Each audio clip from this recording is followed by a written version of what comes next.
At the foot of the rugged mountain range, lush forests stretched out under the clear sky, bathed in dazzling sunlight. A youth with an arrogant expression was ferociously kicking the person opposite him, sneering, "Senior brother, be smart about it." He stood with his hands on his hips in arrogant posture, looking down at the person on the ground with utter contempt. "Don't be so ungrateful, senior brother Chen Yan. Do you know that our junior brother Chu is about to break through soon? We're severely short on pills." He flashed a cunning smile and greedily extended his hand. "As the head outer disciple, shouldn't you look after our talented junior brother just like before?" Chen Yan slowly sat up, wiped the blood from the corner of his mouth and snorted disdainfully. A resolute glint flashed in his eyes and he roared, "If you want to snatch them, just do it. Stop with your ridiculous and disgusting excuses." Instantly, the group rushed forward ferociously without hesitation, their mocking laughter echoing. "Ha, this trash, still so stubborn, beat him up properly, hit him." How could Chen Yan sit idly and wait for death? He gritted his teeth, clenched his fists and roared, "Come on!" Then he swung a punch directly at the nearest person's jaw. The blow caught the person off guard, sending a bloody mess flying from their mouth. The person roared in fury, "How dare you hit me, beat him!" No sooner had the words fallen than fists rained down on Chen Yan, making him groan in pain. They ferociously surrounded him, punching and kicking. The leader stood on the periphery, pointing and shouting, "Bastard!" His gaze was fixed on the cloth bag in Chen Yan's hand as he stomped repeatedly on his body, roaring, "Still not letting go?" The relentless stomping exposed Chen Yan's weakness, and the cloth bag was snatched away. He cried out in surprise, while the other person laughed triumphantly. "It's mine." He poured a pile of pills into his palm, spat disdainfully and mocked Chen Yan. "You trash, after all these years of using pills, aren't you still at the 8th layer of qi refining?" The surrounding people chimed in with laughter. "The sect would be better off giving pills to a pig than to you." "Exactly, acknowledge your worthlessness." In the distance, a youth rode leisurely on horseback, his voice chiming, "What's going on? Are you this slow even with such a small task?" That young arrogant youth was precisely Chu Horin, junior brother Chu of the Lin Shiu sect. Upon seeing his arrival, everyone quickly cupped their fists and bowed. They respectfully chorused, "Greetings, junior brother Chu." One person squeezed forward and fawningly said to Chu Horin, "This Chen Yan doesn't know what's good for him, so we're teaching him a lesson." Chu Horin glanced down at Chen Yan lying on the ground, snorted coldly, his disdain fully apparent. A smile played on his lips and he called out loudly, "Senior brother Chen, it's not the first time you've lent me pills. Why are you so stubborn this time?" The person behind chimed in, "Junior brother Chu, you might not know this, but if this guy doesn't break through to the Foundation establishment stage in another 2 months, he'll be expelled from the sect." With that, he folded his arms and sneered. To him, those few pills were a lifeline. Upon hearing this, Chu Horin looked down at him haughtily, scoffing, "Tisk tisk tisk, senior brother Chen. When I first arrived 2 years ago, you were still at the 3rd layer of qi refining." Pointing at Chen Yan's face, he continued arrogantly, "Now I'm almost at Foundation establishment, yet you're still at the 8th layer. You truly are a once-in-a-century piece of trash." Chen Yan's fury flared at these words. A sharp glint flashed in his eyes and he snorted coldly. Chu Horin saw his defiance and a hint of confusion mixed with his anger. Chen Yan looked at him with a resolute gaze and shouted loudly, "Even if my talent is low, I, Chen Yan, am at least a person, not a beast with wolfish ambitions like you." Hearing Chen Yan compare him to such, Chu Horin's face turned cold and he asked, "What do you mean?" Chen Yan continued to point at his face and cursed, "Chu Horin, you ungrateful beast with a wolf's heart and dog's lungs, don't you understand?" Suddenly a hand tightly gripped Chen Yan's collar. It was one of the bullies again. He lifted Chen Yan up and casually threatened, "Our junior brother Chu, are you looking to die?" Chen Yan showed no fear, a mocking smile playing on his lips. He snorted and stared directly into the person's face, challenging, "Isn't that right?" He then continued, "Chu Horin, when you first joined the outer sect, your strength was low and I always looked after you, even giving you the opportunity to cultivate in the spirit pagoda." Chen Yan pointed at Chu Horin's face and roared, "Now you gather factions, oppress fellow disciples, and forcibly seize my pills. What else are you but a beast?" He ruthlessly accused everyone.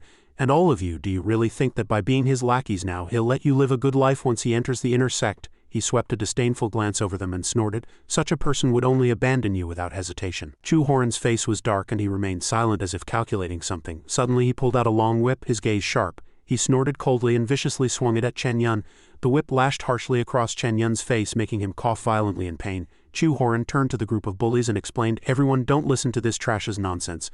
Once I enter the inner sect, I will certainly not mistreat any of you." Hearing this, the bully gleefully threw Chen Yan to the ground and shouted, "Exactly, don't let this trash sow discord among us." Chen Yan lay on the ground covered in injuries, groaning in pain. Suddenly a system appeared out of thin air. Fortune observation system activated successfully. Staring at something he had never seen since childhood, Chen Yan was perplexed and surprised, blurting out, "What?" The bullies ignored him, turning instead to fawn over Chu Horin. "Junior brother Chu, don't worry, we will definitely believe in you." "Exactly, we're all close brothers unlike that trash." Chen Yan looked at Chu Horin and the system displayed a fortune panel. Name, Chu Horin. Identity, Lin Shiu sect outer disciple. Recent fortune, tomorrow at noon at the sect's trading market he will find an origin spirit pill among a pile of discarded pills. Chen Yan was dumbfounded, exclaiming, "This is a system." He patted the dust from his clothes, thinking, "I can't believe I've been in this world for 18 years and only now does the system appear." Chen Yan's gaze swept around and he wondered, Does a fortune observation system mean I can view everyone's fortunes? He walked out the door and glanced at the 3 bullies. None of them have any fortune. They're still gleefully fawning over Chu Horin. Junior brother Chu is really amazing. Exactly. A youth without any fortune walked up to Chen Yan, scratched his head and sighed.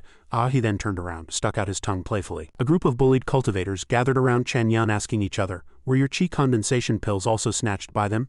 Yeah, half of them were taken. Those damn guys. Chen Yan looked at the 2 youths in front of him who had no fortune, murmuring, it seems I can indeed see anyone's fortune, but not everyone has one. The 2 watched Chen Yan silently turn and leave, saying, look, senior brother Chen seems to have been beaten up again. Good thing I didn't resist, at least I didn't get hit. Chen Yan was now pondering. If that's the case, I must prepare quickly. Chu Horin, this time I'm taking your fortune. The next day the scene shifted to a bustling crowded street where Chen Yan had quietly appeared. His gaze swept over the hurrying crowd, a mix of awe and excitement within him. What a lively place, he muttered to himself, then turned toward the stall selling cheap discarded pills, a keen thought flashing through his mind. Let's take a look. Suddenly his eyes lit up, spotting his target. With a brilliant smile on his lips he softly cheered, found it, it must be here. Chen Yan walked up to the stall, extended his hand and sincerely asked, senior brother, how much are these discarded pills? 1 tael, the stall owner, a blind old man with a piece of straw in his mouth, replied, holding up his thumb and index finger.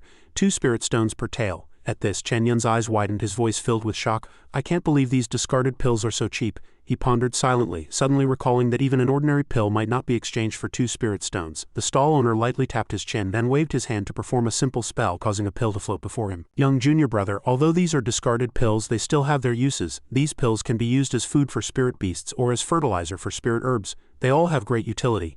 Chen Yan pointed at the pile of messy pills, picked one up and carefully examined it under the sunlight. Are these pills definitely all discarded? The stall owner picked up another one, holding it high with a playful smile. If they were ordinary pills, could I sell them this cheaply? These are all discarded pills from the pill refining hall. Chen Yan grinned, spread his arms wide, a look of frankness and anticipation on his face. What a coincidence. I happen to have a spirit herb garden in my backyard. Boss, instead of wasting your time here, why don't you sell all of these to me for 1 spirit stone per tael? Chen Yan said, a little bashfully. The 2 fell silent suddenly, their gazes meeting, a hint of awkwardness filling the air. Chen Yan looked up, silently calculating. He didn't have many spirit stones left in his pocket. Almost all he had accumulated over 3 years had been snatched by Chu Horin, barely enough to buy this pile of discarded pills. The stall owner chuckled and gestured in agreement. All right, these discarded pills are indeed hard to sell, so I'll sell them to you. The scene shifted to Chen Yan's residence. The courtyard was shaded by green trees, cool and pleasant. He sat upright inside the room, a pile of messy broken pills on the table. Holding 1 pill in his hand, he shook his head repeatedly, disappointment evident. No, it's not this one. Then he picked up 2 more, examining them carefully.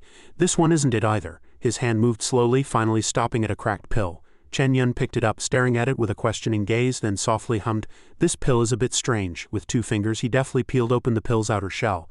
The pill is encased in a medicinal shell, let's peel it open and see, before he finished speaking. As soon as the medicinal shell was peeled away, a dazzling brilliant light burst forth from within the pill. Now completely free of its shell, it floated in midair, glowing with an extraordinary luster, like a priceless treasure. Chen Yan cheered in delight, his eyes sparkling with joy.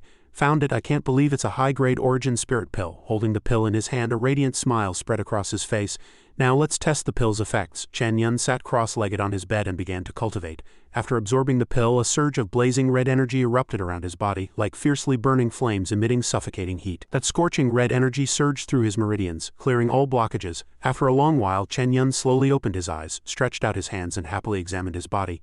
As expected of a high-grade origin spirit pill, it not only improves my physical aptitude but also widens my meridians. He sat on the bed, still exclaiming in surprise, this is practically a pill only sect elders are worthy of possessing. He reached out and pushed open the door, stepping out refreshed. Stretching, Chen Yan chuckled happily. Phew, this time I might just break through to the 9th layer of chi refining. Suddenly, something ahead seemed to make him stop. He hummed softly, full of vigilance. Chen Yan clenched his fists and rushed toward the nearby tree, intending to test his strength with a punch. His expression was serious as he thought, now let's see how strong my cultivation is. With just 1 punch, the tree trunk splintered into pieces, and Chen Yan was shocked by his newfound power. He stood frozen like a statue, sweat beading on his forehead, his voice trembling as he stammered, I actually reached the 9th layer of chi refining, and it seems I'm only 1 step away from foundation establishment. Before him lay the sturdy tree trunk he had broken with a single punch. Chen Yan looked up at the sky, smiling contentedly, then hummed confidently, years of arduous cultivation are no match for the effects of a single origin spirit pill. The effects of high-grade pills are truly astonishing. He gazed at the sky, sighing thoughtfully. The path of immortal cultivation for someone with ordinary talent like me truly depends on resources. Chen Yan nodded solemnly, firmly affirming, now for me, breaking through to the foundation establishment stage is no longer an unattainable goal. He immediately set a new goal, to go to the scripture pavilion and choose a set of cultivation techniques that would increase his combat power. Simply remaining in the outer sect was far from enough. Only by entering the inner sect or even becoming a true inheritance disciple could he obtain more resources. The scene shifted to the sect's trading market after Chen Yan's return. At this moment, Chu Horin was hesitantly moving between various stalls. As he passed the stall selling cheap pills, he suddenly whipped his head around, humming in confusion. Chu Horin walked forward, pointed at the empty stall, and asked, "Boss, what was this stall originally selling?" The stall owner closed his eyes and sneered. "Discarded pills, but this morning a young man bought all his stock, so he packed up." Cold sweat trickled down Chu Horin's back and his face darkened. "Do you happen to know who bought them?" The stall owner waved his hand, glancing at him indifferently. Who would remember? It seemed to be an outer disciple of the Lin Shiu sect. Chu Horin looked up at the sky, muttering irritably, "Why do I have this empty feeling in my heart as if I've lost something?" The scene shifted to the scripture pavilion, which was surrounded by majestic mountains, magnificent and grand, with white clouds drifting serenely under the dazzling golden light. Chen Yan was already inside. He held up his token, scratched his head, and gave a slightly awkward smile. "Heh." The elder in front of him swept his gaze over Chen Yan, then said in a deep voice, "This old man remembers you being stuck at the 8th layer of Qi refining for a long time. Now you're just one step away from foundation establishment. It seems you've encountered some fortune recently?" Chen Yan glanced at the elder. The system panel showed the elder had no recent fortune, so he quickly replied with a humble smile, "Elder truly has keen insight. This disciple's aptitude is mediocre, but I happened to stumble upon a minor fortune not long ago, which allowed me to reach this realm." He smiled, pondering thoughtfully. Given the elder's cultivation and status, high-grade pills like the Origin Spirit Pill would be distributed by the sect, yet the system shows no fortune for him. It seems the system determines whether something counts as fortune based on each person's needs. A moment later, the elder led Chen Yan to the entrance of the scripture pavilion. He waved his hand and said in a calm tone, "Fortune is also a part of strength. Go in, you know the rules." Chen Yan stepped inside, his slender figure swallowed by the vast boundless space. However, in stark contrast to its vastness, the scripture pavilion was empty and silent, with only shelves piled high with books and cultivation techniques scattered throughout. He slowly ascended the steps leading to the higher floors. Chen Yan walked along, curiously observing his surroundings, thinking. After reaching the 9th layer of Qi refining, the Lin Shiu sect allows disciples to borrow foundation establishment cultivation techniques to prepare in advance. Soon after, he pondered while watching the young cultivators engrossed in their training, their techniques spread out before them. Chen Yan casually picked up a book. Although these were all ordinary cultivation techniques for outer disciples like them, they were already a great benefit. He glanced around, silently musing, even though they are basic techniques, if I choose correctly, it could save half the effort in future cultivation. Which one should I choose? As Chen Yan was selecting a technique, sudden footsteps and malicious taunts echoed. "Isn't this our useless senior brother? How are you on the 2nd floor?" It was the two bullies from before. One of them pointed at Chen Yan's face, sneering. "No way, senior brother Chen, don't you know your own limits? How dare you come to the 2nd floor? How did the elder let you up?" They began to circle Chen Yan, continuing to mock him.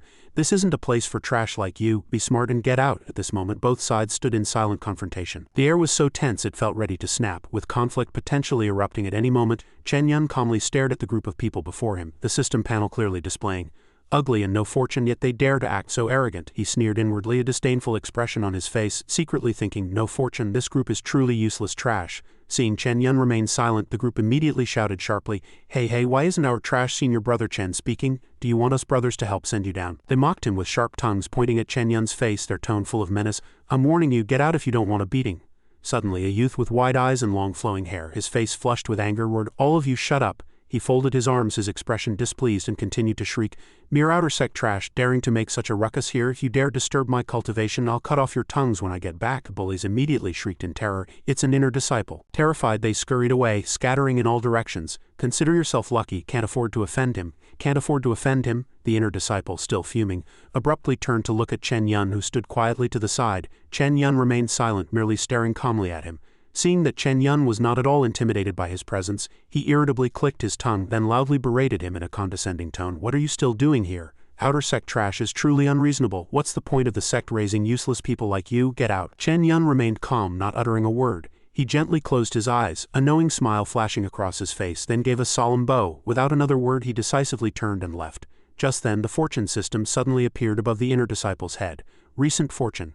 3 days later, find a copy of the 5 Illuminations technique. After borrowing it, discover annotations by a sect elder, elevating its technique level to that of a palace tier technique. At this moment, Chen Yan had quietly entered the 2nd floor of the scripture pavilion. Due to the lack of visitors, it appeared dilapidated and cluttered, as if covered in the dust of time. His gaze swept over the shelves of cultivation techniques before him, and he silently admired so many ancient texts. After searching for a while, Chen Yan's eyes suddenly lit up when he discovered a deeply hidden technique, The book looked old and tattered, its exterior just a pile of dirty, worn-out papers, but no one knew how powerful it truly was inside. He slowly picked it up, hope-filled, and examined it carefully.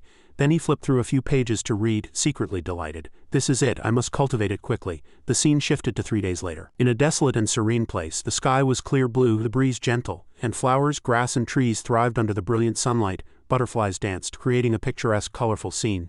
Suddenly a majestic aura surged forth, shaking the delicate flower branches and startling the butterfly swarm into scattering. It was Chen Yan meditating and cultivating. He had now successfully broken through, his body radiating powerful green energy like an awakened superhuman. Chen Yan slowly opened his eyes, deliberate and clear. He stood up with renewed vigor, his body now enveloped in a shimmering green energy. He happily looked at his body and excitedly said, "Finally, success, I've broken through to Foundation establishment." Chen Yan clenched his fists, his tone full of pride.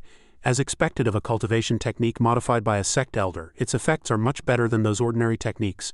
Chen Yan walked directly towards the inner sect, muttering to himself thoughtfully, "If not for this cultivation technique, I don't know when I would have broken through to Foundation establishment. It's time to collect my inner disciple token." He approached a white-haired elder in a gray robe who seemed to be quietly instructing disciples in their cultivation. Chen Yan stopped. He respectfully cupped his hands and bowed. "Greetings, deacon." The deacon seemed to notice something different, muttering in surprise, your cultivation?" The deacon happily waved his hand, his tone gentle. Congratulations, junior brother Chen. You truly never cease to amaze. I can't believe you've broken through from the 8th layer of Qi refining to the Foundation establishment stage in just a few days." The young disciples, hearing this, immediately turned to look at Chen Yan, all dumbfounded and wide-eyed in disbelief. "What, did I hear that right?" Sweat beaded on their foreheads, still unable to believe their eyes. "That senior brother who's been stuck at the 8th layer of Qi refining for ages actually broke through to Foundation establishment? How is that possible?" The deacon continued in high spirits. "Anyone who breaks through to Foundation establishment can enter the inner sect. Your new token will be given to you by tomorrow at the latest, but if you want to obtain more cultivation resources in the inner sect, that will depend on the upcoming competition." The deacon looked at Chen Yan, earnestly admonishing him.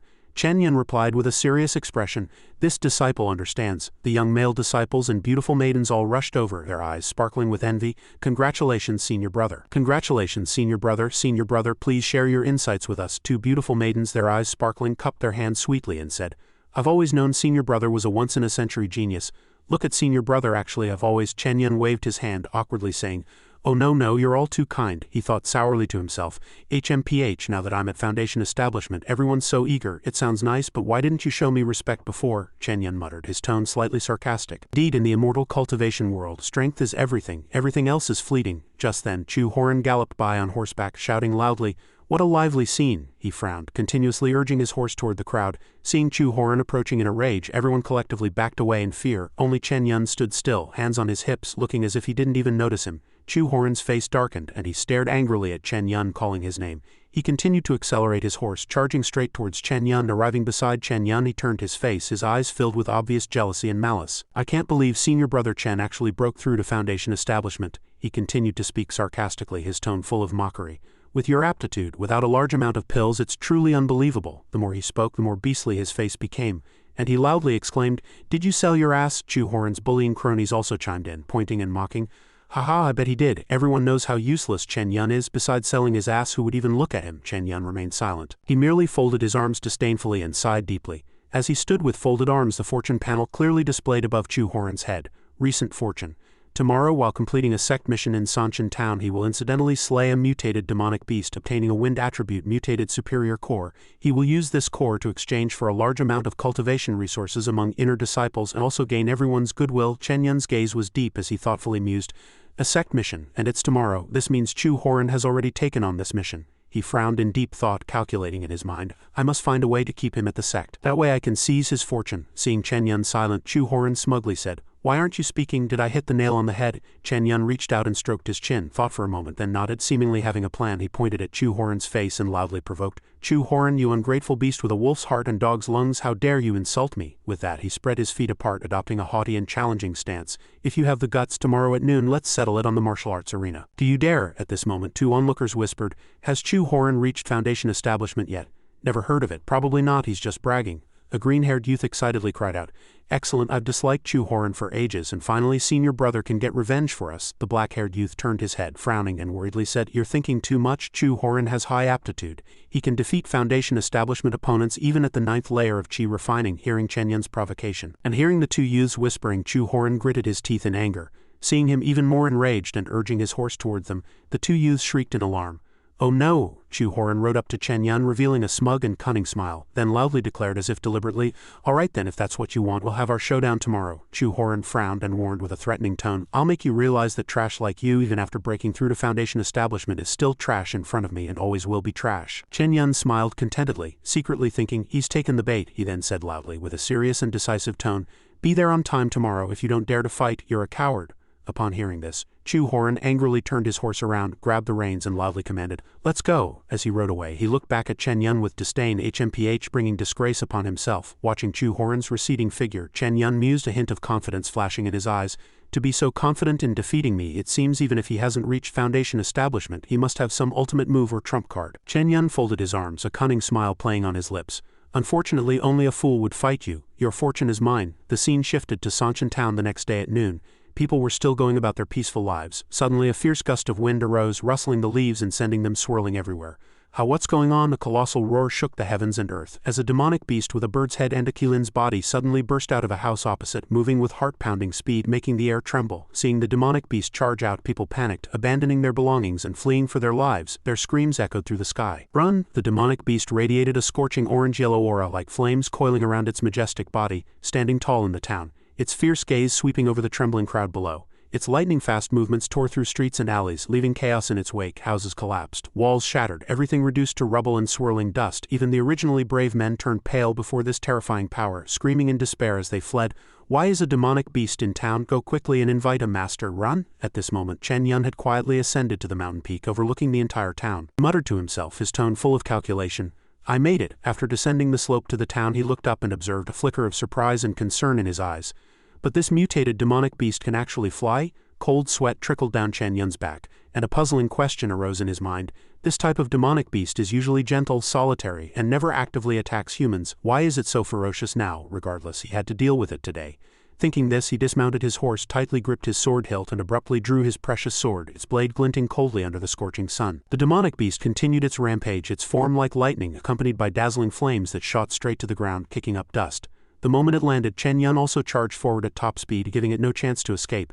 The demonic beast opened its maw, inhaling deeply with a scorching fiery breath, and from its fierce eyes a spinning ball of energy condensed. It aimed directly at Chen Yan's head and fiercely blasted it out. He frowned, gritted his teeth, and nervously thought, "This is bad." The beast's energy beam rained down on Chen Yan, triggering an earth-shattering explosion that reverberated throughout the entire town. The shockwave of the blast violently spread. Burning rocks, houses scattered amidst roaring flames and billowing smoke. Chen Yan staggered out of the ruins, surveying his surroundings, his eyes filled with surprise and admiration. Truly formidable. He quickly glanced around, muttering with cold sweat and a hint of relief. "If I hadn't broken through to Foundation establishment before, I might have died from just that one blow." Chen Yan straightened his body, assuming a firm fighting stance, his legs spread wide, holding his sword before him. Then with determination he shouted loudly, "However, now I can only say sorry." He stomped his foot, leapt high to gather strength, then swung his sword at the demonic beast with formidable power. The demonic beast stood to the side, radiating heat like a scorching shield, completely unmoved by his sharp blade. Meanwhile, at the sect's arena, the crowd grew denser, all gathered to watch the duel between Chu Horin and Chen Yan. Chu Horin, wielding a long sword, his face grim, exuded a sharp aura already waiting in the arena. The onlookers below buzzed with discussion, whispering to each other, "What's going on?" "I heard Chu Horin and senior brother Chen agreed to duel today," the people below asked, their tones full of curiosity. "It's already been an hour. Where's senior brother Chen?" "I don't know. He still hasn't shown up anyway." A panting man ran over shouting, "Boss, we're back." Chu Horin glared at him, asking word for word, "How was it? Did you find that trash?" The man, leaning against the stands, eagerly looked up and replied, "Not yet. Chen Yan isn't at his residence." Another person, looking tired and out of breath, ran over and interjected, "We've searched the entire sect but couldn't find him." Chu Horin exuded a chilling, murderous aura, looking up at the sky in extreme annoyance. "Damn it. He actually dared to play me for a fool." The few people below eagerly flattered him, their voices fawning. "That guy must have been scared of dueling the boss, so he ran away." The crowd below buzzed with whispers. "Did senior brother Chen really run away? Didn't he challenge him to a duel? That's too cowardly." "Sigh, I was hoping he'd teach Chu Horin a good lesson." Sure enough, even after reaching Foundation establishment, he's still that cowardly senior brother. "I feel ashamed for him." At this moment, Chu Horin could no longer stand waiting for Chen Yan a moment longer. He angrily turned and left, snorting disdainfully. He glanced back, murmuring with a hint of resentment, "Just as I thought, a cowardly piece of trash wasting my time." Chu Horin's two cronies proudly boasted loudly, "Look everyone, did you see that? Senior brother Chen was scared witless by junior brother Chu." A Foundation establishment cultivator, actually afraid to fight a chi-refining junior brother Chu, truly a piece of trash. As the youth spoke, he contemptuously gave a thumbs down, his tone full of mockery. Let's see how he'll ever show his face in the sect again. At this moment Chu Horin suddenly had a strange feeling. He frowned, a faint unease in his heart. That guy clearly ran away, so why do I feel like something's not right? The thought of Chen Yan's figure made him even more resentful, always feeling something was off. Did that coward really just run away like that? The scene shifted to dusk. The sky now dyed a soft orange-yellow. In the town a golden aura surged forth, shooting straight into the sky. Chen Yan, bearing the scars of his fierce battle with the demonic beast, lowered his center of gravity and decisively swung his final sword strike. It crashed to the ground, its body still wreathed in a faint orange-yellow demonic energy. Chen Yan was exhausted at this point, blood and sweat mingling on his face. He gasped for breath, a sigh of relief in his heart. Finally it's done, as he thought. He slowly sheathed his sword behind his back. Still exhausted, he let out a long breath, trying to calm himself. A hint of self-mockery in his heart. Good thing my cultivation was superior. Chen Yan wiped his nose, still smiling weakly despite being covered in sweat. That was too dangerous. If I hadn't already reached Foundation establishment, and if the 5 illuminations technique hadn't been so effective for me, I'm afraid I might have died here today. Looking at the demonic beast's corpse before him, he mused, if I hadn't come up with a strategy, the one who would have slain this Philian demonic beast would have been Chu Horin. Next was the time to collect the spoils of war. Thinking this, Chen Yan sat beside the demonic beast's corpse, carefully rummaging for something. Chen Yan pulled out a sharp dagger, gently stroked it a few times, testing the sharpness of its blade. He then placed the dagger against his index finger, a look of anticipation on his face. Let's see what a wind attribute mutated demonic core looks like. Come on. A few minutes later, Chen Yan extracted the demonic core from the beast's body. The demonic core emitted a dazzling green light, shimmering with a mystical luster. He delightedly held it aloft, examining it repeatedly with a doting gaze, his face filled with rapture. Looking at the demonic core, he muttered to himself in satisfaction. This is it, indeed not an ordinary demonic core. Chen Yan placed the demonic core into his storage bag. Suddenly he sharply turned his head, seeing countless residents from stooped elders to children pouring out of the town. They uniformly knelt on the ground, thanking him in unison. Thank you, exalted immortal, for your rescue. The distant small town will surely remember your life-saving grace, exalted immortal. A hobbling old man, leaning on a staff, walked over with 2 youths. The old man, his voice trembling, stammered, Exalted immortal, about this demonic beast's corpse. Hearing this, Chen Yan seemed to understand the old man's meaning, and he mused as he looked around. His gaze swept over the town, a pang of guilt in his heart. Although I tried my best to be careful, I didn't expect my battle with this mutated demonic beast to cause such extensive damage. After the battle, houses lay in ruins, teetering precariously. The surrounding residents were either severely injured or had perished, a truly tragic sight. Chen Yan also felt a pang of sorrow. He closed his eyes and let out a deep sigh. Take it and sell it. The proceeds should be used to compensate those who suffered in this disaster. The old man immediately bowed repeatedly with clasped hands, overjoyed and grateful.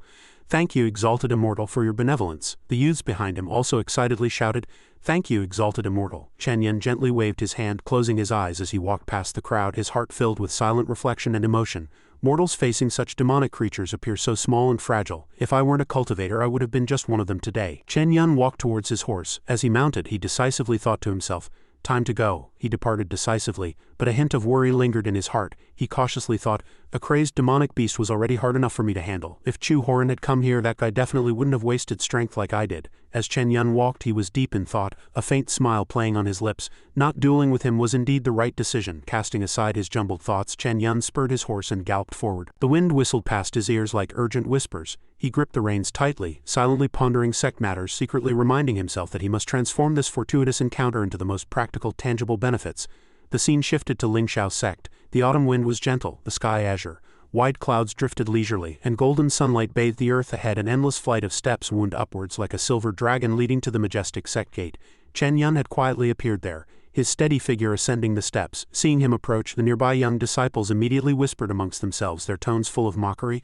Look, isn't that senior brother? I can't believe he still has the nerve to come back. A blue-haired man crossed his arms, glancing at him disdainfully, clicking his tongue. Tisk tisk, what does he want? Chen Yan ignored them completely, his gaze still fixed straight ahead, his steps firm and unwavering. Suddenly a loud angry shout came from above. Stop! Looking up, it was Chu Horin with a group of his cronies. He stood with his arms crossed, an arrogant posture, an air of insufferable conceit washing over them. Chu Horin's face was flushed with anger. He gritted his teeth and roared, Chen Yan, you still have the audacity to return to the sect. After that angry shout, the air suddenly froze. The two sides confronted each other in heavy silence, not a word spoken. Chen Yan's lips curved slightly. With a provocative tone he said, Look at junior brother Chu's words. If I don't return to the sect, where else would I go? Chu Horin angrily pointed downwards, sharply questioning, Yesterday you challenged me to a duel. Why didn't you show up, you coward?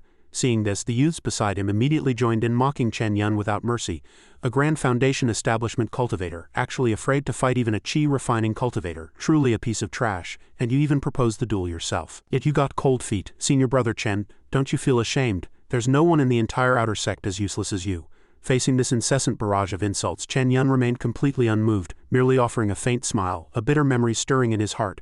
If it were my old self being humiliated like this, I would have probably erupted in anger long ago. Chen Yan's gaze was fixed ahead, a sharp glint in his eyes, but now he silently mused, as long as I display true strength, everyone will flock to me, flattering and fawning.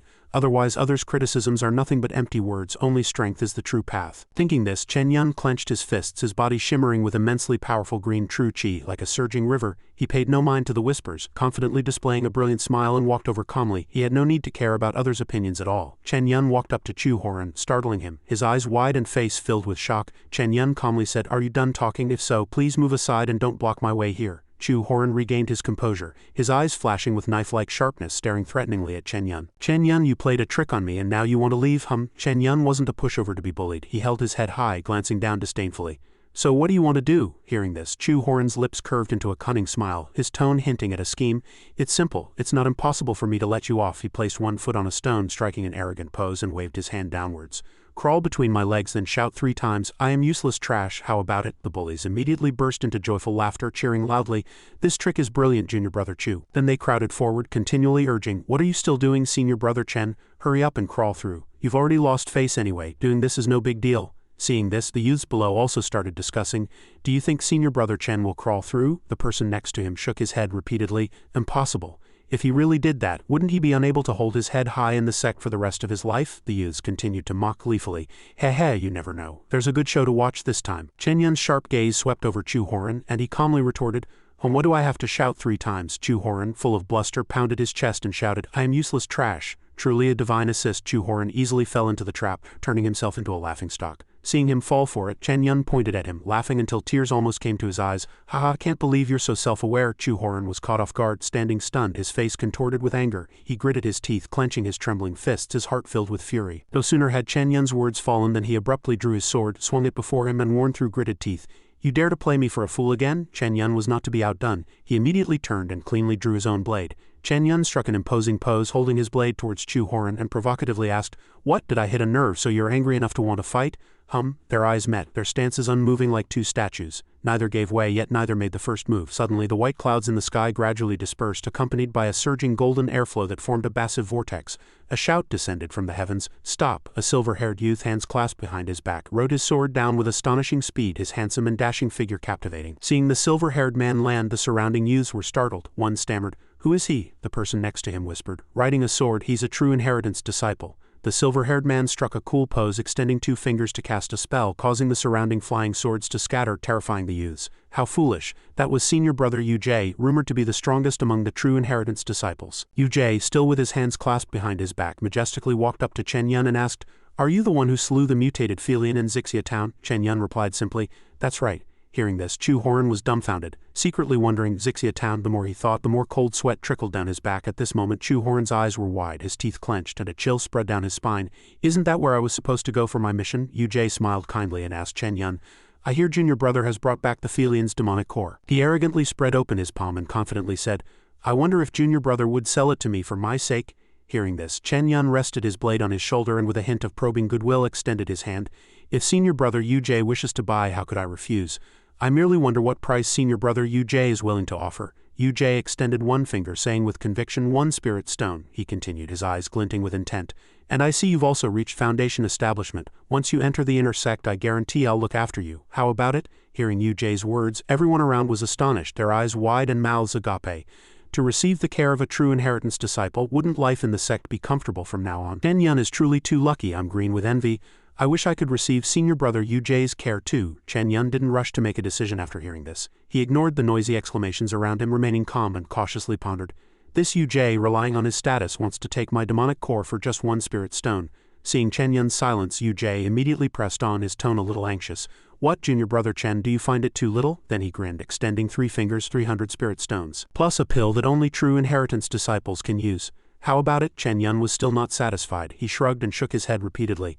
I'm truly sorry, senior brother, but that price is still lower than my expectation. Hearing this, Yu exclaimed in surprise. What? Yu continued, extending 5 fingers and grandly shouted, then 500 spirit stones and 3 pills, junior brother Chen, it's just a demonic core after all. One shouldn't be too greedy. Meanwhile, a pink-haired woman in light attire was observing from high above on her sword as if she had discovered something interesting. That's Chen Yan. Hearing the price Yu offered, he scratched his head and casually replied, if it were an ordinary demonic core, this price would indeed be fair. Chen Yan looked firmly at Yu, his tone decisive.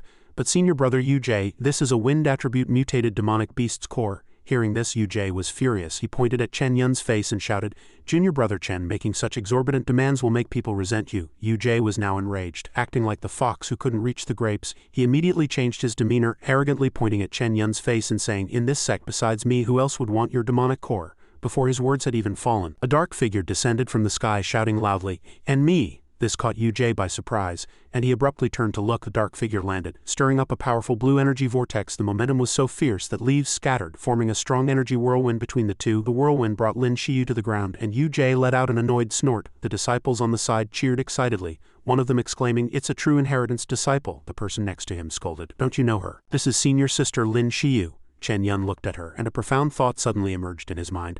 This one is probably the true fortuitous encounter. A petty person like Yu is simply unworthy of being one. Lin Shiu noticed Chen Yan's gaze and genuinely said, Junior brother Chen, to be honest, I truly desire your wind attribute mutated demonic core. How about 1,000 spirit stones and 10 high-grade pills? So she was testing him with her offer for something she craved. Oh my, just like that the price doubled. Chen Yan suddenly waved his hand, interrupting the fierce argument between the two. Yu immediately rushed forward looking aggressive. What a coincidence, junior sister Lin. I must also have this demonic core. I offer 1,500 spirit stones and 15 pills. Kid, what do you say, agree or not? He wore a smug expression, confident in his generous offer. However, how could Lin Shiu yield? She immediately countered, 2,000 spirit stones, 20 pills. Are we raising the price? All right, it seemed the two were locked in an uncompromising battle. I offer 2,520 pills. Yu's voice grew sharper and sharper. 3,030 pills. Shiu retaliated without backing down. Yu's face flushed crimson with anger, clearly showing his fury. The atmosphere between them boiled like fire. Such fierce competition caused the surrounding disciples to buzz with discussions and exclamations of surprise. My heavens, are true inheritance disciples really that rich? All for one demonic core, is it worth it? They turned and whispered gossip. Legend has it that immortals fall from the sky. Senior brother Chen is truly lucky this time. Chu Horin vaguely overheard these words. Clenching his fists, his face was grim. He muttered to himself, filled with resentment. Chen Yan, if not for this guy's provocation, I would have been the one to suppress the dead forest and slay the pavilion. These things should have been mine. He glared at the three of them, seething with anger. The bidding war continued. Shiu suddenly spoke, her tone firm. If senior brother Yu insists on making things difficult for me, then fine. Today, let's see who gets this demonic core. I offer 5,000 spirit stones, 50 pills, and an additional magic treasure. The wave of her hand, she tossed out a gleaming golden bell. Ah, a magic artifact, it's not an immortal pill. Is she crazy? Crazy. A gasp of astonishment rippled through the crowd, shocked by Shiu's daring move, but Yu was even more unyielding. For your windborn beast, you're really going all out. However, unfortunately, the more you want it, the less I can let you have it, he decisively declared loudly, frowning, gritting his teeth and showing no retreat. 6,060 pills, I have a magic artifact too. Yu squinted at the large bell, his face somewhat contorted. Kid, you've gotten such a huge bargain, I advise you to know when to stop. After saying this, he turned to Chen Yan, his tone full of menace.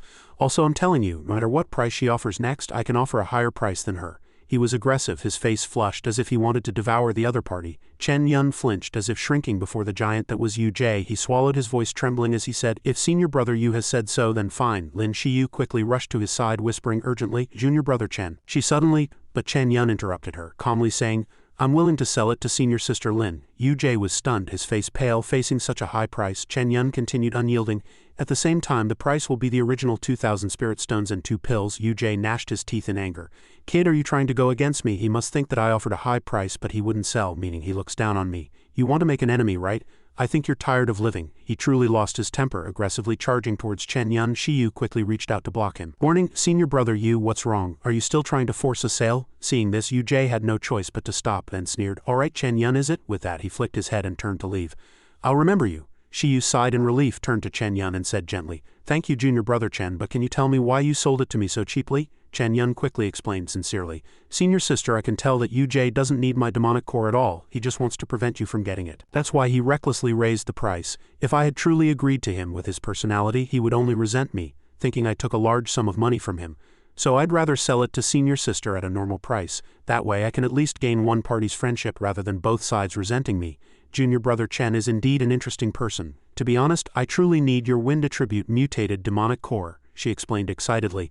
My spirit beast, the Windborn beast, is preparing to break through recently, and it's only missing this one material. Since the materials are sufficient, then congratulations, senior sister. Chen Yan bowed respectfully. She continued, her eyes sparkling with excitement. The sect grand competition is coming soon, junior brother Chen. You must know about it, right? I know about it, Chen Yan replied affirmatively. She went on, her eyes gleaming. It's not just you ordinary disciples, but true inheritance disciples like us also have to compete, and afterward one person will be chosen to be a preparatory elder. UJ sees me as his biggest rival. Our strengths were originally evenly matched, but if my Windborn beast breaks through its realm. At this point Chen Yan seemed to have a sudden realization. Everything became clear. So that's how it is. It seems I sold it too cheaply. Senior sister, can I readjust the price? Unfortunately I'm a bit stingy, so no, it really is a pity. What's done is done, and it's too late to regret. Chen Yan handed the demonic core to Lin Shiu. The Windborn beast crawled out from her sleeve and she held up her spirit beast, allowing it to savor the precious demonic core. With that she tossed over a money pouch. This contains about 1,000 spirit stones and a dozen pills, and this cosmos bag is yours. Chen Yan received it, bowed and said, thank you senior sister, but it seemed there was more. Shiu threw a sword at him which he caught. Senior sister Lin, this is, she said casually. I don't need this sword, so it's a bargain for you. This took Chen Yan by surprise. But senior sister Lin, this is a flying sword. This item is too valuable. Chen Yan had some reservations about this top-grade item. Suddenly Shiu's spirit beast swelled and grew, violently breaking through, the Windborn beast enlarging, scales scattering everywhere. Chen Yan quickly reached out to cover his face. Shiu immediately replied. Then consider it a loan to you. She sat on her spirit beast, preparing to ascend into the sky, and said happily, a fortuitous encounter has been notified.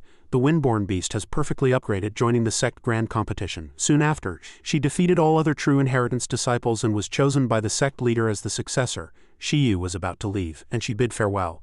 When you no longer see a flying sword as much, then return it to me. Chen Yan could only bow. Senior sister, your fortune has exploded. A farewell message. Oh, you too, interesting junior brother. In a blink of an eye she flew away. The dark figure gradually disappeared into the blue sky. The scene shifted to a quiet night. In his small room, Chen Yan sat cross-legged on his bed, cultivating in peace. He began to absorb the effects of Lin Shiu's pills. Power surged, the surrounding air vibrated, and the water in cups and bottles gently swayed. Chen Yan slowly opened his eyes, soaked in sweat, his mind clear.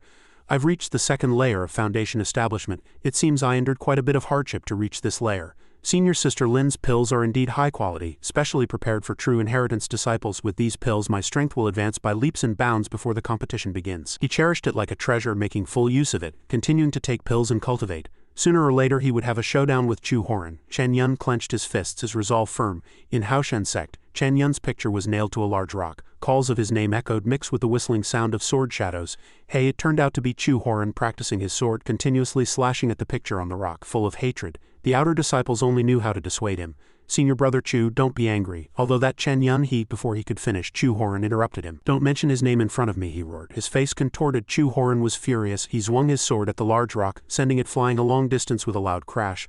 All of you get out, get out. Why is senior brother Chu so angry? Say less, run quickly. The two disciples quickly slipped away, fearing they might anger that madman and bring trouble upon themselves. Chu Horin was panting, heaving for breath. That hateful Chen Yan, those things were originally mine, he fumed, filled with jealousy, never expecting him to dare to scheme against him. He waved his hand, splitting the large rock in half with his sword. Suddenly an unfamiliar voice rang out, soul-severing sword. For an outer disciple you've learned it quite well. It was senior brother Yu. He had quietly ambushed himself in a towering tree, observing from a safe distance. Then he silently swooped down, landing lightly like a ghost.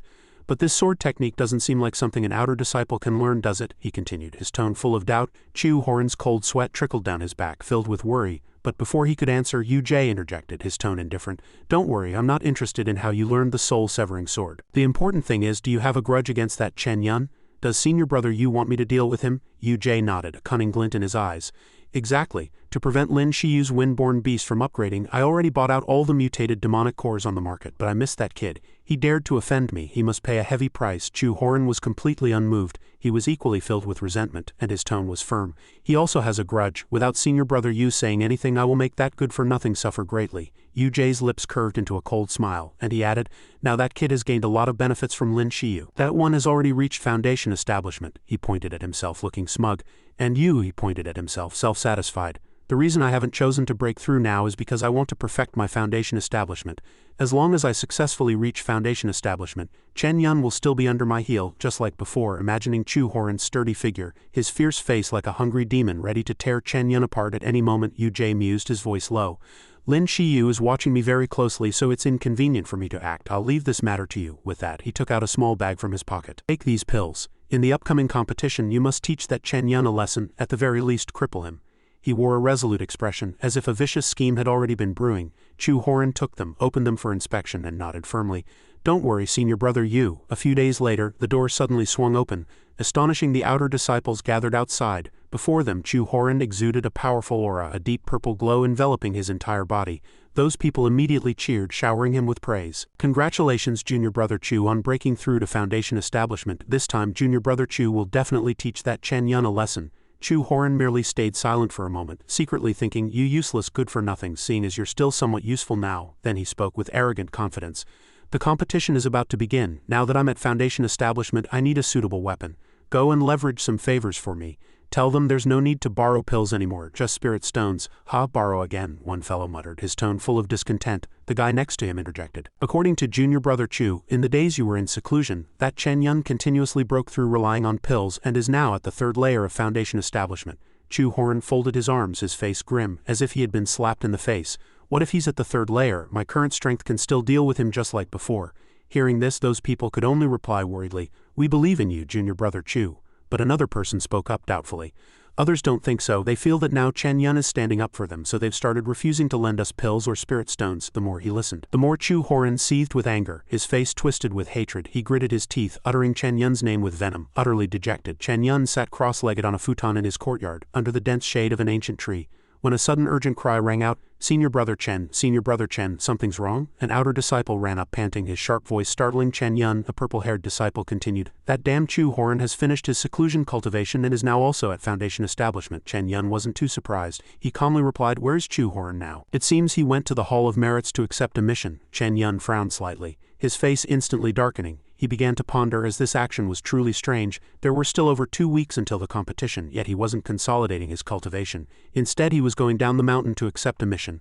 Why? This person's fortune has always been elusive. With that, he abruptly stood up, casually patting the dust from his clothes. Chen Yan looked up at the high sky, Chu Horin's image appearing in his mind. He thought, perhaps he'll encounter some other fortuitous encounter on this trip down the mountain. It seems I need to investigate. Moments later, at the Hall of Merits, the pristine white hall shimmered under the sunlight. Chen Yan arrived on his sword, and Chu Horin, who was standing outside the hall and hadn't yet done anything, recognized him from high in the sky. Chen Yan landed steadily, an extreme displeasure on his face as he faced the gleaming flying sword. Do you think you're invincible just because you have a flying sword? He sneered the moment Chen Yan landed. Seeing Chen Yan remain silent, Chu Horin began to look askance, his tone full of provocation.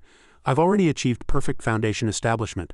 On the day of the competition, I'll show you the vast difference between a mortal and a genius like me. As he spoke, he gave a downward thumbs down, indicating that the other person was a loser. Chen Yan stared intently at him, but his gaze was firmly fixed on the fortune panel above Chu Horin's head. Go to Nanwang Manor, help them repel the mutated Crimson Tiger, and discover marrow spirit liquid in the beast's lair.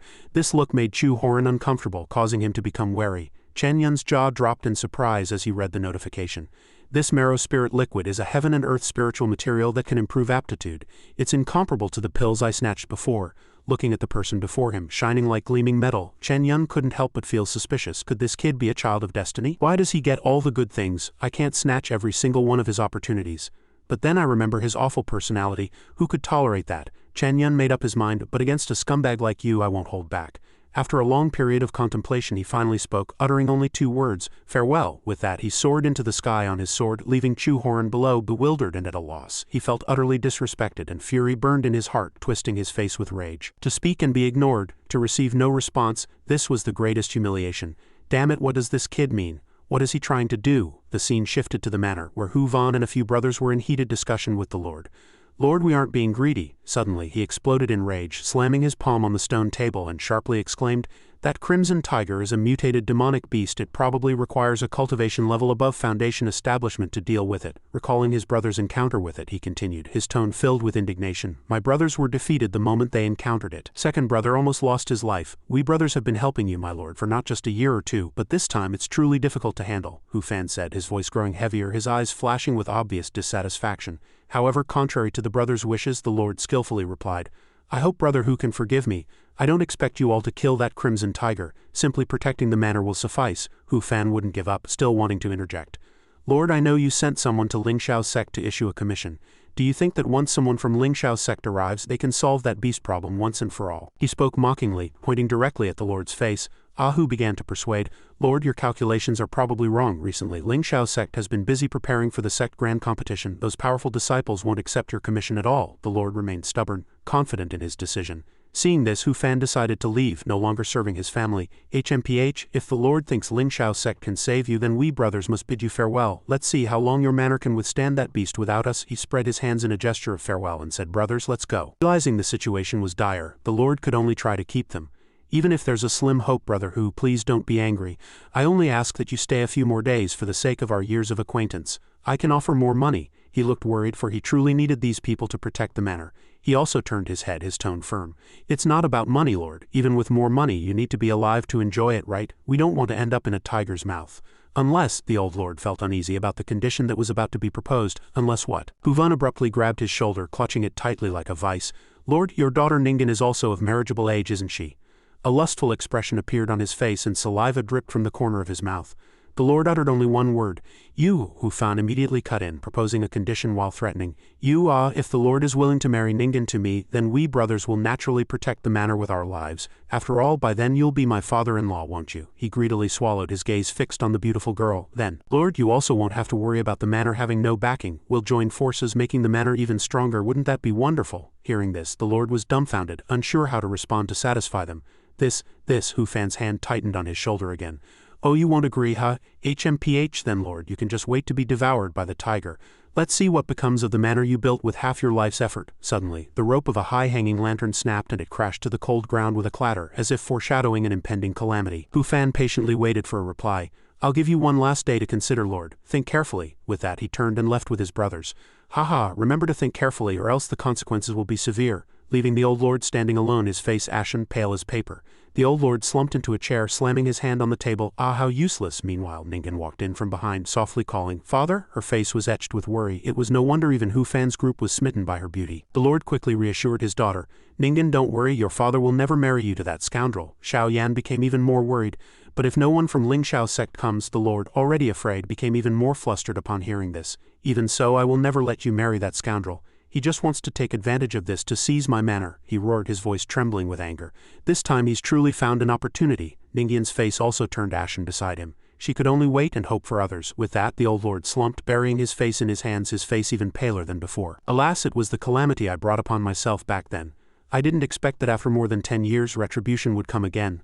Yan stood there, filled with self-reproach. If only I could cultivate, the manor wouldn't be at the mercy of others like this. Suddenly, a servant behind them shouted loudly, Master, there's an immortal here. He pointed to the clear sky. Hearing this, the lord seemed to find a last ray of hope. He quickly turned around, repeatedly muttering, Immortal. Chen Yan landed on his sword in a simple courtyard. We're here. He looked at the old wooden gate and the plaque above it, thinking this must be the place. However, he suddenly glanced behind him, noticing something unusual. A few uninvited guests had appeared from somewhere. What was going on with these people? Just then, the lord inside heard a commotion outside and opened the door a crack to look out.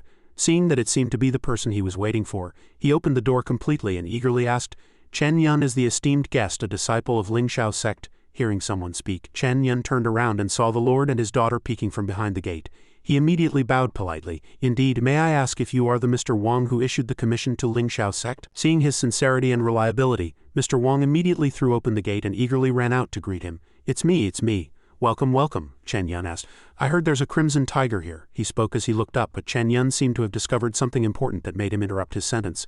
Ningan's fortune, the recent fortune of this Miss Wang's manor, showed. When the sect was destroyed, she was rescued by Ling Xiao's sect disciple Chu Horin. She was then brought back to the sect and awakened the Jade Phoenix Marrow physique. Upon seeing this Miss Wang's manor's fortune, Chen Yan's eyes widened, exclaiming in surprise, Oh my goodness. Seeing him remain silent, the lord invited him inside. Please, esteemed guest, come in. Chen Yan also silently followed, his gaze fixed on Ningan. Although he still didn't know what the Jade Phoenix Marrow physique was, he couldn't help but ponder Ningan's special constitution. But this woman's future was bound to be immensely vast. She absolutely could not become a helper for that scoundrel Chu Horin. Suddenly, something made him stop.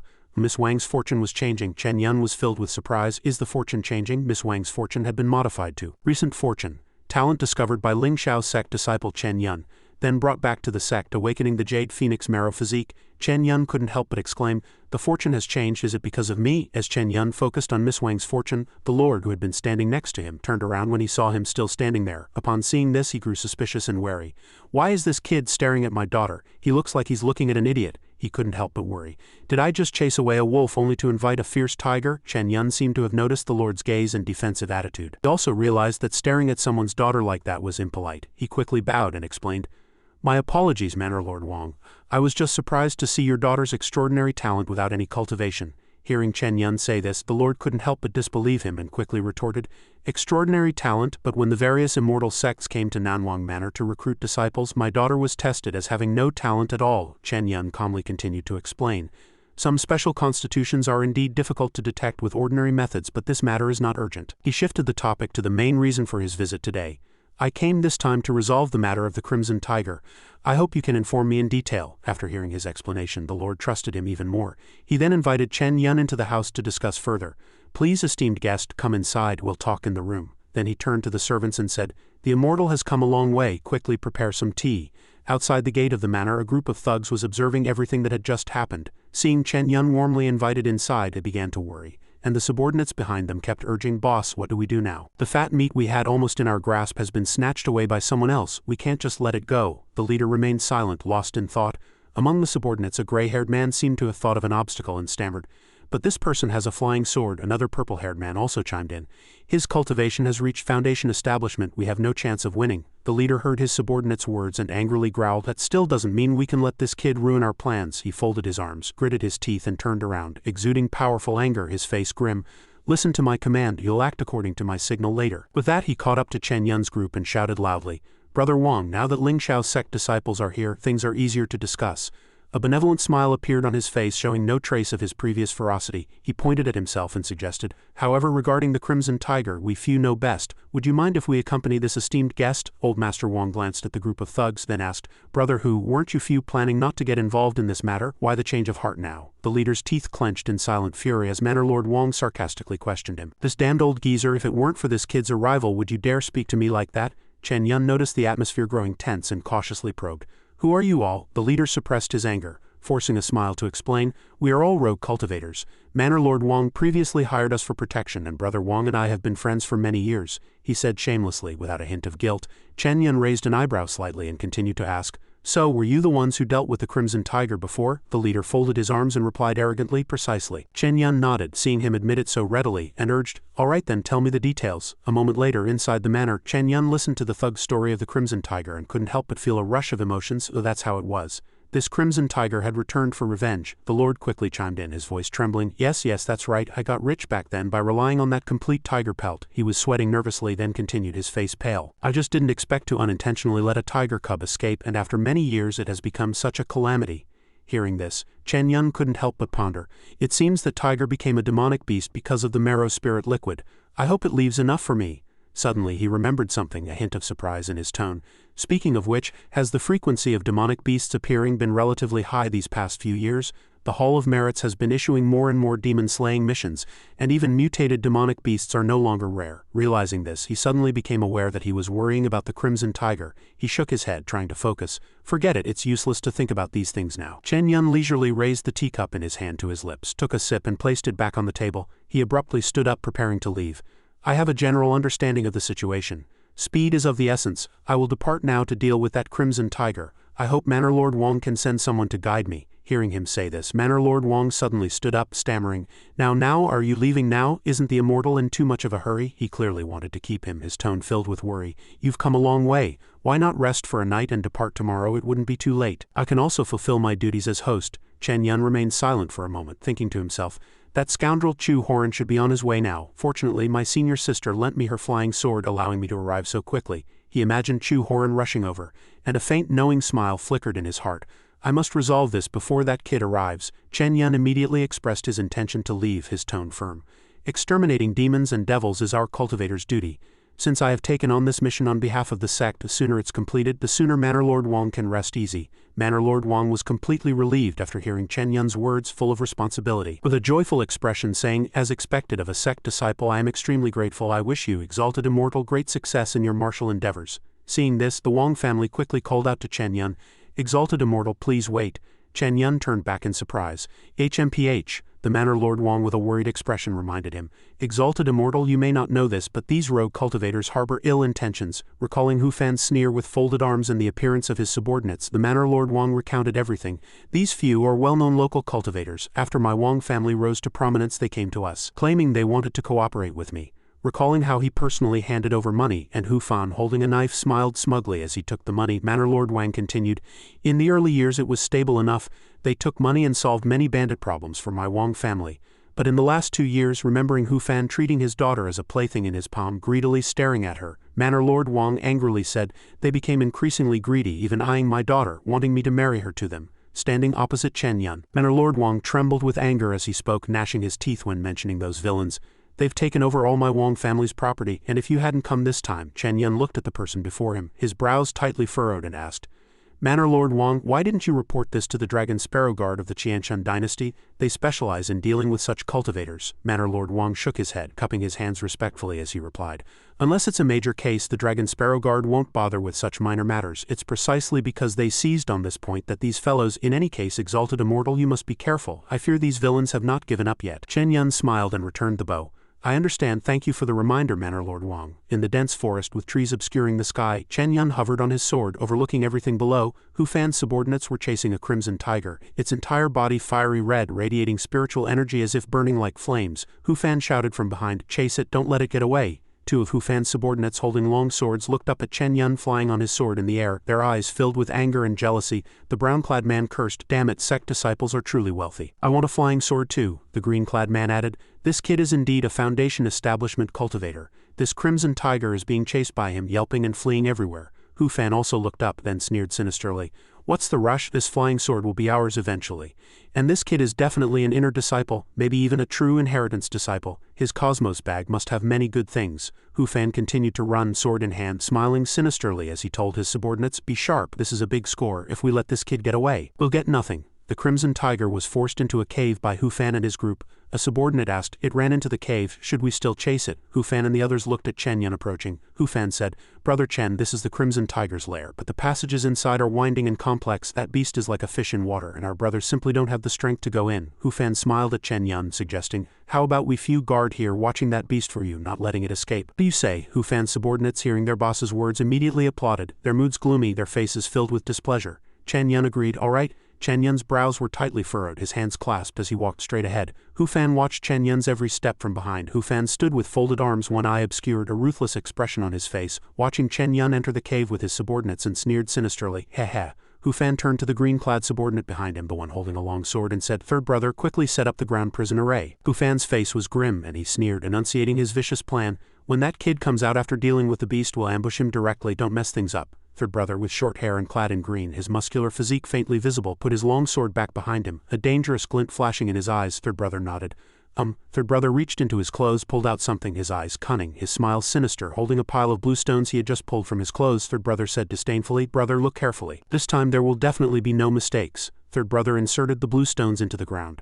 Hu Fan and his subordinates watched third brother insert the blue stones into the ground, and he thought to himself, "I bought these with a hefty sum." Watching third brother insert the blue stones near the cave entrance, Hu Fan sneered, continuing to calculate in his mind, "Enough to trap cultivators below the 5th layer of Foundation establishment for a few seconds. By then all of us will swarm him, and we won't have to worry about that kid not being dealt with." Third brother stomped and jumped, burying the blue stones deeper, then took out a yellow talisman adorned with strange symbols. Third brother shouted, "Go!" Third brother pointed 2 fingers forward and yelled, "Ground prison array." A sharp and keen longsword suddenly flew out from nowhere at lightning speed. The sword flew past Hu Van and third brother, going straight ahead.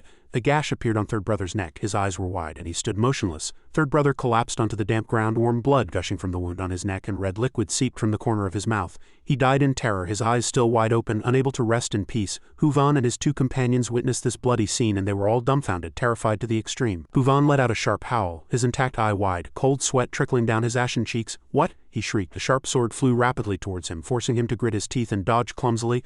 "Ah!" He suddenly pushed away the subordinate behind him, warning urgently, "Watch out!" The sword blade still sliced fiercely through the air, heading straight for Hu Van and his group, forcing them to jump in terror to dodge. The purple-clad man stammered, his voice trembling. What's going on?" The green-clad man, his muscular physique faintly visible beneath his clothes. He shrieked, "Quick, get out of the way!" The sword swept past Hu Fan and his subordinates, then suddenly turned towards the cave entrance where a hand reached out and firmly gripped the blade. Chen Yan, sword in hand, calmly walked out from the shadows of the cave. Hu Fan and his subordinates were scared pale, gnashing their teeth in anger, and he roared, accusing, "You?"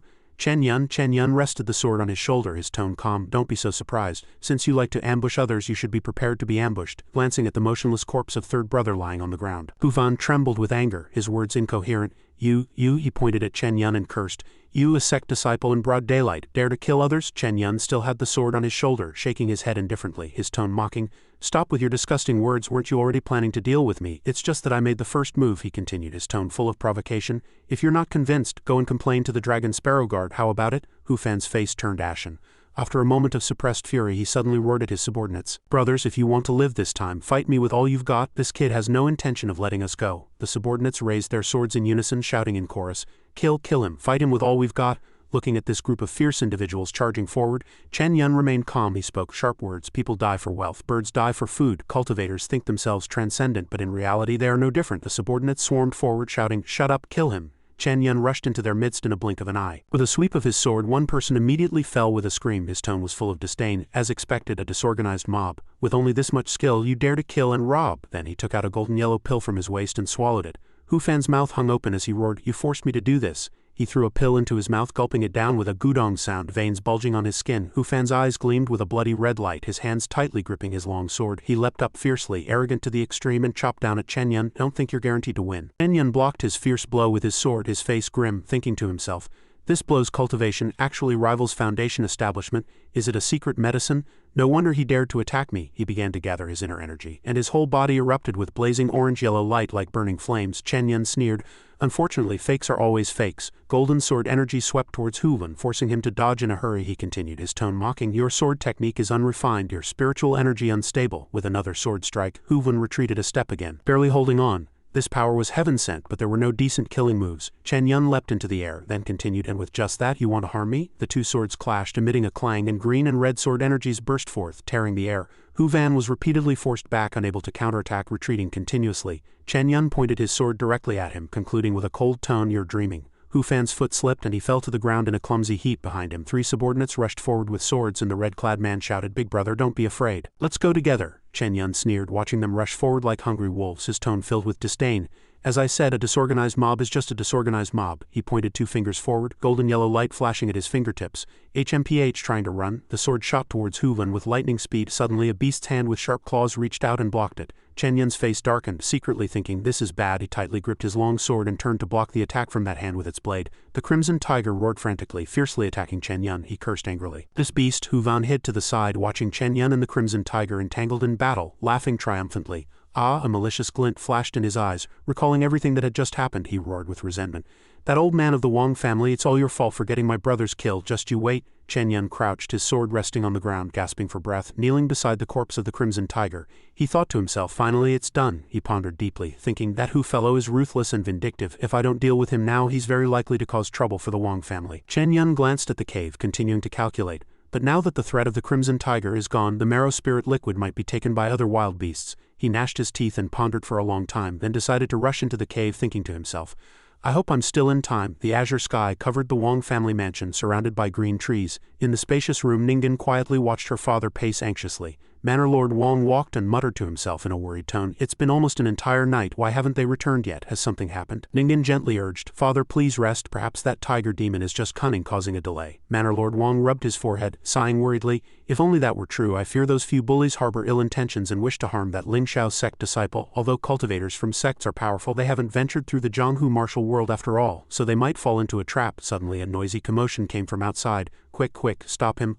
Go quickly and report to Manor Lord Wang." Manor Lord Wang and Ningan heard the commotion from inside the room. Ningan turned towards the door, standing beside her father, while Manor Lord Wang asked towards the door, "What's wrong?" A servant rushed in, panicking, reporting, "Manor Lord, it's bad, that bully Hu Fan." Another servant was thrown into the room, colliding with the first servant. Manor Lord Wang cried out in alarm, "What?" Hu Fan walked into the room, grabbed two servants by their necks and lifted them up. The servant on the right tried to break free from Hu Fan's hand, letting out a soft groan. Hu Fan grabbed the two servants by their necks, standing before Manor Lord Wang and Ningan. The servants continued to struggle, trying to break free from Hu Fan's grip. Perhaps because his neck was squeezed tighter, that person groaned.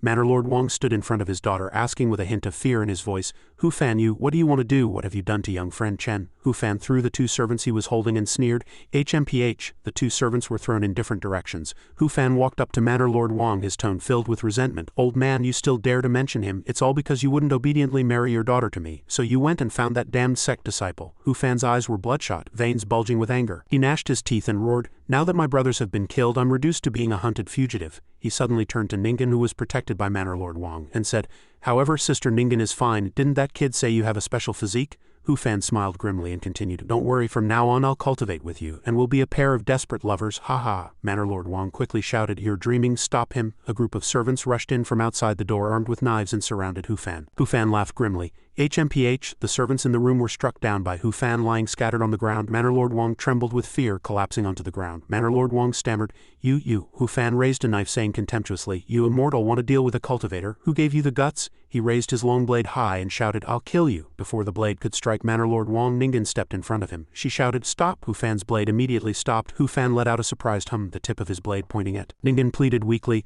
I'll go with you. From now on you can do whatever you want with me, but don't touch my father. The lord sitting on the ground raised his hand, calling his daughter's name. Ningan pushed the blade aside and Hu Fan laughed heartily. Deal, ha, all right, this is my father-in-law. He bent down and stroked Ningan's chin, threatening, if you don't behave in the future I'll come back and kill your entire family. With that he pulled Ningan away. Hee, let's go. The lord got up and chased after them. Let go of my daughter, Hu Fan cursed in disgust. Damn old man. Hu Fan gripped Ningan tightly and kicked the lord, sending him flying. The lord screamed in pain. His head hit the table. The lord groaned in agony. Ningan glanced at Hu Fan's shoulder, thinking, I can't stay here long. Who knows when that kid will catch up? I should leave first. Ningan quickly broke free from his embrace. In Hu Fan's mind, sinister thoughts continued to churn. He secretly calculated that if she truly possessed a special physique, once he tired of her, he could sell her to those evil cultivators for immense profit. Ningan lay on Hu Fan's shoulder, crying heartbrokenly. Father, tears streamed down her pale cheeks uncontrollably, and she secretly complained, if only she could also cultivate, also possess some power, how wonderful that would be. The lord knelt on the cold ground, his trembling hand reaching out, trying to grasp his daughter's disappearing figure. Ningan had just rushed out the door when Hu Fan suddenly stopped, because a deep blue circle of light, densely sparkling with strange symbols, appeared beneath his feet. It was an intricate array, and his feet had accidentally stepped into its center, activating a surge of energy. The dazzling white light erupting from the array startled Hu Fan, and he let out a soft groan. He stared at the patterns beneath his feet, stammering, his voice trembling with fear. This is, Hu Fan gritted his teeth, sweating profusely, fear spreading throughout his body. Suddenly, Chen Yan appeared from the void, his tone chillingly calm. You left a ground prison array for me. He hoisted his sword onto his shoulder, soaring into the sky with a heroic aura. Chen Yan spoke, his eyes sharp. What have you forgotten? On Hu Fan's shoulder. Ningan trembled, and he desperately stammered, begging, spare my life, I'll do anything. Chen Yan responded indifferently, unswayed. Be a good person in your next life. Then he swung his sword in a fatal strike, and Hu Fan let out a miserable scream. Hu Fan's body crashed to the ground, a muffled groan escaping his lips. Chen Yan, quick as lightning, reached out to support Ningan to prevent her from falling. Hu Fan's body lay motionless on the cold ground. Chen Yan caught Ningan in time, letting out a sigh of relief.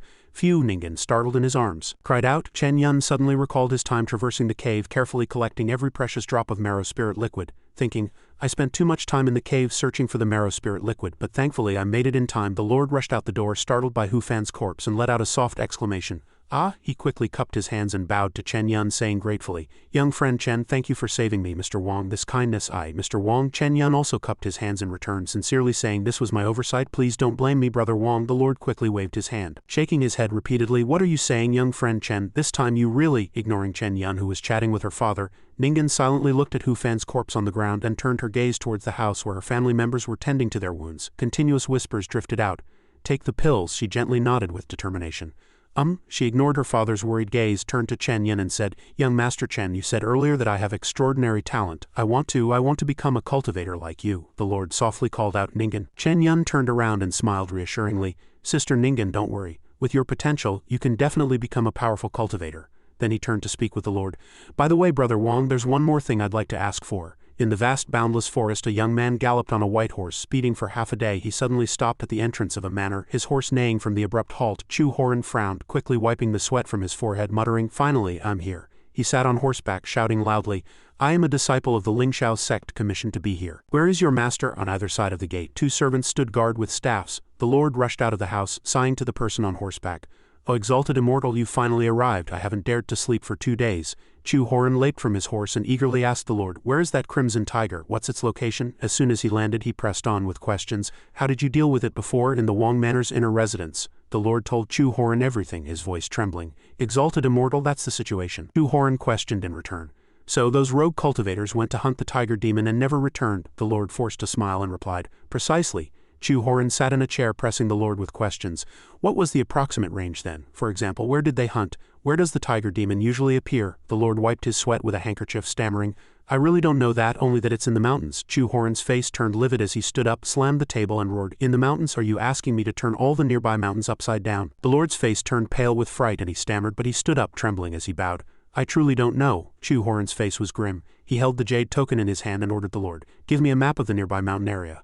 The Lord pointed to one side, welcoming the guest in a gentle tone. "All right, I'll go prepare it. Please rest for a while, exalted immortal." Chen Yan used his sword-riding technique, waiting for him and Ningan to fly back on the wind. Ling Shiu's sect was majestic and grand, with magnificent buildings, white clouds coiling above, and lush trees. Ningan's eyes widened and she exclaimed in surprise, "Is this Ling Shiu's sect?" Chen Yan held Ningan tightly, landing steadily from the flying sword. Standing at the sect gate, Chen Yan instructed, "Let's go, I'll take you to test your talent. From now on you can call me senior brother."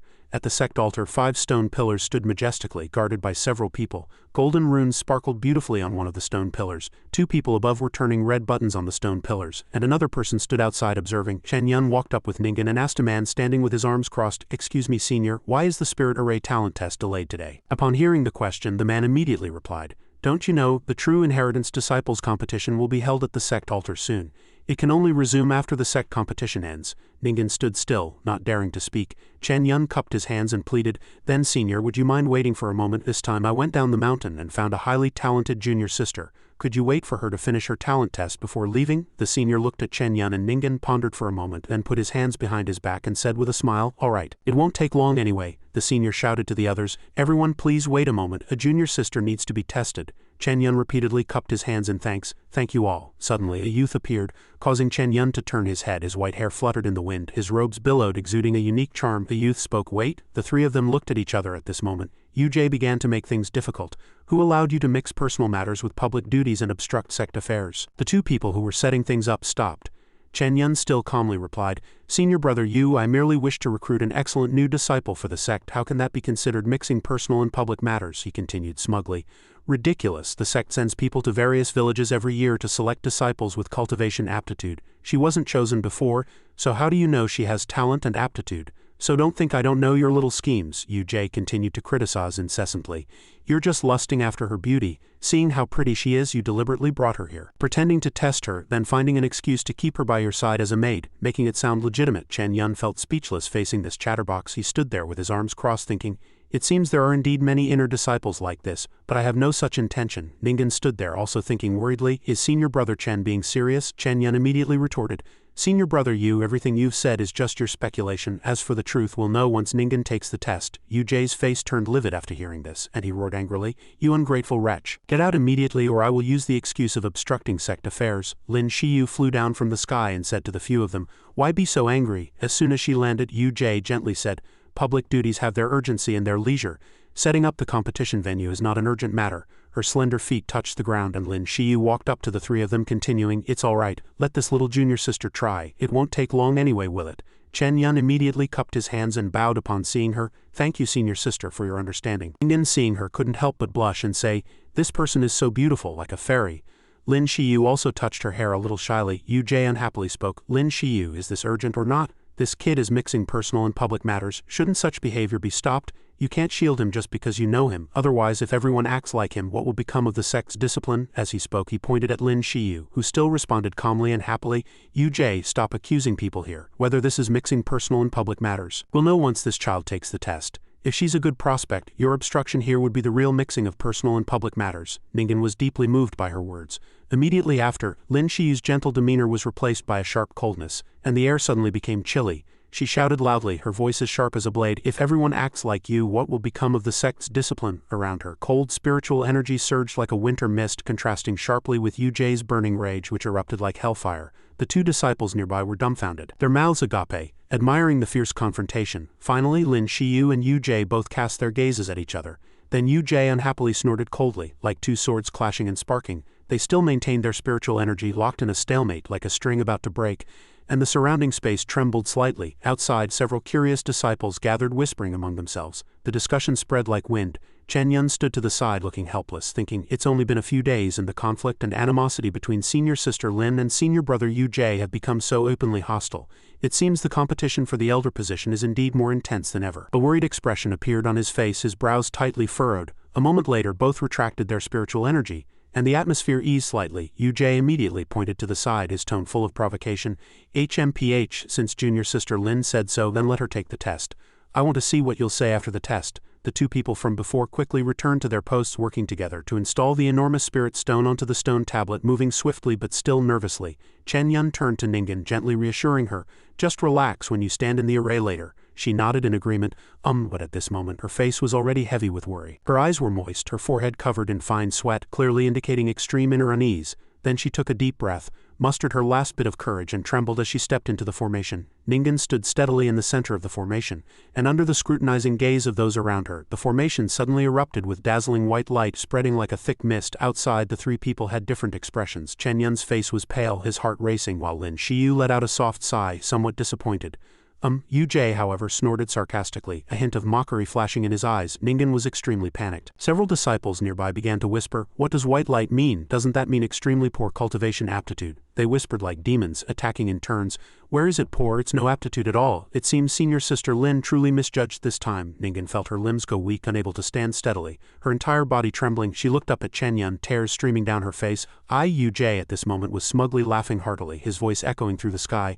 "Haha, as a mortal with no aptitude, the good seed you spoke of. See, I told you this kid was mixing personal and public matters, wasting everyone's time." As he spoke, he stepped forward, pushing into the formation, then pointed at Lin Shiu, asking sharply, "Lin Shiu, what do you have to say this time?" She was instantly speechless, her eyes bewildered. Then she turned to Chen Yan, looking somewhat confused. "Junior brother Chen," this is Chen Yan also thought worriedly, "I didn't expect the sect's test array to also be unable to detect Ningan's special physique. There's only one way now."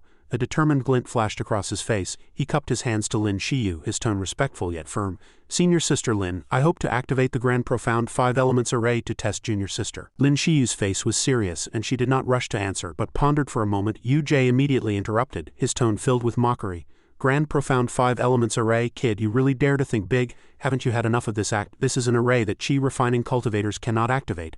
How much longer do you want to save face?" His face was twisted with contempt, attacking Ningan with harsh words. She was trembling all over at this moment, fear surging like a tide. Chen Yan remained unmoving, calmly replying, "I'm not interested in talking to you." Yu Jie gritted his teeth, too angry to speak. Chen Yan remained resolute. He again cupped his hands and pleaded with Lin Shiu. "Senior sister Lin, please give me a chance to prove myself. I am willing to bear all consequences. Ningan is absolutely not a waste, but a true genius." The few people outside were still whispering, "Is this kid serious? What is he to say? He'll bear everything. Enough, he can't clean up this mess at all." "Senior sister Lin, don't believe this kid's words." Chen Yan's face was as solemn as a mountain. Lin Shiu suddenly spoke, her voice full of trust. "Since you are so certain, I will believe you." She revealed a warm smile, her eyes shining with trust, and raised her hand and said loudly, "Everyone, please put down the spirit stones and prepare to activate the Grand Profound 5 Elements array." Yu Jie still maintained a contemptuous expression and said sharply, Good, I'd like to see the consequences of your self-inflicted actions." Two disciples walked behind Lin Shiu, and one of them cupped his hands hesitantly. "But activating the Grand Profound 5 Elements array requires a large amount of spirit stones. We don't have that authority." She waved her hand and said decisively, "It's all right, just put it on my tab. I will explain to Master." The two exchanged glances, then carefully placed a shining blue crystal onto the stone tablet as if holding a precious treasure. The few people next to them grumbled unhappily, "What is senior sister Lin doing? Who is that kid? How can senior sister Lin trust him so much?" Yu Jie revealed a sinister smile, secretly thinking, "The bigger the commotion, the better. I'll see how you clean up this mess and seize my position this time." Chen Yan walked forward and comforted Ningan in a warm voice. "Don't worry, junior sister. You are truly a genius. Here, drink this." In his hand was a small bamboo tube. Lin Shiu glanced at the bamboo tube thoughtfully and blurted out, "This is marrow spirit liquid." She thought to herself, "This kid really has a lot of fortuitous encounters to actually possess such a treasure." Ningan quickly drank it all. Yu Jie glanced at it with confusion, then grunted. The scene shifted.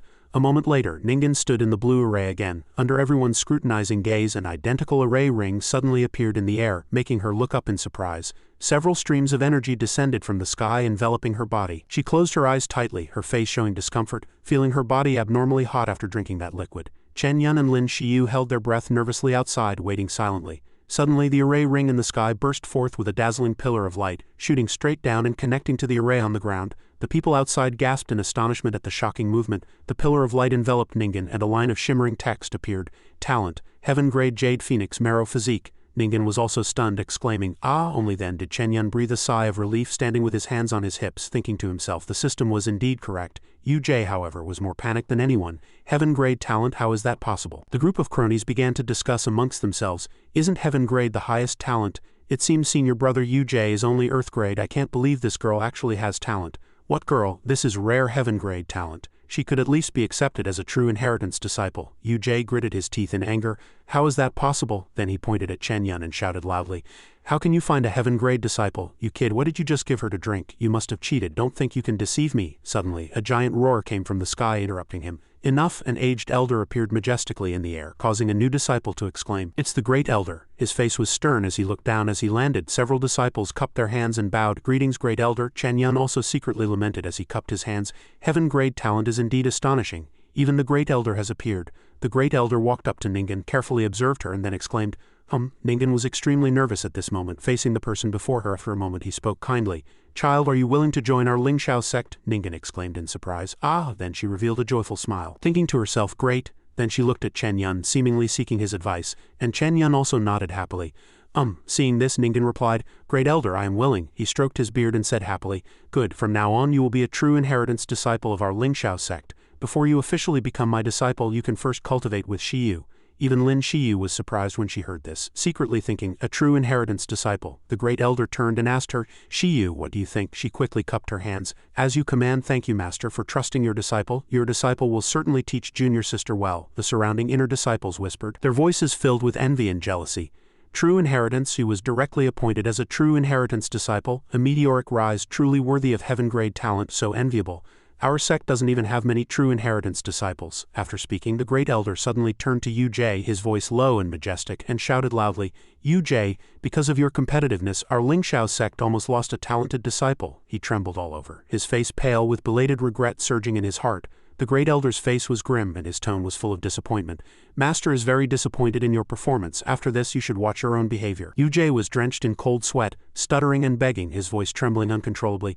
"Disciple knows my mistake, please, master." Suddenly, the great elder abruptly turned to Chen Yan, his sharp gaze seemingly able to penetrate one's heart. His entire body radiated a gloomy, heavy aura like dark clouds pressing down on the sky. Chen Yan was startled, clearly feeling the pressure spread, making it difficult for him to breathe, secretly marveling. HMPH, this oppressive aura permeates all around, Chen Yan thought with difficulty. Is this what a true immortal cultivator is like? Just a glance at me makes me feel immense pressure, Lin Shiu quickly interjected. She skillfully pointed at Chen Yan, her voice gently easing the atmosphere. "Master, it was junior brother Chen who discovered junior sister Wang." Hearing this, he nodded lightly and asked in a low voice, "How did you know that only the grand profound 5 elements array could detect heaven-grade talent?" Chen Yan humbly lowered his head and respectfully cupped his hands, replying, "Disciple was just lucky." The great elder suddenly fell silent, his brows tightly furrowed, seemingly deep in thought. Then he spoke loudly, his tone tolerant but firm. "Never mind, everyone has their own secrets. As long as you are loyal to the Lin Shiu sect, the sect will not ask further. Moreover, you have indeed rendered great service to the sect. From now on, the pills and spirit stones distributed to you will be treated as true inheritance disciple benefits." As soon as he finished speaking, he waved his hand towards Chen Yan, a gesture as if bestowing invisible favor, revealing genuine appreciation. Chen Yan quickly responded respectfully, his tone filled with gratitude. "Thank you, great elder." The great elder nodded in satisfaction, softly humming. Then he turned, his majestic figure floating away, the lingering resonance still vibrating in the air. Chen Yan secretly watched him, his heart filled with admiration. Suddenly a shimmering prompt flashed above his head. 3 months later, obtained the ancient immortal artifact Vessel of Mortal Dust in the Spirit Spring secret realm. He was startled, his heart pounding, secretly alarmed. "Ancient immortal artifact, the flying sword senior sister Lin gave me is just a spirit artifact, not even a magic treasure. It's already coveted by many. How terrifying would this ancient immortal artifact be? Once the news leaks, can the sect still protect it?" The more he thought, the more troublesome it seemed. Ningan, blooming like a flower, rushed to Chen Yan's side, her voice trembling with excitement as she expressed her gratitude.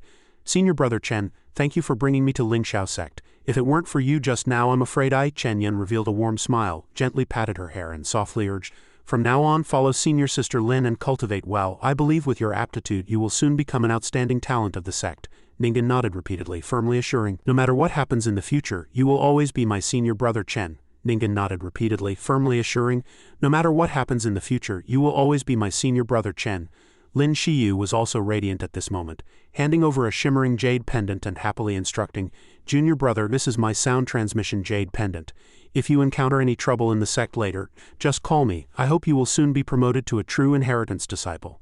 "This junior brother Chen is really interesting," those outer disciples whispered, their voices filled with envy. "The benefits of a true inheritance disciple are so good. This is truly a carp leaping over the dragon's gate. How come I can't find a heaven-grade talented junior brother or sister?" The others, with a sour tone, mocked. "You all don't understand anything. The biggest advantage this kid has is that both true inheritance disciples owe him a favor. A huge favor. Tisk tisk, even if he does nothing, he'll be able to walk sideways in the sect in the future. Look, senior brother Yu Jay's face is already black. At this moment Yu Jay was gritting his teeth, seething with anger, his entire body radiating a gloomy heavy aura. His gaze met Chen Yan's, and a hint of displeasure flashed in both their eyes like two sharp swords clashing. Suddenly Chen Yan secretly worried. This kid has offended him before, and now he made him lose face in front of the great elder. I'm afraid he wishes he could devour me alive. No wonder senior sister gave me a sound transmission jade pendant. This is also a warning to him not to lay a hand on me. But as long as I'm in the sect, this kid won't dare to act rashly. Thinking of this, he breathed a sigh of relief and began to ponder more important matters. The competition is about to begin. I must quickly digest the marrow spirit liquid to enhance my strength and talent. Having finished his calculations, he turned and left, no longer paying attention to the people around him. The scene shifted to Chu Horin, who was walking alone in a desolate mountain forest, coming upon several corpses with a tiger's corpse beside them. He couldn't help but be surprised.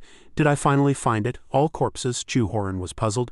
Did this beast die with them? Regardless, this crimson tiger mutated, so there must be some heaven and earth spiritual treasure here. After speaking, he started running again. Looking at the sensing bracelet on his wrist flashing, Chu Horin said again, "It's nearby." But when he entered the depths of the cave he found it empty, with nothing inside. He immediately punched the nearby rock, his face exceptionally angry. "Bastard who stole my things again, little thief, shameless little thief." "Ah!" His roar echoed throughout the forest, startling the birds into scattering. The scene shifted to inner disciple Chen Yan, who was currently sitting cross-legged in an array, cultivating. A bamboo tube containing a marvelous spiritual liquid suddenly rolled out, then poured out. After a while, shimmering spiritual energy emanated, and Chen Yan finally let out a tired sigh. Then he suddenly opened his eyes. "The effects of the marrow spirit liquid are even stronger than I imagined. I can clearly feel that although my cultivation has not greatly increased, it is twice as stable and abundant as before," he thought to himself. Happily looking at his hands after speaking, he became serious. "Chu Horin, now no matter how many trump cards you have, don't even think about turning the tables." Suddenly a call came from outside, interrupting Chen Yan's thoughts. "Is junior brother Chen Yan in?" He went out to open the door, asking, "What's wrong?" Two men were standing outside at this moment. Both were happily waiting for him, one of them holding something, and everyone else outside was whispering. The deacon now pointed to the item in the senior brother's hand and said, "Junior brother, these are the pills and spirit stones the sect has distributed to you this time. As per the sect master's instruction, your treatment is the same as a true inheritance disciple. Additionally, junior brother Chen is now also an inner disciple. Although you cannot exclusively occupy a mountain peak like a true inheritance disciple, the main peak where inner disciples reside has much stronger spiritual energy and spirit gathering arrays than the outer sect. I have already sent someone to tidy up a room. Junior brother Chen can move in any time," he said with a friendly expression. Chen Yan quickly cupped his hands and politely replied, "Thank you, deacon. I will move in right away," the deacon said with satisfaction. "Good, if there's anything I can help with in the future, junior brother Chen, please don't hesitate to find me." After the announcement, the deacon and that senior brother left under everyone's gaze. Chen Yan stood in his room with his arms crossed, thinking contentedly, "Indeed interesting. A few months ago, when my pills were snatched, no one cared. Now a deacon is trying his best to win me over. The world of immortal cultivation is truly the most realistic." Several disciples immediately stepped forward to flatter and butter him up. "Senior brother Chen, come back and visit often when you're free."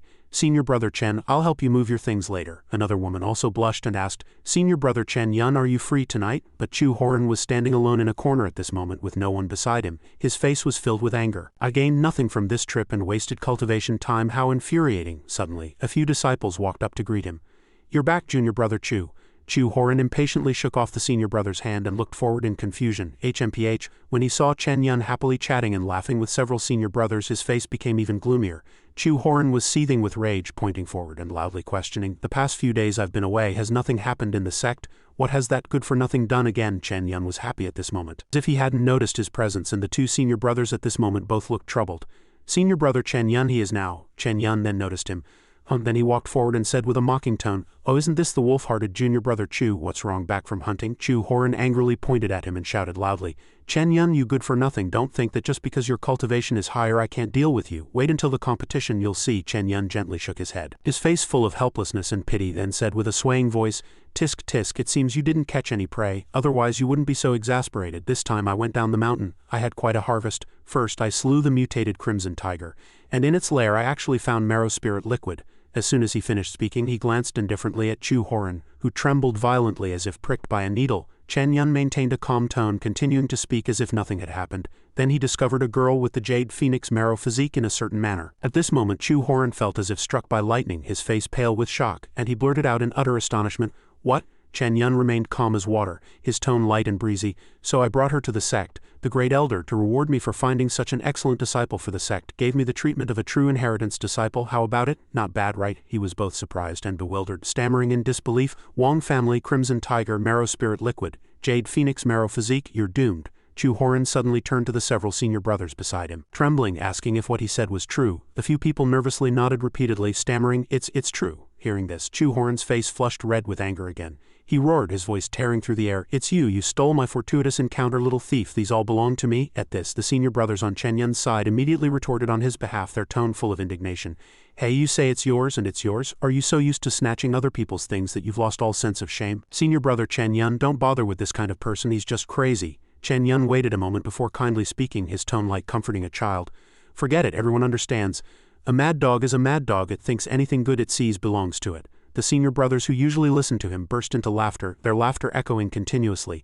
"Ha ha ha ha!" At this moment Chu Horin was seething with rage, his teeth grinding, his cheeks contorted, his face as fierce as a demon. He could no longer hold back and abruptly drew his sword. Then like an out-of-control beast he wildly charged at Chen Yan, launching an attack.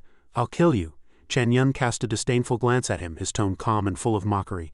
"You, with your meager skills?" With that he quickly drew his own weapon and decisively counterattacked. The two weapons collided violently, erupting with a powerful force that kicked up dust everywhere.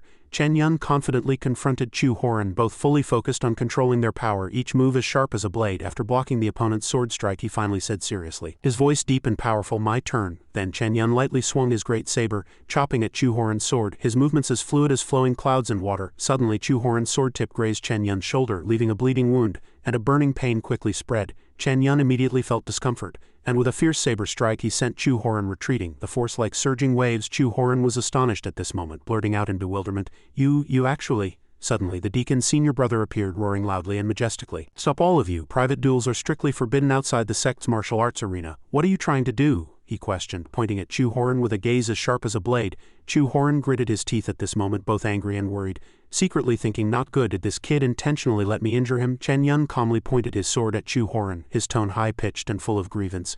"Senior brother, look, as soon as he saw I had pills he claimed they were his and even tried to snatch them." After saying this he turned to the side, seeking everyone's affirmation, his tone filled with indignation. "Everyone, tell me, isn't that right? If I hadn't reacted in time it would have been more than just this small injury." A senior brother quickly spoke up, his tone full of anger. "Exactly." Chu Horin suddenly drew his sword and attacked, clearly intending to kill senior brother Chen. Chu Horin was furious at this moment, roaring in rebuttal, his voice distorted with anger. "You're lying, this kid clearly just intentionally." Chen Yan now appeared extremely wronged, his voice trembling and full of sorrow. "Shameless, your sword still has my blood on it. The evidence is ironclad, yet you still want to deny it." Chu Horin was instantly speechless, not knowing how to respond, his face flushing crimson. Then Chen Yan turned to the deacon's senior brother, saying aggrievedly, his tone full of indignation, "Senior brother, this person is insidious and cunning, despicable and shameless, accustomed to acting tyrannically. He used to force outer disciples to hand over their pills to him, and now that he sees I have good pills he wants to snatch them again. He's simply lawless. I hope the sect will deal with him according to its rules." The few disciples behind him also chimed in, their tone filled with indignation. "Senior brother Chen is right, he used to snatch everyone's things, relying on his high cultivation to seize things by force. Exactly, he and his few lackeys must not be let off lightly." The deacon, after listening, also turned to Chu Horin, his expression as stern as a courtroom judge. He thought to himself, although the outer sect's discipline was lax, he didn't expect such a thing to happen. Chu Horin was at a loss for words at this moment. He struggled to support himself, his voice trembling. "No, this is something else. This kid just intentionally framed me." The deacon's senior brother, hearing this, found even more leverage, his voice cold. "That also proves you did indeed snatch other people's pills before. Now you're acting out of anger again. Ordering that junior brother beside you to take him down. Attacking someone within the sect and injuring them has already violated sect rules. As for you snatching other people's pills, I will also investigate thoroughly.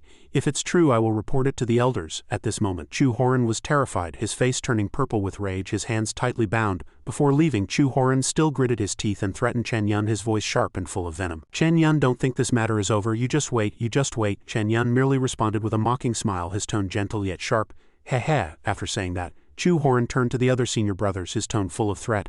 And all of you, I've noted you down. Those few also looked worried without responding, their faces pale. Chen Yan immediately spoke to comfort everyone, his tone confident and warm. A mad dog is a mad dog, still wanting to bite now. Don't be afraid, everyone. As long as everyone unites, even if he had 10 times the courage, he wouldn't dare retaliate, especially with me here. He thought to himself with satisfaction. To be dealt with according to sect rules, at the very least he'll be locked up, probably until the competition to be released. By then I'd like to see how you're going to fight me. The scene shifted to Ling Xiao's sect's dungeon, where a heavy iron door was visible, and an arm suddenly slammed against the wall, leaving a deep indentation. Chu Horin, trapped inside, was furious, wildly punching and roaring angrily. Damn it! After punching for a while, he was breathless with exhaustion, his face ashen, his teeth grinding, his gums sore. Then he roared to the sky as if to vent all his anger, his voice echoing in the dungeon. Chen Yan, I will never let you off in this life. If I don't avenge this, I swear I'm not human. An outside jailer, annoyed by the noise, knocked on the door and reminded impatiently. Shut up, be quiet. Chu Horin maintained his angry expression, turned away and snorted disdainfully. The jailer continued, his tone laced with sarcasm. The sect competition is about to begin and you're still locked up here. It's absurd, wasting my time. UJ appeared at this moment, handing the jailer a heavy money bag. The man accepted it and left with satisfaction, humming a little tune. Hum hum hum. Having handled everything, he looked at the foolish fellow inside, his tone full of contempt. Chu Horin was still stomping and fuming, his face red with anger. UJ roared, his voice sharp and full of fury. I know everything now. I didn't expect you to be so incompetent. Chu Horin dejectedly lowered his head and explained, his voice trembling and full of resentment. It was that scoundrel Chen Yan who set me up, and he even stole my fortuitous encounter. If I had known, I should have. Enough, I don't have time for your excuses. That kid has thwarted me repeatedly. First he sold the mutated demonic core to Lin Shiu, and now he made me lose face in front of Master. UJ furiously clenched his fists, his eyes bloodshot, roaring, his tone filled with hatred. I just want him to pay the price. Chu Horin was also gripping the iron door at this moment. His voice full of pleading, he sought help from his ally. I promise I can make him look bad on the day of the competition. UJ responded coldly, his tone full of contempt. Your cultivation hasn't improved since you reached Foundation establishment, and now you're locked in a cell while that kid is rapidly advancing with various resources. Tell me, how do you plan to make him look bad? UJ didn't know how to respond at this moment, merely gritting his teeth, stammering in bewilderment. Suddenly, UJ took out a small bag with a sinister smile on his face and said, Heh, I have a secret medicine here, and combined with a specialized cultivation technique, in about 3 to 5 days your strength can greatly increase. Defeating or even severely injuring Chen Yan won't be a problem. Chu Horin looked at the item, asking worriedly, his tone with a hint of hesitation. Does this medicine have side effects? UJ replied with composure, his tone calm as if nothing had happened. If there were no side effects, wouldn't anyone be able to use it? To be honest, this thing severely depletes the body. Even if you win, it will probably take a long time to recover. UJ, after hearing this, his face darkened, and he continued, his tone full of bitterness. In other words, it's a medicine that overdraws the future. Chu Horin's entire body trembled violently, as if anger was gnawing at every inch of his flesh. Of course I want revenge on Chen Yan. He squeezed out a few words through gritted teeth, but the price was too great. UJ coldly turned away, his voice echoing icily. Use it or not, it's up to you. He placed a few items at the dungeon door, then hastily left this dark and damp place, his figure gradually disappearing down the cold stone corridor. Chu Horin gritted his teeth at this moment. The image of a middle-aged man flashed through his mind, followed by a scene of Chen Yan surrounded by people laughing and chatting. His face instantly turned pale and rage spread like wildfire. He roared in a low voice, his trembling hands reaching for the book and the bottle of medicine, his eyes filled with desperate resolve. The scene shifted to Chen Yan. He was inspecting his new residence, a brilliant smile on his face, full of excitement. The new residence in the inner court was good, he thought to himself. The spiritual energy here was surging, far surpassing the outer sect by more than one level. Moreover, the spirit gathering array also operated more smoothly. Cultivating here would definitely yield twice the results with half the effort. It was simply a shortcut to a higher realm. Suddenly a spirit beast leapt in front of him, its eyes sparkling, looking as if it was enticing him. Chen Yan was startled, his tone with a hint of confusion. Are you trying to tell me to follow you? No sooner had he spoken than the spirit beast darted away like lightning without hesitation. Chen Yan quickly chased after it, panting, his heart full of curiosity. Before long, a beautiful young girl's figure came into view. She stood quietly under the golden sunlight like a vivid ink painting waiting for something. After the windborne beast completed its mission, it immediately leapt onto her shoulder, a brilliant smile on its small face. Lin Shiu was startled and softly said, Delivered. Chen Yan also arrived panting at this moment and immediately respectfully cupped his hands in greeting. Senior sister Lin. Lin Shiu blushed slightly and shyly replied, Still calling me senior sister, that's too formal. Chen Yan maintained his mischievous smile and said with a chuckle, May I ask why senior sister called me here this time? Lin Shiu now spoke softly, her voice like a clear spring flowing through rock crevices. I owe you another favor this time. Wang Ningyan's aptitude is almost as good as mine. Before long, the sect will have another extraordinarily powerful true inheritance disciple. Master letting her cultivate with me also means she will join my faction. As she spoke, she mischievously stroked the wind-born beast's little nose, then suddenly became serious, her tone calm and sharp. Yu-Jie lost face in front of Master this time. Do you understand the implications behind this? Chen Yan listened. His eyes showed confusion, and he blurted out, does that mean he can no longer compete with you? Lin Shiu nodded repeatedly, her tone swift. Exactly, but I think he'll retaliate. How will he act after you've put him in this situation? He asked in alarm, his voice trembling. Don't tell me he wants to lay a hand on me in the sect. She smiled reassuringly, explaining methodically, that's true, but don't forget the sect grand competition is about to begin, not to mention the secret realm afterward. I heard he visited Chu Horin in prison. Chen Yan suddenly realized at this moment the images of Chu Horin and Yu-Jie flashing in his mind. Their alliance was no small matter. Chu Horin already had an extraordinary background, and if he allied with Yu-Jie, seeing his distracted expression, Lin Shiu quietly walked behind him, placing a warm hand on his shoulder, her tone gentle yet firm. If Yu-Jie makes the first move, then I naturally can't just stand by, can I? After all, you're also my person. Come sit down. Chen Yan quickly sat down, still full of doubts, his voice stammering. Senior sister Yu, she didn't answer. She just gently raised a finger, tracing a line from one side to the other, her movements as graceful as a sword dance. Then that finger suddenly jabbed forward.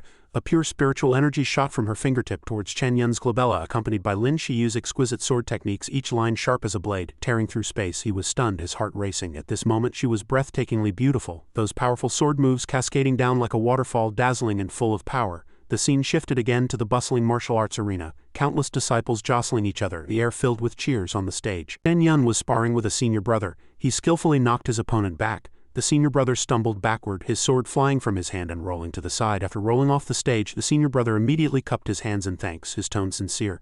Thank you for holding back, junior brother. Chen Yan humbly responded, cupping his hands and bowing his head. You're too kind. The referee below, while busily writing, loudly announced, Martial Stage Number 3, Chen Yan wins. Junior brother Chen has now advanced to the 5th round, and his cultivation also meets the requirements, having obtained qualification to enter the next sect secret realm. Do you want to continue fighting? Chen Yan asked confidently, his eyes glinting. Let's continue. There are many senior brothers in the inner sect with higher cultivation than me. Even if I can't win, getting guidance from the seniors is what I hope for. The junior brothers below cheered in unison, their voices like a surging tide. Junior brother Chen, try to make it to the 8th round. I heard the sect gives rewards for reaching the 8th round. Go, junior brother Chen, you are our outer sect's biggest hope this year. Suddenly, a sharp scream came from afar. Ah! Chen Yan looked back only to see a senior brother being thrown out of the arena, groaning in pain. Chu Horin stood proudly on the stage, his face full of arrogance, as if he were the master of the battlefield. The crowd below buzzed with discussion. So strong that senior brother was slammed hard to the ground, crying out in pain. Chu Horin suddenly caught sight of Chen Yan on the adjacent field and blurted out, Chen Yan? Then he gritted his teeth, his anger erupting, and pointed directly at Chen Yan, roaring, I've also made it to the 5th round. I want to fight him, referee. The referee, who was busy recording, hastily reminded him, his tone serious. According to the rules, matches must follow the roster and require mutual consent.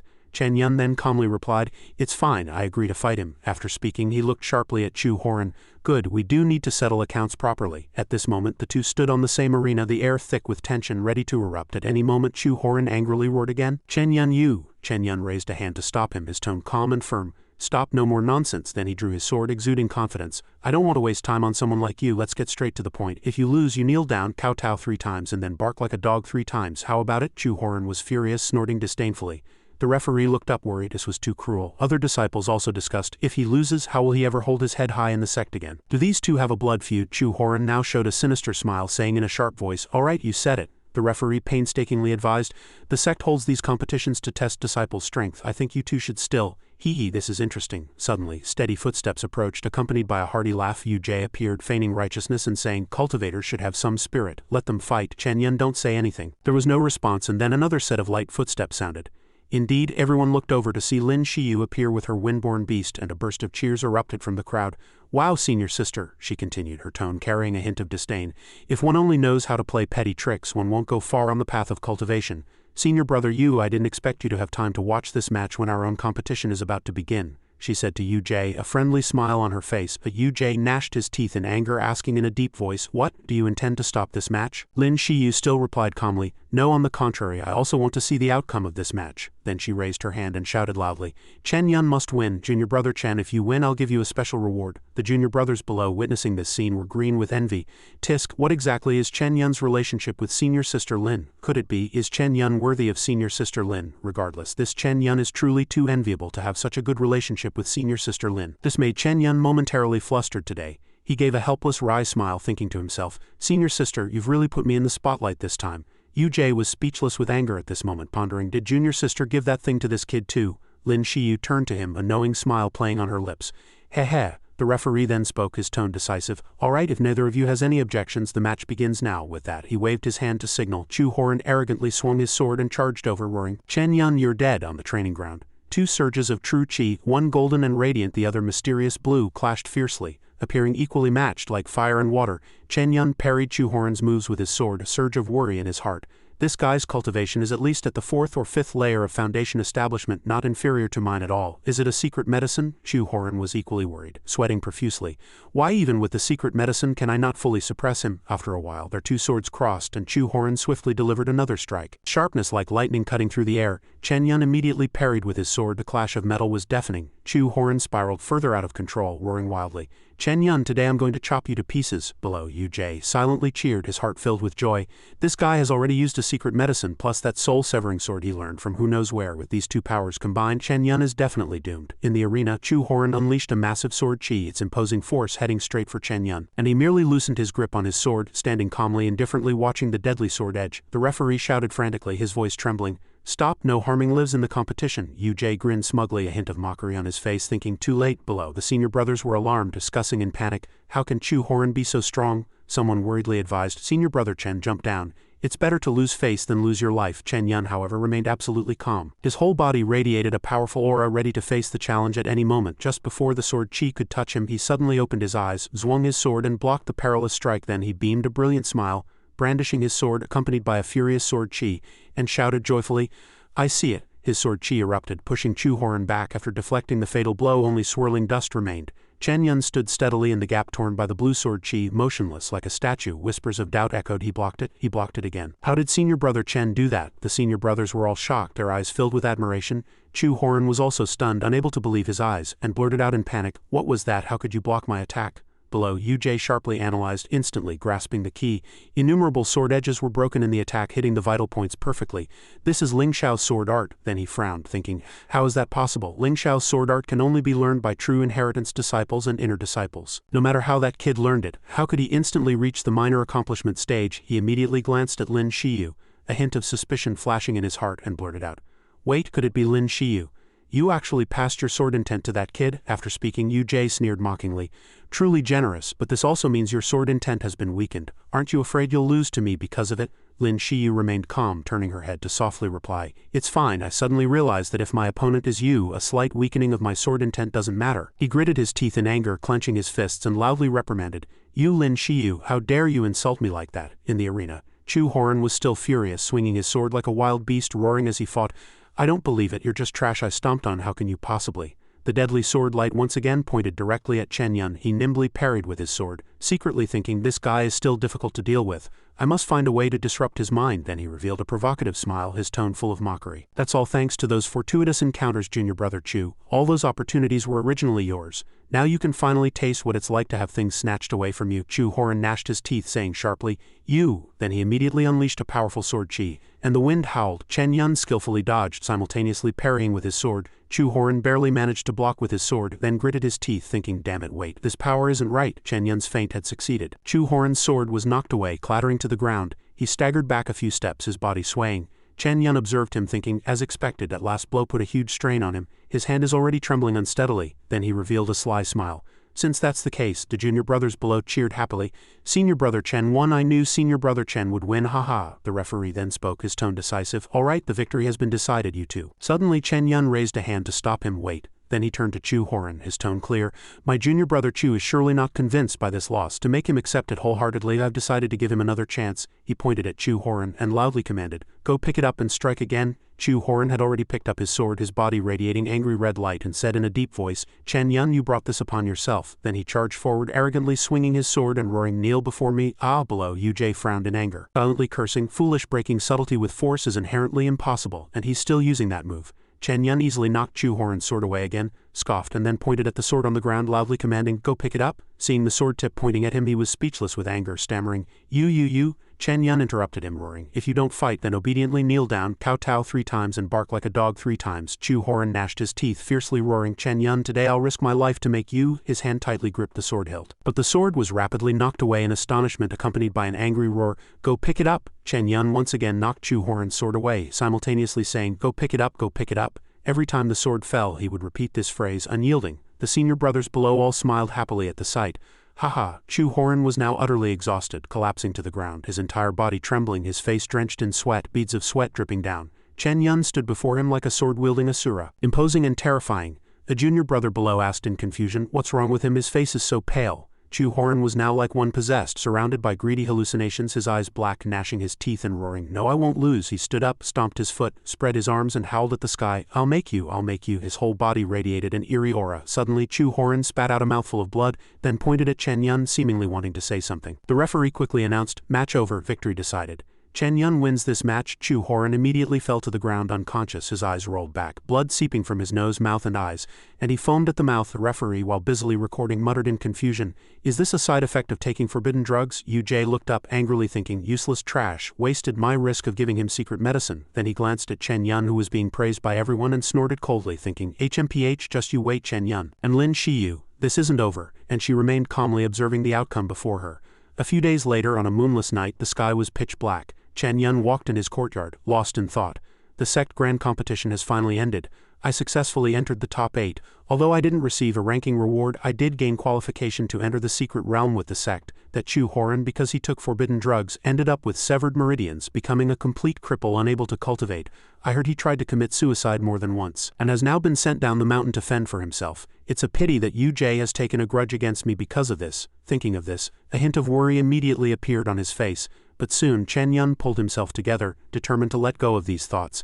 At least Chu Horin was no longer a threat to him. Unfortunately, that heaven-defying fortuitous encounter of his, it would be difficult to find another fat sheep with such rich pickings in the future. Speaking of which, he sighed regretfully. Suddenly Lin Shiu appeared. As soon as she landed, she jokingly asked, "What's wrong? You sigh when you see me. Does junior brother Chen not want to see me?" Chen Yan quickly waved his hand and explained, "No, I'm just worried that since you won against UJ this time, he might vent his anger on me."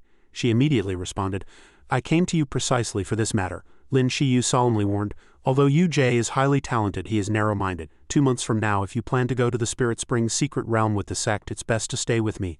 I am now also a preparatory elder, so I have a bit of power within the sect. Find a way to improve your cultivation." Chen Yan's expression grew serious upon hearing this. An information stream appeared above Lin Shiu's head. 2 months later, in the Dragon Bone Tomb of the Spirit Springs secret realm, she will unexpectedly acquire the Yinglong bloodline, transforming into a true dragon vein cultivator. Upon closer inspection, Chen Yan's heart couldn't help but tremble, and he inwardly exclaimed, "How many years has the world's dragon blood been gone?" Lin Shiu saw him so lost in thought, her cheeks slightly flushed, and she gently stroked her temples, asking somewhat shyly, "What's wrong? Why are you suddenly looking at me like that?" Chen Yan quickly scratched his head, offering an awkward smile, trying to ease the atmosphere. "It's just that senior sister is too beautiful." This disciple was simply mesmerized. Lin Shiu, upon hearing this, lightly flicked his forehead. "Stop being so glib. The trials in this secret realm are nothing like the competitions within the sect. With your current cultivation at the 7th layer of foundation establishment, you're only considered average among inner disciples. As for talent," Chen Yan gave a brilliant smile and replied, "Oh, there you go again." But she immediately said seriously, "Don't be offended by my bluntness, but even if you've consumed marrow spirit liquid, you're still far from comparable to a genius like junior sister Chen Ningan." Immediately after, she gently reminded him, "If you intend to enter the secret realm with me, then you must cultivate with all your might for these 2 months and never become complacent. You must remember, disciples from other sects are not soft targets like Chu Horin." Chen Yan, hearing this, immediately cupped his hands respectfully. "Thank you for your guidance, senior sister." He inwardly muttered, "Senior sister has been good enough to me. How could I dare snatch her fortuitous encounter? But if it's from other sects, that's another matter." The scene shifted to 2 months later on the bridge leading to the Flying Ark, where a bustling crowd queued up waiting. Countless people waved goodbye below, and a deacon, while recording, loudly announced, "Chen Yan, inner disciple, 7th layer of foundation establishment, entered the top 400 in the grand competition." Chen Yan was already standing by the railing, ready to board. The deacon turned to confirm, "Are you sure you want to participate in this secret realm?" Chen Yan nodded firmly. "Confirmed." Upon hearing this, the deacon kindly admonished, "Go ahead, you must be careful on this journey, and always remember you are a disciple of the Ling Shiu sect." With that, Chen Yan boarded the Flying Ark. Several senior brothers on board waved, loudly shouting goodbye. Friends on land also cheered loudly. "Senior brother Chen, have a smooth journey, bring back plenty of heavenly materials and earthly treasures, be careful and come back alive." Chen Yan waved back, a warmth filling his heart. The flying arc gently vibrated, cutting through the clear blue sky. Disciples poured out, admiring the scenery outside the windows. Several senior brothers laughed heartily. The scenery is quite good, ha ha ha. Chen Yan quietly stood behind them, observing as recent fortune information suddenly appeared above everyone's heads. Wazi will find a Jingyang pill in the Spirit Spring Secret Realms Mountain Valley. Recent fortune. Obtain a high-grade spirit treasure pelt in the Spirit Spring Secret Realms Chenxiang Forest. Recent fortune. Find a spirit-infusing Ganoderma in the Spirit Spring Secret Realms Crescent River Valley. Recent fortune. Obtain Dragon Bone Azure Gold in the Spirit Spring Secret Realms Water Cloud Stream. After reading, he inwardly thought, it seems many people will have gains on this trip. Suddenly, light footsteps approached. Chen Yan walked to the door, knocked a few times, and then said, Senior sister. Inside the room, Lin Shiu sat in the center with several fellow disciples by her side. The information above her head flashed past. Recent fortune. In the Dragonbone Tomb of the Spirit Spring Secret Realm. Acquire Yinglong blood, becoming a dragon vein cultivator. She waved brightly. You've come at the perfect time, junior brother Chen. I was just about to hold a strategy meeting with everyone. Chen Yan swept another glance, and above the heads of the two people on the left, the words no recent fortune were displayed. Looking at the two on the right, the situation was similar. No recent fortune. One girl even secretly glanced at him and giggled. Hee hee. Chen Yan couldn't help but feel a little disappointed in his heart. Why did no one else have any fortuitous encounters besides senior sister? He then quickly cupped his hands and bowed respectfully. Greetings, honored seniors. A girl, arms crossed, surveyed him, then spoke. 7th layer of Foundation establishment. Where did senior sister Lin find this kid? The man with a white scar across his nose also interjected. His strength is too low, he might drag us down in this secret realm. The brown-haired girl then stepped forward, patted his shoulder and comforted him. Don't say that. If senior sister Lin called him, this kid must have something exceptional about him. Only then did Lin Shiu say with a smiling face, all right, let me introduce you all. This is Chen Yan, an inner disciple. He found junior sister Chen Ningan and he's very lucky, so perhaps he can bring us good fortune this time. Upon hearing this, he couldn't help but be slightly surprised. She then said, you all introduce yourselves too. A hand shot up. Me first, me first. The brown-haired girl scratched her cheek and introduced, my name is Xiao Ji. I just reached Golden Core stage a month ago, now at the first layer of Golden Core. My main cultivation is the piercing rainbow spear art, specializing in offensive formations and breaking arrays. The girl with a talisman on her forehead then said, and shower 9th layer of Foundation establishment. Don't let my cultivation level fool you. Among all the sect disciples, no one is better at breaking and setting up arrays than I am. The man with a scar on his nose nonchalantly said, Nan Shen, 2nd layer of Golden Core. My main cultivation is the Soaring Dragon's Sun Riding Blade. And the man holding a folding fan smiled and said, Heng Yunsheng, 1st layer of Golden Core. I only specialize in pill refining and healing. I'm not good at combat. Chen Yan scanned the people around him, inwardly thinking, almost all of them are true inheritance disciples, and all have reached Golden Core stage. Logically, they shouldn't easily encounter danger. Why is this happening? He then scratched his head, introducing himself with a simple smile. Chen Yan, 7th layer of Foundation establishment, proficient in Ling Xiao sword art. Outwardly he was calm, but deep down he was extremely serious. In these past few months he had dedicated all his energy to improving his cultivation. Most of his cultivation techniques and martial arts had reached a bottleneck, except for the Ling Xiao sword art, which had reached minor accomplishment. Thanks to senior sister's teaching. After the introductions, Lin Shiu clapped her hands. Alright, now that everyone knows each other, let's officially start the meeting. At this moment the enormous flying arc with a mighty dragon's head rearing at its bow shuttled through the pristine white clouds as if in a celestial realm. Suddenly a giant vortex appeared beneath the flying arc. In the center of the vortex a clear waterfall cascaded down. The scene switched back to the cabin, and Lin Shiu continued, Junior brother Chen has temporarily joined us, so I need to reiterate the situation. The Spirit Spring Secret Realm opens only once every 10 years. The opening time is very short, usually only a few days to a few weeks. Our task is to explore within the Secret Realm and find fortuitous encounters during this period. Chen Yan raised his hand to ask, what exactly is the Secret Realm like inside? Are there any records? She shook her head. There are records, but they're not very useful. Before going in, no one knows what it looks like inside. It's like a giant mystery box. Each time the secret realm opens, it will be different from the last. He then asked, who established this secret realm? Lin Shiu patiently explained, it's unclear. According to the records I've seen in the sect's ancient texts, when the Spirit Spring secret realm was first discovered, it was very small, with only a few simple areas. But now it has developed into a small world containing countless fortuitous encounters and treasures. Even our sect cannot monopolize it. We can only share it with other sects and forces. According to her, a strange light emanated from a giant fissure. Lin Shiu continued to explain, and the people from these two sects and forces will be our greatest threat. Once we encounter them in the secret realm, as long as they perceive an opportunity. At this moment, a group of people stood outside the ship's rail, admiring the pristine white clouds.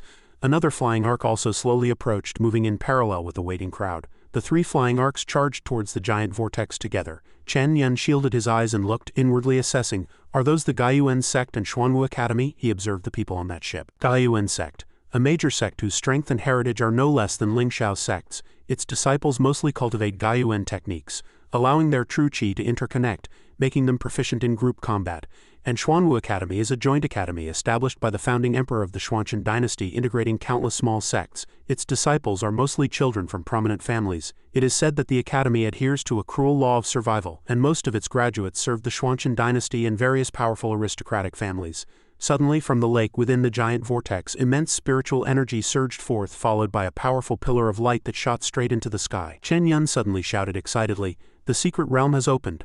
Lin Shiu quickly walked out, frowning slightly as she asked, "No one has lost their teleportation talisman yet, right?" He immediately reached into his robes and pulled out a small glittering object.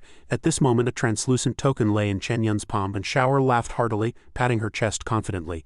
"Senior sister, don't worry. This is a life-saving talisman, how could we forget it?" Xiao Ji playfully blinked, interjecting, "I don't think we'll need this with our strength." Chen Yan tightly gripped the talisman in his hand, inwardly calculating. The teleportation talisman was a treasure issued by the sect to every disciple, capable of whisking them out of the secret realm and safely back to the flying ark. Theoretically, if one falls into a life-threatening predicament, it guarantees absolute safety. However, don't some people, due to bad luck, return empty-handed without any fortuitous encounters? As he pondered, he looked back at his companions behind him. Above their heads, cold information appeared one after another. No recent fortune, no recent fortune, no recent fortune, no recent fortune.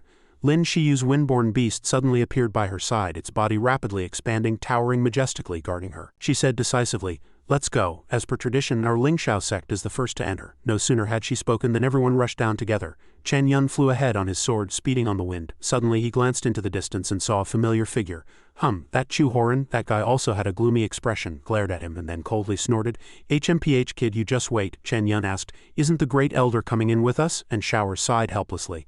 "Please, the Spirit Spring's secret realm only allows cultivators at the mid-golden core stage to enter." After speaking, she brightly explained, "Did you forget? Senior Sister Mu's 6th layer of golden core is already the limit. Elders are powerful nascent soul stage cultivators. How could they enter?" Xiao Ji rushed down at an astonishing speed, shouting, "Can't enter? How can that be?" Lin Shiu calmly replied, "This time the Great Elder is here to oversee the other 2 factions, each of which also has a nascent soul stage expert. Otherwise, with so many people fighting inside, wouldn't they just be intercepted as soon as they come out? So, the 3 factions have already implicitly agreed that no matter how fiercely they fight inside the secret realm, peace will be maintained outside." Chen Yan inwardly pondered, but the system clearly showed that he would enter the secret realm in the future. Could there be some unexpected change later? Suddenly he gritted his teeth, his anger flaring. In the distance, several rogue cultivators were also pouring into the teleportation gate. Lin Shiu frowned. "A bunch of rogue cultivators, people without sects," he then asked. "Isn't that important?" Nan Shen calmly explained. "Most rogue cultivators have extremely poor talent, and no sect is willing to take them in. They have neither cultivation nor inheritance. The Spirit Spring's secret realm also has cultivation level restrictions, so no one would be foolish enough to waste such an opportunity." Xiao Ji chuckled, then added, "Which means, essentially, they're all easy prey for us." Lin Shiu, hearing this, reminded them in a serious tone, "Although that's true, you must remember that no matter who you encounter later, you must go all out and never underestimate them." With that, she lightly rode onto her spirit beast. "Let's go. Entering together will prevent us from being separated." The teleportation gate erupted with immense energy surging like a tide. Chen Yan staggered, struggling to withstand the violent impact for a while.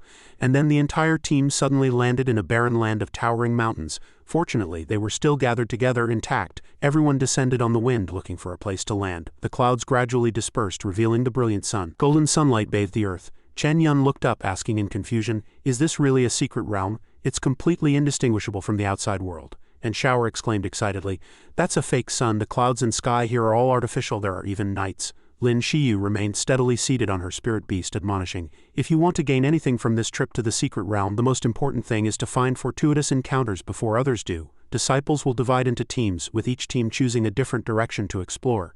Chen Yan, hearing this, inwardly analyzed. Ultimately, in the secret realm, it depends on who picks up more treasures and snatches more items. Theoretically, there will eventually be a battle until only the strongest team remains. But because of the teleportation talismans, as long as one gains something, even if they encounter powerful cultivators from other sects, they can retreat safely with their gains. Therefore, exploring in teams is much more efficient than exploring as a large group. As he pondered, a cunning smile appeared on his face. Those disciples, hearing Lin Shiu's words, immediately cupped their hands respectfully.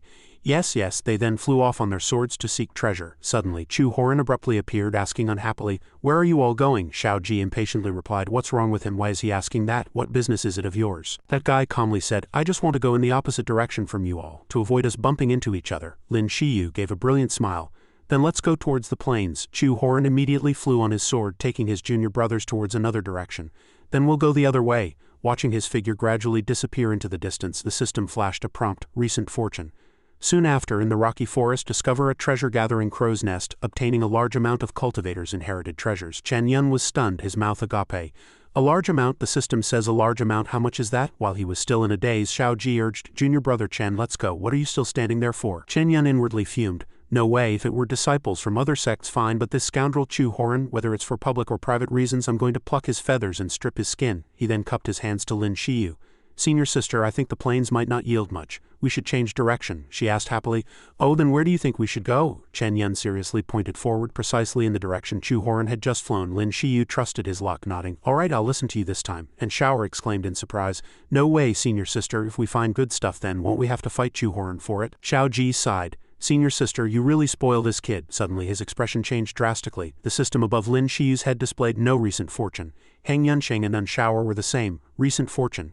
Defeat Chuanwu Academy disciples and seize all their inheritance. Recent fortune. Defeat Chuanwu Academy disciples and seize all their inheritance. The other two were similar. Recent fortune. Defeat Gaiyuan sect disciples and seize all their inheritance. Recent fortune. Defeat Gaiyuan sect disciples and seize all their inheritance. Chen Yan was stunned by the scene before him. Has my destiny been altered? At this moment everyone flew swiftly through the air heading forward. Suddenly a voice called out, Senior sister, and Shower leaned closer to Lin Shiu and whispered, where exactly is this kid taking us?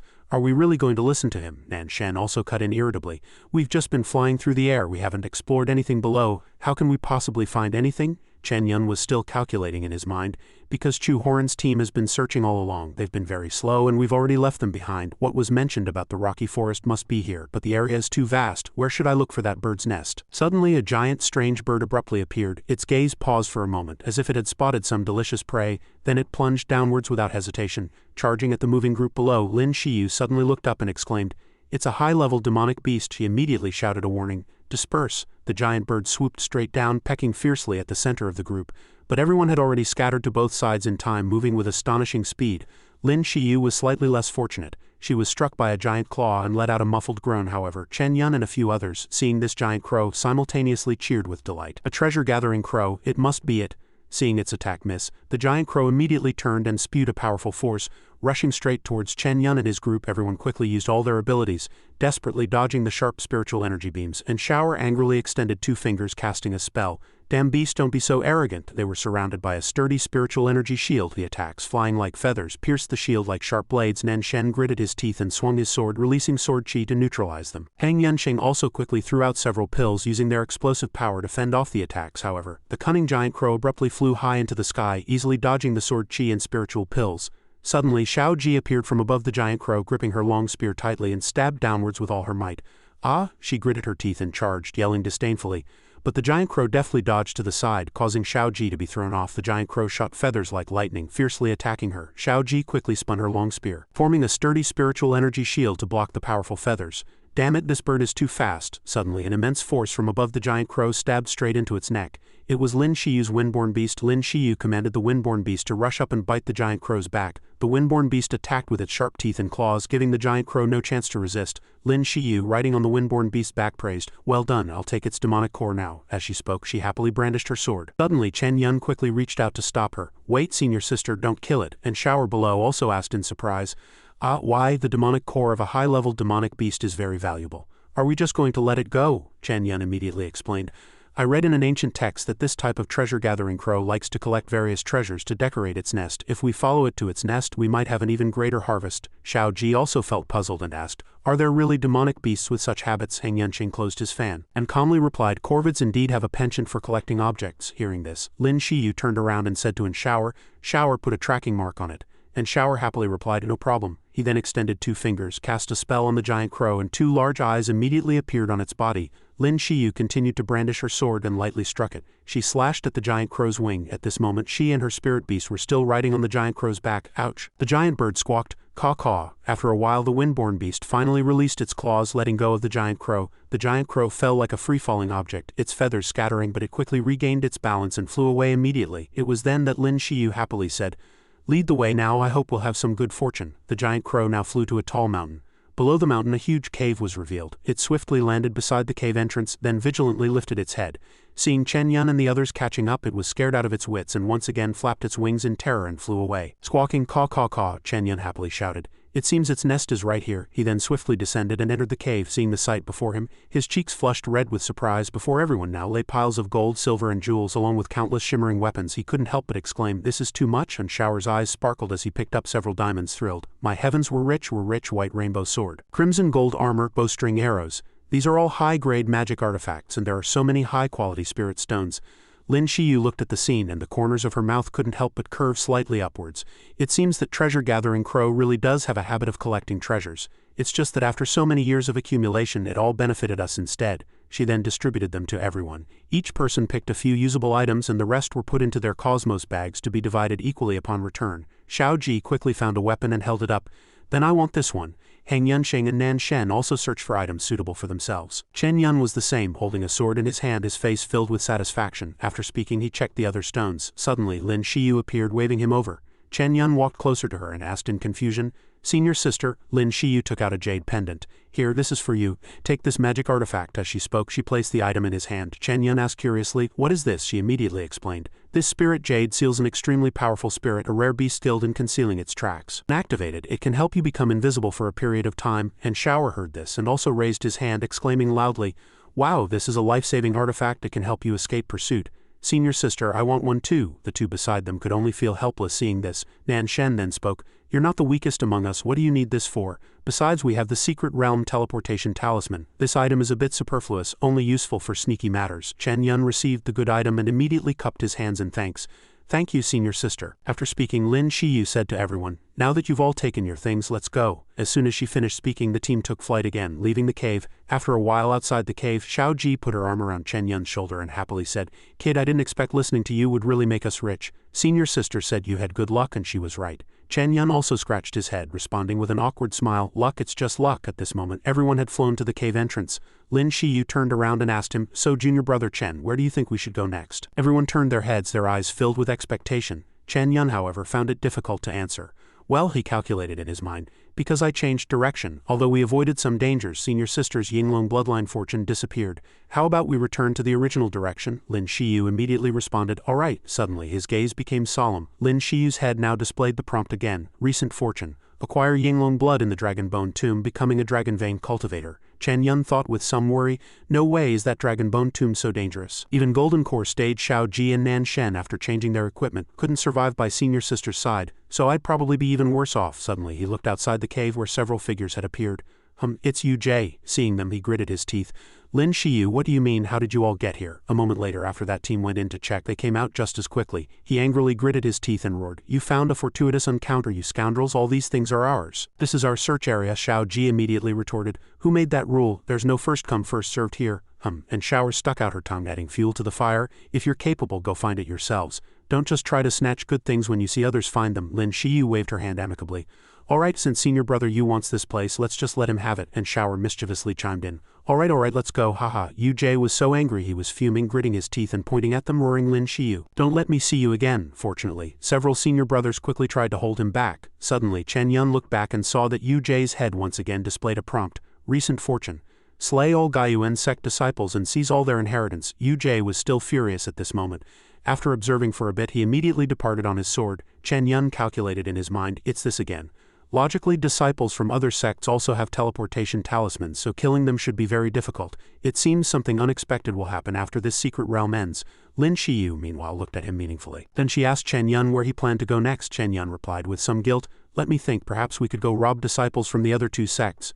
At this moment, a group of people stood in the center of a waterfall, walked out and came ashore. The group cheered joyfully, holding several spiritual herbs in their hands, eager to wear them. "Haha, we found it, such rich gains right after entering." Suddenly, a voice rang out. "I didn't expect to find Earth Dragon immortals here. This thing is priceless. We're truly lucky." This also drew that person's attention. Suddenly, countless swords plunged down from above, attacking those people. They cried out in panic, "Who's there?" They're actually launching a sneak attack. A moment later, those people were surrounded by swords. Chen Yun and his group now effortlessly landed on the canopy of an ancient tree, and Shower revealed a cunning and excited smile. He. He extended two fingers, mischievously shouting, "This is a robbery. Hand over all your good stuff." The entire team scrutinized the Xuanwu Academy senior brother below with sharp gazes. He said disdainfully, "You think you few can do this?" Suddenly, a violent tornado swept through the air, engulfing everything. Then Lin Shiu appeared, majestically riding her windborne beast, soaring down as the raging gale instantly dissipated. A disciple beside him quickly whispered, trembling, Senior brother, this is exactly the Ling Shiu sect's leader mentioned in our intelligence. I'm afraid we... A hint of panic flashed across that senior brother's face, but he still gritted his teeth and said in a forceful tone, "What are you afraid of? If we can't beat them, we run. Do we not even have the courage to make a move? Let them see our strength." He pointed his sword directly at Lin Shiu, his tone full of provocation. "Our Xuanwu Academy isn't like you pampered hothouse flowers, bloodless weaklings." As soon as he finished speaking, Chen Yan and his team charged down like fierce tigers, while the Xuanwu Academy side also aggressively rushed up to engage in battle. Suddenly, a furious whirlwind swept through, toppling the Xuanwu Academy disciples and leaving them swaying precariously in midair. It was then that Lin Shiu swung her sword and coldly shouted, "Surrender or I will cut you down." The windborn beast roared, spewing astonishing aura. She didn't hesitate, continuously releasing several sharp sword chi strikes aimed directly at the person called Senior Brother. He gritted his teeth and resisted, sweat streaming down his face, thinking, "This cultivation is at least 2 layers higher than mine. No, Lin Shiu is too strong. I can only use my trump card to block her with my dragon severing move." He roared, brandishing his sword, trying to unleash his move. However, before he could even act, a windborn beast's giant paw had already stomped heavily on his face. Under such astonishing force, he was thrown far away. Then he fell heavily to the ground, kicking up dust. The other disciples frantically turned around and quickly helped him up. "Senior brother," another person shouted, trembling. "Senior brother, these people are a bit tough to deal with. What should we do? Should we retreat?" That senior brother now struggled to get up, trembling as he pulled out a talisman. He gritted his teeth, his tone filled with resentment. "The green mountains remain, the green waters flow on. Remember this. I'm retreating today." Chen Yan immediately swung his sword to block their path, shouting loudly, "Wait!" He gently rested his sword blade on that person's shoulder. His tone calm but persuasive, gently reasoning, "Why go to such lengths? Once you exit the secret realm, which only opens once every few decades, you'll get nothing." That person pointed at Chen Yan and roared angrily, "But you're the ones who stole it?" Chen Yan now revealed a friendly yet cunning smile. No, we are civilized people, we only take half." These words instantly left the three speechless. They then became furious, pointing at Chen Yan and cursing him vehemently. "By your logic, should we thank you? Isn't taking half still taking?" Chen Yan swiftly extended a finger, shaking it as he retorted, No, this counts as a transaction. If you hand over half now, you might still discover other fortuitous encounters in the remaining time. But if you just go back like this, you'll only have these few Earth Dragon immortals. That's not a rich harvest for the Spirit Spring's secret realm, is it?" That senior brother's face was gloomy at this moment. Seemingly deep in thought, Chen Yan saw his expression and knew that the fish had taken the bait, a cunning smile secretly appearing in his heart. Indeed, human nature always tends towards compromise. If we asked them to surrender everything, they would definitely prefer to flee rather than let us take it all. But if we only take half, they'll be happy to consider it. To add credibility, he continued to persuade them, his tone full of reason. "Of course, if you still can't find any opportunities later, don't worry. You can also go and rob teams weaker than yourselves. You only need them to hand over half. And won't that loss be compensated?" The junior brothers all nodded at this point, finding it reasonable, and began to say, "It seems logical. If we can't beat them, can't we beat other teams? Senior brother, if we go back like this, our gains will be too little. There are still so many days left. We're sure to find opportunities or other teams." Hearing this, that person also decisively made up his mind. "All right, here's half of the Earth Dragon immortals, but you must promise not to attack us, otherwise we'll teleport away immediately." A prompt displaying no recent fortune appeared above his head at this moment. But after this sentence, the text suddenly changed to "Recent fortune changed. Discovered 100 flowers spirit nectar in the eastern 100 flowers valley, forming floral demon milk." Chen Yan was very satisfied and immediately replied, "Of course, we are civilized people and keep our promises." Moments later, a hand picked up the gleaming spiritual herbs. The Xuanwu Academy members quickly flew off, disappearing in the blink of an eye. Hang Yunsheng held the pile of spiritual herbs and couldn't help but cheer excitedly. "Good quality, I can use these to refine some pills for everyone later." Lin Shiu turned around at this point and calmly asked, "Where are we going next?" "To continue looking for others, or," he immediately replied without hesitation. "Let's keep looking as we go." Then he pointed in a direction and decisively said, "We'll go this way." After speaking without waiting for anyone, he was the first to fly away on his sword, leaving everyone stunned for a moment. "Let's go." The Xuanwu Academy members, who were still focused on flying on their swords, suddenly turned around and saw Chen Yan's team rushing towards them and couldn't help but curse. "Damn it, these people have no martial ethics. Are they trying to wipe us all out?" Another team now overtook them, and one person said impatiently, This." Then he clenched his fists, gritting his teeth in anger. "Bastards, is being powerful so great? Let's go, we'll find teams weaker than us." After a while, another group also encountered a similar situation, each with bruised faces, trembling as they handed over their treasures. Lin Shiu reached out to take them, her tone cold. "All right, scram." Chen Yan again noticed the flashing prompt above her head and couldn't help but secretly rejoice. "Recent fortune, discovered dragon pattern black gold below the western mountain valley." Moments later, his flying sword landed on a towering peak that pierced the clouds. Chen Yan cheered happily. "Found it." Hang Yunsheng next to him also exclaimed in admiration, and Shower picked up a piece of shimmering gold metal and couldn't help but cheer excitedly. Oh my heavens, high-grade spiritual artifact refining material, dragon pattern black gold. We're rich, we're rich. 3 henchmen saw them and quickly fled for their lives. One unfamiliar person turned back and shouted, you just wait. The windborne beast's 2 massive paws now landed steadily. Lin Shiu picked up a sword, examined it carefully, and then thought to herself, this sword is good. Then she revealed a satisfied smile, the corners of her mouth slightly upturned. But Chen Yan sighed helplessly at this moment. Unfortunately, he was currently observing that above the heads of several people in front a repeated prompt was displayed. No recent fortune, no recent fortune, no recent fortune. At this moment 2 teams stood facing each other, their gazes sharp, each deadly gripping their swords. Lin Shiu's team also appeared at this time with a powerful aura, its might soaring to the heavens. Those few people looked up in a panic. Feeling inexplicable, who is this? The rest also couldn't help but look back, curious yet wary. HMPH, Chen Yan agilely extended his hand and loudly shouted in a gentle tone, everyone don't get excited, let's be harmonious.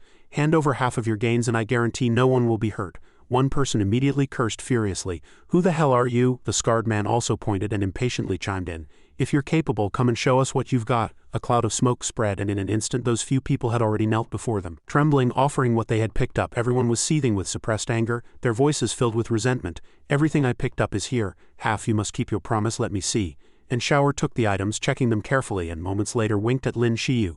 No problem. Then Lin Shiu waved her hand, shooing them away like flies. You can go, I keep my word. Those few people, as if pardoned, quickly scattered and fled, fearing she might change her mind, searching for an escape route. Chen Yan clenched his fists at this moment, secretly thinking that clinging to the strong was indeed the right choice, even if it was eventually split 5 ways. If he hadn't joined Senior Sister's team, relying solely on his own strength, it would have been impossible to seize so many gains. After getting the items, Chen Yan's team continued to leap and fly, speeding like the wind. Xiaoji reached out and touched the heavy bag at her waist, smiling broadly and cheering, this trip to the secret realm was truly worth it.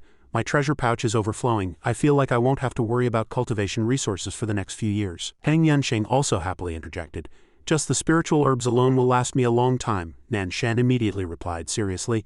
However, everyone don't be careless. Several of our victories were entirely due to Senior Sister Lin being powerful enough, and the people we encountered were indeed not that great. Hearing this, Chen Yan frowned slightly, turning to ask that senior brother about the cultivation levels of Xuanwu Academy and Gaiyuan sect's most outstanding disciples. Nan Shen smiled amiably and explained, at least Golden Core 4th or 5th layer, not much weaker than Senior Sister if we encounter a tough opponent. I'm afraid the few of us would only hold Senior Sister back, and Shower playfully winked, her tone full of optimism.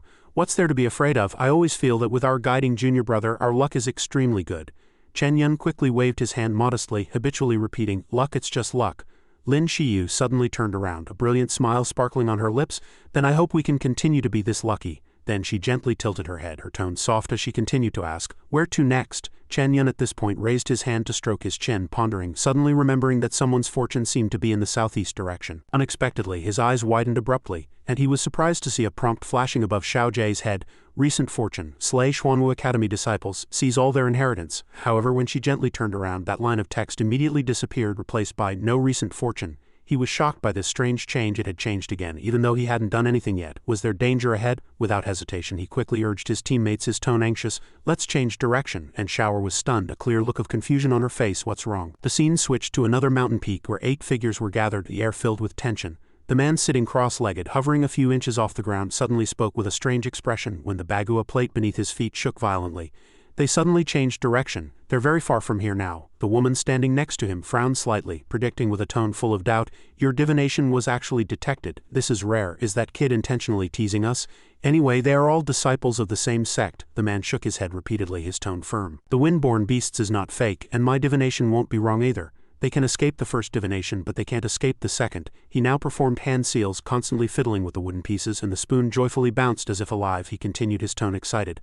Look, found it. They're here now. Suddenly he shouted in panic, his face pale. How is this possible? How could my 64 divination technique be discovered? On Chen Yun's side he still had doubts, secretly wondering what had happened. The fortunes kept changing. Could someone be monitoring us using some method? For safety, he quickly changed direction several times, leading the team to circle around the lush hills, and Shower couldn't help but ask, her tone curious yet annoyed, HMPH, why did we change direction again? Lin Shiu, however, smiled trustingly, gently patting his shoulder.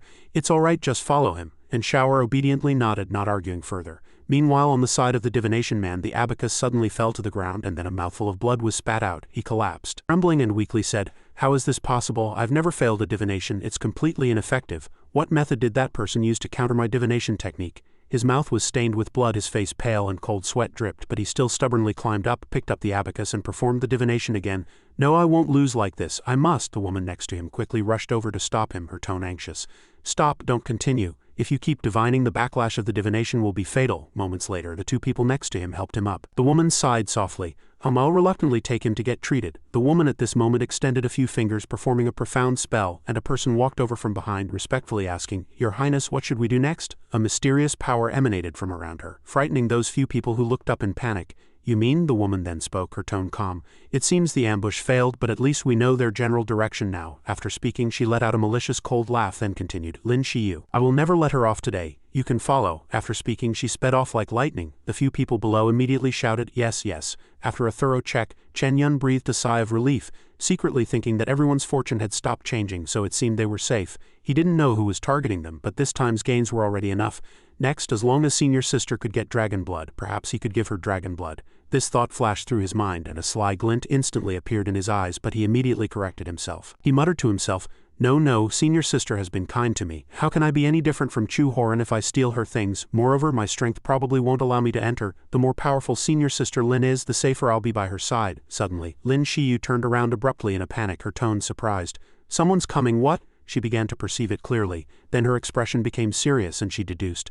At this speed, to still catch up, could it be? Seeing the dazzling light speeding towards them, Chen Yan couldn't help but exclaim, his tone filled with worry. So fast? The woman now rushed over triumphantly, secretly rejoicing that she had indeed found them. Then she leapt up, blocking Chen Yan's team, and shouted loudly, Stop right there! She was full of confidence, although she didn't know why they had avoided the ambush, but people can't escape forever. Lin Shiu. Then she pointed her sword directly at Lin Shiu, her tone sharp as she accused, Lin Shiu, you've been too arrogant lately, snatching so many things from our Xuanwu Academy. Lin Shiu also responded coldly, her tone full of sarcasm. Long time no see, Your Highness the Princess. Chen Yan broke out in a cold sweat upon hearing this, secretly groaning. This person, Xiao Ji explained softly from behind, her tone calm. That's the princess of the Xuanchen dynasty, the current leader of Xuanwu Academy. She was defeated by senior sister in a previous intersect competition and has been holding a grudge ever since. But what caught his attention at this moment was the princess's head, which displayed the prompt, Recent fortune, enter the Dragon Bone Tomb, acquire Yinglong blood. He was extremely surprised his person also, like senior sister, entered the Dragon Bone Tomb. Lin Shiu spoke with a mocking tone full of derision. What, is Your Highness the Princess trying to seek justice for them? Isn't the victor is king always the creed of your Xuanwu Academy? The woman immediately retorted, her tone full of anger. What's there to say about those good-for-nothings lacking strength? But today if I find you, then she shot several hidden weapons at her, arrogantly shouting, I'll let you know I'm not the same person I was 3 years ago. Back then you blocked 2 of my talismans, let me see how you block 6 now. As she spoke, she shot those sharp hidden weapons at Lin Shiu. She also quickly dodged to both sides. The princess spoke again, her tone full of self-satisfaction. Still the same as before, dodging quickly, but it won't be so easy next. As she spoke, she confidently waved her hand and a powerful red spiritual energy appeared before her, accompanied by several arrows. Lin Shiu, let me show you my strongest strike. After speaking, she waved that aura forward. It seemed to contain a powerful bolt of lightning. Chen Yan anxiously shouted a reminder. Senior sister, be careful. Dodge that light quickly. But Lin Shiu at this moment still stood tall, countering that powerful aura. All right, she snorted coldly. HMPH, I knew you'd use that move. Then she casually unleashed a sword chi, and her sword easily resolved that immense power. Still the same old tricks, haven't given up yet. The princess at this moment shot arrows again, accompanied by arrogant words.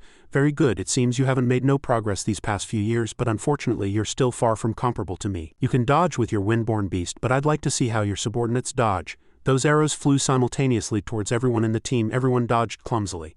And Shower cried out in a panic, Hey, no way, what kind of hero bullies the weak with an immortal artifact? Xiao Ji wielded her spear to block the attacks, calmly replying, She's a woman to begin with, so of course she's not a hero. Lin Shiu rushed forward, closing in on her opponent, then swung her sharp sword down. The opponent reacted with lightning speed, manipulating an arrow to block the sharp sword edge, then continued to say arrogantly, With this level of attack, Shiu, have you not held a sword for so long that your hand is rusty? Then a vicious glint flashed in her eyes, and she said through gritted teeth, I'd like to see your true ability. The favored daughter of Ling Xiao's sect, Lin Shiu hastily shouted, Xiao Feng, get out of the way! The windborn beast immediately dodged to the side, avoiding that treacherous strike. Only then did Lin Shiu unleash a hurricane-like aura. Her voice as cold as ice. If this is your choice, Hang Yunxing, seeing this from behind, could only shake his head helplessly, secretly groaning, Oh no, senior sister is showing her true nature. Chen Yan suddenly warned loudly.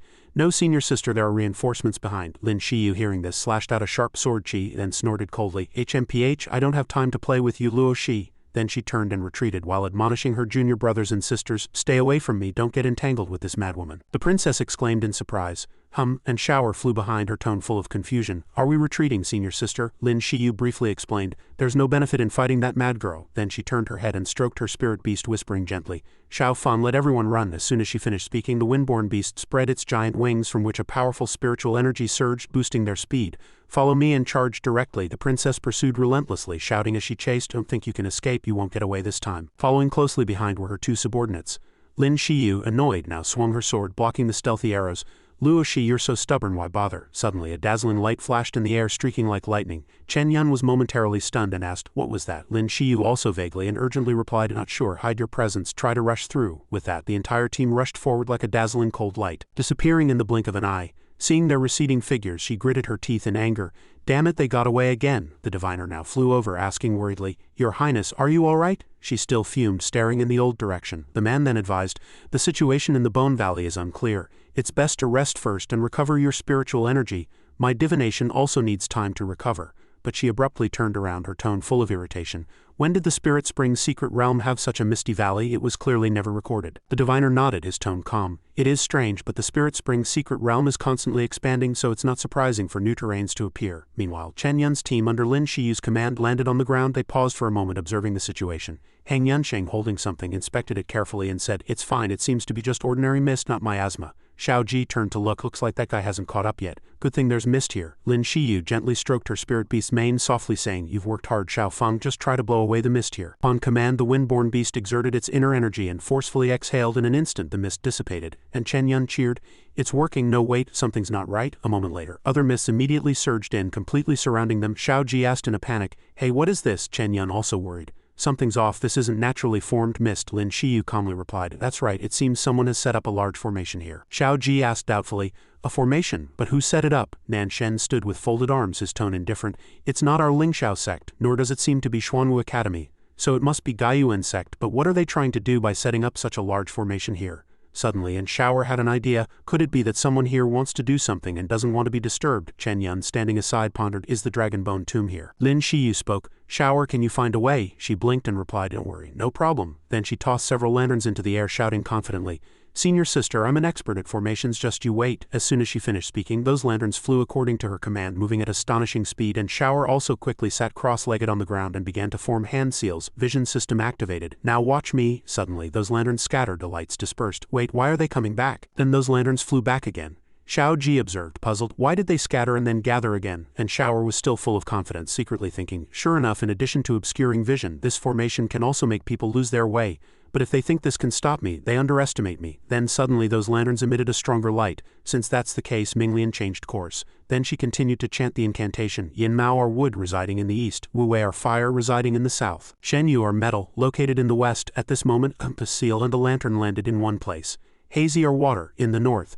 Found the core of the formation, she began to open her eyes and saw a large lake. Countless people on the lake were busy doing something, accompanied by a giant vortex in the air, trying to look more carefully. And Shower asked in confusion, Freezing, what are they doing? They all seemed to be disciples of Gaiyuan sect. Those people were all lined up outside the vortex, then raised their hands and chanted spells. This formation had always made Shower feel somewhat strange, she pondered, and at this moment she was very surprised. No wonder they hadn't encountered many Gaiyuan sect disciples along the way. They were all here, but what exactly were they doing? Suddenly a fan sped over.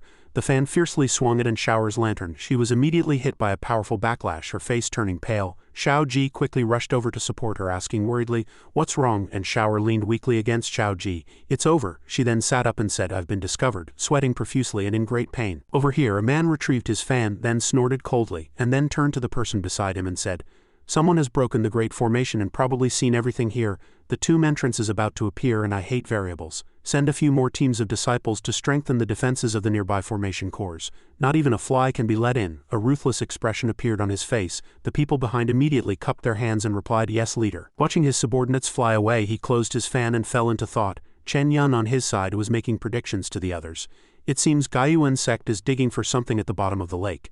And for this they've gathered so many disciples and even set up a large formation. He calculated in his mind, the dragon bone tomb must be down there, but I didn't expect it to be Gaiyuan sect preparing to open it. Lin Shiu also said worriedly, Perhaps last time the secret realm opened, a Gaiyuan sect disciple vaguely learned about this. There are good things at the bottom of the lake, so they decided to take a gamble this time. Xiao Ji immediately chimed in. Such a big undertaking, what kind of treasure must it be? Why don't we try to snatch it? Although injured and Shower's face was full of anticipation, Nan Shen only then waved his hand refuting the idea.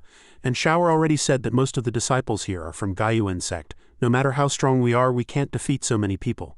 Lin Shiu now turned to ask Chen Yan for his opinion. Junior brother Chen, what do you think? He then offered his suggestion. Since we've been discovered, Gaiyuan sect will definitely strengthen the vigilance and defense of the formation cores. Forcibly breaking through will probably be difficult, so we need to find helpers. And Shower suddenly cheered, her voice filled with obvious surprise and excitement.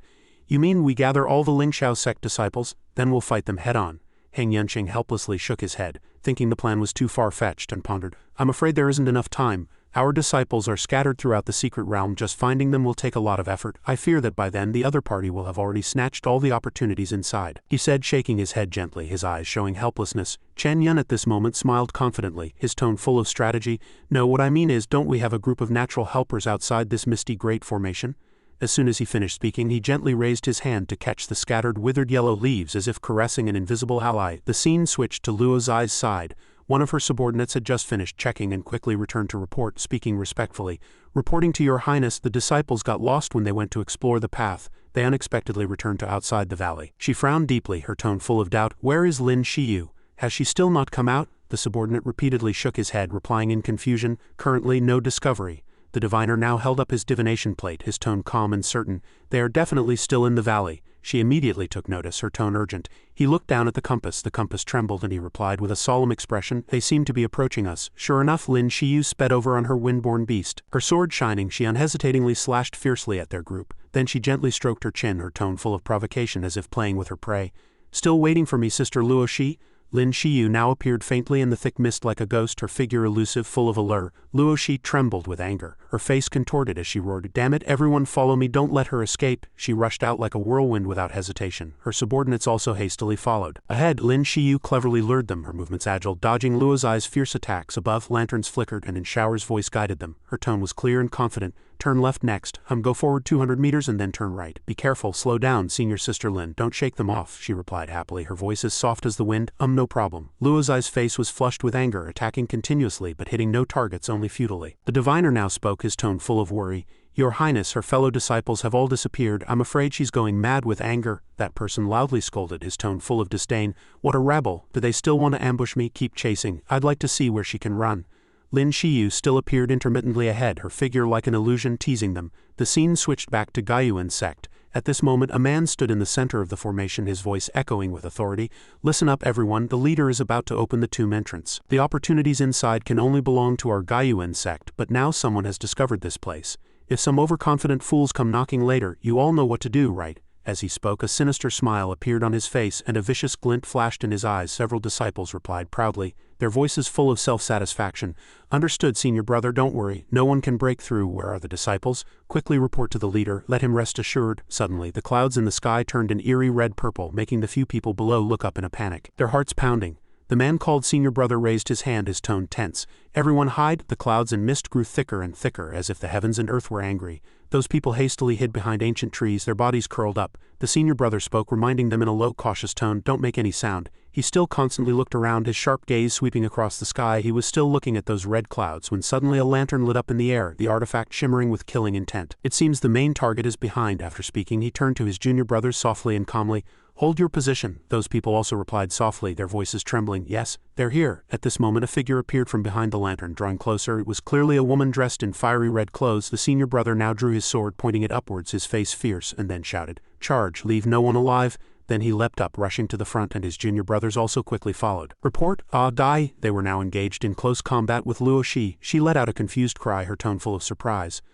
Ambushing me, you're looking for death. As she spoke, she frowned viciously, then released her arrows, continuing to shout for them to take the challenge. The arrows shot towards the disciples, who, unable to dodge in time, suffered immense pain and cried out in agony. Out, the screams even echoed to the nearby mountains. Chen Yan and his group observed from the side. Hearing the screams, he gloated, Success. Xiao Ji walked forward and patted his shoulder, praising him with a bright smile. It seems Junior Brother's method is very effective. Haha, this divert disaster to others tactic is truly vicious. Lin Shiu also said to him happily, her tone full of trust, Now it's up to you, Junior Brother Chen. He immediately took out his jade pendant, confidently replying, Leave it to me. The scene switched to Luo Shi, who was now confronting the Gaiyuan sect members, still in her irritable manner pointing at them. She shouted loudly, Cut the nonsense, don't think I'm afraid of you just because you have more people. Meanwhile, Chen Yan was in an invisible state, flying past them to observe. He glided past them, but no one detected his wind-like figure. As he passed them, he thought, where exactly is the formation diagram and shower mentioned? His eyes suddenly lit up. Before him were several people sitting around a huge Bagua formation diagram, seemingly casting some spell. This is, he found it, he thought to himself, a sly smile appearing. His lips curved, full of scheming. On Luo Zai's side, she was still confronting the person opposite her, her tone full of challenge. What are you saying? Speak. The Gaiyuan sect leader's face was grim at this moment, thinking, this woman is indeed difficult to deal with. It's better to play along, stabilize her, and find a way to deal with her after entering the tomb. Then he put on a friendly facade, replying in a gentle tone, don't be agitated, Your Royal Highness. Since you've discovered us, we can certainly cooperate. After all, to my knowledge, there's more than one opportunity in the Dragonbone Tomb. We should unite, lest others. Before he could finish, a scream came from behind him. Ah! He hurriedly looked back, only to see his Bagua formation smashed to pieces by Chen Yan and the disciples crying out in agony. Chen Yan at this moment split the center of the Bagua formation with a sword strike. Ouch! After a while, he triumphantly shouted loudly, his voice clear and victorious, Your Highness Luo Shi, the formation diagram has been destroyed. The leader at this moment gnashed his teeth in anger, letting out a cold snort. HMPH? And Luo Shi was still bewildered, at a loss, her tone full of confusion. What? Chen Yan now clutched his magic artifact, preparing to become invisible, not forgetting to leave a mocking smile before disappearing. Hee! The leader only had time to point at him and yell loudly, his voice trembling with anger. You! The diviner beside him was even more anxious, frantically replying, that person isn't at all. Suddenly, several golden spiritual energy beams shot out. Those spiritual energy beams attacked the Gaiyuan sect disciples, causing them to fall to the ground screaming. Ouch! The leader looked back in horror, his tone full of surprise. HMPH! A disciple raised his sword and angrily shouted, Bastard, how dare you play dirty? The leader was also immensely furious and then ordered his disciples, kill them, and both sides rushed up to fight. Suddenly, the Lin Shiu sect disciples appeared, and when they saw the huge dragon bone underwater, they couldn't help but exclaim in surprise. Everyone was astonished, their mouths wide open. What's going on? Oh, the Xuanwu Academy disciples also appeared at this moment. One person spoke, his tone full of interest. The mist below has cleared. Maybe there's a great opportunity. Let's go take a look. Another battle then ensued. Everyone wanted to seize the giant dragon bone before them. Xiao Ji observed this scene and shouted with immense joy, a brilliant smile on her face, They're in chaos. The Gaiyuan sect leader at this moment ordered his other disciples, his tone decisive. Gaiyuan sect disciples, retreat to the entrance and form a battle array. The people outside were now approaching the giant dragon bone. They cheered happily. We're here. Together they held up two fingers in front of them and began to form an array, and a strange purple energy pushed open a door before them. Lin Shiu observed this, now also immensely anxious, thinking, no, I can't let them do this. The situation is still favorable for Gaiyuan sect. I must act. Then she turned back to her junior brothers and sisters, her tone full of decisiveness. Let's go. And Shower was immensely excited and quickly replied, Then she rode her windborne beast directly into the crowd below. They were all sent flying by her powerful aura, screaming in agony. Luo Shi looked back abruptly in a panic, her voice trembling as she exclaimed, What? Then her anger erupted, and she pointed at the other party, roaring, Lin Shiu, I know you're up to something. How dare you scheme against me? Lin Shiu still maintained her lake-like calm demeanor, replying unshaken, Cut the nonsense. If you want a share of this opportunity, then cooperate with me. She said loudly without hesitation, Excellent. Then she waved her hand, and those sharp arrows shot at Lin Shiu like a swarm of bees. But the diviner had already rushed forward to stop her, his tone earnest. We are fewer than Gaiyuan sect, and there must be unimaginably good things inside. If we want to snatch them, we probably have to cooperate. These words made Luo Shi pause. She bit her lip in thought, then gnashed her teeth in anger, her face contorted. Damn it! Finally, she changed direction, and those arrows now aimed directly at the Gaiyuan sect members. Her tone full of anger. This is infuriating. The Gaiyuan sect leader at this moment fiercely swung a sword, shouting provocatively, Don't think I'm afraid of you two. All inner disciples, quickly use the Gaiyuan secret art to assist me. His subordinates immediately obeyed, nervously plunging their swords into the ground, maintaining the formation with high concentration. In the air, a formation ring gradually formed, emanating increasingly powerful energy. Then a brilliant spiritual energy beam shot towards the leader's body, causing him to unleash several powerful sword chi strikes. Two sword chi blasts hovered in the air, their power astonishing, like lightning descending. Luo Shi hurriedly cast her spell to resist, her gaze becoming serious, thinking, Gaiyuan sect's secret art is indeed powerful, able to gather the spiritual energy of so many people into one. Lin Shiu was also slightly startled at this moment. Her movement technique was too slow to dodge, so she could only helplessly endure the two fierce sword chi strikes. The leader triumphantly sheathed his sword, his arrogant voice echoing, Two ignorant women, do you see how powerful our sect's secret art is? If you know what's good for you, retreat now, you can't possibly win. Luo Zai's arrows now shot down, striking the Gaiyuan sect's formation ring, but they only vibrated slightly, unable to penetrate the sturdy protective shield. She bit her lip in worry, turning to the side to whisper, "This move is too rogue, what do we do this time?" Suddenly, a hint of surprise flashed in Lin Shiu's eyes as she saw something, unconsciously blurting out, "Chen Yan." Chen Yan had now quietly appeared behind a Guiyuan sect disciple, swinging his sword fiercely, then revealing a sly smile. "Hee." The disciple looked back in horror. "What?" Chen Yan did not hesitate, unleashing a powerful sword chi that sent the disciples maintaining the formation falling like autumn leaves. "Break." He stood proudly in the center of their shattered formation, his aura soaring to the heavens. The leader gnashed his teeth, his face flushed red. "Bastard, when did this guy appear?" The remaining people, despite being exhausted, swung their swords and charged at him, shouting, "Shameless scoundrel, damn it, quickly take him down together." Chen Yan quickly retaliated with sharp sword chi, sending them flying far away like kites with broken strings after finishing. He then realized, thinking, sure enough, these people's spiritual energy was all used to maintain the barrier and provide power. Xiao Ji and her teammates now cheered from afar, their voices full of admiration. As expected of junior brother Chen, perfectly suited to be the sixth man.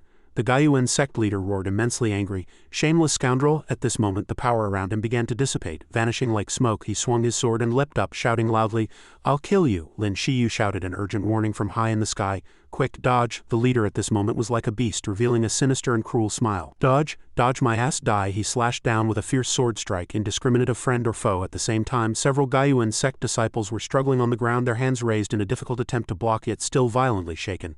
"Ah!" A disciple, his eyes bloodshot with fear, let out a miserable scream. "No!" Chen Yan also dodged the sword strike clumsily. He frowned, thinking, this guy is finished, there's no turning back. He decided to take a risk and directly jumped into the mouth of the giant skeleton. In a flash, Chen Yan disappeared into the depths of the skeleton. The leader became even more frantic, his eyes bloodshot, gnashing his teeth and roaring, "Shameless scoundrel, this opportunity can only be mine." Then he pointed behind him, ordering his disciples, "You useless lot, guard this place for me. If even one person gets in, you'll be punished by sect law when you return." With that, he also quickly rushed into the strange vortex. Several Guiyuan sect disciples obeyed, hastily approaching the mouth of the skeleton, ready for battle. Lin Shiu, high in the sky, instructed her junior brothers and sisters in a firm tone, "Try to gather all the sect disciples here. I'll go rescue Chen Yan first." As she spoke, the windborne beast suddenly pushed off. Lin Shiu sped through the group of Guiyuan sect disciples, catching them off guard and sending them screaming.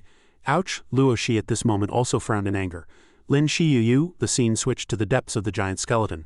After Chen Yan passed through the door at the mouth of the skeleton, he entered a spacious room where several statues stood like ancient guardians, unmoving. He looked back in panic, but unexpectedly a sword chi was slashing towards him, making him scream in terror at Guy's sword chi. Then he suddenly discovered with surprise that the sword chi had disappeared without a trace. He then sat down with a thud, both exhausted and confused.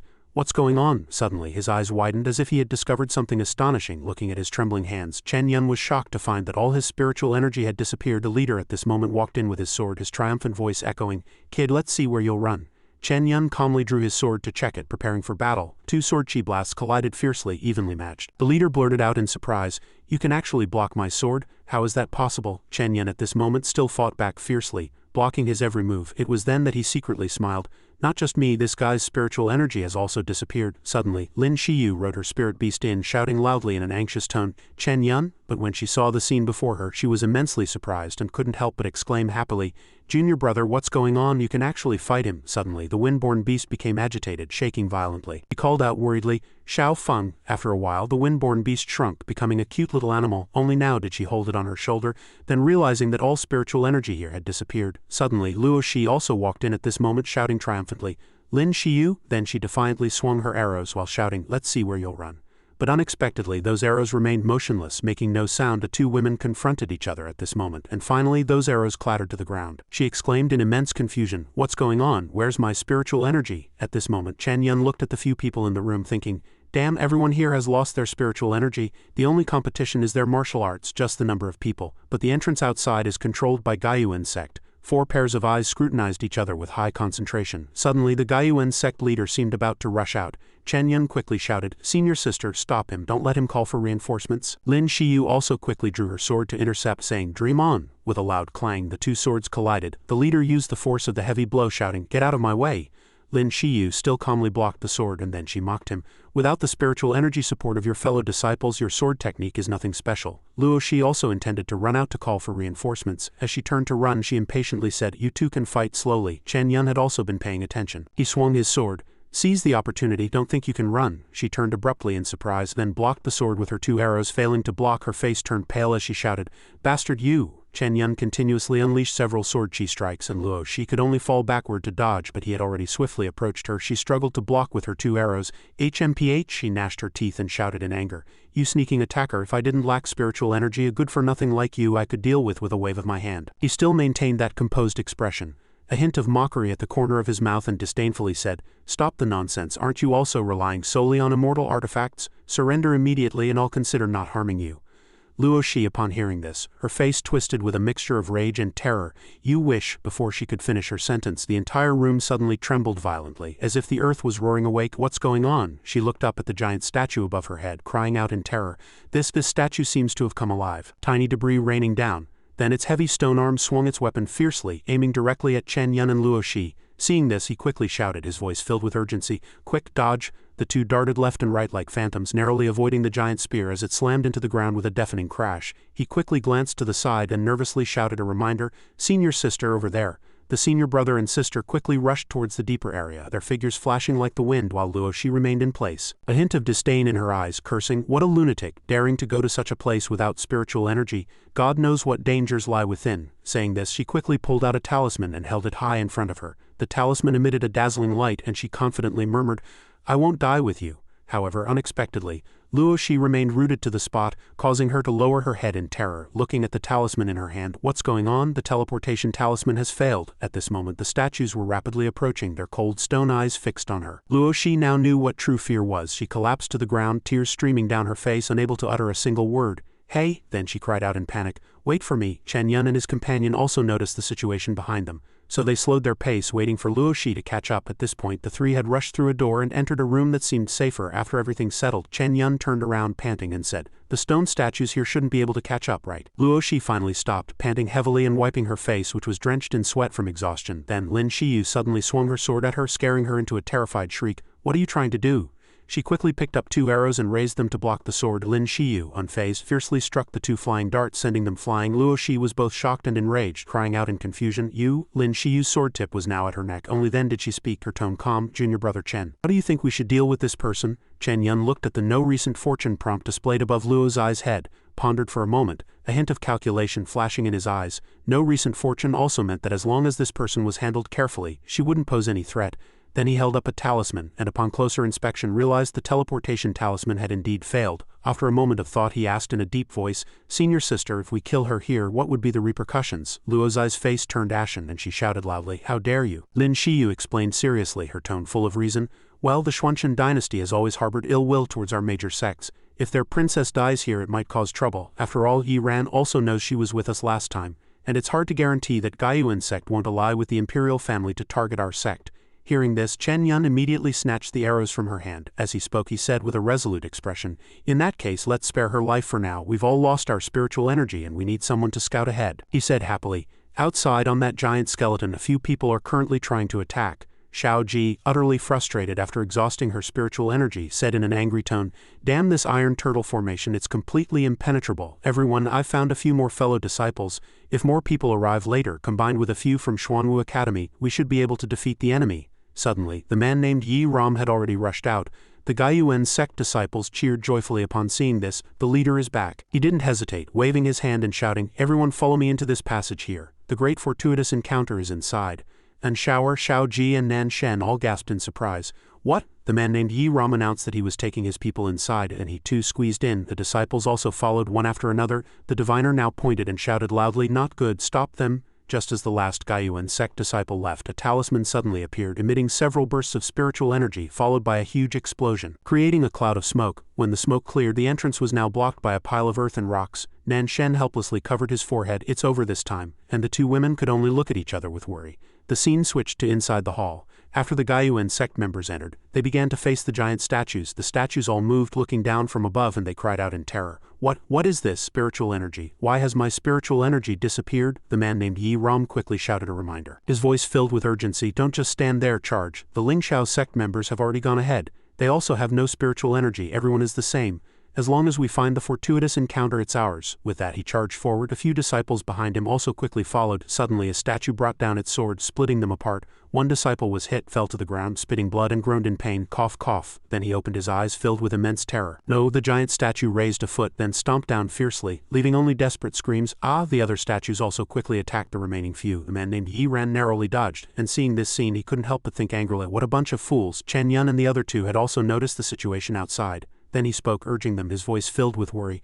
Let's go, they seem to be catching up. I hope those stone statues can help us. The three leaped over a stone door, Luo Shi leading the way to scout. When they reached a certain point, everyone was surprised by the scene before them. What is this? It was a towering giant tower with enormous dragon bones winding around it. Chen Yan, terrified, pointed and stammered.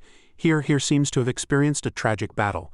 Lin Shiu also broke out in a cold sweat, her expression serious as she predicted. Is that really a dragon's corpse? But if even dragons and phoenixes died here, what kind of battle must it have been? Luo Shi immediately shouted, voice filled with terror. Anyway, let's run. Yuan sect is coming soon. We won't end well if we fall into their hands. Suddenly Chen Yan saw a prompt above Lin Shiu's head. Recent fortune. Acquire Yinglong blood in the main tower ruins. He immediately pointed at the tower and said, let's go there. The few of them immediately rushed inside. Along the way were countless strangely shaped skeletons. Some lay on their backs, some on their stomachs, some sat upright. Luo Shi immediately pointed there, saying with a hint of arrogance on her face, these people's belongings, they were at least powerful cultivators from thousands of years ago. Chen Yan was surprised and asked, how do you know? She immediately explained, her words filled with a touch of arrogance. I am the princess of the imperial family. Even if these sects have long disappeared, they are all recorded in our imperial family's secret texts. Your Ling Shiu sect is simply insignificant compared to those cultivators of yesteryear. Chen Yan, not to be outdone, scoffed, your Xuanchen dynasty was nothing more than a humble minor family back then. She retorted angrily, then turned away. Then she happily sat down again, rummaging through the skeletons. These cultivators died here. They must have left behind treasures. Let me see. Luo Zai's hands began to fumble around, but after searching for a while and finding nothing, she frowned. How can this be? Why isn't there even a single spirit stone? No way. Did cultivators back then not carry magic artifacts? Suddenly, the man named Yi Ram also walked in with a few disciples. The Yuan sect members all had ashen faces at this moment, grunting unhappily. He narrowed his eyes, scanning ahead, then suddenly roared, they're over there. Before him were the three figures with their backs turned. The man named Yi Ram quickly pointed his sword directly at them, urging anxiously, quick, chase them. The teleportation talismans are useless. Kill them immediately. Obeying his command, the disciples rushed forward, their faces grim and filled with murderous intent. Chen Yan looked back, terror seizing his heart. It's over? He quickly raised a hand to his forehead, trying to observe the situation. Lin Shiu asked worriedly from beside him, what do we do now? He quickly glanced at the tower door, then reassured her firmly, don't worry, let's keep going as long as we're one step ahead. But as his gaze swept over senior sister's head, he suddenly noticed with alarm that the fortune information had disappeared. No, we can't go in like this. He frowned deeply, quickly recalculating, then abruptly turned around and said with a resolute tone, no, we fight back right here. Immediately another prompt flashed above her head, recent fortune, acquire Yinglong blood in the main tower ruins. Only now did he breathe a sigh of relief. Phew, it's back. Meanwhile, Luo Shi roared angrily, her voice sharp, are you kidding me? We have no cultivation or spiritual energy now. Do you want us three to fight them, a group of several people? Chen Yan remained calm, explaining step by step. All of us have lost our cultivation, but our martial arts are still here. I believe in senior sister's swordsmanship, and the terrain here is complex. The enemy is in the open, we are in the dark. I think we can fight. Lin Shiu pondered for a moment, then decisively nodded. All right, let's meet them. Luo Shi, hearing this decision, was utterly shocked, tears streaming down her face, and she fiercely retorted, crazy, are you two both insane? Give me back my talisman, I won't stay with you two. If you two want to die, don't drag me with you. With that, she lunged at Chen Yan, crying out, give it back to me. Chen Yan quickly grabbed her collar, sternly scolding her to snap out of it. Don't be foolish. At this moment, his face showed no trace of calmness, but roared, now that Yi Ran is determined to kill us and monopolize the fortuitous encounter, we're in the same boat. Do you want to live? Then follow my plan. There's no one to protect you here. With that, he finally released her collar. Luo Shi was now teary-eyed with worry, her voice trembling. But my combat power relies on talismans and formations. My current strength is completely. Chen Yan immediately softened his tone, gently stroking her head, reassuring her. Then follow my plan. I will try my best to ensure your safety. The few people named Yi Ran were now rushing over together, shouting as they ran, quick. But when they approached the tower, he suddenly stopped, seeing no one. HMPH, are they hiding? Saying this, the man named Yi Ran vigilantly looked around, then furiously ordered, go find them, kill them as soon as you do. Next, no matter where the fortuitous encounter is, we'll have plenty of time to search. The few of them immediately responded in unison, yes, then, each holding a glowing stone in their hand. A strange light now appeared behind the man named Yi Ram. The disciples, one hand holding a lamp and the other tightly gripping a long sword, vigilantly scanned their surroundings in the dark cave, each step cautious. A tall figure suddenly appeared, leaping up and blocking their path.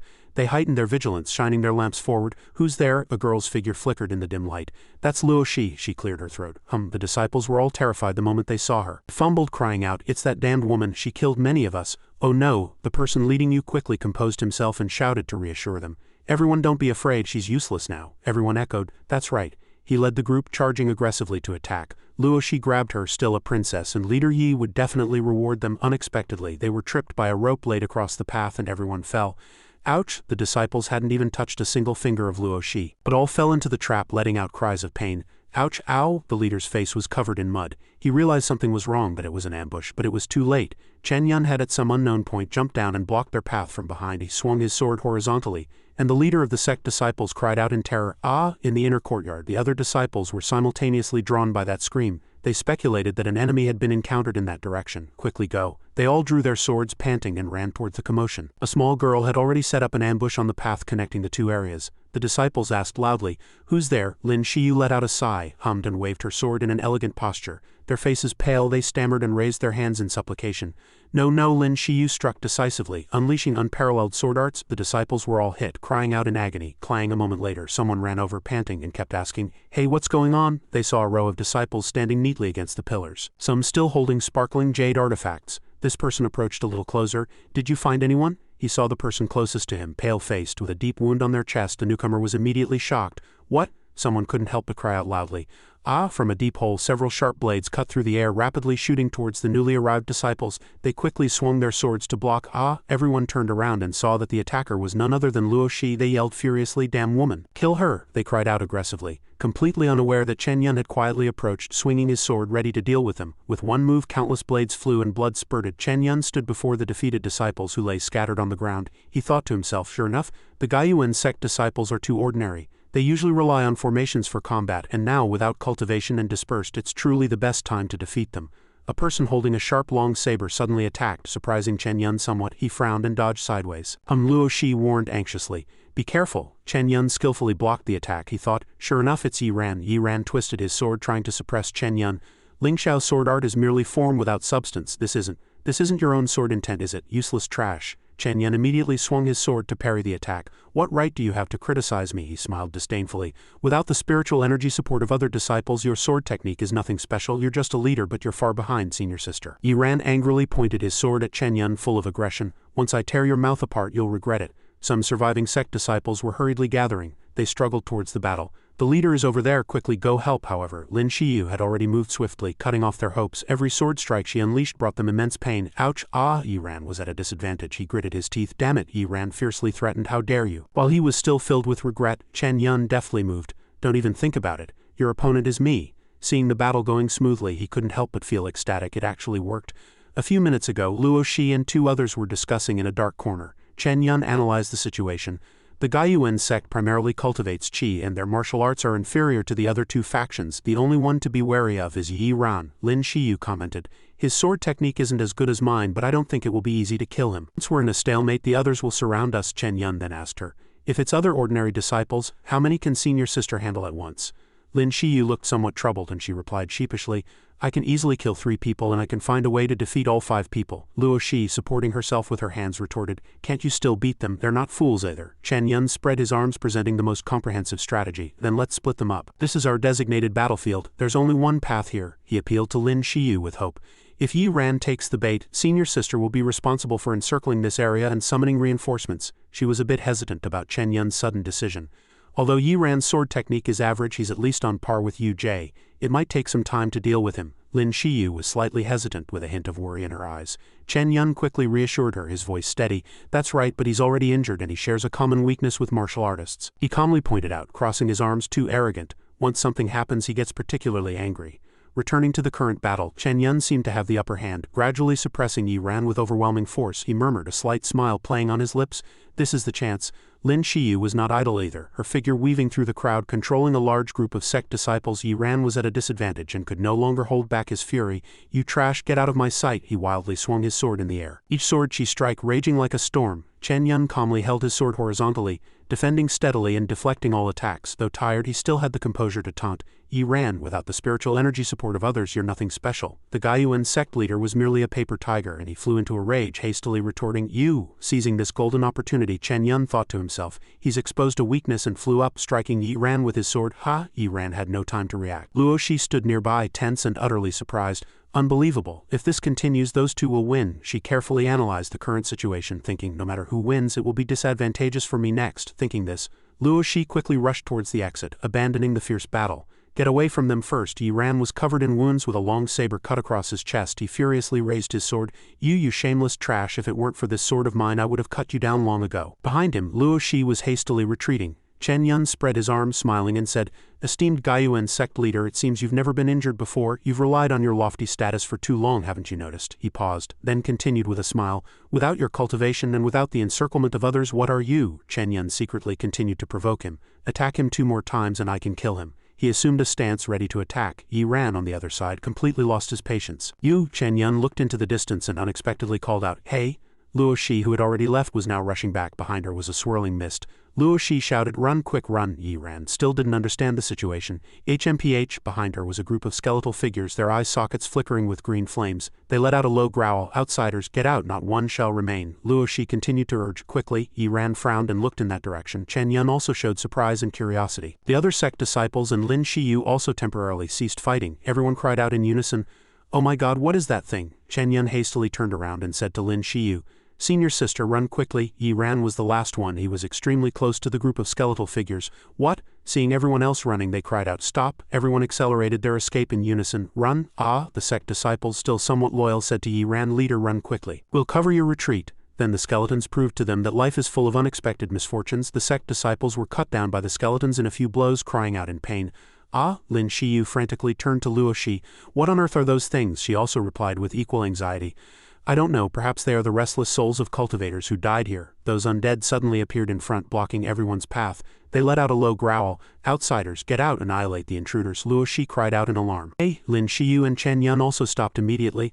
Luo Shi turned her head and looked around, realizing she was surrounded by the undead. She murmured, oh no, this time we're dead. Chen Yan turned to face the fiercely roaring skeletal figures. From Luo Zai's body, several sharp darts suddenly flew out and hovered in the air. They charged forward at astonishing speed, startling her. Ah! The darts caused a huge explosion, repelling the undead. HMPH, Chen Yan pointed at Luo Shi in confusion. Lin Shiu also looked at her, waiting for her answer. Luo Shi said in a panic, Impossible, I didn't. A dart with a yellow glow still remained in the air. A voice from inside it attracted Luo Zai's attention. Why aren't you leaving? She seemed to understand something. Oh! Chen Yan commanded everyone. Quick, move together, get away. Upon reaching the mountainside, everyone stopped, panting. Yi Ran coughed, cough. Chen Yan and Lin Shiu were also breathing heavily. Phew. Luo Shi also rubbed her eyes, letting out a long sigh. The dart behind Luo Shi suddenly changed direction, flying backward towards the distant undead. You're safe for now, those undead won't pursue you for a while. Everyone looked up at it curiously. They exchanged glances, puzzled. Oh! Chen Yan looked at Lin Shiu hesitantly. HMPH, he also looked at Luo Shi with suspicion. Yi Ran suddenly drew his sword. Chen Yan and Lin Shiu also drew their long sabers and pointed them at him. He said fiercely. You three, the dart suddenly spoke. I advise you not to be impulsive. You wouldn't want those undead to chase after you again, would you? Yi Ran looked up. Ah! Chen Yan asked curiously, Who are you exactly? Why can you control talismans? And at the same time Luo Shi also cried out, Exactly, it's clearly my magic artifact. Why can you control it? The dart replied, Your magic artifact? No, this is something I lost in the Spirit Spring secret realm long ago. You merely picked it up and brought it back. Before the dart finished speaking, it continued, Furthermore, the true use of the Fuyao is not just as a weapon. Lin Shiu asked, May I ask who you are? The dart emitted a dazzling light, and a small dragon appeared within the light. It spoke, You can call me Zhulong. Luo Shi understood and exclaimed, Oh! Zhulong's eyes sparkled as it continued. This is my former appearance. Zhulong lowered its head, surrounded by shimmering light. I am the guardian of this ancient tomb, and now I need your help. As you can see, everyone looked up in unison, waiting for it to continue. Zhulong continued, The seal here is gradually failing. Those undead have already escaped from within. I need you to help me reinforce the seal. Chen Yan asked Zhulong curiously, Why was this secret realm sealed? What exactly happened here? Zhulong recalled the past, recounting in a low voice, Thousands of years ago, it remembered the day the rift appeared. Demons swarmed out, disrupting the human world. A spatial rift opened in the corpse tunnel. The cultivators of this city, to prevent countless undead from inexplicably entering the human world, created a massive array at that time, covering the entire city and hundreds of miles around, sealing the entire city into this secret realm. The entire city seemed to vanish, leaving only a barren land. I never imagined that after thousands of years people would completely forget this history. Chen Yan thought solemnly. Did those divine beasts also die in that battle? How intense must that battle have been? Luo Shi hastily said, but we have lost all our spiritual energy now, we are just ordinary people. Moreover, this sounds very dangerous. Why don't you do it yourself? Zhulong flew to her side, making Luo Shi lean back slightly. Because my main power must be used to suppress the seal, there is very little I can do, it continued.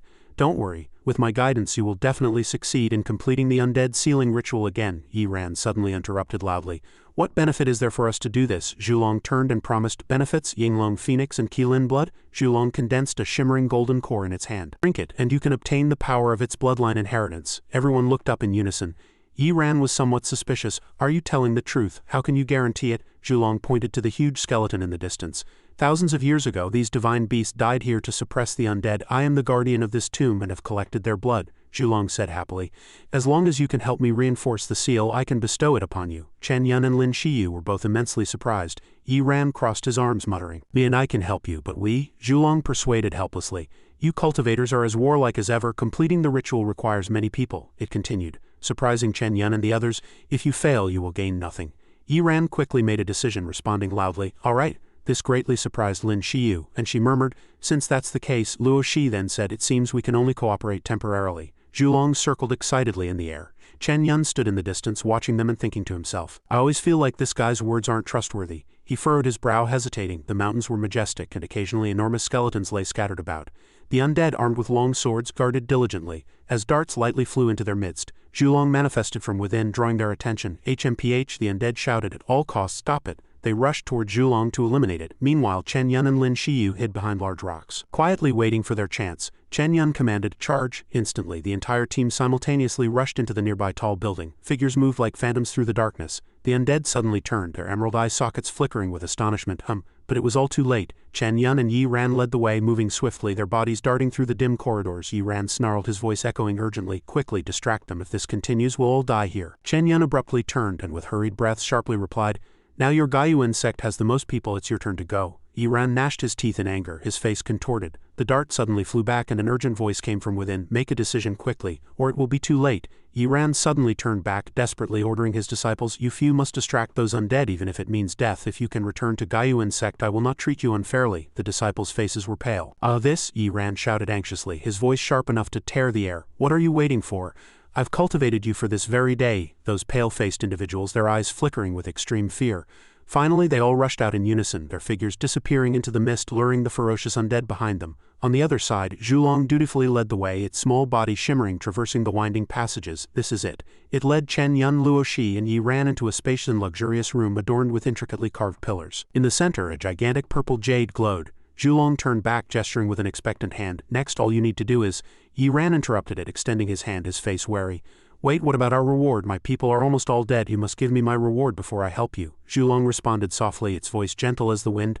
Don't rush. Aren't I giving it to you now? It turned toward the enormous purple jade, which was slowly rotating, its purple light flickering like stars. After a moment, Zhulong flew high. Hovering in the center of the jade, Lin Shiu hesitated, whispering in doubt. Is this the dragon, Phoenix and Qilin Zhulong mentioned? That's right, these are the bloodlines of the Yinglong, Phoenix and Qilin respectively. These are the inheritances left behind by divine beasts that have long vanished from this world. Yi Ran muttered, his eyes gleaming with greed. If he could obtain such a fortuitous encounter, he couldn't suppress his excitement, and eagerly cheered in front of everyone. If I can obtain such a fortuitous encounter, I can ascend to the heavens in one step and take over Gaiuan sect. Yi Ran began to fantasize. His eyes glazed and distant. Those who dared to control me will all pay the price. Chen Yan watched him silently, his face showing extreme displeasure. Zhulong floated before Luo Shi, enticing her with a sweet voice. What about you? What would you do if you possessed the Phoenix bloodline? Luo Shi stepped forward gently, looking at the precious red jade, and softly said, Luo Shi made up her mind, her tone filled with resentment. If I could inherit the Phoenix's blood, father, those damned ministers and royal relatives and my useless royal siblings. Right do they have to stop me from inheriting the throne? Zhulong's lips curled into a thoughtful smile. It grinned slyly. Hey, is that so? Zhulong suddenly sensed something amiss. Chen Yan rushed forward without hesitation, swinging his sword at it, shouting, take that. The dart immediately fell. Zhulong also gradually disappeared. Lin Shiu seemed entranced. She kept walking forward, muttering, Master, I haven't disappointed you. Chen Yan quickly grabbed her hand and pulled her back. Senior sister. Zhulong reappeared, saying curiously, you're truly strange. Don't you want this fortuitous encounter? Chen Yan tightly gripped his sword, shouting loudly, Get lost, you bastard. You're not Zhulong at all. What you want us to do isn't to reinforce the seal, but to break it. I've seen through you. Zhulong laughed heartily. Ha! It opened its sinister eyes and said, Of course I'm not Zhulong. I originally had no name, but you cultivators, wave after wave, gave me one I quite like. Chen Yan thought. This can't go on. This demon is clearly using the senior sister and the two others to break the seal. If that's the case, then let the other two also realize this. He decisively raised his sword and thrust it at Yi Ran. The spot where he stood was suddenly empty. Only a wisp of purple smoke gently swirling around the blade. He uttered a puzzled hum. Chen Yan turned sharply. Damn it, the jade slip became transparent, clearly revealing a giant snake that had been sealed. Chen Yan gritted his teeth. You, that snake is Zhulong's true form. You once called me Calamity Serpent. Because I feed on human greed. Chen Yan was shocked. So all those cracks on the corpses were just nonsense? Those Taoists, those divine beasts sacrificed themselves here just to seal you. The Calamity Serpent lunged at him, sinisterly continuing. That's right, it took them over 10 million years to separate me from this space. In this secret realm it hovered steadily in the air amid swirling purple smoke. Even after a millennium, those undead instinctively guard this place. The Calamity Serpent attacked Chen Yan menacingly. What a pity, humans of the outside world. You've forgotten everything for a few remnants of treasure. You even brought people in. It looked at Yi Ran and Lin Shiu in the haze. Especially you people, you can still break in. I love to taste. For thousands of years I've been waiting for someone to discover this place. The Calamity Serpent continued to mutter. Fortunately, your greed has never stopped growing, allowing me to recover some of my strength. Chen Yan frowned. What exactly are you? The Calamity Serpent flew high into the sky and some blurry hands appeared around it. Ah, I am a miracle itself. I can turn everyone's greed into reality. It was you humans who brought me from the spiritual world to this world. But once I satisfied your desires, you feared me, even going to great lengths to seal me. It paused, staring intently at Chen Yan, curiously asking in return, what about you? The inheritance of the ancient divine beasts is right before your eyes. Such a fortuitous encounter. Don't you want it at all? Chen Yan looked up, smiling confidently. I want it, but that's all. Don't think you can tempt me. The Calamity Serpent's eyes gleamed as it brought its face close to him. Is that so? Then how about this? Chen Yan stepped back, dodging. He was somewhat surprised by the Calamity Serpent's abilities. Chen Yan opened his eyes to find himself seated on a high throne with Lin Shiu beside him. He thought, where is this? At his feet, a crowd from various sects led by Luo Shi bowed and shouted in unison, we are willing to dedicate ourselves to Sect Master Chen. The Calamity Serpent's seductive voice echoed in his ears. Just imagine such a future. Don't you want to achieve it? As long as you are willing, I can help you control everything in the world. Chen Yan lowered his head and looked at his hands, repeating in confusion, everything at my fingertips. The Calamity Serpent sweetly echoed. That's right, as long as you are willing, everyone will bow to you. He replied, I do know someone who wanted everything, who would do anything that benefited them, but in the end they were left crippled for life.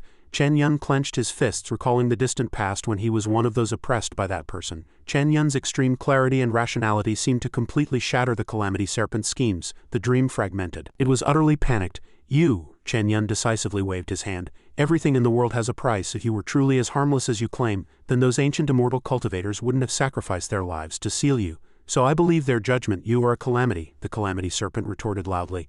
I am a calamity. Where do you think my power comes from? Those self-proclaimed righteous cultivators. How are you any better than me? It angrily opened its fanged mouth, extending its long tongue towards Chen Yan. If you don't want power, then turn to dust. Chen Yan cleverly sidestepped the attack. He shouted loudly, Xiao Feng now? The Calamity Serpent warily glanced behind it. What? From the purple jade that had emerged from the Calamity Serpent, the windborne beast was stealthily approaching, spitting a blue energy ball towards it. The Calamity Serpent hastily turned to stop it, but it was too late. The windborne beast had already unleashed its move, creating a massive energy ball. After completing its task, the windborne beast immediately ran away, and the energy ball it created caused an earth-shattering explosion. Smoke filled the spacious room, and the force of the explosion left Lin Shiu dazed, falling backward. Chen Yan quickly supported her, shouting loudly, Senior sister. He held her, somersaulting several times in the air, then stopped abruptly, steadily landing on the ground outside the door. Lin Shiu had already regained consciousness, and both she and Chen Yan spotted the precious phoenix bloodline before them. Chen Yan reached out to pick up the highly coveted stone. He calmly put it away, tucking it into his robes, and said, Chen Yan supported Lin Shiu as they retreated. Senior sister, she weakly responded. In the dim secret chamber, Yi Ram suddenly awoke, his chest heaving violently. Luo Shi rubbed her temples, trying to calm her mind, letting out a soft groan. Yi Ran looked around, whispering suspiciously, Didn't I succeed? No, what just happened? Luo Shi looked up, her face blank. What's wrong? She looked at the stone containing Qilin blood next to her, her eyes wide with surprise. On the other side, the Calamity Serpent was still dazed from the aftershocks of the explosion, the purple smoke around it growing denser. It roared furiously, Damn it, you bastard! The Calamity Serpent blocked Lin Shiu and Chen Yan's path, its voice filled with resentment. You cunning fellow! Outside, the undead cultivators sensed the demonic aura growing stronger and immediately whispered warily, It's about to break the seal. Then they all rushed towards the place where the Calamity Serpent was imprisoned, shouting slogans, determined to stop it at all costs. At all costs, stop the calamity. Lin Shiu gripped the windborne beast tightly, biting her lip, and said worriedly, Oh no! She witnessed the undead cultivators bravely fighting the Calamity Serpent. Realizing the potential danger, she quickly turned to Chen Yan and asked, Where are you going? He swiftly pulled her, climbing to a higher point, not forgetting to explain urgently. The top of the tower, there must be a way out there. Lin Shiu asked curiously, her tone full of doubt. How do you know? A blue system prompt appeared. Recent fortune. Obtain Phoenix bloodline inheritance and escape the secret realm. Chen Yan turned back, firmly reassuring her, trust me, we will definitely get out alive and tell the elders everything here. The two sped up, rushing up the spiral staircase. Yi Ran and Luo Shi, these two pragmatists, had unknowingly followed closely behind. Lin Shiu ran in a hurry, suddenly stopped at a distant sound. Damn it, the undead cultivators were surrounding the Calamity Serpent, roaring as if chanting slogans to prevent disaster. Above, the towering staircase gradually revealed light, offering a faint glimmer of hope to everyone. Chen Yan shouted with joy, it really is the exit. Quickly, the undead cultivators had already subdued the Calamity Serpent, roaring excitedly as if reminding each other. Hold on. The Calamity Serpent was pressed tightly to the ground, crying out resentfully, do you think you can trap me like this? No, you damned cultivators. As long as you have greed in your hearts. It struggled, making the cultivators sway. The Calamity Serpent continued to describe its dream. You will eventually return, just you wait. The ground suddenly cracked open, forming a large hole. The Calamity Serpent fell into it. The cultivators also fell. The cave collapsed at an astonishing speed outside. Xuanwu Academy's diviner was ordering his disciples to move the huge rocks. Her Highness is still inside. Before he could finish, a pitch-black hole suddenly appeared from the monster-mouthed stone cave. It generated immense power, causing many disciples to fall. The disciples screamed in terror. Heng Yunqing stopped amidst the crowd, looking up. What is this? And Xiao asked in confusion. What's wrong? An earthquake? Ling Xiao's sect's great elder stood high above, looking down at the giant skeleton emitting purple light below. He was greatly astonished. This is... A massive rift appeared in the air. Chen Yan and the others jumped down one by one. The diviner was surprised. That's the wind-born beast, grown enormous, carrying two people flying down from high altitude. Lin Shiu shouted with joy. My spiritual energy has recovered. We're out. The two landed safely on the ground and everyone immediately gathered around to ask. And Shower urgently asked, Senior sister, you're finally out. Nan Shen then asked a barrage of questions. What happened inside? The diviner walked up to Luo Shi, softly asking, Your Highness, are you all right? Yi Ran also came over from there at this moment. When he returned, only a handful of people remained, and he was filled with irritation. He secretly resented. The heavens are unjust. It turns out my Gaiyuan sect suffered the most casualties, you treacherous scoundrels. The spatial rift gradually contracted, as if trying to let the lake water return to its calm state. At this moment a beam of light shot out, and a voice came from within. Wait! A clear, jade-green water pot shimmered into view, presenting a scene of majestic mountains and rivers. The spout of the pot gently tilted, creating a picturesque beauty on the tranquil lake surface. Everyone discussed amongst themselves. The secret realm is destroyed. What is that? Lin Shiu looked up, her brows deeply furrowed, her expression growing more solemn.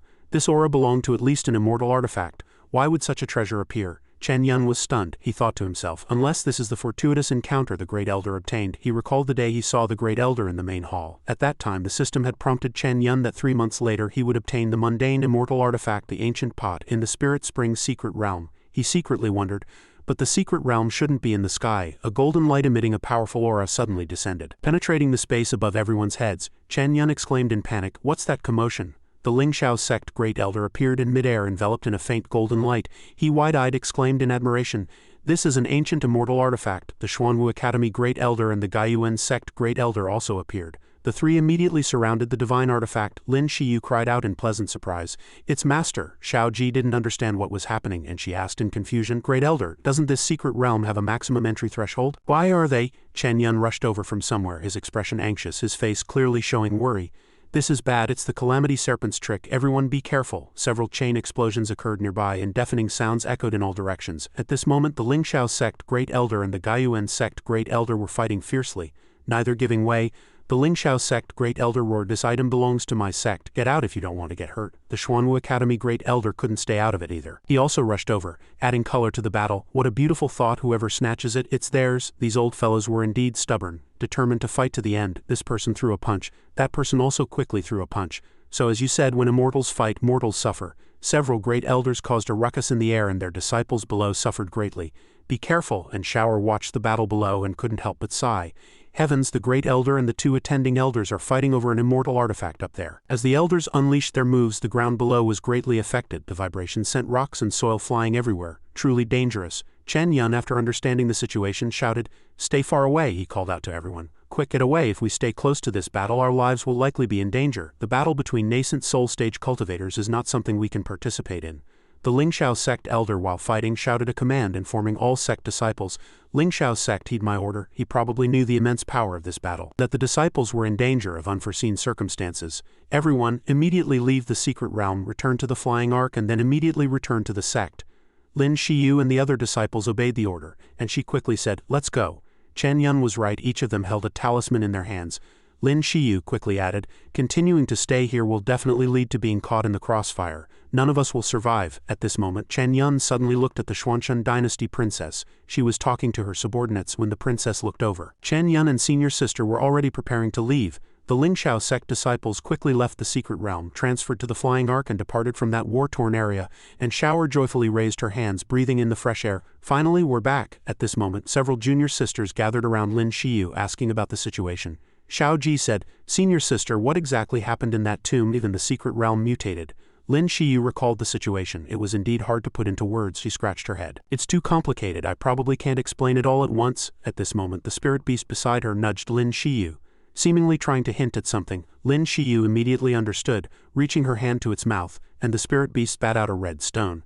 The red stone emitted a dazzling red light, even carrying an extraordinary alluring power, and Shower and Xiao Ji examined it carefully, both knowing this item was extraordinary. "Senior sister, this thing is incredible. It even carries a divine aura." Everyone else also turned their attention to the treasure. Hang Yansheng also spoke excitedly. "What kind of peerless treasure is this?" Senior brother Yu Jie couldn't remain calm either. He immediately jumped up. "Lin Shiu, what on earth have you all been doing?" Seeing the treasure in Lin Shiu's hand, Yu Jie questioned, "What exactly did you do in the tomb?" He also seemed to have some knowledge of the treasure. Yu Jie thought to himself, "This is the crystallization of a divine beast's essence blood." This martial artist had always been jealous of Lin Shiu, and this matter naturally filled him with indignation. Why is it her again? Why don't I have such a fortuitous encounter? In the secret realm, several great elders were still fiercely contending, neither giving an inch. The Lingxiao sect great elder tightly held the treasure, deliberately widening the distance from the other two, his figure swiftly moving like a phantom. The other two elders wouldn't give up willingly, immediately rushing forward with full force, roaring furiously, "Don't run, stop right there!" The Lingxiao sect great elder landed on the ground, oblivious to their shouts. He glanced back, his eyes showing obvious disdain for the other two great elders. The two still had energy at this moment, continuing to curse and swear at the Lingxiao sect great elder. "Lingxiao sect, this matter isn't over, remember this." Lin Shiu was filled with immense joy when she saw the great elder return with the treasure. Master snatched the immortal artifact, but Chen Yan for some reason showed an anxious expression, muttering uneasily. "Oh no, this is bad." Lin Shiu was puzzled by Chen Yan's reaction. She asked in confusion, "What's wrong?" Chen Yan's expression was grave and he explained in a deep voice, "This is the bait thrown by the Calamity Serpent. An ancient immortal artifact reappearing in the world and monopolized by our Lingxiao sect. Even if we explain, other sects won't be convinced and will never let it go. If it continues to search in the secret realm, the Calamity Serpent will eventually break the seal." Lin Shiu felt this reasoning was very sound. She certainly couldn't stand by. "You're right, we must tell Master about this." Chen Yan acted quickly, explaining the situation to his fellow disciples. "Here's what happened." Several fellow disciples also quickly understood the problem, each falling into deep thought, their faces showing surprise. "I can't believe the truth of the Spirit Spring's secret realm is like this. It's truly unbelievable." Chen Yan pondered for a moment, forming his own judgment, his eyes gleaming with deep thought. "It seems that the so-called fortuitous encounters in every secret realm are remnants of ancient wars. The Calamity Serpent has some ability to interfere with this, and I never expected so many conspiracies to be hidden within the secret realm." Chen Yan continued, his tone full of warning. "Cultivators are attracted by immediate gains and their greed is constantly absorbed by it during this period. This time we didn't let it achieve its goal. Instead we broke the seal. In the future." Xiao Ji remained optimistic and cheerful, not taking these conspiracies to heart. Who cares? Even if the Calamity Serpent escapes, it's not for us small fries to worry about. At least this time we made a fortune." And Shower also raised both hands and feet in agreement. Right, and Shower casually pulled out a pile of spoils of war, and said excitedly, "Everyone quickly divide it up. Isn't this what we've been working so hard for? What a lively and cute girl." And Shower was still full of energy at this moment. "Come over quickly." Several fellow disciples also became happy when they heard this, quickly walking over to Shower. Everyone was delighted, seemingly having forgotten about the struggle for treasures outside. Chen Yan was also in a good mood, he thought to himself. "This harvest is indeed astonishing. I won't have to worry about cultivation resources for a while." Chen Yan looked at the spirit stones in his hand, his face particularly happy, but the biggest gain was Lin Shiu, who pushed the door open at this moment and saw everyone. "Oh, everyone's here?" Lin Shiu walked in and everyone happily greeted her while also asking about the situation. "Senior sister, what did the great elder say to you?" Lin Shiu stammered, pulling Chen Yan aside to speak privately. "Junior brother Chen, let's talk privately." Chen Yan had no reason to refuse and followed Lin Shiu out. "Senior sister," Lin Shiu had explained the situation in detail to Chen Yan, her tone solemn. "I have reported all my experiences in the secret realm to Master. After returning to the sect, he will discuss this with the sect master and other elders." Lin Shiu was beaming with joy. seemingly indicating that everything was progressing positively. Master has also obtained the Phoenix Essence Blood, and once we return to the sect he will immediately hold an inheritance ceremony for me to help me better integrate the Phoenix bloodline. Chen Yan was immediately alarmed when he heard that there would be an inheritance ceremony for senior sister. Does essence blood need to be integrated through an inheritance ceremony? Lin Shiu still explained calmly, her tone gentle yet firm. After all, it's divine beast essence blood. It's naturally dangerous for mortals to inherit. An inheritance ceremony can reduce the risk and help with better integration. Despite this, Chen Yan still had doubts. He pondered for a long time. Lin Shiu didn't want Chen Yan to be troubled, so she blinked, bringing up the spoils of war. I say, junior brother Chen, did you also get something? Chen Yan scratched his head, replying awkwardly, to be honest, senior sister, I took the opportunity during the chaos to get this. He held up the spirit stone he had just acquired, asking for Lin Shiu's opinion. Senior sister, what do you think I should do? Lin Shiu stared at the spirit stone in Chen Yan's hand, pondering for a long time. After some thought, Lin Shiu held Chen Yan's hand and whispered to him, if you trust me, don't tell anyone about this. Chen Yan somewhat guessed Lin Shiu's thoughts and his expression instantly grew tense. Senior sister is worried. Lin Shiu didn't wait for Chen Yan to finish and quickly replied, although everything in the secret realm belongs to the disciples. The bloodline of divine beasts has long disappeared from this world. Lin Shiu looked into the distance, her tone full of contemplation. This item is too precious, even I can't bear the weight of it. Master, I have regarded you as my own daughter for many years, so naturally I wouldn't demand it from you. But other elders wouldn't let it go. Human hearts are treacherous. Lin Shiu deeply understood the horror of jealousy. She was simply worried about Chen Yan's safety. So you must know, if a small inner disciple like you obtained such a fortuitous encounter, how many people would want to contend for it, Lin Shiu explained for a long time, also hoping Chen Yan would keep this secret. If it were leaked, who knows how much trouble it would cause, even if it was something he fought desperately for. Chen Yan naturally understood Lin Shiu's intentions. He nodded in agreement. A man's innocent, but his gem is his guilt. In other words, everyone wants good things. In the end, if this item was just kept, it wouldn't be very useful. So Chen Yan asked for Lin Shiu's opinion. Then, senior sister, do you have any suggestions? Lin Shiu quickly replied. Yes. Lin Shiu suddenly blushed, pointing at Chen Yan. The only way is, I want you. Lin Shiu, out of nowhere, found the courage to say this earth-shattering statement. Chen Yan as a man couldn't help but blush. Let's make it official between us. Some time later, they returned to Lingshao's sect, still the familiar scene of the sect. Since returning, Chen Yan had been diligently cultivating. He must have made significant progress. Despite his rapid advancement, Chen Yan still strove for higher achievements, unable to stagnate. Foundation establishment, 9th layer, just one step away from forming a golden core, faster than I imagined. With the help of the pills refined by Hang Yunsheng, Chen Yan's cultivation speed was naturally extraordinary. Senior brother Hang Yunsheng's refined pills are indeed effective. Suddenly, a gentle female voice came from outside.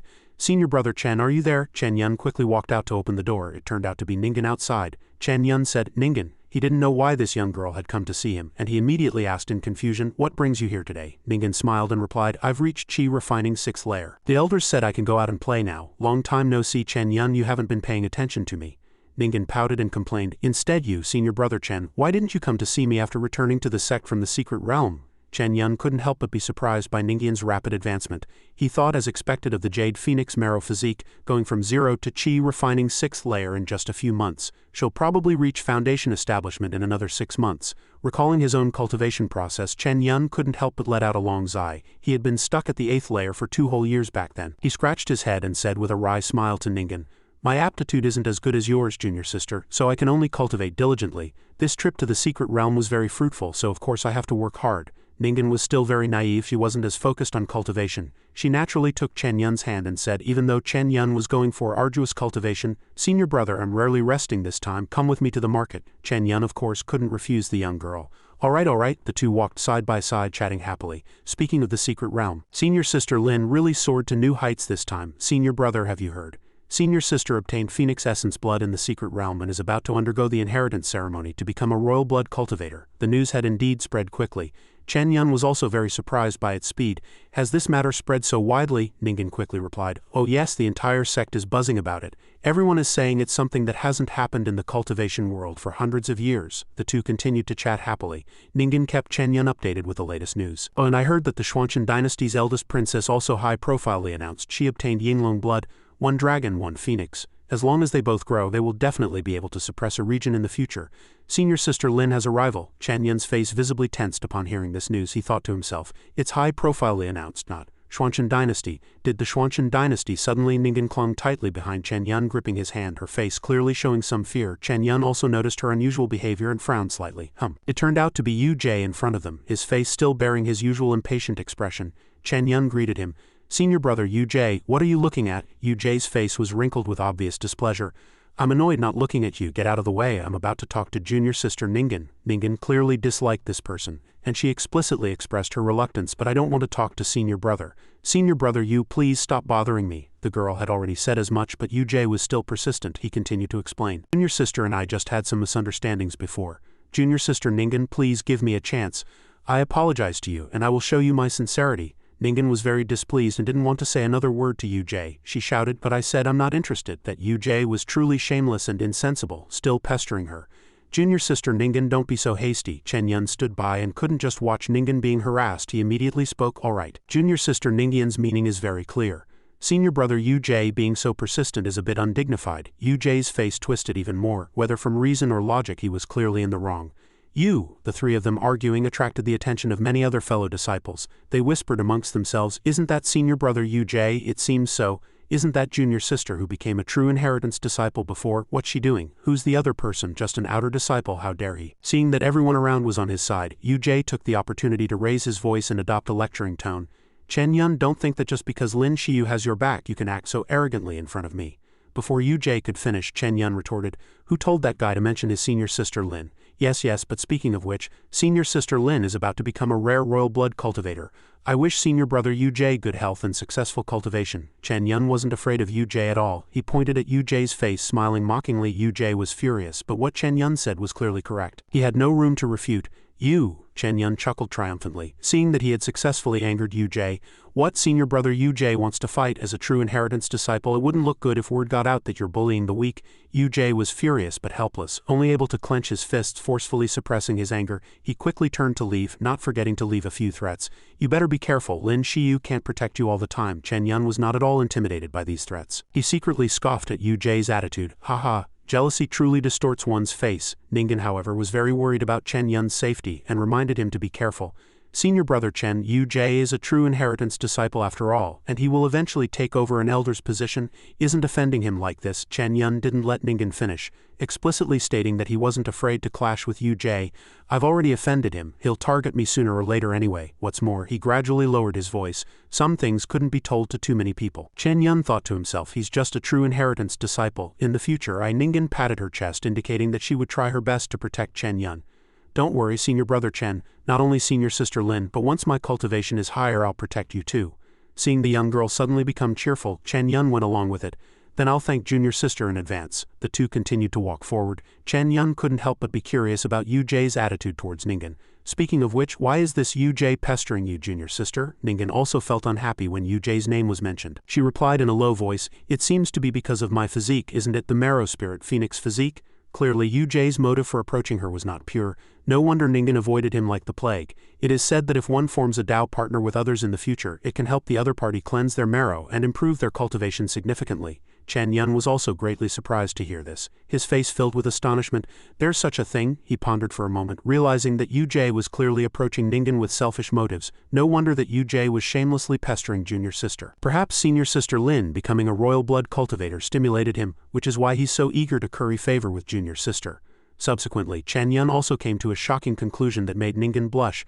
That guy wants that aspect. The more she brought it up, the angrier Ningan became, and she poured out a stream of words. That guy, if senior brother Chen and senior sister Lin hadn't helped me back then, I probably wouldn't even have been able to enter the sect. Now he's still shamelessly pestering me. I'm not going to give him face. Suddenly, Ningan grabbed Chen Yan's hand, looking intimate and indistinguishable from a couple, and pulled Chen Yan forward. Her face beamed with obvious joy. Forget about that guy, senior brother Chen, let's hurry to the market. After Yu-jae left in a fit of rage, he had no other way to vent his anger than on a few innocent trees. Bastard, he punched the tree trunk hard, shouting with clear frustration. Just got promoted to inner sect and he's repeatedly ruined my plans. After punching, Yu-jae clenched his fists as if wishing he could punch Chen Yan and Lin Shiu. And Lin Shiu, why is heaven so unfair? Yu-jae mumbled to himself when suddenly two figures landed, startling him and causing him to freeze. Who? After he recognized his surroundings, Yu-jae realized that the two figures were familiar faces. Ah, father, mother. Yu-jae's parents were both high-ranking individuals. His father, the Ling Shiu sect's second elder, immediately spoke. How did the matter I assigned you turn out? His mother, an elder of the Pill Pavilion, also stood solemnly beside them. Hearing his father ask about the situation, Yu-jae's forehead beaded with sweat and he stammered, Wang Ningan Shi. From Yu-jae's demeanor his father had guessed a few things, and seeing his son's expression knew it hadn't succeeded. HMPH, good for nothing. Yu-jae listened to the scolding with his head down, unable to refute. Seeing her beloved son unable to talk back, Yu Jie's mother couldn't sit still. She immediately spoke up in his defense. "Old man, stop throwing your weight around, just a country girl. It's her blessing that our Jair even looks at her. To dare not give face to our son, she's truly insensible." Seeing his wife wholeheartedly protecting their son, he also firmly refused to back down. He quickly expounded on Ningan's special physique. "That's a marrow spirit phoenix physique, rarely seen in 100 years. Who knows how many people in the sect are eyeing her. Now that girl Lin Shiu has also gotten lucky and obtained royal blood. Her master also secured an ancient immortal artifact for the sect. If Jair doesn't hurry, our family will have no place in the sect in the future." Yu Jie's father completely disregarded his wife's feelings, pointing directly at her. "What do you know?" he continued. "Do you think your cultivation and pill refining skills are enough to manage the pill pavilion? Isn't it because of me? When the sect master abdicates in the future, if the great elder takes charge of the sect, do you think our family can keep everything?" Yu Jie's mother's face grew uglier and uglier. She had no strength to refute her husband. "Then what do you suggest?" Yu Jie's father immediately turned to him, asking clearly, what exactly was the reason Ningan refused to reconcile with Yu Jie this time? After preparing such a precious gift, that girl still didn't give face? Yu Jie's face immediately turned ashen, his eyes clearly showing some anger and displeasure. "Father, this time it was because some scoundrel caused trouble." A few minutes later, Yu Jie had already explained the whole story to his father, who knows if he exaggerated. His father, after listening, spoke with a serious expression. It's that girl Lin Shiu's person, or the one who discovered Wang Ningan. This person is just an outer disciple, yet he can cling to those two, truly lucky." He paced back and forth, his face as gloomy as dark clouds gathering, carefully weighing the situation as he walked. "The sect master cannot force or interfere with Wang Ningan's choice of a future Dao partner. This person has been a great benefactor to Wang Ningan and is now on a vigorous upward trend." After a long period of contemplation, the old man seemed very interested in Chen Yan and wouldn't let him go for now. "It seems that the great elder of one lineage and Lin Shiu will soon have another promising disciple." At this moment, the scene switched to the sect's scripture library, where a solemn atmosphere always permeated. Chen Yan took out his borrowing token and asked the deacon, "Deacon, I'd like to go to the 3rd floor to select some new cultivation techniques and martial arts." Upon hearing this request, the white-robed deacon stroking his silver-white beard. A satisfied smile appeared on his face. "If this old man remembers correctly, the last time I saw you, you hadn't even reached foundation establishment. Now you're almost ready to form a golden core. Youngsters are truly formidable." Chen Yan responded with a humble smile. "Just good luck." The deacon extended his hand, motioning him to enter. Chen Yan also respectfully took his leave and walked into the scripture library. Inside the library, the entire space was made of precious wood, exuding an elegant and ancient aura as if time had solidified. Chen Yan ascended the winding staircase step by step. Upon reaching the 3rd floor, he looked around and noted that the collection here was much smaller than on the 1st and 2nd floors, and there were only a few people. Holding a scroll in his hand, he couldn't help but think that the cultivation techniques on the 3rd floor were the best any disciple could get in the sect. Anything higher was only accessible to true inheritance disciples. Chen Yan opened the scroll, thinking to himself that theoretically, every time he merged with essence blood, he would surely be taken in as a true inheritance disciple. But in his memory, the scene of him facing Lin Shiu reappeared. Chen Yan asked again uncertainly, "Cooked rice?" "Senior sister means." Lin Shiu raised a finger, signaling him to be quiet. She spoke at length. "When the location for the inheritance ceremony is ready, I'll take you in and we'll start the ceremony directly. Once you merge with the Qilin blood, the sect will have to accept it. Could they possibly drive out a cultivator with Qilin bloodline?" Chen Yan crossed his arms, his tone grave. "Indeed they can't," but Lin Shiu anxiously pressed. "But what?" Chen Yan replied. "It's too easy to attract jealousy." Lin Shiu was surprised. "Ah," she covered her mouth and chuckled. "Why are you still worried about that?" Chen Yan raised his hand and said seriously, "I'm not worried about myself attracting jealousy." "Are you referring to Ling Xiao's sect?" Lin Shiu asked back. Chen Yan raised 2 fingers, recalling the scene in the Spirit Spring secret realm this time where she soared high and seized the ancient immortal artifact. Ling Xiao's sect had already obtained an ancient immortal artifact plus a royal blood cultivator. He remembered Luo Shi and Yi Ran's irritated expressions. In contrast, the Xianxia dynasty only had 1 dragon blood cultivator, and Guiyuan sect gained nothing. Ling Xiao's sect had already gained too much. Chen Yan thought that the benefits Ling Xiao's sect had now were even more than the Xianxia dynasty and Guiyuan sect combined. The delicate balance between the 3 factions had been broken. If there were another Qilin blood cultivator like himself, even a fool would know that the world's power would shift to Ling Xiao's sect. Chen Yan turned around and leaned heavily on the railing, analyzing the situation. Will the other 2 factions, especially Guiyuan sect, sit back and do nothing? Lin Shiu pondered for a moment before replying, "You have a point. Divine beast bloodlines only represent the future, not the present. Now if Guiyuan sect and the Xianxia dynasty are pushed too hard an ally." She looked at Chen Yan's thoughtful expression, secretly admiring him. Although junior brother Chen came from an ordinary background, he could see far ahead, even beyond her own considerations. Chen Yan raised a hand to scratch his head. Who knew the Qilin essence blood was too precious? The sect would definitely reclaim it and at most cultivate it for some benefit. If we don't report it, we can only take a desperate gamble. Lin Shiu remained silent. After a while she made a decision, stepping forward and taking Chen Yan's hand, saying, "Then it's an all-or-nothing gamble," Lin Shiu said decisively, hands on her hips. "The divine beast essence blood was something junior brother and I risked our lives to seize from the Calamity Serpent. Why should the sect confiscate it? It's ours. No one can take it." She placed her hand on her chest and firmly declared, "As for the Gaiyuan sect and Xuanchen dynasty, junior brother need not worry. With my master and the sect master, I've never feared anyone in my life." Lin Shiu spread her arms. "If the enemy dares to start a war, we'll fight them to the end. In the future, we too will achieve nascent soul, even god transformation stages. What are a few tiny insects to fear then?" Chen Yan smiled faintly, thinking that though senior sister was a celestial talent of the sect, her disposition was purer than his own, who tended to overthink. Perhaps this was why her cultivation progressed faster than normal. Chen Yan stroked his chin and slowly said to Lin Shiu, "Perhaps there's another way to temporarily avoid merging with the Qilin blood." Chen Yan leaned against the railing, casually asking, "Senior sister Lin, what's your current cultivation level?" Lin Shiu replied, "I had a breakthrough after the battle in the Spirit Spring secret realm. I am now at the 7th layer of Golden Core." Chen Yan joyfully told her, "Presumably after becoming a royal blood cultivator, senior sister will soon break through to nascent soul, and then the sect will officially accept you as a new elder." Lin Shiu excitedly slapped the railing. "Exactly, then as an elder I can take junior brother as a true inheritance disciple. And the resources gained from the inheritance ceremony I can also slowly accumulate. Then we'll secretly," Chen Yan finished, "secretly turn cooked rice into raw."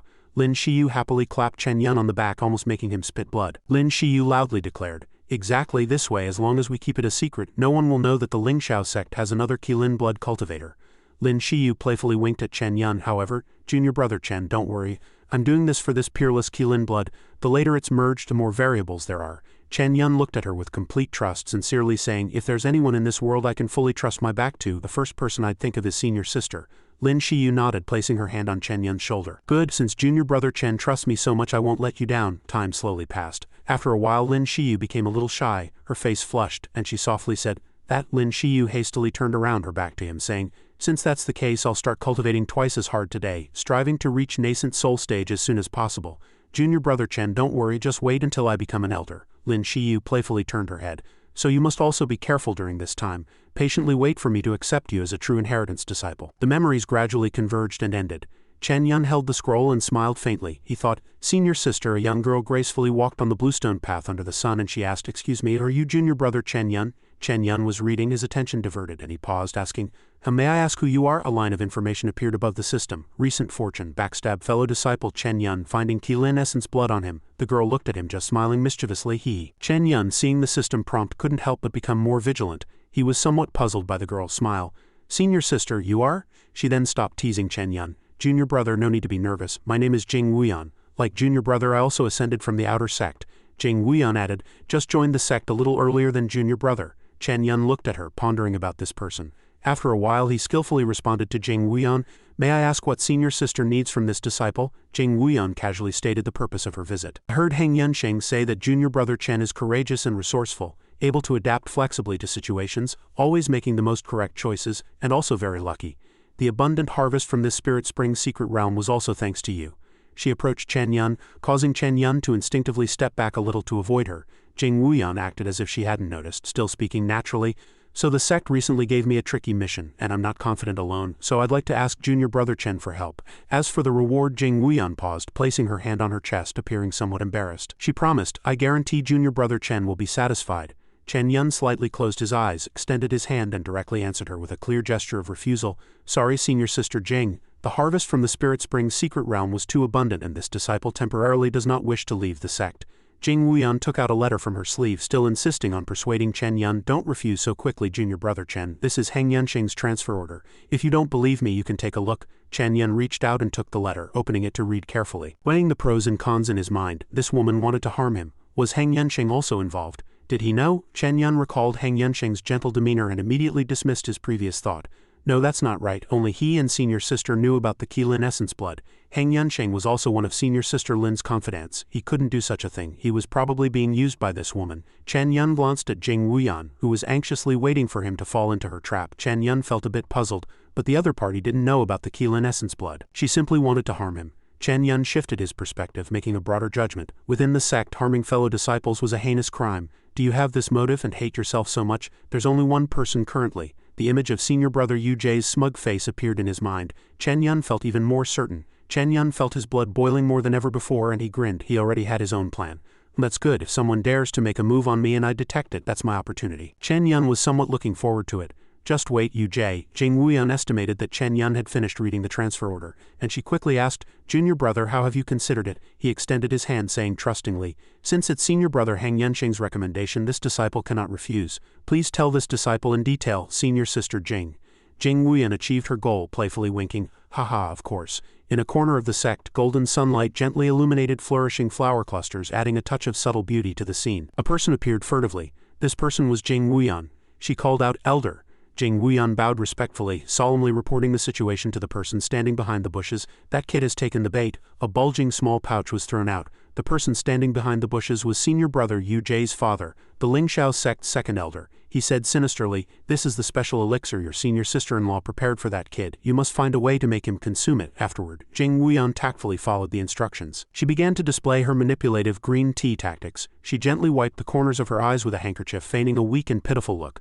Zombie Taoist cultivation is very high. His skills far exceeded our expectations. Junior brother Chen Yan to protect me. She paused abruptly here. A malicious smile curving on her lips was harmed by the zombie Taoist. Yu Jie's father stroked his beard, a satisfied smile on his face, and he didn't forget to warn, remember, you must do it cleanly and flawlessly. If this matter succeeds, you will be your senior sister-in-law's successor in the future.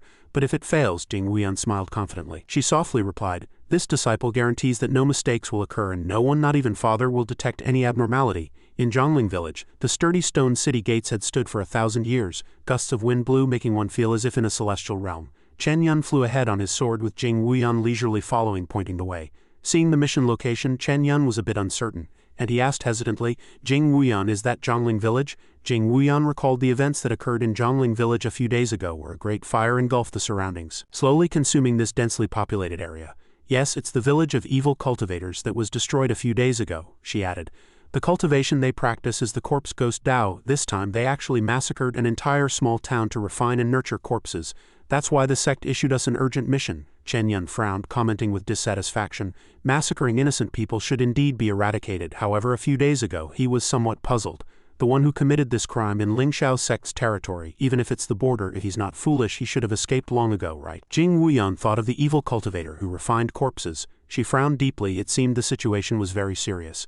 Corpse ghost Dao cultivators could escape, but when he was refining corpses he couldn't go far.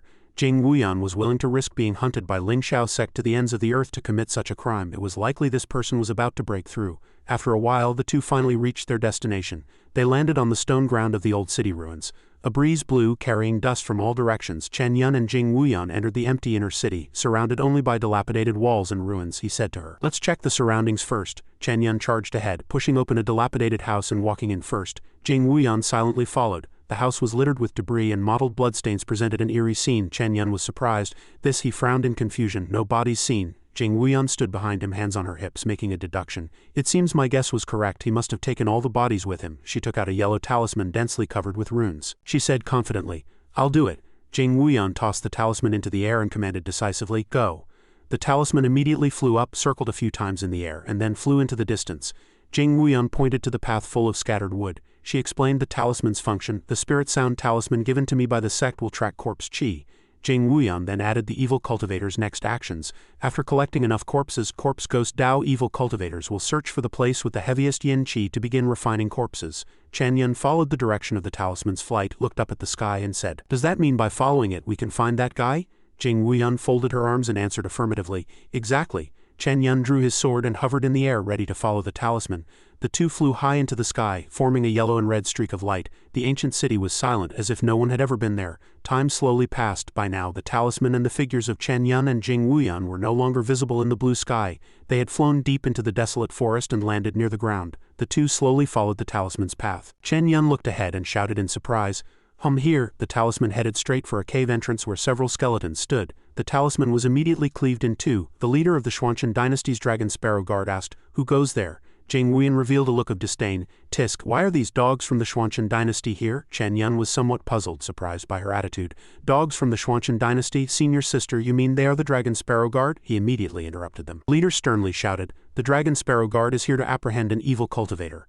Unrelated persons, leave immediately. Jing Wuan folded her arms, sarcastically retorting, the Dragon Sparrow Guard is quite arrogant. This is the territory of my Ling Shiu sect. She secretly grumbled. Damn it, why is another group of troublemakers showing up? The Dragon Sparrow Guard members showed provocative expressions, resting their broadswords on their shoulders, then inferred from her words. Oh, Ling Shiu sect's territory, so this evil cultivator is also from Ling Shiu sect. A lightning-fast force struck. The force brushed past his cheek, missing by a hair's breadth. The Dragon Sparrow Guard members were all greatly surprised. Jing Wuan was also astonished by Chen Yan's decisive action. He stood far away, gripping his sword tightly, his expression solemn. Watch your words, you shall not defile the name of Ling Shiu sect. The soldiers behind the Dragon Sparrow Guard leader had furious expressions. They pointed their swords at them, gritting their teeth and spitting out a single word. You? Jing Wuan frowned, looking at the opponent, her gaze sizing them up slightly. A Foundation establishment 6th layer leader, the rest with lower cultivation. She pondered in her mind if they were to get entangled with the Dragon Sparrow Guard. Jing Wuan's face darkened as she considered a consequence, and she hesitated. I'm afraid after that, seeing the 4 people before them, bows drawn and arrows knocked, neither willing to yield. The Dragon Sparrow Guard leader barked, "Calm down." With a crisp clang, his longsword returned to its sheath. He cupped his hands in a salute, easing the atmosphere. Brother, I misspoke just now. Ling Shiu sect is a renowned sect. How could it harbor evil cultivators? Then the Dragon Sparrow Guard leader smiled faintly and asked, Presumably both of you have also received a mission, right? Jing Wuan frowned, a hint of impatience flashing across her face. She stepped forward with a displeased expression, sharply retorting, Indeed, on the contrary, you Dragon Sparrow Guard, why aren't you bullying those rogue cultivators this time? She loudly questioned why they were so actively coming to Zhongling village to eliminate demons. The Dragon Sparrow Guard leader remained calm, a very amicable expression on his face. To be honest, we have been relentlessly pursuing this corpse-refining evil cultivator. Recalling the desolate streets and scattered items, he couldn't help but say sternly, his voice filled with anger and helplessness. They've arrived here without any resistance, massacred the entire town, and are now hiding in this cave. The Dragon Sparrow Guard leader turned and gestured for everyone to look at the deep dark cave behind them, then continued, Perhaps he intends to use a large number of zombies to break through his cultivation and succeed in one fell swoop. Suddenly, a bizarre and hoarse voice echoed from deep within the cave, drawing everyone's attention. The Dragon Sparrow Guard scoundrels guessed right. You've chased me for so long. Once my boss breaks through and becomes a ghost Taoist, I'll immediately turn you all into my corpse puppets. Ha ha ha, the voice laughed wildly. Chen Yan stroked his chin thoughtfully, glancing at the person next to him, and said in confusion, It seems he wants to lure us in. Jing Wuan looked at the Dragon Sparrow Guard and said to Chen Yan, Since we're here for him, why don't we cooperate? The Dragon Sparrow Guard leader shook his head, recalling the ugly and terrifying ghost-like appearance of those people. He solemnly explained, This is an evil cultivator of the corpse ghost Dao, equivalent to the 8th layer of Foundation establishment. This place has now become his corpse lair. It's filled with corpse chi, and who knows how many extremely dangerous zombies there are. Our Dragon Sparrow Guard's cultivation isn't as high as yours, so we don't dare take such a risk. Unless, the Dragon Sparrow Guard leader stroked his chin, his gaze sharp. Jing Wuan crossed her arms, frowning impatiently. Unless what? The Dragon Sparrow Guard leader chuckled. Unless you two lead the charge. If the mission succeeds, the spoils will be split 70-30, with you two getting 7/10 and us 3/10. Chen Yan also smiled, though his smile didn't reach his eyes, and he praised. You certainly have a good plan. Chen Yan turned slightly, frowning. Senior Sister Jing, this mission has changed. Why don't we report back to the sect first and then make plans? It's not too late, and the Dragon Sparrow Guard is guarding the exit here anyway. In Jing Wuan's mind, the exasperated faces of the Pavilion Elder and Second Elder of the sect appeared. She cursed inwardly, Damn it took so much effort to get you out of the sect. If I go back now, I don't know how I'll explain it to the 2 elders. Although she was as anxious as an ant on a hot pan, she maintained her composure and advised, Junior brother Chen, don't be so quick to refuse. Cooperating with them isn't out of the question. Chen Yan of course had this thought due to his worries, and he explained, But these people will stab us in the back. The Dragon Sparrow Guard leader immediately spoke, his expression serious. Rest assured, I am a Foundation establishment 9th layer cultivator after all. They should be afraid of us. Chen Yan nodded thoughtfully. Then how about this, Senior Sister Jing? If we find that evil cultivator later, you'll be responsible for dealing with him, and I'll provide support from behind you. Jing Wuan neither agreed nor refused, simply pursing her lips and saying, You two needn't be so cautious. This is, after all, the territory of my Ling Shiu sect. Why would we engage in combat with you two? The Dragon Sparrow Guard leader suddenly spoke casually from behind. No need. We'll cooperate sincerely. Wait for that evil cultivator together and then return to report. Jing Wuan raised an eyebrow and replied, That's true, but in her heart, she already disdained such words, cursing silently. HMPH. That sounds good. The Dragon Sparrow Guard has always been unscrupulous and opportunistic. Who would believe you? Jing Wuan's gaze turned vicious and she revealed a sneering smile. She secretly thought this works out perfectly. Opposite them, the Dragon Sparrow Guard remained the same. Their leader's lips curled into a faint, sinister smile. He thought Ling Shiu sect cultivators are always so naive. Perhaps this time we can make a fortune. Chen Yan stood not far from them, watching the group, each with their own agenda, his gaze seemingly seeing through everything. He happily crossed his arms and looked up, thinking, It seems there will be another good show to watch. Ear-splitting screams echoed through the cave as corpse ghosts rushed out from the deep darkness. Voices clamored in chaos, Be careful, they're all living corpses, watch out, here they come. Chen Yan unleashed a sword light and shouted loudly, "Beware of the corpse poison on them, don't get hit." On the other side, the Dragon Sparrow Guard leader performed a movement technique, pointing his sword forward and yelled, "Get down." The corpse ghost struck by the sword immediately fell to the ground, but they still struggled, snarling, and crawled forward. The leader looked back at him, blurting out in surprise, "They're still not dead?" However, one of the corpse ghosts had its head split open and immediately fell motionless. This was important information. The Dragon Sparrow Guard leader's face grew solemn, and he loudly said, "Everyone be aware. These things can only be completely killed by beheading." Suddenly, a dense rustling sound filled the already narrow space. Chen Yan frowned, vigilantly looking around, and asked, "What's that sound?" A soldier holding a glowing stone flew into the air. Boom! The sight above astonished everyone. Corpse ghosts hanging upside down. Shouts rang out, "They're coming from above up there, quick dodge, those aren't ordinary living corpses anymore." Suddenly, a corpse ghost jumped down, and the Dragon Sparrow Guard leader's eyes filled with terror. His face changed drastically, and he shouted loudly, "Wait, quickly dodge, that's a self-destructing living corpse." As soon as he finished speaking, the corpse ghost body immediately swelled up like a giant white balloon. Terrifyingly, boom, an ear-splitting explosion erupted, accompanied by an eerie green gas. The Dragon Sparrow Guard leader hid behind a large rock and shouted, "Quick, hide behind something, don't get infected by that gas." Chen Yan also quickly flew behind a rock, avoiding the gas and the impact of the explosion. After the dust settled, only a hollow remained on the ground. Chen Yan walked out, covering his mouth and looking around, his tone worried. "Senior Sister Jing, are you all right?" Jing Wuan knelt against the cave wall, propping herself with her sword, and said, terrified and weak, "I barely managed to use spiritual energy to protect myself, but I still accidentally inhaled a few breaths of corpse poison." Cough, cough. The Dragon Sparrow Guard members walked over, their leader rubbing his head and complaining. "Oh, why are you so careless?" He sighed and said, "You've inhaled corpse poison before even seeing the main culprit. How are we going to fight now?" At the same time, a blue prompt appeared beside them, indicating recent fortune. "Conspire to frame fellow disciple Chen Yan and seize the Qilin essence blood from him." Chen Yan narrowed his eyes, thinking, "So that's it. Is this your scheme?" he innocently asked. "So, Senior Sister." Now, in his heart, he had quietly decided to feign ignorance. Jing Wuan took out a spiritual herb and put it in her mouth, saying, "Wait. Luckily I have an antidote pill." She gently looked at her hand, feigning some abnormality, and said, "Not very good. My spiritual energy flow is still obstructed. If I force it, I'm afraid." Chen Yan immediately knelt down upon hearing this, grasping Jing Wuan's hand and gently saying, "Senior Sister Jing, don't force yourself. Your safety is more important." "Since that's the case, I'll take the lead from now on."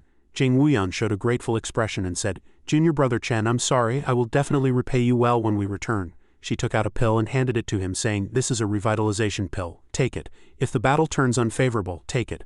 Observing this scene, the Dragon Sparrow Guard soldiers exclaimed in surprise, "A revitalization pill? I heard that this pill can save someone even if they're on their last breath as long as they're below the Golden Core stage. It's like having an extra life. This pill must cost at least 1,000 spirit stones, right?" the person asked, estimating.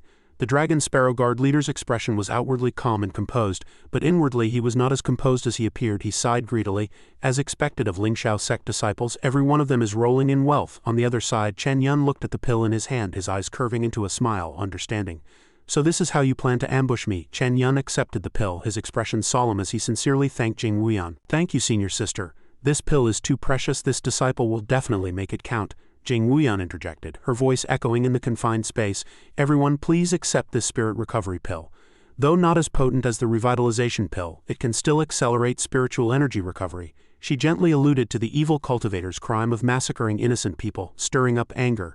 Justice then spoke, her voice thunderous. "This evil cultivator has brought devastation to an entire small town at this point, whether for our mission or for justice. We cultivators must defeat him, otherwise if he breaks through, more people will suffer." Jing Wuan waved her hand, pointing directly at the Dragon Sparrow Guard, emphasizing each word, leaving no room for doubt. "I hope you all will cooperate with us from now on." The Dragon Sparrow Guard naturally gained some benefits, and besides, they hadn't completely fallen out yet.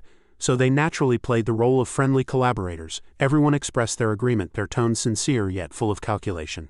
"Miss Jing is right, we absolutely cannot let him escape this time." As soon as she finished speaking, screams echoed through the cave again, and corpse ghosts let out piercing roars. They rushed out again, instantly swelling into a group of self-destructing living corpses. No further explanation needed. The Dragon Sparrow Guard leader panicked and shouted at his companions behind him, "Careful, it's those damn things again!" Suddenly, with a loud boom, the cave wall violently exploded. Rocks shook and shattered, crashing down and blocking the path.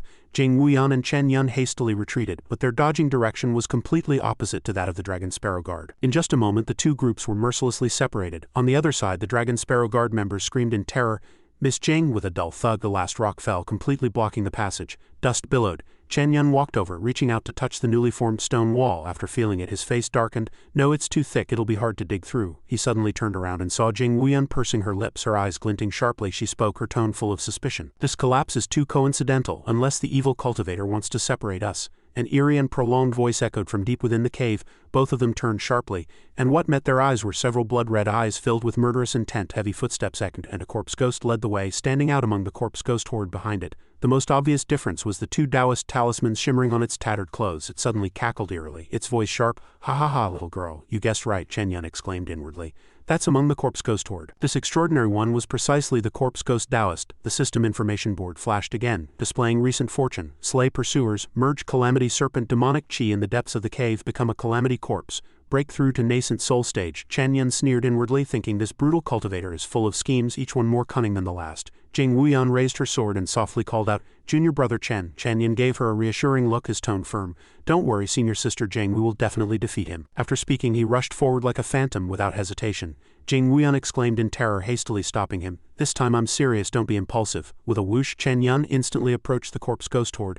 Seeing the plump prey delivered to their doorstep, the corpse ghosts immediately swarmed forward. On the other side, the dragon sparrow guard pressed against the rocks, trying to listen for movement. He frowned, grunted, and turned to the leader. "It sounds like they're fighting over there. What should we do?" The dragon sparrow guard leader remained calm, his tone flat. "No rush." His face darkened, and he revealed a cold smile. Since that evil cultivator chose to ambush them, they would simply wait for an opportunity to reap the benefits. He let out a heavy breath, his tone filled with calculation.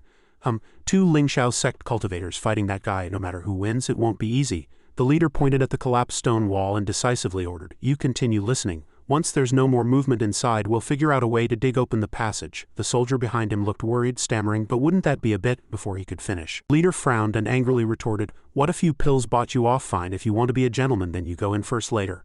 The soldier's face immediately flushed with embarrassment, and he quickly waved his hand. "I'm just worried, after all, they're Lin Shiu sect disciples." The dragon sparrow guard leader's face was grim, and he grunted. "So what?" He let out a heavy breath, his tone full of menace. "Remember, just eliminate those corpse ghost Dao evil cultivators." On the other side, Chen Yan fought fiercely with the corpse ghost, his long sword touching the corpse ghost's shoulder armor, but unable to cut it down. He frowned, his jaw clenched. "This corpse ghost's body is too tough, it's a bit difficult to deal with," he thought to himself. Even so, he didn't retreat. The corpse ghost let out a roar, shaking his sword away. It sneered arrogantly.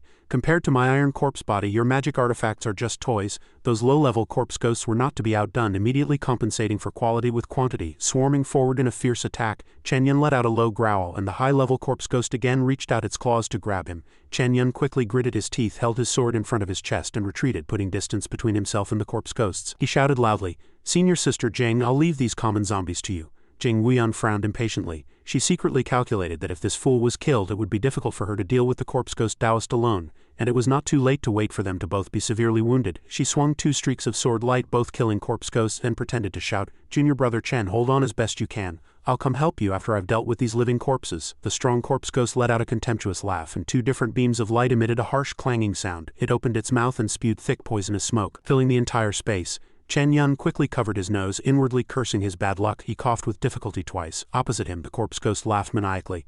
"Fool, this is my ultimate skill. 6 corpse chill. You'll be poisoned the moment you touch it. Holding your breath is useless." Chen Yan's steps became increasingly unsteady, finally stumbling to the ground, panting. Jing Wuan had been keeping an eye on the situation, and after a swing, she shouted, "Junior brother Chen, quickly use the revitalization pill I gave you." Chen Yan pulled out 2 pills and swallowed them without a word. He leaned against the wall and struggled to his feet, feeling a surge of fire erupting throughout his body. His eyes wide, he roared, "Evil creature, die!" He flew forward, sword in hand, rushing to the corpse ghost, giving it no chance to react. The corpse ghost's eyes widened, and it shrieked, "Shameless cultivator!" Before it could finish, Chen Yan completely ignored the ghastly creature's words. He decisively struck down, slicing the corpse ghost in half with one swing. Good. After eliminating the high-level corpse ghost, Chen Yan turned to clear out the remnants. He unleashed over a dozen streaks of sword light, the sword chi shooting straight towards the low-level corpse ghosts. They looked up at each other, letting out muffled groans. One fell, and all the corpse ghosts then followed suit, lying haphazardly on the dirty rubble ground. The corpse ghosts in front of Jing Wuan were also exhausted, meeting the same fate.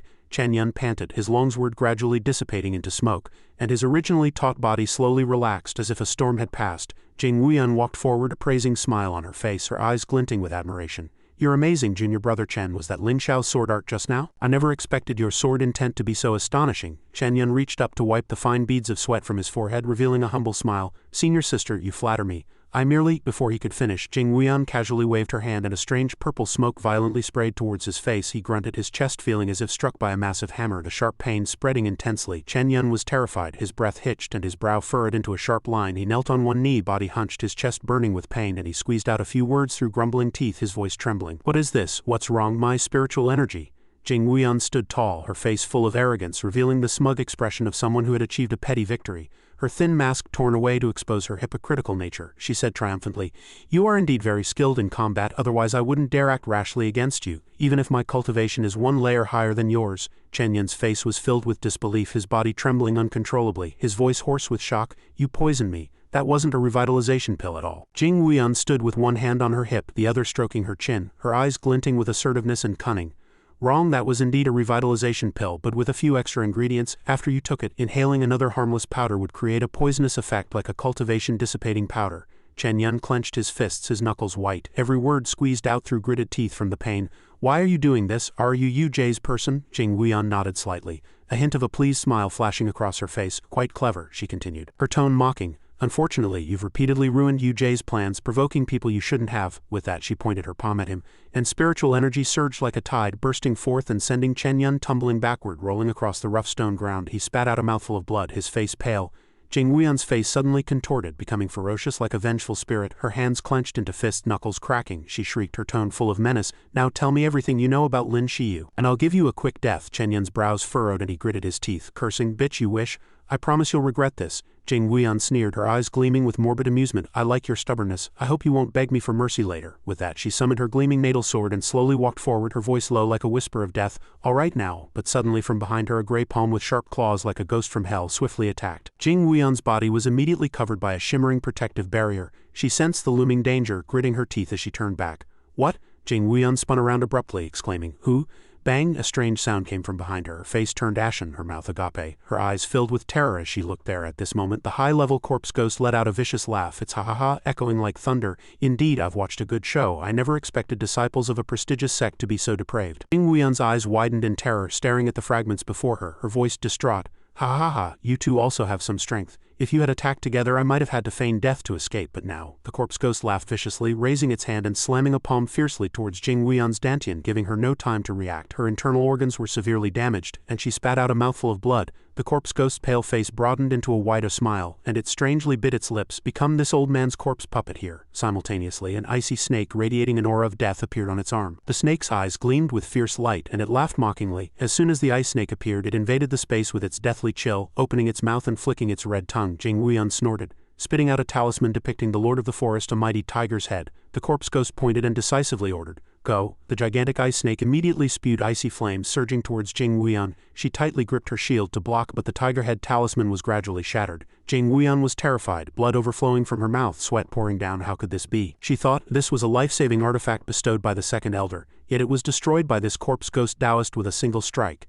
"No, I must find a way to escape." She secretly gritted her teeth, but unexpectedly a living corpse behind her suddenly rose like a resurrected ghost. It struck her back without warning, delivering a heavy blow. Jing Wuan, caught off guard, stumbled forward, spitting out another mouthful of blood. The corpse ghost cultivator laughed triumphantly, standing tall before her, watching her tremble. "Hee, did you truly think I was just an ordinary Foundation establishment cultivator? If not for stealing that item which caused me to be hunted, leading to my severe injury and fall from Golden Core to Foundation establishment, how could dealing with you rabble be so difficult?"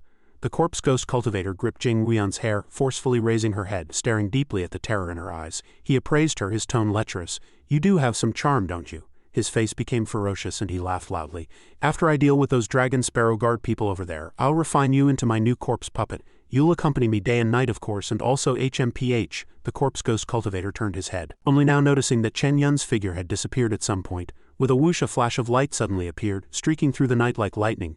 Jing Wuan didn't understand what had happened. She thought to herself in an instant Chen Yan had appeared before her. He unleashed a streak of sword light, golden and brilliant, and the corpse ghost cultivator's face was covered in blood, his body falling to the ground. Jing Wuan's eyes widened in terror, turning her head back and forth. Words caught in her throat. She cursed inwardly. "What?" Chen Yan walked up to her, a cold smile playing on his lips. "I already told you you'd regret it." Jing Wuan pointed at him in terror, her voice trembling as she shouted, "So you were acting before, you weren't poisoned at all?" Chen Yan raised an eyebrow disdainfully, his tone mocking. "The feeling's mutual, besides shouldn't you be thanking me? If I really had been poisoned, wouldn't you have already become that old ghost's corpse puppet?" Jing Wuan's face turned pale with fright, her lips pressed tightly together, her knuckles white. The gleam of the blade reflected on her shadowed face, intensifying her anxiety. She thought, "I never expected Chen Yan, who seemed so foolish, to be so cunning. No, I can't provoke him, or my life might be in danger." Jing Wuan's attitude suddenly softened, her voice gentle and trembling, and she knelt down, her legs splayed, full of supplication. "Junior brother Chen, I admit I miscalculated this time.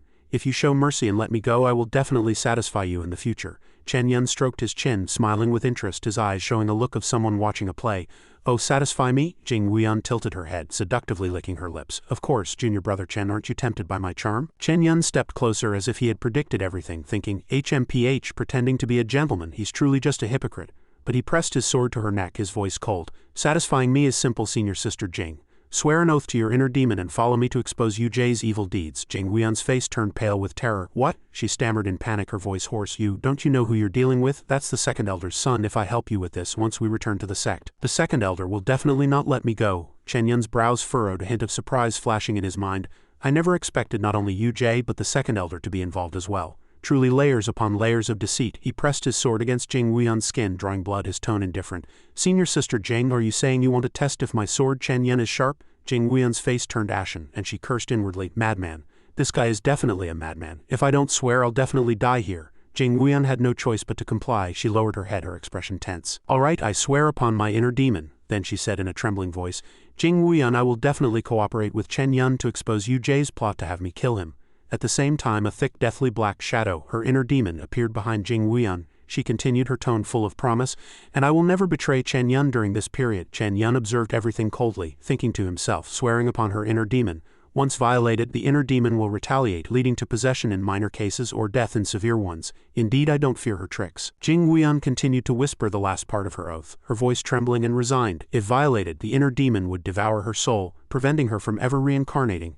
As soon as she finished speaking, the black shadow of her inner demon behind her suddenly dissipated into smoke. She collapsed weakly onto the cold stone ground, her eyes staring blankly upwards, and she asked in a weak voice, Junior brother Chen, are you satisfied now? Chen Yan cleanly sheathed his sword, a faint magnanimous smile playing on his lips. Thank you for your cooperation, senior sister Jing. I also don't wish for my sword to be stained with the souls of fellow disciples. Upon hearing this, Jing Wuan finally breathed a sigh of relief, letting out a long exhale. On the other side of the stone wall, the Dragon Sparrow Guard soldier still pressed his ear to the rough stone wall, trying to listen for subtle sounds. Suddenly, he seemed to hear something, and he turned back abruptly, excitedly calling out, Leader, it seems to be over. He continued, his face beaming with the joy of a burden lifted. There's no more fighting inside, but I don't know who won. The Dragon Sparrow Guard leader's lips curled into a faint, calculating smile. He thought, it doesn't matter who wins. Since you're fighting amongst yourselves, I'll just reap the benefits. The thought flashed through his mind, and he immediately raised his hand high, his arrogant voice echoing, Haha, good, now it's time to rescue our friends from Lin Shiu sect. Blast open this rock for me. The soldiers all shouted in unison. Yes, one by one they eagerly summoned their magical artifacts, and golden light instantly illuminated the damp cave. They gathered their spiritual energy into a tide, simultaneously blasting fiercely at the sturdy stone wall. Boom, a loud crash. Amidst the billowing dust and smoke, Chen Yan and Jing Wuan's figures gradually appeared. The Dragon Sparrow Guard leader stood with his arms crossed, his gaze silently sweeping over the two, not speaking a word. But the soldiers behind him had secretly drawn their weapons, blades gleaming with cold light, radiating murderous intent. Chen Yan slowly walked out, while Jing Wuan inwardly reminded herself to be wary of the cunning nature of this group, immediately raising her guard, even her eyes revealing a sharp vigilance. The Dragon Sparrow Guard leader suddenly discovered the corpse ghost cultivator's body lying across the ground. His face instantly changed. He forced a fake smile. You two have worked hard. We'll handle the corpse ghost Taoist body. Suddenly, he noticed the item in Chen Yan's hand, and a greedy smile appeared on his lips, thinking, this aura, it must be a rare treasure. I absolutely cannot let this Lin Shiu sect kid take it. He spoke casually, but his tone was as heavy as shackles. And the jade stone in your hand, that's important evidence. Hand it over to us. Chen Yan frowned, his voice low and full of warning. What if I say no? The Dragon Sparrow Guard leader haughtily extended his palm, his face stern, compellingly demanding, I advise you to be sensible. Seriously injured as you are, do you still wish to be our enemy? Chen Yan sneered, a hint of disdain in his voice. When did you get the delusion that you can defeat me just because I'm injured? He closed his eyes, his face as dark as storm clouds, then continued in a righteous tone. Originally, you only needed to hand over your gains to save your lives. Now it seems you've chosen to reject a toast and drink a forfeit instead. The Dragon Sparrow Guard leader decisively waved his hand and roared, Form up. His soldiers immediately raised their swords, responding in unison, and quickly took up their formation. A giant fire phoenix appeared, its flames blazing as if to set the sky alight. The Dragon Sparrow Guard leader's face was grim, and he let out a fierce roar. All the Dragon Sparrow Guard soldiers, like hungry wolves, charged swiftly towards Chen Yan. Chen Yan blocked in front of Jing Wuan, who anxiously cried out from behind him, Junior brother Chen, be careful. This is the Xianxia dynasty's Dragon Sparrow formation. It can elevate the cultivation of everyone in the formation by one realm, reaching the Golden Core stage or thereabouts, and it can also increase their defense. Under everyone's astonished gaze, Chen Yan, holding his sword, flew up and shattered everything with astonishing power. "What dragon sparrow?" Screams rose one after another. Jing Wuan was knocked back by a soldier, panicked and utterly shocked. He was so powerful, even if she hadn't been injured, she probably wouldn't be his match. Recalling how Yu Jie had arrogantly dismissed Chen Yan as an insignificant nobody, Jing Wuan secretly cursed that despicable Yu Jie, saying his talent and cultivation were unremarkable. The Dragon Sparrow Guard soldiers looked around in terror, shouting in confusion, "He's gone, where is he now?" The Dragon Sparrow Guard soldiers looked everywhere except behind them. The Dragon Sparrow Guard leader was greatly alarmed and hastily shouted to stop them. "Stop, it was our mistake, don't kill anymore." But it was too late. The last Dragon Sparrow Guard soldier had already fallen under Chen Yan's sword. He turned his head, his gaze full of killing intent as he looked at the leader. "Is that so? What did you just say? I didn't quite hear you." The Dragon Sparrow Guard leader immediately lowered his posture, pleading humbly, "I am willing to compensate for my offense if only you would spare us." Chen Yan raised his hand and smiled questioningly. "Spare you?" A hint of mockery in his tone. "But the Dragon Sparrow Guard is the Imperial Guard of the Xianxia dynasty, and I fear you won't spare a mere foundation establishment cultivator like me." The Dragon Sparrow Guard leader immediately raised his hand and swore, his voice trembling. "I, Lin Shiu, swear that I will never be an enemy of Chen Yan, nor will I do anything detrimental to Chen Yan. If I violate this oath, I shall suffer a backlash from my inner demon and never be reincarnated." Chen Yan's longsword gradually dissipated again. He extended his hand, his voice as gentle as a spring breeze. "Harmony is valued. Thank you for your understanding, Brother Lin. I also don't wish to harm our goodwill." Lin Shiu's face was grim and he gritted his teeth, seething with internal anger. He killed so many of his brothers and still talks about goodwill with him. If he couldn't defeat him, he would have fought him to the death already. Chen Yan slightly lowered his head, clearly sensing Lin Shiu's resentment, then gently snorted, pointing at the fallen Dragon Sparrow Guard soldiers. "No need to worry, Brother Lin. I have restrained my sword intent. They are at most heavily injured." Lin Shiu placed his hand on his brother's dantian to check, then let out an "oh," secretly pleased. "Great, they still have heartbeats." He joyfully clasped his hands, thanking Brother Chen for not killing them. At the same time, he also felt a secret dread. His strength was too terrifying to be able to restrain his sword intent in such a situation. This person was probably unrivaled below the Golden Core stage. This thought coincided with Jing Wuan's assessment of him. How much strength was this Chen Yan still hiding? Had he already become a Golden Core cultivator? No, impossible. How could Golden Core cultivators be so common? Lin Shiu handed him a Chankin bag, his tone respectful. "The spirit stones in this Chankin bag and our Xianxia dynasty Xianxia pills used for cultivation shall serve as our Dragon Sparrow Guard's compensation." Chen Yan did not refuse, taking the Chankin bag and weighing it, secretly assessing. "Not bad, or even Xianxia pills. I heard they are considered top grade among Foundation establishment cultivation pills." Suddenly an object shot out from the Chankin bag with lightning speed. Chen Yan was somewhat surprised. Jing Wuan looked at the object suspended in the air resembling a rhino horn, and exclaimed in surprise, "What is this? How did it suddenly move?" On the cave ceiling, a gigantic sinister snake totem suddenly appeared, surrounded by a dense aura of death. Chen Yan let out an "ah," and Lin Shiu exclaimed in surprise, "The evil aura is too strong. What is that thing?" Jing Wuan's face also turned pale with fright, terrified. "What in the world is that?" Chen Yan frowned deeply. He hissed and shot into the air. "Damn it, anything related to the Calamity Serpent is indeed not a good omen. Where did that evil cultivator get this thing?" He swung his sword at the evil object, and the two collided with a piercing metallic screech. But before Chen Yan's sword could pierce the evil object, a petal suddenly flew in, blocking his attack. Chen Yan was also very surprised. "What? A petal?" The two collided with a crisp bell-like sound, even deflecting his sword tip. A petal fluttered in the cave. A woman's voice, soft and seductive, rang out. "Little brother, this fierce Calamity Serpent is not something a little brother like you can handle. Leave it to big sister." Chen Yan landed, giving a wary snort, and looked up. A strange figure suddenly appeared from the hazy mist. It was a woman with delicate features and a spider-shaped hair ornament.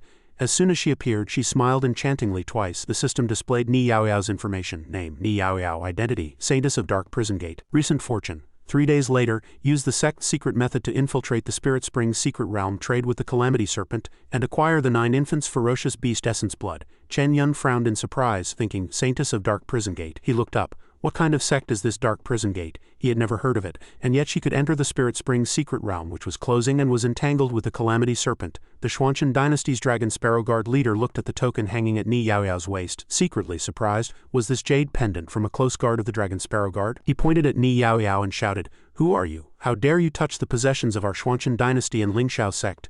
Ni Yaoyao propped her chin, feigning innocence and asking, "Are you asking about that guard?" She pointed at the guard, and a petal flew out, heading straight for him like Death's scythe. The Dragon Sparrow Guard leader looked at the guard and shouted in panic, "Watch out!" The guard, unable to react, froze in place, watching the petal fly towards him. Chen Yan rushed forward to block in front of him, sword ready to defend. Just as the sword tip was about to touch the petal, it suddenly changed direction as if in a jest and vanished instantly. Chen Yan impatiently thought, "Again," he frowned, smiling wryly to himself. "Just a single petal, and it almost made me unable to block it." Ni Yaoyao looked at Chen Yan with interest, thinking, "This little brother has some strength."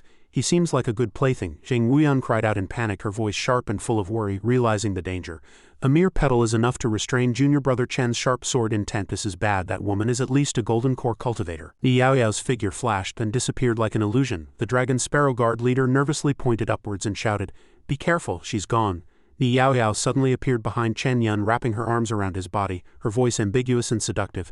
"To be able to take my hell-off flower move, little brother, I truly admire you." Chen Yan frowned uncomfortably, having his chin lifted by Ni Yaoyao, forced to look up at her. "How about it? Do you want to be my attendant?" He took a step back. He vigilantly turned around, gripping his sword hilt tightly, ready to strike at any moment. Chen Yan looked at her in surprise. She had gracefully glided past his sword tip like the wind. Ni Yaoyao gently stroked her smooth long hair, her voice a mix of coldness and playfulness. "So aloof, but I like it. I want you more and more." Chen Yan was startled, secretly thinking, what is this person's background? The pressure she exudes is even stronger than senior sister Lin's. He retracted his sword and rushed forward like a ferocious ghost. Evil woman die. Lin Shiu and Jing Wuan also wished forward to assist simultaneously. 3 swords shone with light, converging into a sharp formation, piercing straight towards Ni Yaoyao. An injured guard sat on the ground, his eyes gleaming with excitement, shouting loudly, "She's been hit." Ni Yaoyao's figure flickered like smoke, then vanished in an instant. Chen Yan suddenly sensed something amiss and cried out in alarm, "Not good, it's an illusion, everyone?" Everyone looked around, bewildered, searching. Another voice directly echoed in Saintess Ni's mind, "Saintess, it's time." She sighed regretfully, her voice as light as a breeze. "Forget it, I originally wanted to play with him a bit longer." Tiny red powder like pollen of death scattered on the ground. She spoke, her tone lazy but full of authority. "Consider yourselves lucky, I'm in a good mood today, so I won't play with you anymore." Ni Yaoyao suddenly appeared, her fingertips gently caressing Chen Yan's cheek, revealing a knowing, enchanting smile. "Little brother, I'm only telling you my name." Ni Yaoyao repeated the name. "We'll meet again." With that, she gradually dissipated like a dream bubble, leaving behind only a mysterious smile. Humph humph. Only then did Chen Yan let out a sigh of relief, his voice weary. "That demoness is gone." He stroked his chin, pondering gravely to himself. "Her strength is unfathomable, and there's such a conspiracy. This matter is no longer something he can handle alone. He must return and report to the sect." That guard slumped to the ground in terror, his voice trembling and horrified. "What is that woman's identity, so young yet with such power? It's impossible she's not famous throughout the world, right?" Chen Yan turned to Lin Shiu, his tone full of doubt. "Brother Lin, do you know her origin?" He answered nervously, sweat pouring down. "Even if I don't tell you, your excellency will probably learn of that woman's origin after reporting to the sect." He wiped his sweat, his face as gloomy as dark clouds gathering, then continued in a low voice, "She is from the legendary Dark Prison Gate." Jing Wuan, hearing this news, was struck as if by lightning, her voice hoarse with shock. Dark Prison Gate, the #1 demonic sect that disappeared 1,000 years ago?" Continued, his tone heavy as lead. "Exactly. If I'm not mistaken, the dark jade pendant hanging from that woman's waist represents the identity of Dark Prison Gate." The guard asked worriedly, his voice trembling and full of curiosity. "Captain, what exactly is this Dark Prison Gate you speak of? Why are you so scared?" He angrily punched the guard, his face flushed, shouting loudly, "What do you know? Who do you think ruled this region of the world 1,000 years ago? It was Dark Prison Gate, even the Xianxia dynasty. Whether it was Ling Xiao's sect or Gaiyuan's sect, they were all just starting out back then."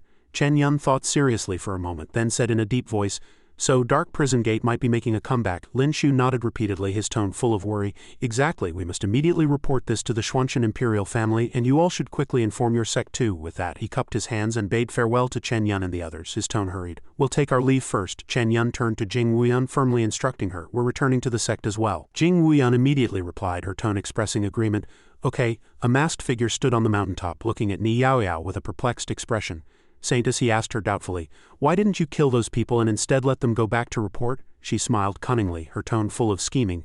"The return of Dark Prison Gate will be discovered sooner or later." Furthermore, Ni Yaoyao conjured a sharp horn emanating purple power. She continued with a knowing smile, "But not everyone can escape from the Calamity Serpent's fangs. That kid must have had contact with the Calamity Serpent before. I secretly left a mark on him. He's more useful to me alive." He smiled with satisfaction, his tone full of respect.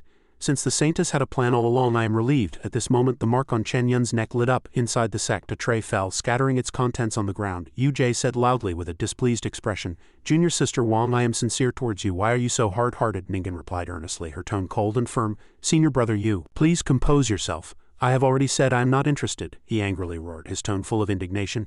"Do you really like that, Chen Yan?" She replied coldly, her tone unwavering. "It's none of your business." Yu-Jie laughed awkwardly, feigning confidence.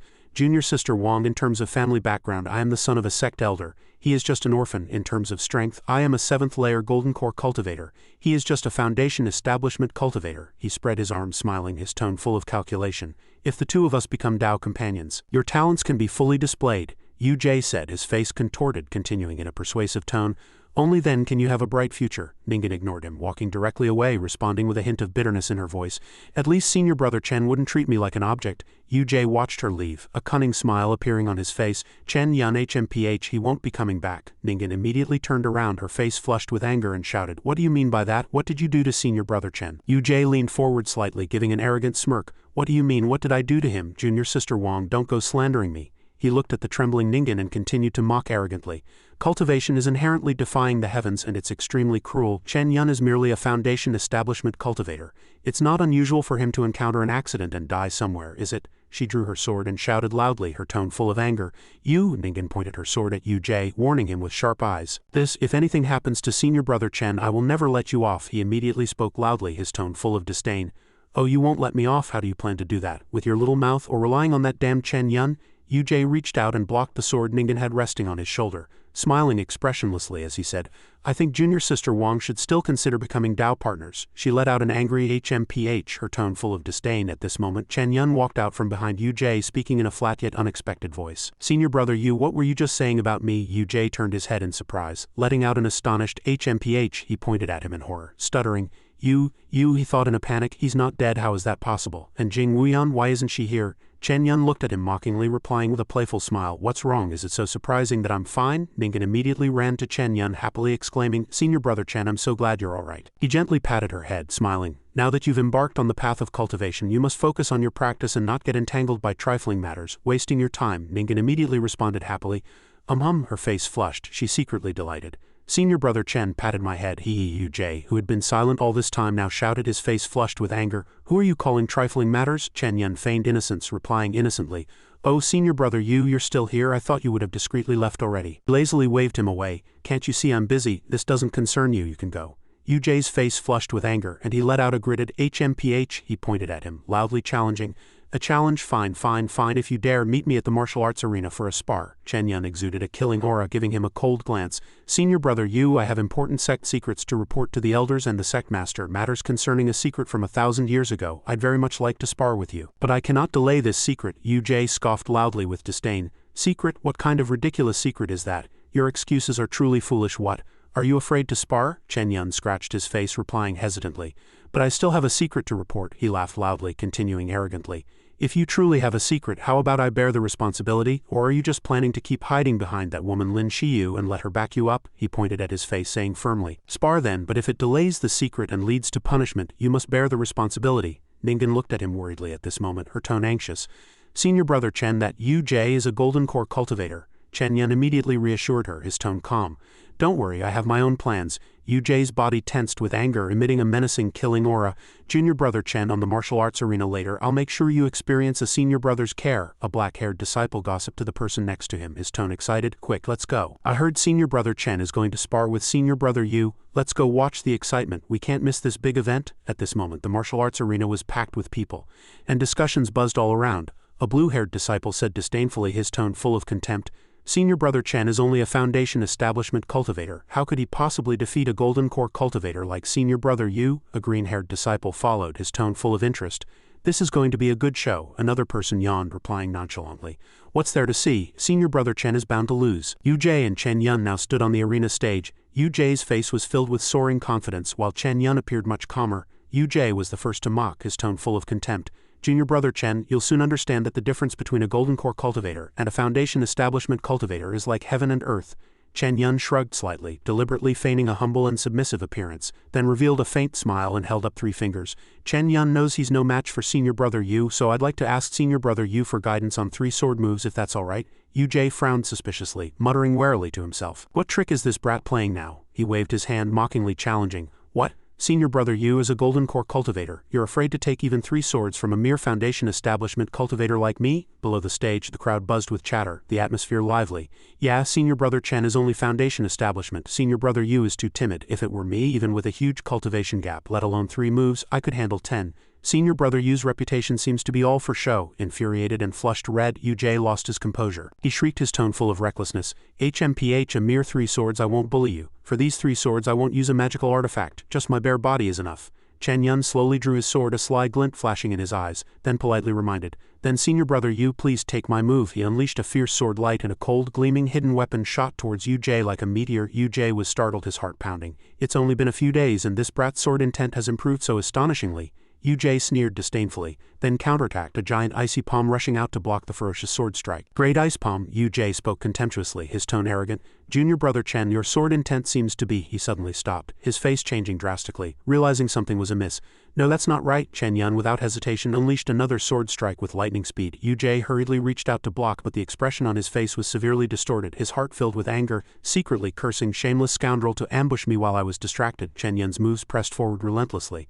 But the moment Yu looked up, Chen Yan's figure had already vanished like smoke. Yu was in a panic, cold sweat pouring down. He inwardly exclaimed, "What?" Chen Yan had, at some unknown point, quietly circled behind Yu, his voice flat and full of provocation.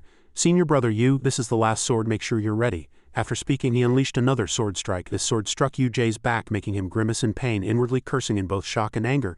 This brat was holding back his previous two swords. After the sneak attack, Yu's face darkened. He abruptly turned to look at the murmuring crowd below. "Oh my god, is Senior Brother Chen still at Foundation Establishment stage? Am I a fake Foundation Establishment cultivator? Senior Brother Yu used a magic artifact, and he even bled HMPH. I think Yu is undeserving of his reputation. He got injured even with such a huge gap." Chen Yan smiled brightly, humbly cupping his hands in salute.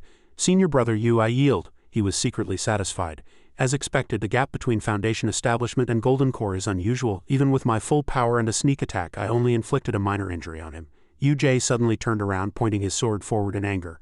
Good, very good. Now let me show you the true power of a Golden Core cultivator." Dust flew as Yu held a long sword emanating a brilliant blue light. He then shouted menacingly, "Chen Yan!" He shot a blue sword chi towards Chen Yan, his triumphant voice echoing, "Take this!" Chen Yan gripped his long sword tightly, his face as stern as rock, and his sword emitted a dazzling golden light. HMPH, he suddenly looked up at the sky, where white light points flickered like distant stars. What is that?" Chen Yan decisively sheathed his sword. The other disciples of the sect watched Yu's powerful sword chi shoot towards Chen Yan, discussing amongst themselves, the atmosphere as tense as a drawn bowstring. A ponytail-wearing disciple commented in terror, "It's too terrifying." The person standing in the middle said with admiration, "Is this Senior Brother Yu's true strength?" Another person pointed, exclaiming with a trembling voice, "It's over. Is Senior Brother Chen crazy?" In the sky, where the white light points converged, a deafening shout like thunder rang out, "Stop!" The Windborn Beast and Lin Shiu appeared. The Windborn Beast shattered Yu's attack with the power of a raging wind. Seeing Lin Shiu, Yu angrily questioned, his eyes wide. "You want to stop me?" he shouted in exasperation. "This is the martial arts arena. Are you trying to violate sect rules?" Lin Shiu responded coldly, her voice sharp as a blade.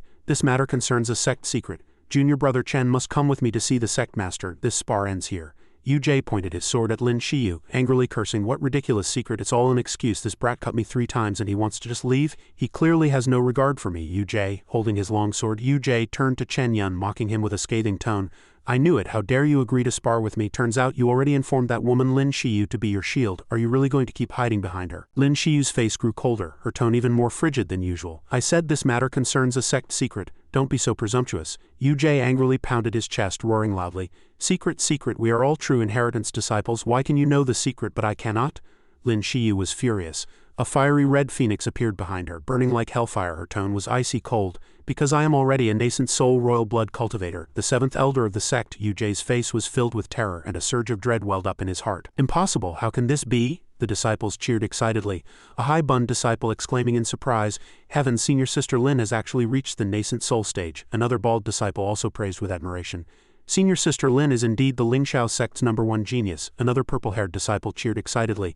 "Excellent, our Lingxiao sect has another elder." Chen Yan cupped his hands to Lin Shiu, smiling genuinely as he congratulated. "Congratulations, Senior Sister Lin." Looking at Yu who was trembling with anger, Chen Yan smiled slyly, secretly pleased. "Excellent. If Senior Sister Lin breaks through to nascent soul, she can finally deal with the 2nd elder." Yu pointed in anger, speaking loudly, his tone full of challenge.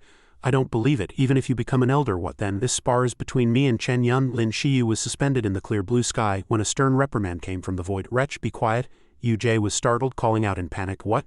3 middle-aged men and a woman dressed in purple robes appeared in the sky. The 3 men were the sect master, the great elder, and the 2nd elder. Seeing the newly appeared figures, all the disciples immediately knelt down, respectfully saluting. "Greetings, sect master, great elder, 2nd elder." Looking at the newly arrived figures, Yu was in a panic, cold sweat pouring down. Even the sect master, who rarely appeared, was here. Could there truly be some sect secret? More sweat streamed down. Yu asked himself, "And Jing Wuan, why is she here?" Seeing Chen Yan's cold smile, Yu-Jie inwardly cursed in anger. Damn it, what is that guy smiling about? Looking at Chen Yan's triumphant expression, Yu-Jie grew even more furious, his hands clenched into fist veins bulging. He thought to himself, could he have already calculated everything? Above, the sect master stood beside the great elder, majestically calling out, Chen Yan, accompany us to the sect's inner cabinet and report your experiences in detail. Chen Yan's expression was solemn. He bowed with cupped hands, respectfully reporting to the sect master, here, this disciple wishes to report something to you. The sect master stroked his black beard, asking curiously, what is it? Chen Yan pointed at Yu-Jie, decisively accusing, Senior brother, you instigated Jing Wuan to harm me during this mission, attempting to murder me. Yu-Jie was startled, crying out in terror, his voice changing pitch. You, Chen Yan continued his accusation, his tone firm, and the mastermind behind this is none other than the second elder. The second elder, having been named, his face darkened, remaining silent. His aura as heavy as gathering storm clouds. The disciples were extremely surprised, the purple-haired disciple exclaiming in shock, Heavens, did I hear that right? The bald disciple covered his mouth, whispering in a panic, the second elder and senior brother Yu actually tried to murder senior brother Chen. The high-bun disciple then spoke loudly, his tone filled with anger. This is a major transgression against sect rules. Yu-Jie pointed at Chen Yan. His voice trembled, filled with suspicion. Don't spout nonsense in front of the sect master. Do you have any proof? Chen Yan sneered, mockingly retorting, proof? Then he looked at the woman standing beside the sect master and the elders, confidently replying, isn't the proof right beside the sect master? Yu-Jie and those around him were all surprised. Yu-Jie's face turned dark and he thought suspiciously, Jing Wuan, did she betray us? Jing Wuan cupped her hands in salute and her respectful voice rang out, Sect master? The sect master turned his head in confusion and the second elder spoke in a majestic voice. Jing Wuan, you are a sect disciple, you must tell the truth. He exuded a sinister, devilish aura. The second elder threatened, don't talk nonsense. Jing Wuan froze, trembling with fear under the second elder's threat, despairingly thinking, it's over, it's really over this time. Seeing this, the great elder immediately offered comfort, his tone fair. Jing Wuan, speak freely, I am here, and as long as you speak the truth, I will uphold justice for you. Chen Yan also spoke, his voice full of encouragement. Senior sister Jing, whether our grievances are settled now depends on your honesty. Jing Wuan gritted her teeth, cold sweat dripping from her forehead. She knelt on the ground and tremblingly said, Sect master, this disciple was deceived by Yu-Jie. She reported remorsefully to the sect master. He instigated me to use a poisonous pill to frame junior brother Chen and pin it on a demonic cultivator. The other disciples were shocked to hear this, and they discussed animatedly, angrily exclaiming, what? It's actually true? Heavens, senior brother Yu actually had such a malicious idea? The second elder's face turned ashen, his heart filled with resentment as he secretly thought, I didn't expect this kid Chen Yan to give me such a huge present. The great elder glanced at the second elder, secretly scoffing, old Yu-kun, let's see how you'll get out of this. The sect master's face was grim and an imposing aura permeated the air. Yu-Jie waved his hand towards Jing Wuan, angrily shouting, no, it's false, you wretch, everything you're saying is false. Sect master, please see the truth. The second elder couldn't hold back and slapped Yu-Jie hard, making a loud sound, then shrieked in anger, you beast, look what you've done. Looking at his son slumped dazedly on the ground, the second elder continued, gritting his teeth, you actually used your influence to brutally harm a fellow disciple. Yu-Jie clutched his burning cheek, his throat hoarse, as he cried, Father? The second elder ignored Yu-Jie, who was cowering on the cold stone ground. He abruptly turned around and said to the sect master, his tone calm but full of calculation,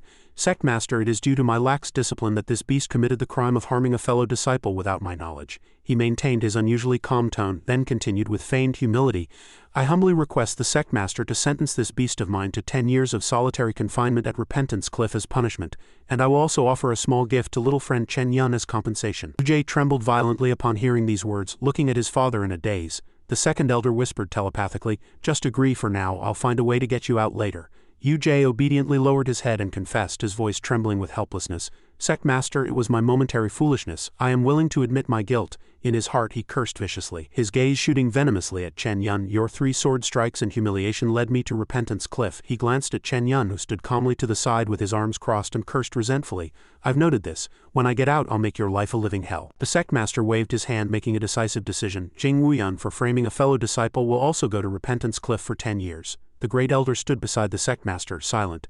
Jing Wuan knelt on the ground, her hands trembling. This disciple admits guilt. The sect master from above asked in a deep voice, Chen Yan, do you accept this apology? Chen Yan respectfully bowed and replied, this disciple accepts, but in his heart he thought bitterly, the second elder's schemes are truly ruthless, pushing all the blame onto Yu-Jie. A system panel appeared before him. Recent fortune. Within 3 days trade with Ni Yaoyao, Saintess of Dark Prison Gate, to acquire the Heavenly Vault Mother Sun Bell. Chen Yan looked at the second elder, his heart filled with worry, thinking worrying about this is useless now.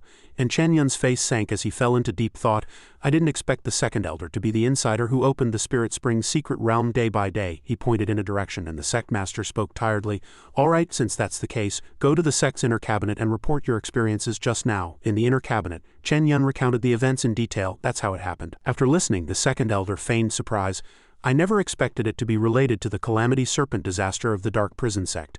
Is the Dark Prison Sect connected to the Calamity Serpent? The Great Elder also spoke, his tone astonished. I never imagined they would resurface. The second elder looked at Chen Yan, a killing intent flashing in his eyes, thinking, this kid knows too much, I can't let him live long. But now that the demonic sect has also made a move, it will arouse many suspicions. He frowned, hesitatingly, continuing to think, forget it, the trade is about to take place, I'll let you live a few more days. After hearing everyone's words, the sect master made a decision in a majestic tone. This matter will be discussed further with the other two major cultivation forces. He sat above, telling Chen Yan, who stood in the hall. Chen Yan, the information you brought this time is meritorious. To reward you, I can allow you to enter the second floor of the treasure pavilion and choose one magic artifact. Chen Yan happily agreed immediately. Thank you, sect master. This disciple will take his leave now. The air was fresh and birds chirped on the rooftop. Chen Yan sat cross-legged on his bed with two bags, one white and one green, placed on either side. He let out a long breath, thinking with satisfaction, although this journey was fraught with danger, the harvest was considerable.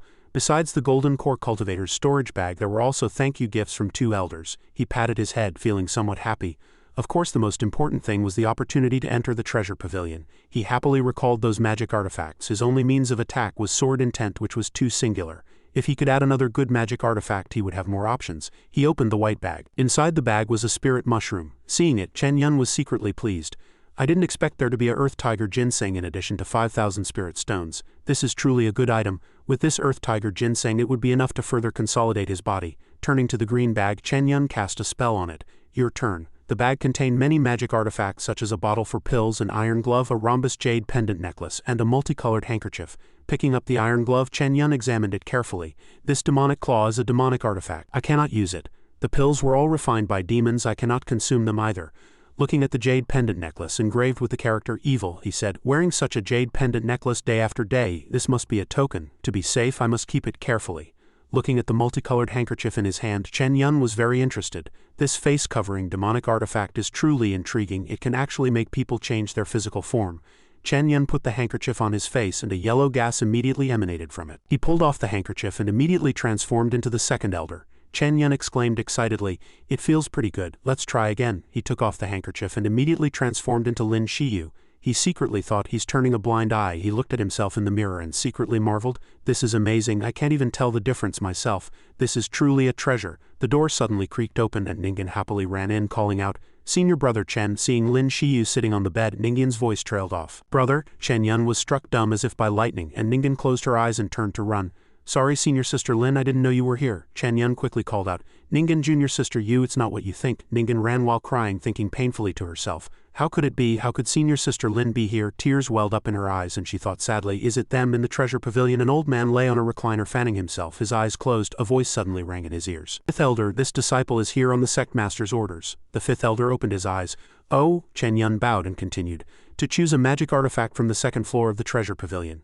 The fifth elder replied, I understand, go up and choose yourself. Remember, you can only look with your eyes. What kind of magic artifact you can choose depends on your own fortune. Chen Yan nodded obediently. Fifth elder, this disciple understands. Chen Yan ascended the stairs step by step and he had already reached the second floor. Looking at the cabinets filled with magic artifacts, Chen Yan couldn't help but exclaim, every magic artifact here is a top-grade item. Thinking of the magic artifacts like bells and jade swords, Chen Yan wondered, this is only the second floor, I wonder what's on the third floor? He opened a gleaming sharp treasure sword and Chen Yan secretly praised, what a good sword, probably even 3 points better than my own magic artifact. Standing amidst the cabinets filled with magic artifacts, he scratched his head, it's really a bit hard to choose. Suddenly, he noticed a black stone on the cabinet, and he softly exclaimed, this stone, he asked curiously, is there such a magic artifact? A notice board appeared before Chen Yan. In 3 months it was acquired by Ling Xiao's sect disciple Zhang Quanji. After dripping a drop of divine beast essence blood, the dragon soul was resurrected. Chen Yan was shocked. How could this be? Didn't they say the fortune system only reacted to humans? Why would it react to a stone? And who is Zhang Quanji? How does he have divine beast essence blood in his hand? A small white dragon was inside the black stone. Chen Yan pondered in silence. The dragon soul resurrected. Is there a dragon soul in this stone? Is this the dragon soul's fortune? Chen Yan held the stone in his hand, a smile playing on the corner of his mouth as he secretly calculated. Taking out a drop of my Qilin essence blood isn't much use after all. This is a dragon's soul. I'm afraid this is no small fortune. He brought the stone before the fifth elder, and Chen Yan reported to the fifth elder, "Fifth elder, this disciple has chosen a magic artifact." The fifth elder stroked his white beard and said to Chen Yan, "I never expected you to choose this magic artifact. This magic artifact was obtained by this old man by chance from a dragon relic. Although it looks unremarkable after being catalyzed, it can be used as a suppressive magic artifact, and its power is considerable. You must make good use of it." Chen Yan bowed and cupped his hands respectfully, replying, "This disciple understands." But in his heart he thought with satisfaction, as expected, even a nascent soul stage elder cannot see the existence of the dragon's soul. Chen Yan placed the black stone on the table, stroking his chin as he secretly mused, "Let's try it." He looked at the drop of essence blood in his hand, silently thinking, "I hope you don't disappoint me." He dripped the essence blood onto the stone. As the essence blood fell onto the stone, it immediately emitted an orange fiery aura. Chen Yan's gaze was fixed on the drop of blood as it gradually melted into the stone's surface, his heart pounding violently in his chest. Suddenly the stone glowed with a dazzling golden light, then slowly rose into the air, radiating brilliant light that caused the space to subtly tremble. Chen Yan held his breath, watching as a jade-white dragon suddenly appeared, coiling around the stone like an ancient ghost. The dragon's body gradually expanded with each breath, then it opened its massive fanged maw and swallowed the stone whole, and immediately a scorching red aura erupted, shattering the black stone into fragments, replaced by a gleaming white stone with a lifelike coiled dragon carved on its surface. A figure suddenly appeared, letting out a satisfied snort. "HMPH, the taste of essence blood is truly good." A small child in gray clothes, clutching the white stone engraved with dragon patterns with two curved dragon horns sprouting from his forehead, excitedly asked, "Human cultivator, was it you who summoned this king?" Chen Yan looked up abruptly, his tone filled with curiosity and doubt. "You are the dragon's soul?" The dragon's soul stood with its hands on its hips, head held high, its face arrogant to the extreme, its voice high-pitched and resonant. "Human cultivator, you are truly rude. You must address this king as Lord Dragon King." Chen Yan reached out and gently touched the dragon soul's cheek. He asked doubtfully, his face showing puzzlement, "It's clearly just a spirit, yet it has a physical form?" The dragon soul was startled by this sudden action, immediately widening its eyes and roaring angrily, "How dare you touch this king's face, and you must address this king as Lord Dragon King." Chen Yan stood with his hands on his hips, a compromising smile playing on his lips, half jokingly and half seriously saying, all right, Lord Dragon King, what's your name?" The little Dragon King crossed its arms, giving Chen Yan a cunning glance, then proudly replied, "Haha, it's more like it. This king's name is Ao Lingdang. Since you summoned this king can take you as my first servant." It suddenly widened its eyes, let out a soft gasp, and pointed at the small bag on Chen Yan's waist, demanding, and also how do I smell the scent of many divine beast essence blood? Quickly offer them to this king." Chen Yan chuckled, gently touching the stone in his hand, and then Ao Lingdang's soul was instantly sucked back in. "Haha!" Ao Lingdang shrieked inside, its voice sharp and terrified. "Ah!" Chen Yan smiled as he looked at the shaking stone, a grumbling voice coming from within. "Human cultivator, quickly let me out. This king is getting angry. This king is very terrifying when angry." Chen Yan pointed at the stone, laughing heartily with a sly smile on his face. "Haha, little Lingdang, who did you say you were taking as a servant just now? When you understand, I'll let you out." Chen Yan cast a spell, and the stone immediately disappeared. He secretly smiled to himself. "Hey, I haven't even dealt with this little girl yet." Chen Yan sat cross-legged in his room, cultivating, his whole body exuding a warm and fiery orange light. Half a day quietly passed in Chen Yan's room. Ao Lingdang knelt crying in the dragon-shaped stone carving, its voice choked and pleading. "Human cultivator, I was wrong." Ao Lingdang, on the dragon-shaped stone carving, pleaded, "Can we be friends? It's too dark in here. I don't want to be locked up anymore." Chen Yan smiled, his voice as gentle as the wind. "Will you still be arrogant towards me from now on?" Chen Yan released Ao Lingdang, and she immediately burst into tears, kneeling on the ground and sobbing, "Woo-woo." Lingdang wiped her tears and admitted her mistake. "I was wrong. I won't dare to again." Lingdang is easy to raise. She can find demonic beasts to eat by herself. Chen Yan gently stroked Ao Lingdang's head, his voice warm and comforting. "All right, from today on we're friends. You can just call me Chen Yan. Now can you tell me about yourself?" Ao Lingdang nodded repeatedly, her voice full of excitement. She tightly held Chen Yan's hand, recounting the past with an agitated and absorbed expression. "I can't remember clearly. I only remember that when the dragon race was exterminated, my father sealed my soul in this dragon seal, waiting for me to recover one day and restore the glory of the dragon race." Hearing these poignant words, Chen Yan fell into thought. The dragon race, how sad. Has the dragon race really gone extinct? No wonder there's no news of the dragon race in this world. I wonder what happened that could make such a powerful dragon race disappear. Ao Lingdang happily put her hands on her hips, her tone firm and confident. "Don't worry, Chen Yan, don't be scared. I'll protect you. I'm very strong," she pointed to herself, her clear voice echoing. "As long as you feed me powerful demonic beast essence blood, my strength will recover and become very, very powerful." Chen Yan joked, his tone light and humorous. "Haha, if you're that powerful, how could I have easily locked you in the dragon seal?" Lingdang pouted, her cheeks puffed out, and retorted aggrievedly, "That's because I just recovered and I was very hungry." She stood before Chen Yan excitedly chattering, "If you give me those divine beast essence bloods, my Lingdang can recover a divine ability capable of defeating 5 foundation establishment cultivators, and even golden core cultivators won't be a problem. Even if you're a nascent soul cultivator, I'm not afraid." Chen Yan waved his hand and shook his head, his tone firm and gentle. "No, these divine beast essence bloods are very useful to me. If there are other divine beast essence bloods in the future, I can give them to you to eat." Lingdang lowered her head, her tone docile and a little disappointed. "All right then, I'll listen to you." Chen Yan suddenly remembered the Calamity Serpent in the Spirit Spring secret realm where countless divine beast essence bloods were hidden. He asked curiously, "Lingdang, if you can eat divine beast essence blood, what about the souls of ancient ferocious beasts?" Lingdang happily jumped up, her voice echoing with pride. "Our dragon race is the king of divine beasts as long as I recover my divine ability. Even the souls of ancient ferocious beasts I can eat." Chen Yan's lips curved into a smile, and he said to Lingdang with a hopeful tone, "Then you'll have a feast in the next 2 days." Suddenly, a familiar and friendly voice came from outside the door. "Junior brother Chen, are you there?"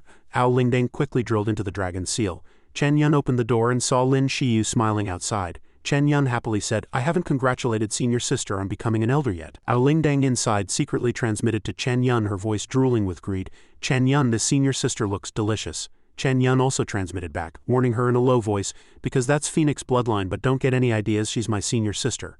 Lin Shiu happily replied, her tone humble, "Thank you. I believe in junior brother Chen's talent. You'll definitely become an elder in the future too. I'm here to tell you about the bloodline inheritance ceremony for nascent soul cultivators." Chen Yan immediately asked, his tone full of concern, "Thank you for your trouble, senior sister." "But what happened?" Lin Shiu calmly replied, her tone steady but with a hint of worry. "Although there are still materials for the ceremony in the sect, 3 main materials were used up in my ceremony." Lin Shiu continued, her tone thoughtful. "Among them, I have information on red flame jade and 8 king's vine which can help you find a solution." Thinking of the pink flower with many green stamens, Lin Shiu continued regretfully, "But the materials for the 100 demon flower can only be found in the Spirit Spring secret realm. If you want to get it, you might have to wait until the next time the Spirit Spring secret realm opens." Chen Yan stroked his chin, thinking firmly, "It seems I must go to this Spirit Spring secret realm." He handed a brown bag to Lin Shiu, his tone soft and sincere. "Senior sister Lin, I've accumulated some spirit stones during this time. Please don't refuse. For the other 2 materials, I'll need senior sister's help. As for the 100 demon flower, I'll figure something out myself." Lin Shiu readily agreed, her tone enthusiastic. "All right, I won't be polite with you either. I'll definitely find these 2 materials." Chen Yan looked directly into Lin Shiu's eyes with a serious tone. "Senior sister Lin, I want to ask you for a favor. Can you take me into the second elder's mansion? I suspect the second elder is colluding with demons and want to investigate."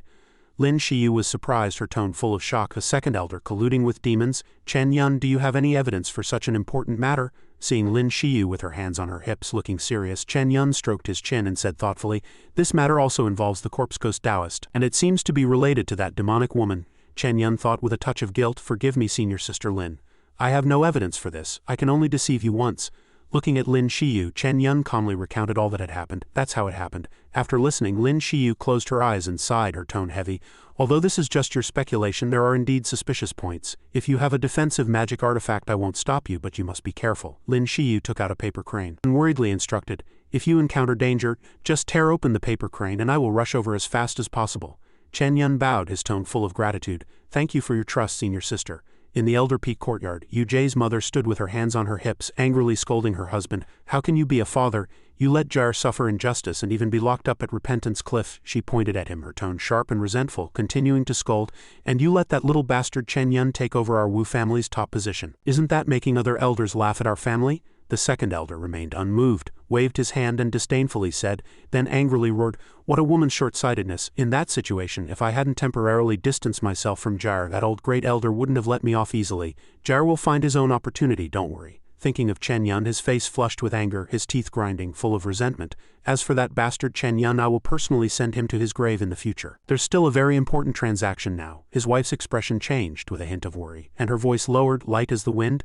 "I see that the sect master and the others are also very serious, which means the dark prison gate is probably not simple. Won't this transaction make us collude with them?" The second elder suddenly sneered when he heard his wife complain, a cunning glint flashing in his eyes. "Do you think this old man is truly collaborating with those demonic remnants? I'm just using them." He revealed a sinister smile, emitting an evil and secretive aura like spreading darkness. "This old man has already set up a dark array at the transaction location. When the transaction is completed, I will take the opportunity to kill those demonic remnants. The Ling Shiu sect's second elder laughed ambitiously, his voice echoing to the sky like thunder. The heavenly vault bell and the credit for killing the demonic remnants, I want it all. The pavilion elder chuckled softly, her tone full of emotion and mockery. Haha, my husband is truly resourceful. She stepped aside, silently watching the conversation between her husband and Wu Lu. At that moment he was giving orders with a serious expression, firm as a rock. The assassination array, have you checked it? It should be fine, right? Wu Lu hastily bowed, his respectful voice continuously echoing. Master, I've checked, there's no problem. The second elder nodded slightly, his tone low and cautious as he instructed. This matter is important. Tomorrow during the transaction, wait for my signal at home. Once the transaction is complete, activate the array. I'm entrusting you with the task of activating the kill array and eliminating the demonic remnants. After giving thorough instructions, the Ling Shiu sect's second elder suddenly patted Wu Lu's shoulder, encouraging him with a meaningful smile. When this is done, you won't be short of benefits. This sudden gesture left Wu Lu a bit flustered, but he obediently bowed his head. Thank you, master. The second elder turned around, his tone low and cold. All right, you may withdraw. Wu Lu bowed deeply, his tone as cautious as the wind. As you command. Yes. Under the gentle glow of the setting sun, Wu Lu departed with a surging sense of anxiety. Stepping out of the city gate, he instinctively looked around as if searching for something indistinct in the crowd. Suddenly a huge force struck, causing everything to turn upside down. Chen Yan, wearing a mask disguised as Wu Lu, let out a long sigh of relief, then grinned contentedly. Phew, the second elder almost discovered me. Fortunately, the harvest this time is great. His gaze swept over Wu Lu, who was tied up in front of him, and he thought to himself, fortunately, I investigated Wu Lu, the second elder's most trusted servant, in advance and thus was able to hear this secret. Thinking of this, he stepped forward lightly, quickly, and skillfully rummaging through Wu Lu's pockets. Chen Yan reached in, pulled out an item, then examined it with a sly smile. In his hand was a shimmering bagua-shaped bracelet. Chen Yan's lips curved into an upward arc, and his smug and cunning voice rang out, Heh, second elder, tomorrow I'll give you a big surprise. Then he gently patted the dragon-shaped stone statue in front of him, calling out intimately, Little Lingdang, come out and help. A moment later, Lingdang appeared proudly, commenting frankly and quickly, Chen Yan, you look like a bad guy when you smile. Hearing this comment, Chen Yan mischievously winked, then playfully retorted, Little girl, do you know what a bad guy is? Lingdang, provoked, puffed out her cheeks, little flames appearing above her head, and angrily said, I'm not a child, I'm 3,000 years old. Seeing her react so intensely, Chen Yan didn't want to argue further, gently patted her head and comforted her with a sincere and gentle tone. All right, you're not a child. There'll be delicious food tomorrow. Hearing about food, Lingdang's eyes sparkled like stars, and she exclaimed with anticipation, Is it true? Chen Yan nodded firmly, his tone sincere and hopeful. Of course it's true. But now you must do me a favor. He pointed at Wu Lu and suggested softly but firmly, Didn't you say you know memory-wiping spells? Help this person clear his memories. Receiving the simple task, Lingdang nodded repeatedly, agreeing decisively. Just like that. She walked to the unconscious Wu Lu's side, cast a spell, and a dazzling yellow light flashed, skillfully clearing his memories. After completing the task, Lingdang wiped the sweat from her forehead and hurriedly reported, All right, he'll think he just had a dream. Chen Yan smiled contentedly, gently patted her little head and praised her with delight. Well done, let's go, we'll find senior sister Lin. Lingdang obediently followed, asking in a low, curious voice, That senior sister of yours who smells delicious? Chen Yan's face turned ashen, and he warned her sternly, his voice low as thunder, I've already told you, no thinking such thoughts about senior sister. In the desolate mountainous area, the scenery was tranquil, with white clouds drifting by. Suddenly, 3 unfamiliar figures appeared out of thin air like ghosts. The servant of the dark prison gate suddenly spoke, asking with worry, Saintus, is it really all right for us to make this deal? He continued to express his surging inner worries like a hidden current. The Ling Shiu sect's second elder is not an upright man. There might be a trap. Ni Yaoyao remained unfazed, making a keen judgment with a calm tone. It's merely mutual exploitation. He has a trick up his sleeve, don't we? The servant of the dark prison gate flattered obediently, laughing smugly. Ha, Saintus is right. I even wish the second elder would go back on his word so this old man can try out my new magic artifact. As soon as he finished speaking, a rustling sound came from a distance like dry leaves rubbing together. In front of them, the second elder and the pavilion elder appeared with imposing aura. The pavilion elder's face was ashen with anger, and she threatened sternly, Demonic remnants hiding and sneaking around, not daring to show yourselves openly. The dark prison gate servant gnashed his teeth in anger upon hearing the insult and roared furiously. Seeing his teammate lose composure, Ni Yaoyao quickly stepped forward to block him, her tone sharp and unyielding, as expected of a Lin Shiu sect cultivator, truly overbearing. Second elder, let's proceed with the exchange. Upon hearing this, the second elder suggested seriously, All right, but you first produce the heavenly vault bell. Ni Yaoyao did not hesitate, immediately taking out the precious item. The exquisitely carved bell appeared on the screen, emitting a wondrous flickering light. Seeing it with his own eyes, the second elder's eyes lit up and he exclaimed with longing, as expected of a top-tier magic artifact, Give it to me quickly. Ni Yaoyao was about to make the exchange when the dark prison gate servant quickly reminded from behind, Second elder, have you forgotten? What about the mountain opening goat you brought? The second elder was annoyed at being exposed by a minion. He furrowed his brow, sighing with extreme reluctance. In the end, the Lin Shiu sect second elder reluctantly compromised and proceeded as agreed. He took out the item to be exchanged, the mountain-opening yang fish, an extraordinary item on par with the ocean-closing yin fish. It naturally possessed the power to open secret realm seals. Looking inside, a blue spiritual creature was gracefully swimming in the water. The second elder confidently introduced its use. With the 3 years of power accumulated by the mountain-opening young fish, the Spirit Spring secret realm can be opened for 2 hours. After 2 hours, the secret realm will automatically close. Ni Yaoyao and the 2 guards behind her listened attentively. She nodded in satisfaction. 2 hours is enough. With that, she cast a spell, pushing the heavenly vault bell forward. Seeing this, the second elder also acted swiftly, forcefully pushing the mountain-opening young fish forward, then decisively shouting, "Go." Afterward, the second elder glanced back at the pavilion elder, signaling with a sharp look, "Act." He held his hands behind his back, calmly summoning a spell. Suddenly, the scene shifted to an open area outside the Spirit Spring secret realm. Wulu sat cross-legged on the ground, his back to the screen. Suddenly, his eyes lit up, a signal transmitted, and Wulu exclaimed in surprise, He steadied his mind, excitedly shouting, "The second elder's message has arrived." Wulu quickly took out the bagua-shaped bracelet, cast a spell, then laughed maniacally with triumph, viciously saying, "Demonic remnants, all of you die." However, the item remained motionless, leaving Wulu extremely confused. He even doubted the collaboration, muttering in bewildered tones, "What's going on? Why hasn't the killing array activated?" Scene returned to the second elder and Ni Yaoyao's transaction site. At this moment, a teacup was floating in the air at an unusually slow pace. Ni Yaoyao looked up, gnashing her teeth, angrily rebuking, "Old scoundrel, what do you mean, both of you?" The second elder and the pavilion elder stood rooted to the spot, their expressions tense as they waited for the array to activate. The second elder's face turned green, and he thought uneasily, "Strange, 3 breaths have passed, why hasn't the killing array activated?"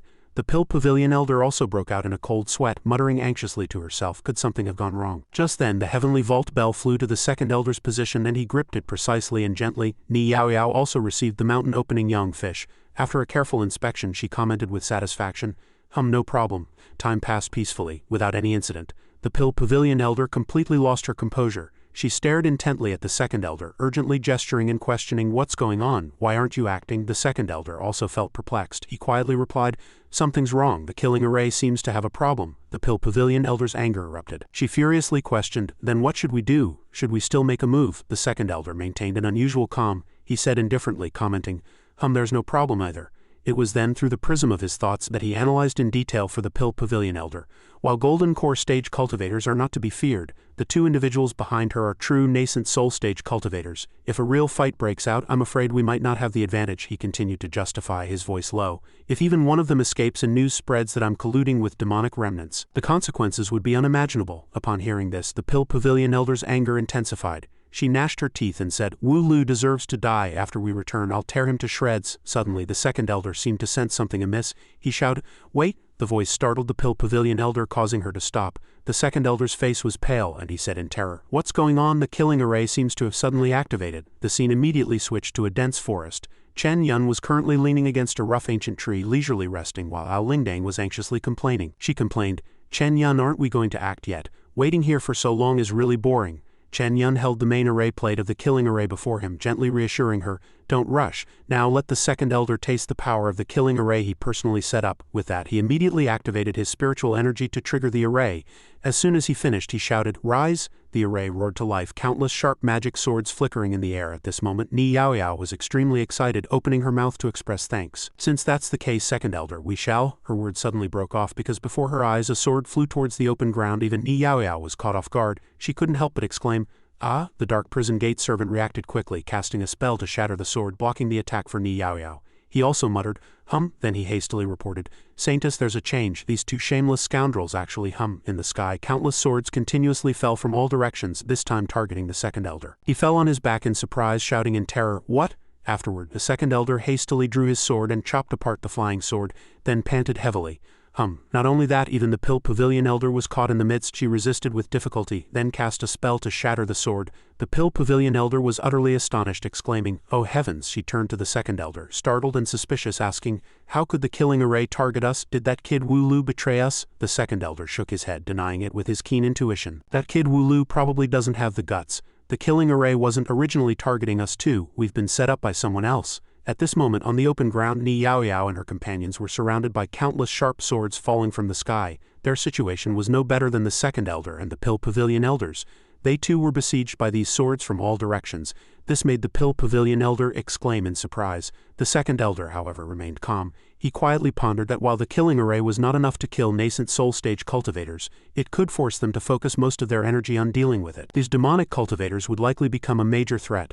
Just then, the dark prison gate companion also noticed something amiss. He turned and reported, "Saintess, someone is likely plotting to kill both us and the Lin Shiu sect elders." Upon hearing this, Ni Yaoyao was completely unfazed. She calmly announced, "Whether it's targeting us or not, I'll leave this to the two of you. This is why I brought you here. Don't let anyone disturb me as I enter the Spirit Spring's secret realm." Receiving her master's order, the dark prison gate servant chuckled, confidently assuring, "Haha, rest assured, Saintess, this concerns important matters of our sect. We too will absolutely not let outsiders disturb you." With that, Ni Yaoyao channeled her power, soared into the air and swiftly departed. She landed on a steep stone cliff near the Spirit Spring's secret realm. Ni Yaoyao calmly walked to the designated spot. Then she took out the mountain-opening young fish, and the spiritual creature immediately emerged, swimming merrily. Suddenly it unleashed its spiritual energy, forming a mysterious portal brimming with power. Next, a bottomless rift opened from the portal and strong winds howled, disheveling Ni Yaoyao's hair. Seeing this, she quickly moved forward, fulfilling her mission. Ni Yaoyao also calmly muttered to herself, "Haha, is this person's target me or the Spirit Spring's secret realm? Let me see what you're thinking." With that, she passed through the portal and arrived in another desolate forest.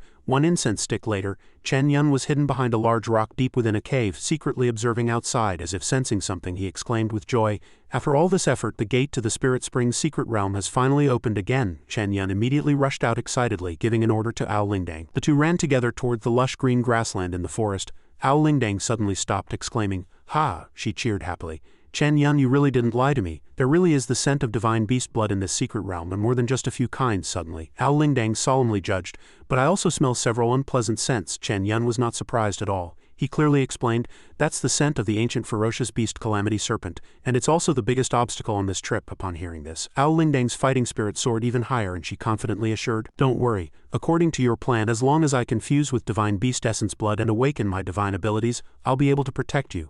Chen Yan, with foresight, calmly suggested, "No rush. First, let that demoness tangle with the Calamity Serpent. We'll go find the 100 demon flower first." Upon hearing this, Ao Lingdang looked around, happily reporting, "According to the sect's ancient texts, it grows near Star Moon Lake. It shouldn't be hard to find." The scene switched to Ni Yaoyao.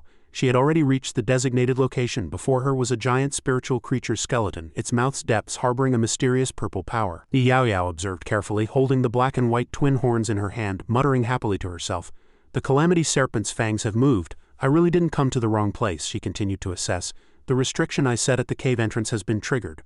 Why is it his aura?" Chen Yan's image suddenly flashed in Ni Yaoyao's mind. She was slightly surprised, yet filled with interest. How interesting, a foundation establishment cultivator, actually capable of setting up a scheme and dealing with 5 nascent soul stage cultivators. I'm becoming more and more interested in him. As she thought this, she flew towards the mouth of the giant spiritual creature. Ni Yaoyao muttered to herself, "But I also want to see what you, a foundation establishment cultivator, intend to do." Then she passed through the portal, arriving in another desolate forest, returning to Chen Yan's side. At this moment he had successfully lured 3 wild wolves out of a cave. They were frantically chasing and surrounding something. As he ran wildly, he shouted back, "Lingdang, all right, let's go." Ao Lingdang, mischievous by nature, deliberately stopped, kicked away a strange object making a deafening sound. Then she quickly devoured a chicken leg, and swiftly departed, not forgetting to shout, "Hey, I'm not playing with you anymore." Chen Yan leapt onto his flying sword and flew forward. Ao Lingdang followed closely, casting a spell to produce a purplish-red flower. Chen Yan let out a sigh of relief, commenting, "Finally got it. I didn't expect a demonic beast could see through my invisibility spell. I almost didn't get away." Afterward, Chen Yan and Ao Lingdang landed at the spot where Ni Yaoyao had just arrived. A dense odor permeated the air, and Ao Lingdang covered her nose, saying with distaste, "Chen Yan, this foul smell is getting stronger and stronger. I can't even smell the divine beast blood anymore." It was Chen Yan's turn to sense something amiss. He stared intently ahead and reported gravely, "The Calamity Serpent's aura has grown heavier. It seems the transaction has begun. Let's go in." With that, Chen Yan unhesitatingly put on the transparent silk scarf, covering half his face. A puff of white smoke suddenly emerged, spreading out and engulfing the entire space. Unexpectedly, he had transformed into the appearance of a dark prison gate guard. Chen Yan's eyes sparkled with joy as he examined his new form, then confidently said, "This appearance will do." He quickly took out a lifelike dragon-shaped stone statue, signaling Ao Lingdang to enter it. In less than a breath he channeled his power, leapt and directly rushed into the mouth of the giant monster before them. The Calamity Serpent suddenly roared, its voice sharp and full of vigilance. "Who is it? I smell a familiar scent." "It's my power." It chuckled, its voice sharp and loud, then added with a mocking tone, "And the scent of the dark prison gate. Is old Devil Wen still alive?" Ni Yaoyao's figure flashed into view, her voice soft as the wind. Senior Calamity Serpent, the ancestor has fallen a millennium ago. The current cult master is a descendant of the ancestor. This junior has come this time precisely to fulfill the ancestor's covenant with you. She looked up, her eyes gleaming with a mix of respect and cunning, gazing at the Calamity Serpent. The Calamity Serpent asked in surprise, "Dead?" Then it roared furiously, laughing wildly. "That old devil is actually dead?" it asked with blood-red eyes. "Covenant? Do you know what covenant that old devil signed with me?" Ni Yaoyao smiled triumphantly. Her tone as sweet as honey. The ancestor's dying instructions didn't mention the details, only saying, "As long as you mention the covenant to Senior, you will understand, and you will also help the dark prison gate dominate this realm again. Thousands of years ago, that old devil took me from." The Calamity Serpent flicked its tongue and said, "He signed a covenant with me under the stars, that as long as I served him for a millennium he would help me open a barrier to assist the heavenly demon clan in invading this world." Suddenly the Calamity Serpent turned ferocious, shouting, "But he betrayed me. Thousands of years ago, the Dark Prison Gate was besieged by the 3 major cultivation forces. The Dark Prison Gate was not destroyed, but that old devil didn't expect," the Calamity Serpent recounted furiously. "The Calamity Serpent is arrogant. In short, that old devil betrayed me. The covenant has long been dissolved. You brought me a portion of my power, I'll spare your life." Then it suddenly roared, its eyes shooting out red, killing intent. "Now offer me the Calamity Serpent's fangs. As expected, it won't be that simple. Now there's a bit of trouble." Ni Yaoyao pondered for a moment, her brows slightly furrowed, an expression of vigilance on her face. "This Calamity Serpent is indeed not easy to deal with. It seems I can only activate the backup plan." The Calamity Serpent questioned, its terrifying fangs glinting in the dim light. "Senior Calamity Serpent, even if the covenant wasn't fulfilled, we can still make a deal. You're trapped here. You also need someone to help you get out, right? Is that so?" Ni Yaoyao lowered her voice, revealing shrewd and sharp cunning. "I am willing to serve." The Calamity Serpent scanned the girl before it, a smile both interested and contemptuous curling on its lips. "This little girl is quite bold, wanting to negotiate with me. Tell me about it." Ni Yaoyao pointed forward, her voice as firm as a blade. "2 conditions, 1 divine beast essence blood and 3 opportunities to summon you to act, in exchange for our promise to help you escape the Spirit Spring's secret realm. Of course, this Calamity Serpent's fang will also be returned to you," she added, her eyes gleaming with quiet confidence. The Calamity Serpent suddenly roared, its voice hoarse with suspicion. "Do you think I'm a fool? Why should I believe you? Even if you make an inner demon oath not to betray Dark Prison Gate, if you go back on your word, I'll just kill you, won't I?" Ni Yaoyao calmly explained, her tone as fluid as a stream. "You're right, but you should also know that I would never come alone. If you kill me, Dark Prison Gate will become your enemy, which would probably be even more disadvantageous for you." She waved her hand and continued, "I believe a powerful being like yourself must understand that promises are fleeting but interests are eternal." At this point the Calamity Serpent wavered, a brief flicker of hesitation in its red eyes. It pondered, its voice a whisper like wind through rock crevices. "This little girl is eloquent, and what she says isn't without reason. With this Calamity Serpent fang I can automatically break through the Spirit Spring's secret realm within 3 years, as long as Dark Prison Gate doesn't cause trouble outside, slightly restraining the 3 major sects. I can easily escape." The Calamity Serpent grew more excited the more it thought about it. "Once I'm out, what promises? It'll all be up to me." The Calamity Serpent leaned closer, its breath heavy and bone-chilling. Ni Yaoyao replied, "No problem, the agreement is made, but I have one condition, please state it. Besides my Calamity Serpent, that old demon also dragged 2 others into this before, namely the depraved Asura of killing intent and the old Emperor of Shu Desire. Find a way to inquire about their whereabouts for me." The Calamity Serpent gestured. Ni Yaoyao asked, her tone curious yet cautious, "May I ask where these 2 seniors are now?" The Calamity Serpent replied, its voice hoarse with resentment. "I was sealed within Lin Shiu sect's territory. Where do you think those 2 would be? Could it be Gaiyuan sect, Xuanchen dynasty?" Ni Yaoyao retorted in confusion, her eyebrows slightly raised. "Exactly, and I can vaguely sense that the depraved Asura sealed within the Xuanchen dynasty is somewhat agitated. As for the exact location, I'm not sure." The Calamity Serpent explained, its voice sharp and loud. She nodded, her tone decisive. "Understood, I'll send people from my sect to inquire immediately." Ni Yaoyao then waved her hand, returning the fang to the Calamity Serpent. It bit down, smiling sinisterly with a strange sense of satisfaction. "I'm back, my power." Then it writhed, exhaling a puff of energy. "These are the essence bloods of divine beasts and ferocious beasts from the tomb. Choose for yourself."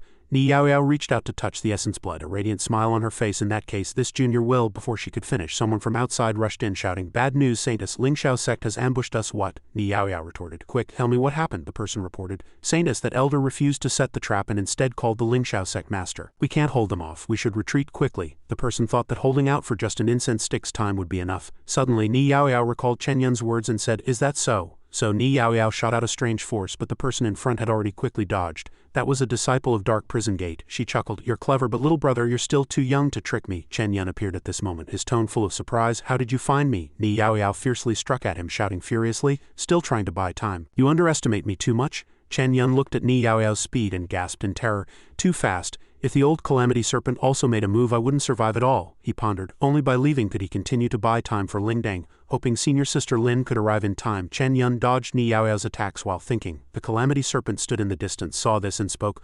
Little girl from Dark Prison Gate, why aren't you being more careful with your actions? Don't worry, Lord Calamity Serpent, he won't escape my grasp. Ni Yaoyao glanced and replied. A Calamity Serpent muttered to itself again. That person's spiritual energy felt a bit familiar. It was the cultivator who participated in the Spirit Spring secret realm last time. Suddenly a hand reached out and snatched the essence blood, startling the Calamity Serpent. It furiously roared, Audacious, how dare you steal my possession? Little thief, I'll have your life. At this moment Chen Yan with Lingdang ran while emitting a protective aura. A Calamity Serpent was surprised.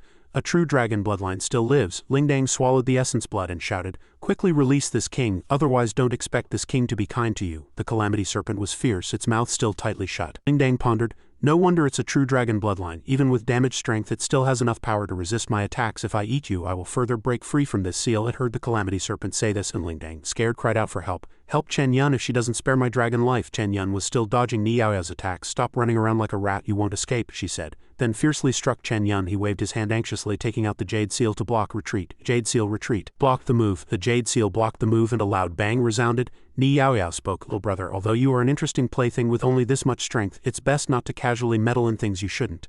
Chen Yan wiped the blood from the corner of his mouth thinking, Damn it, this terrifying demoness isn't even Golden Core stage, she's nascent soul stage. He looked worriedly at the Jade Seal. This Jade Seal can only block 3 moves at most, Ni Yaoyao said arrogantly. Ordinary magic artifacts can't withstand a single strike from my Ghost Water Whip, but your magic artifact is quite extraordinary. She added, but this alone isn't enough. As soon as she finished speaking, she rushed forward, swinging fiercely at Chen Yan. He hurriedly turned to stone to block the attack. This junior sister's strength can even contend with senior sister Lin. Explosions resounded one after another.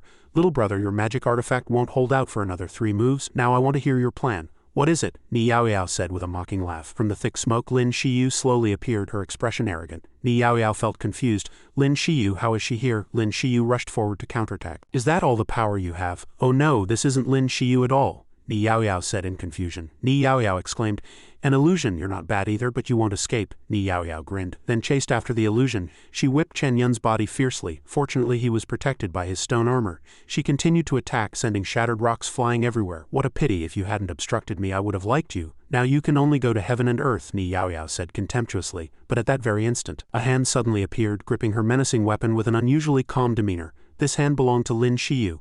Ni Yaoyao roared in anger. Do you think you can use the same trick twice? You underestimate others too much. Shiu remained silent, merely tightening the rope slightly and shooting a sharp sword chi towards Ni Yaoyao. She panicked, thinking, Oh no, the power of this sword chi is indeed from the real Lin Shiu. She hurriedly wielded the rope to block, and dust billowed, then dissipated into the void. Chen Yan then stepped forward and said to Shiu, No wonder, senior sister Lin. The power of a phoenix blood cultivator is truly extraordinary. No, that woman can still escape, which means her strength is not weak. She was only slightly injured due to some oversight. Shiu hurriedly replied. Chen Yan thought to himself, compared to senior sister Lin, a phoenix blood cultivator is indeed much stronger. Now that this woman has her eyes on me, my plan to fuse with Qilin essence blood must be implemented as soon as possible. At this moment, he suddenly remembered something and said, By the way, senior sister, let's quickly enter the Dragonbone Tomb. That vicious snake might be unleashed soon, and there are also the second elder and the demonic remnants. Shiu spoke. Don't worry, I have already subdued their leader. I came here first to save you. As for the sect master and the others, they are outside dealing with the second elder and the demonic remnants. As for that Calamity Serpent, it's best to wait until several sect masters and others arrive before going in together. Shiu added. Chen Yan replied, All right, let's do that, but in his heart he thought, No, I must find a way to make senior sister Lin go with me to save Lingdang. The second elder gasped. I never thought I would eventually be defeated by you. Are you finally proud now? The sect master replied arrogantly. I saw through your malicious intentions long ago. Fortunately, Shiu had foresight and saw through your ambition, but I never expected you to collude with demonic remnants. At this moment, the person next to them stepped forward, collecting their aura, and spoke. Second Elder Wu Kun and others have been temporarily sealed. The clearest task is to enter the Spirit Spring's secret realm and reinforce the seal of the evil snake. I have already brought out the sect's most precious treasure, the Ling Xiao sword. This time I cannot make any more mistakes, understand. Suddenly the seal was broken, and the Calamity Serpent appeared ferociously, writhing its body, looking exceptionally hideous and terrifying. Watching the Calamity Serpent rise into the air, Chen Yan worriedly exclaimed to himself, Oh no, Lingdang has been caught. Everyone buzzed in confusion. Indeed, that evil snake had escaped. Have we already taken a step too late? Oh no. Chen Yan, holding the jade seal, suddenly thought of a plan. Ah, I've got it. Then he turned to Lin Shiu and said, Senior sister, quickly go help the sect master and the others deal with that Calamity Serpent. She hesitated somewhat, and seeing her reaction he added with a firm expression, I have my own ways to protect myself. Lin Shiu made a decision at this moment and reminded him, all right then, be careful. With that she transformed into a beam of light and sped away. Only Chen Yan remained watching her silhouette depart. Lin Shiu now appeared beside the elders and seeing her the sect master spoke, Shiu, we can talk about anything else later. Let's first suppress this calamity serpent, she replied seriously. Understood. Then she, along with the sect master and the elders, set up a formation, and the Ling Xiao sword descended from the sky. Each of them unleashed a surge of spiritual energy, piercing through the clouds, forming a magical array. From the array a gigantic sword emerged, surrounded by powerful golden spiritual energy. The sect master raised his hand and shouted, raise the sword. Then he swung his hand forward and cried, strike. The Ling Xiao sword, carrying immense spiritual energy, charged towards the calamity serpent, but with a mere flick the Ling Xiao sword broke. The sect master also spat blood in disbelief, exclaiming, how can this be? Even Protector Lin Shiu and the elders were not spared from the backlash. The sect master was utterly shocked. That was the most precious treasure of our Ling Xiao sect. Even if it wasn't for great use, it shouldn't have shattered so easily. At this moment the calamity serpent's eyes glowed red and it opened its mouth, roaring contemptuously at them. Just a bunch of insects. This little dragon girl's resistance is growing stronger and stronger. I must swallow her whole. Roar. Lingdang was currently clamped in its sharp teeth, but the little girl was still protected by a circle of spiritual energy. The calamity serpent tried to crush the spiritual energy sphere with its teeth. Ao Lingdang inside was still desperately exerting spiritual energy to resist the sharp teeth. The calamity serpent thought again, if only I could touch the natal dragon seal. Lingdang was terrified at this moment, shouting, Master, help! Tears welled in her eyes. The dark aura emitted by the calamity serpent grew even stronger. The sect master was extremely worried. If this calamity serpent truly escaped, it would bring disaster to the entire world. The great elder also blamed himself. Still, I am incompetent, unable to control the immortal artifact. Suddenly, a figure from below rushed directly towards the calamity serpent. The people outside exclaimed in surprise, Sect Master, someone is rushing towards the calamity serpent. The calamity serpent spoke with displeasure. Where did this tale come from? Seeking death? Chen Yan, wearing a mask, still calmly rushed towards it. Over here. The sect master shook his head helplessly. Even if that person wanted to save, they couldn't. Lin Shiu then said in a panic, Oh no, is that junior brother Chen? Looking down, the person was gone. Chen Yan, holding the jade seal, circled behind the calamity serpent and shouted loudly, Lingdong, catch! As soon as he finished speaking, he directly threw the jade seal into the calamity serpent's mouth. The moment the jade seal touched the spiritual energy sphere, Lingdang's eyes suddenly turned blood red as if a true dragon was roaring from deep within. A powerful spiritual energy erupted from the little girl. Moments later, Lingdang transformed into a true dragon phantom and soared into the sky. Its massive claws easily gripped the calamity serpent, as if it were a small turtle. Lingdang grabbed the calamity serpent's neck and demanded, You bit me very hard just now, didn't you? Chen Yan was now proudly standing atop the true dragon's head. The sect master was now extremely surprised, blurting out, Is that the aura of a true dragon? The great elder also chimed in, not to be outdone.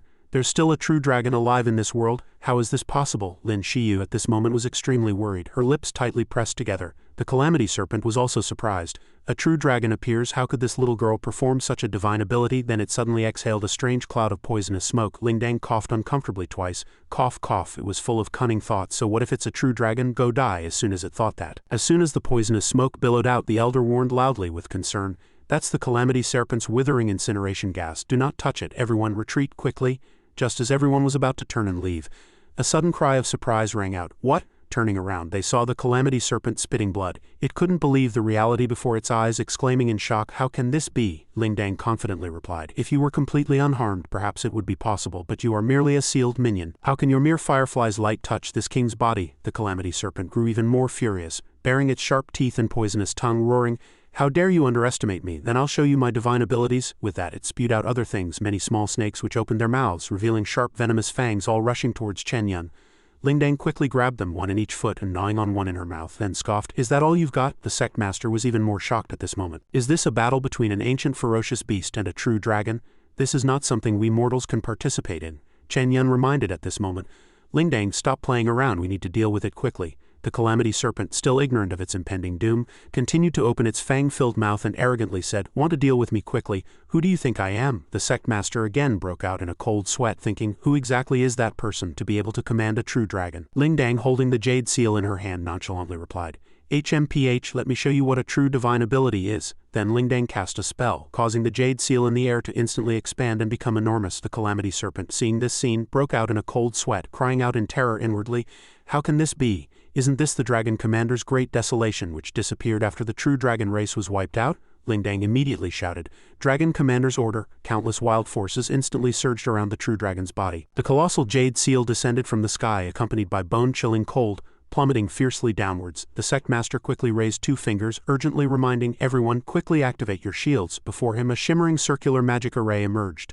Lin Shiu also hastily set up a magic array to support, shielding her fellow disciples. In an instant the terrifying scene from just moments ago vanished as if it had never happened. The sect master murmured with a heart full of doubt, "Has this calamity serpent been eradicated? Is this the power of a true dragon?" Ni Yaoyao observed from a distance, and couldn't help but be stunned. She never expected this little brother could summon a true dragon phantom. Although the calamity serpent was forced into a deep sleep, this gave her a good opportunity to acquire those divine beast essence bloods, she thought, a triumphant smile appearing on her face. After the matter was concluded, Chen Yan shouted loudly to those below, "We can only eliminate the sealing power that the calamity serpent exposed. At most we can only injure the calamity serpent's body and force it into deep sleep, so it can only be reburied for 100 years. The seal still needs to be reinforced." At this moment the true dragon lowered its head and walked towards everyone, causing everyone to bow in respectful greeting. The sect master spoke. "We cultivators of Ling Xiao sect greet Senior. May we know Senior's identity so we may repay your kindness for sealing the calamity serpent." Chen Yan calmly replied, "You may call this old man Dragon Taoist. This old man does not need your gratitude, but there is one thing I must remind you." The sect master respectfully bowed his head and asked, "Then please, Senior, speak your mind." Chen Yan then reminded them that the source of the ancient cultivation world's turmoil was not just the calamity serpent but 2 others, the depraved Asura and the yellow dragon. All 3 came from outside this realm. He then took some time to explain it to them. After a while, when the sect master fully understood the situation, he was greatly alarmed. "What? The depraved Asura actually showed signs of escaping?" Chen Yan replied, "Indeed, this matter concerns the peace of the entire cultivation world. Unless absolutely necessary, I cannot easily make a move, so this matter must be handled by you juniors." The sect master also quickly replied, "Understood. We will obey Senior's instructions." Lingdang appeared in soul form, whispering in Chen Yan's ear, "Chen Yan, my time as a true dragon is almost up. We need to run quickly, or we'll be exposed." Hearing this, the 2 turned to leave, not forgetting to leave a message. Since that's the case, this old man bids farewell. Everyone below bowed in unison, "Farewell, Senior." After seeing Chen Yan depart, the sect master let out a long sigh, saying, "This Senior is actually the dragon cultivator. He must be a figure from the immortal realm." The great elder stroked his beard and raised his question. "However, I just now tried to probe. This Senior's cultivation seems to be only at the foundation establishment stage." Hearing this, Lin Shiu's eyes lit up, and she suddenly realized, foundation establishment, so that's it. After speaking, she happily thought, "I really didn't expect it. Junior brother Chen, do you always exceed my expectations?" The sect master, puzzled, heard this and angrily pointed at the great elder, scolding, "Can your foundation establishment cultivator summon a true dragon? How could a figure from the immortal realm be easily seen through by you?" Then he gently reminded, "Yukun, you were too reckless this time. How dare you test that Senior? Fortunately he didn't hold it against you." The great elder also sighed helplessly. "Yes, I was reckless." At this moment Chen Yan and Lingdang had reverted to their original forms. Chen Yan looked up, a hint of regret on his face, realizing that the ferocious beast's essence soul in the dragon bone tomb had disappeared. From behind him, Lingdang let out a snort for some reason. Chen Yan thought of Ni Yaoyao again, muttering to himself, "It must have been that demoness Ni Yaoyao who stole it while I was entangled with the calamity serpent." Lingdang finally erupted in anger, waving her small fists and roaring, "Bastard, bastard, that wicked woman dared to steal my food." Chen Yan quickly reached out his arm and gently comforted her. All right, we at least achieved our goal. You also successfully awakened your divine abilities, didn't you? Now that the true dragon has appeared, there will always be opportunities to obtain divine beast essence blood in the future." Lingdang reluctantly held back her anger. "All right, the next time I see her, I will definitely flatten that demoness." Chen Yan looked at the little girl, thinking helplessly, although the mere appearance of the true dragon is powerful, it can only be used once a month and for only the duration of an incense stick. It is still essential to improve one's own strength. The scene shifted to a moment later. Chen Yan was already flying with Lin Shiu on his sword. She couldn't help but exclaim, "I never expected it, Junior brother Chen. You actually secretly raised an ancient true dragon. My martial uncle and the others were frightened by you this time." Chen Yan replied somewhat helplessly, "Senior sister, I really didn't mean to hide it from you. It's just," Lin Shiu interjected generously. All right, everyone has their own secrets. It's not too late whenever you want to tell me." Chen Yan felt a pang of worry in his heart at this moment, realizing he still hadn't managed to hide it from senior sister Lin. After speaking, he happily said, "Oh, by the way, senior sister Lin, I found the 100 demon flower during this trip outside." Lin Shiu also smiled and replied, "That's wonderful. Now all the materials are gathered. You've rendered a great service this time. Ceremony can be arranged for you within this month." Hearing this, Chen Yan was very interested. "Thank you, senior sister." He then began to ponder in his mind that before he became powerful enough, it would be best to find ways to conceal his bloodline. The entire cultivation world seemed to be gradually falling into chaos now, so developing in secret was the best path. Back in his room, sitting on the bed, Chen Yan took out the items he had acquired, several medicine bottles and some spiritual herbs. He thought, I still have some wealth in my hands now. It's best to quickly exchange them for pills and other resources. He then swallowed the pills without hesitation. Instantly, a scorching spiritual energy flame erupted throughout Chen Yan's body. He sat cross-legged, circulating his spiritual energy, thinking, at this rate, before the ceremony begins, it's best to raise my strength to the peak of foundation establishment. After that, I can rely on the ceremony to break through to the golden core stage. Half a month later, Chen Yan and Lingdang were now strolling through the market. Both of their faces were beaming with joy. This was the most bustling cultivation market recently, and they hoped to buy some useful resources. Lingdang walked along, eating candied hawthorns, praising them continuously. So delicious. Chen Yan meanwhile observed the people around him. Information displayed above their heads showed no recent fortune. No recent fortune. Bought a small rejuvenation pill at the market. Suddenly, Lingdang's eyes sparkled and she pointed ahead. Chen Yan, I smell a wonderful scent. At this moment, a person was standing in the middle of the road hawking their wares. Everyone come and see. We have the latest raw stones here. Seeing the two walk over, the shopkeeper immediately enthusiastically greeted them. Welcome to our stone gambling shop. We are very reputable. All these stones were found in ancient ruins. Last week someone even found a top-grade magical artifact. Suddenly a young man was pushed out from inside, but he still tried to catch up. Lend me 50 spirit stones to grind it. 50 spirit stones, I'll definitely get something good next time. That person immediately yelled in disgust. Get lost. The shopkeeper also pointed at the person and shouted, Get out, you pauper. Suddenly, Chen Yan was slightly surprised to find a line of information flashing above the head of the person being driven away. Zhang Quanji, 1 day later will open a drop of divine beast essence blood in the mid-grade raw stone area of the stone gambling shop. That person still kept pleading, just lend me a little. After reading that line, a surge of uncontrollable anger welled up in Chen Yan's heart, and he cursed inwardly, Good heavens, I risked my life in the Spirit Spring secret realm to get one drop, and this kid can just casually get one? Then he narrowed his eyes, revealing a cunning and calculating smile, thinking to himself, It seems I'll have to help him out and gamble on this one.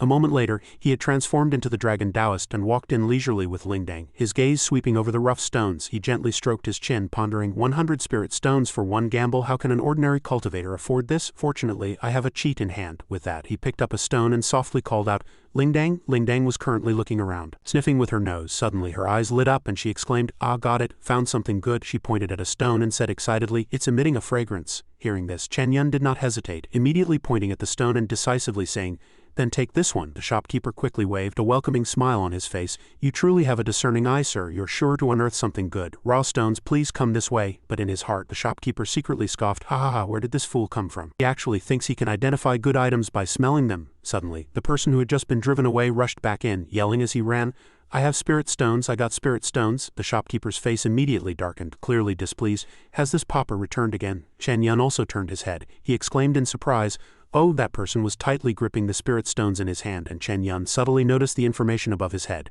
3 days later, will open a scarlet blood raw stone in the mid-grade raw stone area of the stone gambling shop, obtaining the top-grade magical artifact scarlet flame armor. Chen Yan was shocked again, thinking to himself, what kind of fortune does this guy have? But then he quickly turned around, pointing at a stone on the ground without hesitation, placing another order.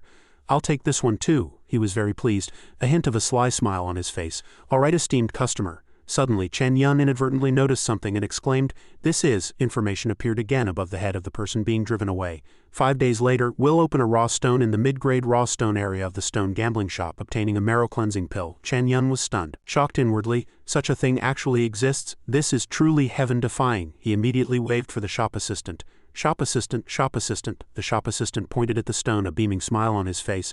Coming, buying 3 at once, you're going to get rich now. Chen Yan turned his head and scanned his surroundings, suddenly noticing more. The announcement displayed, 10 days later, will open an ugly stone in the high-grade raw stone area of the stone gambling shop, obtaining the ancient cultivator's cultivation technique. Great origin gathering art. Chen Yan's thoughts were in a whirl. Is this guy the child of fortune? He probably deserves to be called the Luck Emperor. Returning to reality, Chen Yan murmured to himself, but right now it only benefits me. The shop assistant vigorously promoted, enthusiastically inviting, Esteemed customer, would you like to take a look at the high-grade area? Only the raw stones there can yield true treasures. All of them are treasures left behind by ancient cultivators. Chen Yan also happily nodded. Then let's go take a look. The shop assistant immediately extended his hand in invitation. Esteemed customer, please come up to the 2nd floor. In his heart, he was secretly pleased. I've hit the jackpot this time. The shopkeeper will surely praise me to no end. After the two disappeared up the stairs, the younger brothers downstairs began to chatter. A burly man scoffed.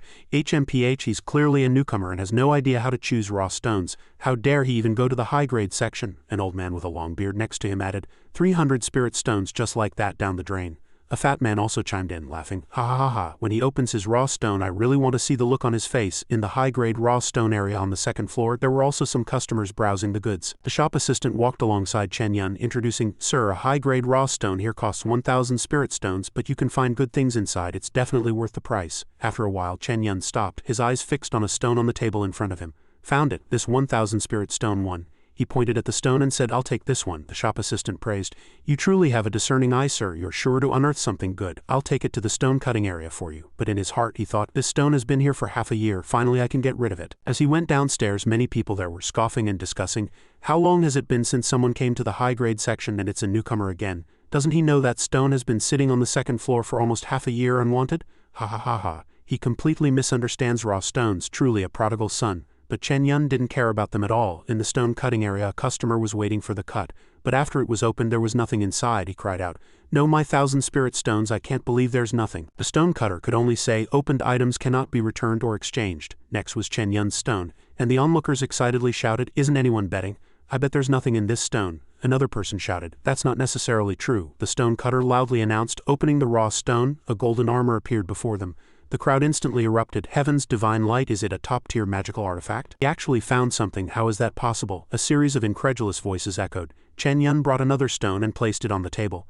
Next one, those people stared at him growling, What kind of luck does this guy have? I don't believe he can find anything else.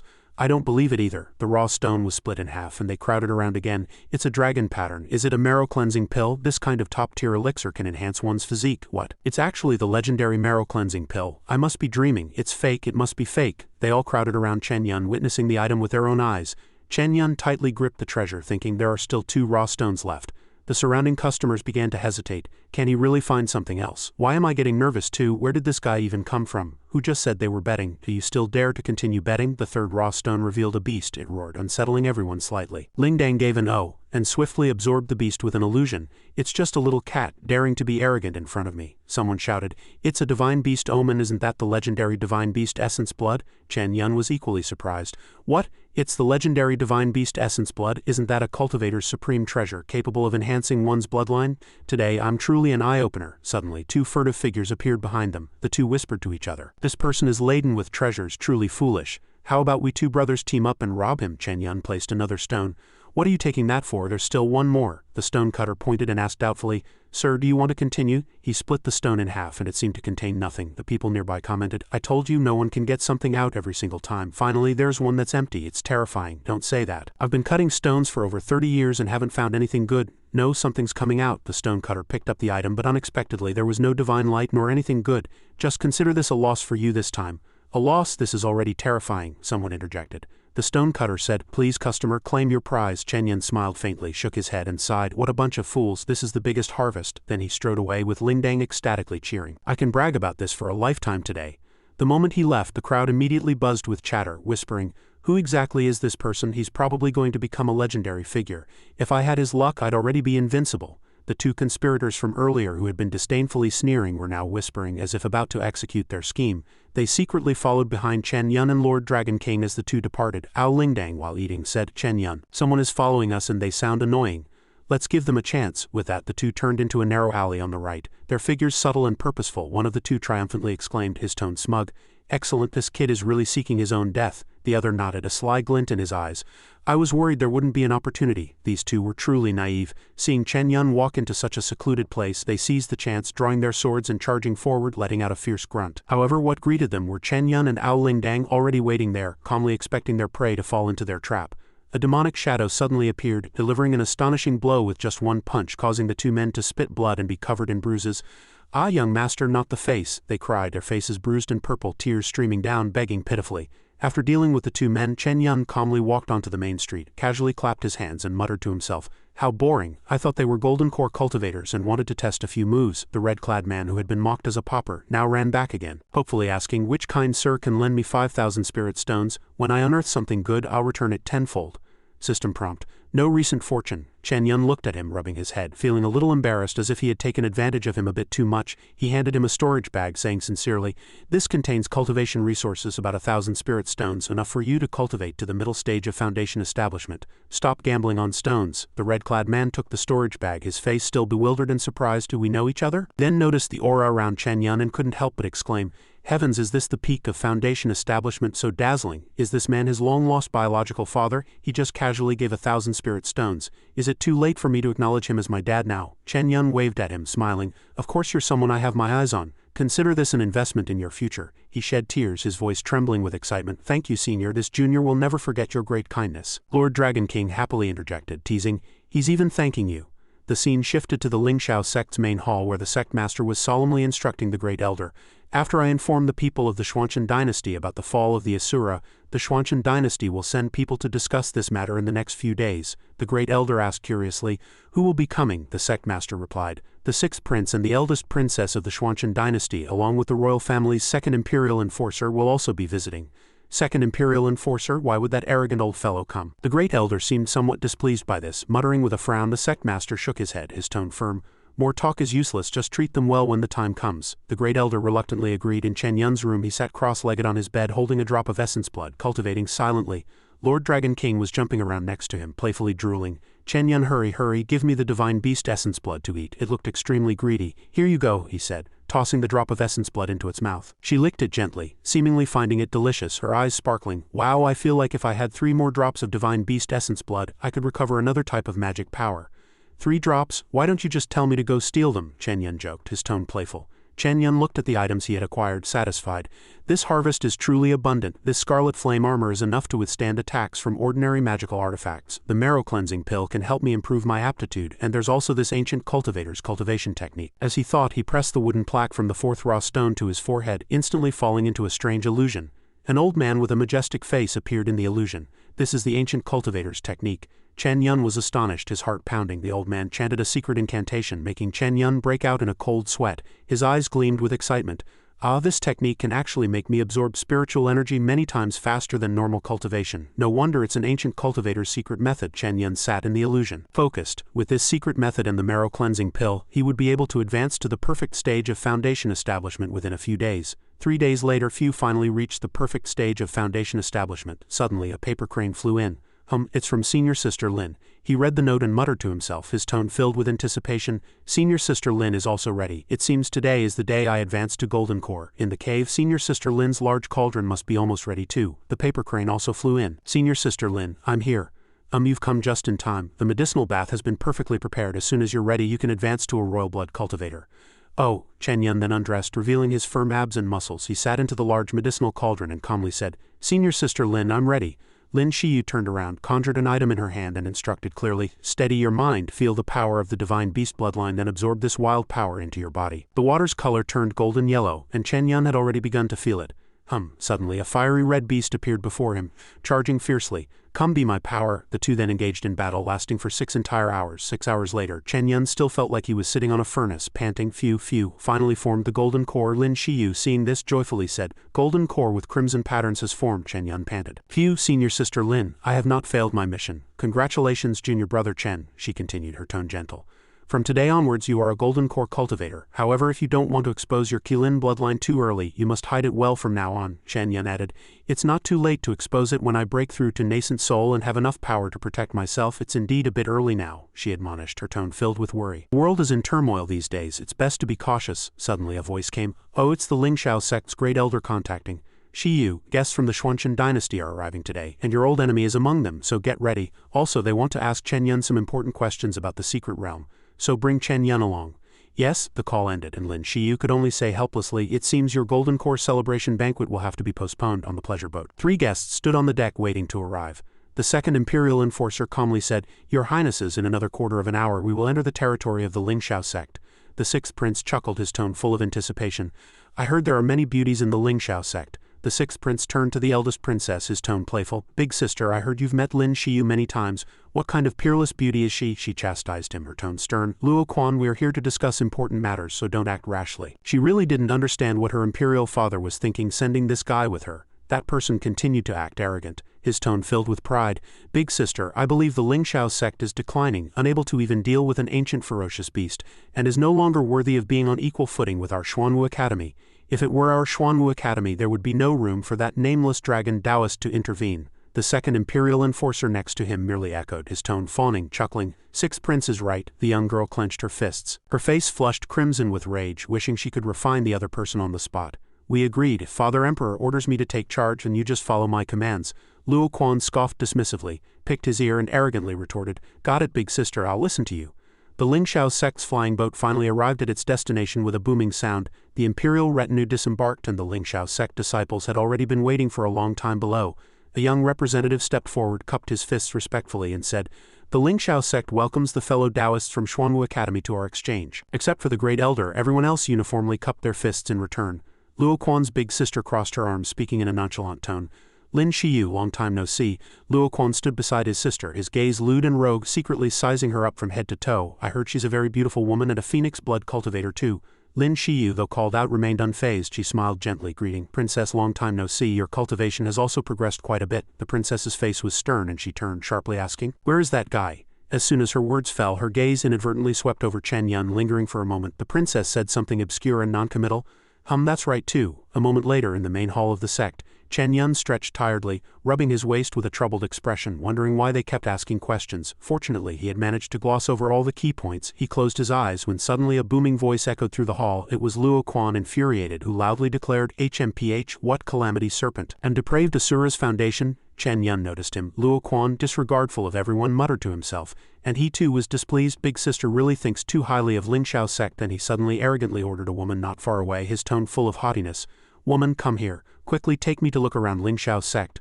Luo Quan approached, triumphantly continuing, "This prince will reward you." The young woman lowered her head awkwardly, respectfully cupped her fists and said, "Your Royal Highness the Sixth Prince. This is a time for exchange between both parties. It would be better not to wander off on your own."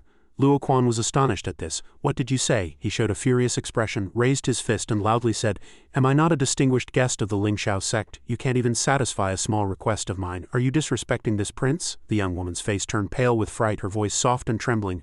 "I wouldn't dare." Luo Quan suddenly approached the woman, tightly grasping her chin, forcing her to look up. The woman's eyes were filled with terror and unease. Luo Quan threatened, "Since that's the case, then you accompany this prince for a stroll. I will reward you. No need to guard the gate like this anymore." Suddenly a hand violently appeared, tightly grabbing Luo Quan's hand. Chen Yan stepped between the two, looking directly at him with a meaningful gaze. "If the prince wishes to visit Ling Shiu's sect, then allow me to accompany you." The young woman behind him was overjoyed, gratefully cupping her fists and saying to Chen Yan, "Thank you, senior brother Chen." Luo Quan's face was ashen, and he gritted out two words, "Damn it." Then he asked suspiciously, "You are?" He suddenly remembered seeing him among the reception crowd and immediately said with displeasure, "HMPH, so it's that brat by Lin Shiu's side." Luo Quan shook off Chen Yan's hand, his tone arrogant and disdainful. "HMPH, if you want to take her place, then come." His face darkened and he secretly thought, "A mere minor disciple dares to obstruct this prince. I'll make sure to teach you a good lesson later." Watching Luo Quan's triumphant appearance, Dragon Soul Ling was furious in his clothes. "Chen Yan, I don't like this guy. How about I bite him to death?" Chen Yan calmly and softly replied, "He's a distinguished guest after all. We have to save some face for the sect master, don't we?" He said the last sentence quietly and meaningfully to Dragon Soul Ling. Dragon Soul Ling was still angry, huffily saying, "All right." Luo Quan stood with his hands on his hips, arrogantly saying, "Let's go. Let this prince see what your Ling Shiu sect has that can compare with our Xuanwu Academy." In the affairs hall, sect disciples came and went, a continuous stream. Chen Yan rubbed his hands, calmly introducing, "Your Royal Highness, this is our Ling Shiu sect's affairs hall, used to assign missions to disciples." Luo Quan raised an eyebrow disdainfully. "Is this it? It's not even as good as our academy's outhouse." The disciples at the gate of the affairs hall heard this and all looked at him angrily, veins bulging on their foreheads. Chen Yan remained silent. On the sect's martial arts arena, some disciples were sparring and also cultivating together. Chen Yan introduced again, his tone flat. "This is Ling Shiu sect's martial arts arena. Usually only our outstanding disciples can cultivate here." Luo Quan pointed at them mockingly, laughing. "Sparring? Is this level even called sparring? Even a small child with a wooden sword is better than them." Upon hearing this, the person angrily walked towards him, fuming. "Who are you calling a child?" The person he was cultivating with didn't have time to stop him. Luo Quan raised his token arrogantly, saying, "I am the sixth prince of the Xuanchen dynasty. What do you intend to do?" The person could only angrily snort. Luo Quan suddenly looked silently in one direction. He looked past the self-provoking person towards the approaching young woman. Behind that person was Ningan. Luo Quan sized up Ningan from top to bottom, subtly commenting, "Fair skin, smooth, a face like the full moon, truly a great beauty." Ningan waved, her smile beautiful and captivating. Luo Quan, thinking he was immensely charming, triumphantly opened his arms to the beauty, thinking, haha, she must know who I am, but Ningan walked past him, and Luo Quan's face instantly turned ashen with rage, fuming. Ningan approached and chatted with Chen Yan. Senior brother Chen, why are you here? Chen Yan gently stroked her head, responding with a warm smile, just taking a distinguished guest on a tour incidentally. Luo Quan, his pride bruised, angrily turned back to look at Ningan, thinking she actually ignored this prince. He secretly resented it. Luo Quan gritted his teeth and pointed at Ningan. You get out of the way, I want this young lady to lead the way for me. Chen Yan's face darkened. Sixth prince, I've already said I'm enough to lead the way. Luo Quan's anger erupted. Who do you think you are, daring to point fingers at me? Before Luo Quan could finish, he was sent flying by a force, falling to the ground on the spot, while Chen Yan still maintained the posture of having slapped him. Chen Yan frowned, coldly questioning, Sixth prince, what do you intend to do to our Lin Shiu sect disciples? Luo Quan angrily clutched his swollen cheek, his fingers trembling in disbelief as he cried out, You dared to hit me? Even Father Emperor has never hit me. Chen Yan twisted the facts. When did I hit you? You simply stumbled and hit the ground face first. I think everyone here can testify for me. Ningan behind him secretly chuckled. The other Lin Shiu sect disciples also chimed in. That's right, I saw it too. Exactly, he deserved to fall face first. The person, provoked by Luo Quan, also burst into laughter. Haha, he deserved to end up like that. Luo Quan angrily pointed at them, roaring, You scoundrels, you're dead, I'll tear you all to pieces. Subsequently, in the sect's main hall, red carpets were laid out. The Lin Shiu sect elder and the Xianxia dynasty princess sat opposite each other. The Lin Shiu sect elder began. Next is the news about the depraved Asura that we heard from Dragon Taoist.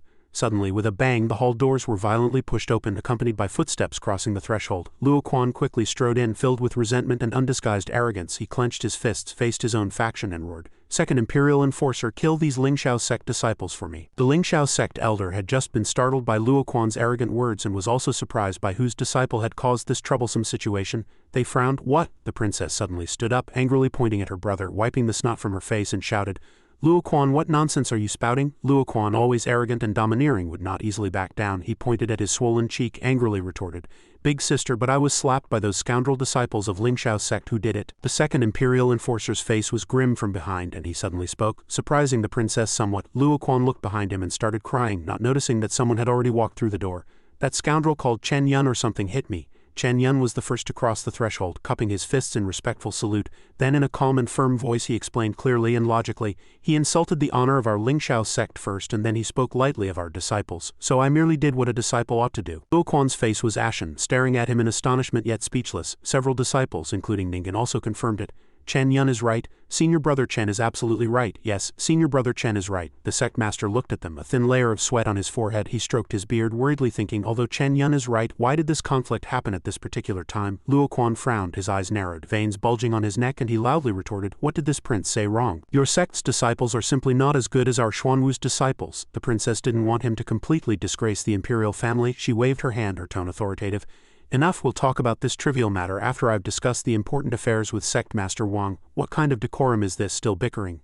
Luo Quan reacted as if he'd been stepped on. He jumped up, roaring furiously, Trivial matter? I, the sixth prince of the Xianxia dynasty, was slapped in the face. Is this a trivial matter? If this matter isn't resolved, the discussion will be pointless. The princess was furious. You? Before she could finish, the second Imperial Enforcer hastily interrupted, his tone filled with calculation. Your Royal Highness, I think the sixth prince is right. This matter concerns the face of our Xuanwu and it cannot be ignored. Luo Quan, emboldened by these words, became even more arrogant. He viciously raised his hand, spread his 5 fingers, and said with a sneer, That's right, quickly cut off your limbs and kneel to apologize to this prince, and send this woman to be this prince's Dao companion for a few days, and I'll let the Lin Shiu sect elders off the hook for this matter. Angrily questioned, Second Imperial Enforcer, are you using this matter to threaten our Lin Shiu sect? The second Imperial Enforcer revealed a cunning expression, righteously saying, How can you call it a threat? I think matters between juniors should be resolved by the juniors themselves. The sixth prince now has a golden core 3rd layer cultivation. Why not let the prince have a match with this junior? Hearing the second Imperial Enforcer's words, Luo Quan and Chen Yan exchanged glances simultaneously. Ningan said in a panicked, Golden Core stage? But senior brother Chen is only at Foundation Establishment stage. How could he be a match for a Golden Core cultivator? Luo Quan looked down at Ningan, his face grim, and laughed viciously. Haha, I originally thought you were hiding your strength, but it turns out you're just a Foundation Establishment trash. You dared to provoke me. Do you still dare to fight this prince? Lin Shiu sect Master Wang stepped forward, looking at the unruly group from Xuanwu Academy, and calmly said, This matter is a bit unfair. Chen Yan glanced at the sixth prince, his tone flat and unwavering. If I lose, I'll cripple my limbs and apologize, but what if I win? Luo Quan only felt he was a madman bragging. He scoffed in response, Ridiculous, how could this prince, a golden core cultivator, lose to a mere Foundation Establishment brat?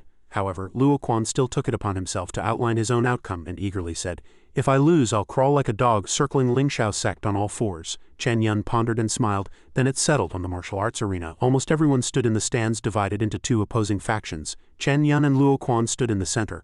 Luo Quan's features distorted, and he provocatively said with a grim expression, "I'm thinking of cutting off your limbs first." In the stands, the Ling Shiu sect disciples shouted encouragement, "Senior brother Chen, you can do it, don't lose to that guy." The second Imperial Enforcer stroked his chin and beard, a hint of disdain on his face, seemingly knowing how to advance and retreat in his words. But when he revealed his true colors, it was all arrogance and disrespect. The second Imperial Enforcer said, "Sixth Prince, please restrain yourself. After all, we are still on Ling Shiu sect's territory." "You're right. To deal with a small Foundation establishment cultivator, this prince only needs 3/10 of his strength," Luo Quan said arrogantly. Chen Yan drew his sword, his tone calm. "I hope the Sixth Prince will forgive me. My cultivation has recently made a small breakthrough, so it might be difficult to hold back." With that he paused. Luo Quan's brows furrowed, his eyebrows raised high, and he asked with displeasure in a deep voice, "What did you say?" At the same time he also drew his sword. "Try your best to block my move." As soon as his words fell, Chen Yan unleashed two streaks of swordlight, the sword chi sharp and gleaming golden, cutting through the air, heading straight for the Sixth Prince, Luo Quan. Luo Quan, however, flinched, using his hands and feet, his face pale as if he had eaten bitter fruit. Forget it. The sword chi had just passed between his legs, and Luo Quan, terrified, threw away his sword and knelt on both knees, clutching the bottom of his trousers, his heart shaking. Is this the strength of a Foundation establishment cultivator? Can I even defeat a Foundation establishment cultivator? At this moment the spectators in the stands pointed at Luo Quan, laughing sarcastically with crossed arms. "Oh dear, the Sixth Prince seems a bit weak." Luo Quan, furious, jumped up and cursed, "Despicable scoundrel, to ambush me before I even drew my sword." Chen Yan closed his eyes, sighed deeply, a little speechless. He thought, indeed, this guy, though high in cultivation, is very weak, which gives me an opportunity to test my current strength.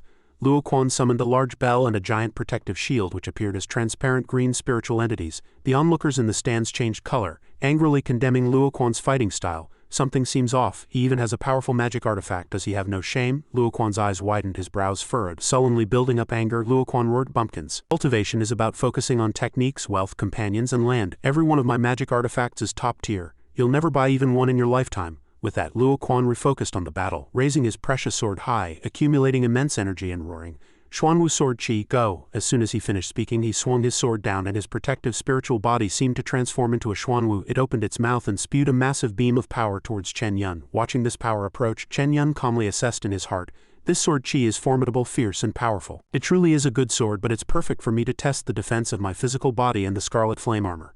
Chen Yan sneered. Ningan tightly clutched her chest, biting her lips, her heart filled with worry.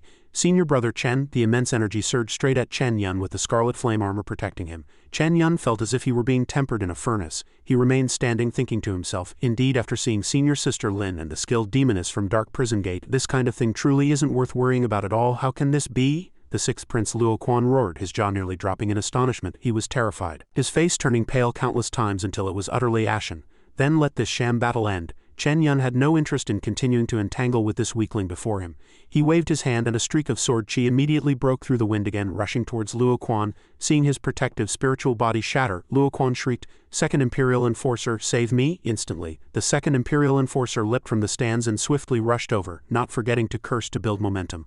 "Little rogue, how dare you!" He stopped in front of the already slumped Sixth Prince, waving his hand to dissipate Chen Yan's attack. He spoke in a flustered, disingenuous manner, loudly rebuking, "At such a young age your methods are so malicious. How dare you hide your strength and attempt to murder the Sixth Prince?" The Second Imperial Enforcer drew his sword, unleashing a ghostly death chi attack on him, adding, "Then I shall cripple your arms as a warning."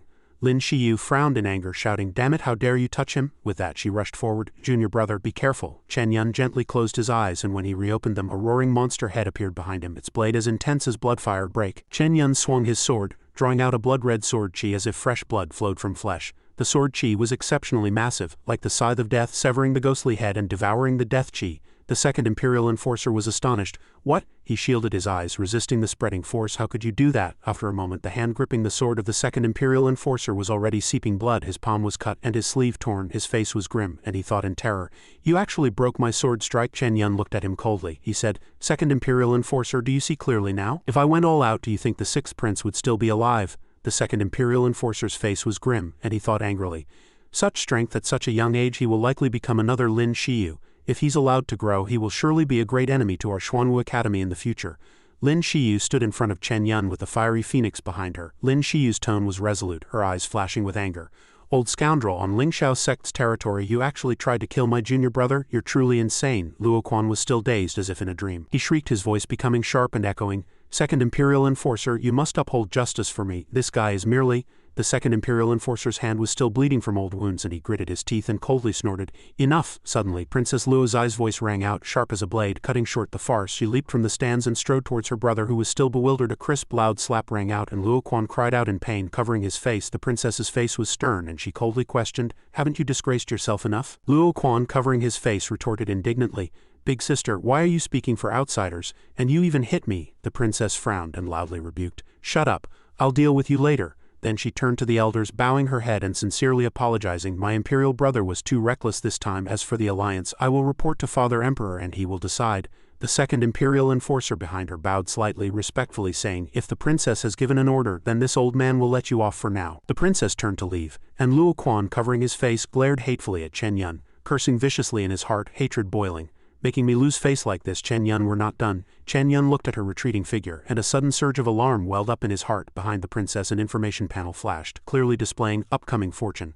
3 days later she will be attacked by her inner demon but will cultivate a Dao heart and activate her dragon's stealth bloodline. Chen Yan pondered, his thoughts racing. Inner demon attack, is it related to the depraved Asura? No, I must find a way to warn her. Back in her room the princess sat cross-legged on her bed, eyes closed, adjusting her breath. Her aura surged around her, gradually calming. She opened her eyes, sighing softly, filled with regret.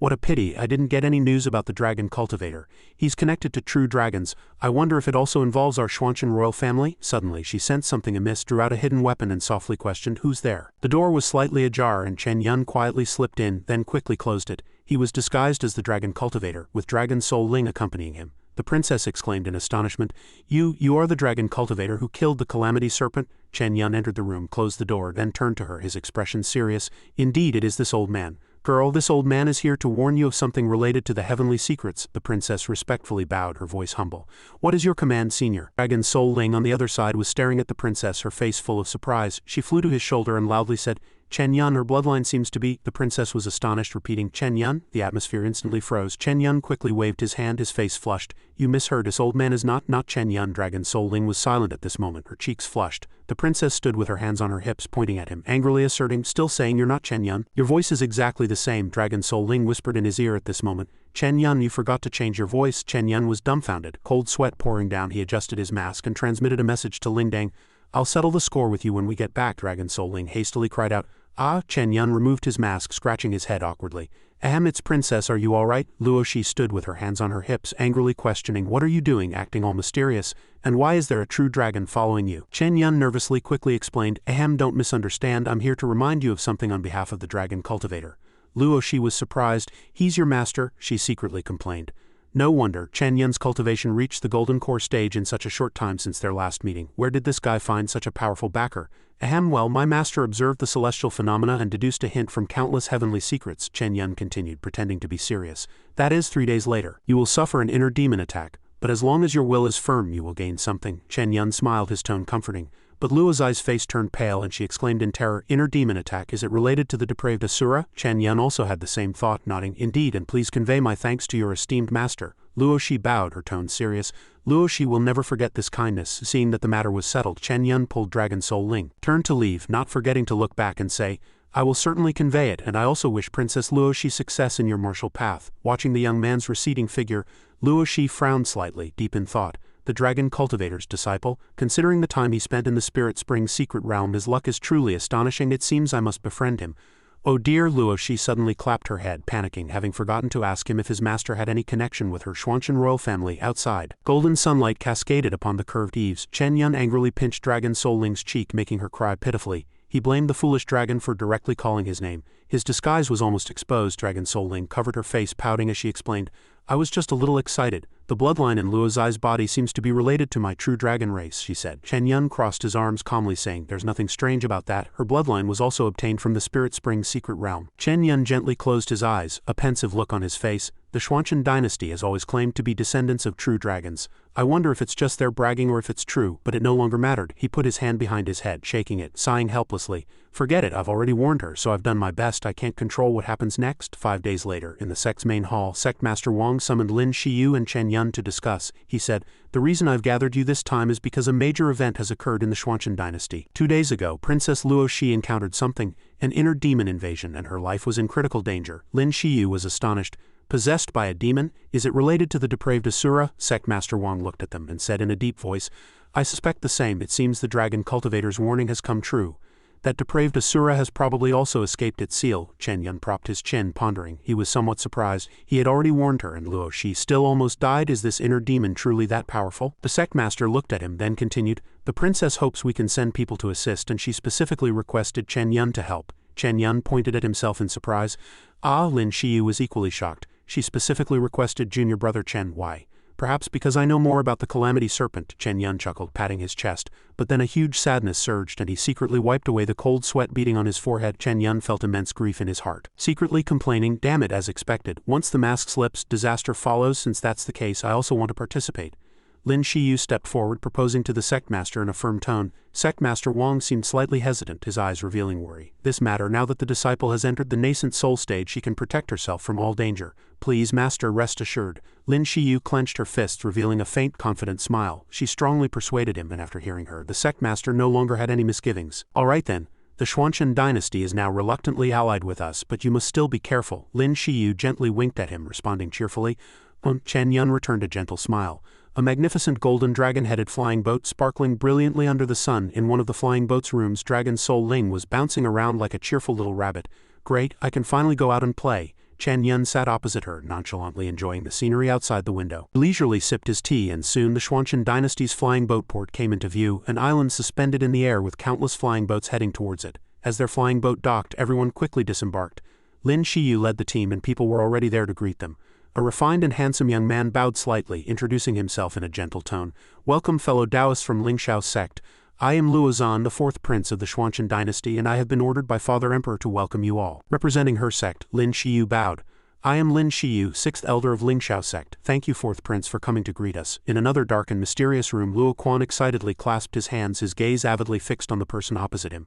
"Big brother, the people from Lingshao sect have arrived. What should we do now?" The first prince, Luo Jinglan, sat arrogantly in his chair, carelessly propping his chin, his eyes deep and cunning, and said faintly, "She didn't die by the inner demon's hand, she's lucky." Setting down the pet in his hand, a small bird which tilted its head and chirped, Luo Jinglan continued, "Even though she is allied with Lingshao sect, that doesn't change the fact that I'm about to inherit the throne. However," he sneered, a hint of viciousness flashing in his eyes. Luo Jinglan clenched his fist, abruptly squeezing the small creature. Feeling trickles of warm blood seep out and soak his skin, he murmured to himself, "It wouldn't hurt to give her some trouble." Luo Quan replied with an excited laugh, "Yes, big brother." He secretly rejoiced, "Big sister, if you're unkind, don't blame me for being unjust. And Chen Yan, you Foundation establishment brat, since you dared to come to my Xianxia dynasty, just wait and see how I torture you to death." Back at the Luo mansion, Luo Jing respectfully bowed to his sister. "Big sister, I have brought the fellow Taoists from Lingshao sect." "Good, thank you for your trouble." Luo Shi turned around, appearing frail. Lin Shiu hurried forward, her steps slightly hesitant. Filled with worry, she asked, "You're almost at the nascent soul stage, yet you were injured to this extent by an inner demon?" Princess Luo Shi sighed, and replied, "The depraved Asura specializes in assassination, and it targets your soul." She glanced at Chen Yan, their gazes meeting with a profound understanding. Luo Shi said, "If you hadn't reminded me to prepare early, I'm afraid I'd be a cripple by now." Chen Yan respectfully bowed to the princess. "Princess, it's good that you are well." Luo Shi said faintly. "Chen Yan, why are you so formal? Just call me Luo Shi." Lin Shiu turned to Chen Yan in confusion and asked, "Junior brother Chen, when did you two become so familiar?" Chen Yan quickly waved his hand in explanation. "Just an immediate rapport. Senior sister, don't overthink it." Hearing this, Luo Shi secretly smiled to herself and let out a humph. She walked closer to the two, looked at the somewhat flustered Chen Yan, and chuckled at Lin Shiu. Luo Shi took his hand, pulling Chen Yan towards herself. This action left both of them dumbfounded. Princess Luo Shi said softly, "All right, Luo Zan, please take the fellow Taoists from Lingshao sect to rest first. Chen Yan, come to my room." Lin Shiu looked at their clasped hands in surprise. Luo Shi smiled while Chen Yan was almost wetting himself. He was flustered, cold sweat beating on his forehead, and said, "It might be because of the depraved Asura. The princess probably wants to ask me some things. Please, senior sister, don't overthink it." Luo Shi gently lowered her eyelids, looking at Lin Shiu, then raised her hand to rest it on Chen Yan's shoulder, saying, "No, I have other things I want to discuss with you. Relevant people, please leave first." This sudden action made Chen Yan very awkward, his face turning red, but Lin Shiu suddenly gently held his hand and said, "Princess Luo Shi, it's not proper for a man and a woman to be alone in a room according to the rules." She looked at Luo Shi, a glint flashing in her eyes, then continued, "I think whatever it is, you can say it here." Luo Shi looked at her deeply, then laughed. Watching the two women confront each other, the air was thick with tension. Chen Yan was sweating profusely, bending down in fear, trying his best to minimize his presence. After a while he realized nothing had changed. Chen Yan felt a bit speechless. Ah? Not just a little speechless, very speechless. Chen Yan awkwardly said, "Senior sister, please go back first. I'll be back after a few words with Princess Luo Shi." Lin Shiu said seriously, "Don't make me wait too long, deal." After Chen Yan agreed, he watched senior sister Lin leave. After the person left, Princess Luo Shi laughed heartily. That was giving Lin Shiu a taste of her own medicine. "Now let's talk business. I came here to thank you and your master for your guidance." Luo Shi raised her hand and spoke. Chen Yan scratched his face, listening as she continued. "If it weren't for the two of you, I'd probably be a cripple by now. Since you've saved my life, I wonder if your master is free to visit Xuanchen?" Luo Shi asked excitedly. Chen Yan cupped his hands. "My master dislikes commotion and has long been traveling the three realms. Even I might not be able to contact him." After speaking, he thought to himself, "I saved your life and you still want to interrogate me." Luo Shi felt disappointed. "Since that's the case, I won't force it." She suddenly said somewhat angrily, "As for the specifics of the discussions, we'll wait until tomorrow's court session to discuss them with Father Emperor." Hearing this, Chen Yan turned to leave. Luo Shi tried to stop him. "Junior brother Chen, you probably haven't eaten yet, have you?" She walked closer and Chen Yan softly suggested, "Why don't you have dinner with me here?" Luo Shi secretly smiled to herself. "Heh, if I can't find your master, can I still keep you here?"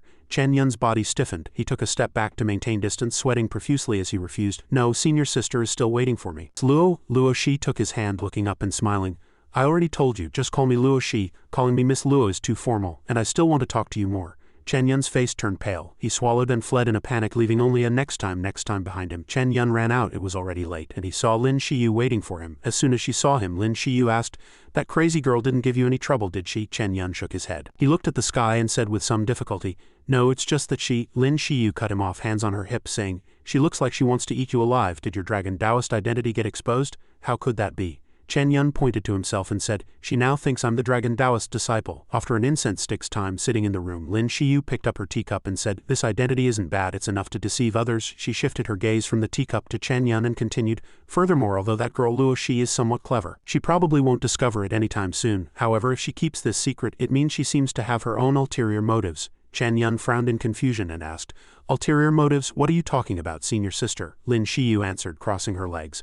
"Of course it's about the succession to the Xuanchen dynasty's throne. You couldn't possibly be unaware, could you?" she continued. "Just like the competition in Xuanwu Academy, the Xuanchen dynasty's successor also follows this path." Two fiercely opposing figures, Luo Shi and Luo Jinglin, flashed in his mind. Lin Shiu frowned and said, "Currently her struggle with the crown prince is probably intense, so we are representing Lingxiao sect." Chen Yan, puzzled, softly speculated, "Is this trip just to silently observe?" Lin Shiu slammed her teacup onto the ebony table, her voice ringing out firmly. "Our primary mission is to secure the seal of the depraved Asura." The next morning, everyone gathered in front of the main hall. Chen Yan whispered to himself, "How magnificent, as expected of the Xuanchen dynasty," and Xiao cheered excitedly. "Exactly, it's truly magnificent," senior brother Xiao chimed in from behind, "as expected of the #1 dynasty in the world." Dragon Soul Ling secretly hid behind Chen Yan, huffing and complaining, "HMPH, it's far inferior to our Dragon Clan ancestral court. Humph, Lingxiao sect also has you." Suddenly a familiar voice sharp as a blade rang out. Luo Quan leaned against a marble pillar, his eyes gleaming with hatred. "Chen Yan, you still dare to come here?" Luo Shi pointed directly at Luo Quan, angrily shouting, "Luo Quan, these are guests invited by Father Emperor. Are you trying to defy Father Emperor's orders?" Luo Quan replied disdainfully, his tone full of mockery, "Big sister, you can only struggle like this. When Big Brother inherits the throne, you and Lingxiao's sect won't be able to help you." Luo Zai's face darkened, her anger erupting like an undercurrent. "HMPH, Father Emperor is still on the throne and Luo Jinglin is already thinking about the throne." Watching the intense argument between the Luo siblings, Chen Yan was suddenly surprised, because before his eyes an information panel suddenly flashed. 3 days later, obtained the depraved Asura's reward, the Primal Depravity Pill, and successfully advanced to Golden Core Perfection. Chen Yan's expression changed instantly. A surge of worry welling up in his heart. Obtained the depraved Asura's reward. Has the depraved Asura already recovered and allied with the sixth prince? Chen Yan pondered, cold sweat trickling down. Darn it, without proof, no one will believe me if I speak out. I must find a way to get evidence of their collusion. Luo Quan abruptly turned and shouted at the princess, his tone full of contempt. "HMPH, court is about to begin. I won't argue with big sister anymore?" Then he pointed at Chen Yan's face, gritting his teeth and loudly declaring, "But Chen Yan, since you dared to come to my territory, I will definitely give you a proper welcome. Clean your neck and wait." With that, Luo Quan left in a huff. The princess hurriedly stepped forward, waving her hand and explaining apologetically, "Ignore him, that fool only knows how to be arrogant. If he dares to trouble you, just tell me." Chen Yan was a bit bewildered. He mumbled to himself. Hearing this, Lin Shiu felt a surge of indescribable jealousy, so she strode forward, hands on her hips, and said firmly, "Princess, Chen Yan is a disciple of our Lingxiao sect. If anyone troubles him, I will naturally take action. There's no need to trouble you." The princess then faced Lin Shiu, neither yielding to the other, the atmosphere tense. The princess said, her tone full of challenge, "So what? Chen Yan is my guest. Is it wrong for me to care for my guest? Moreover, he was chatting quite happily in my room last night." Hearing the princess say this, Lin Shiu's face immediately changed. She looked at Chen Yan and asked sharply, "Is that so? Chatting quite happily?" Chen Yan, hearing Lin Shiu's dagger-like question, was scared and broke out in a cold sweat.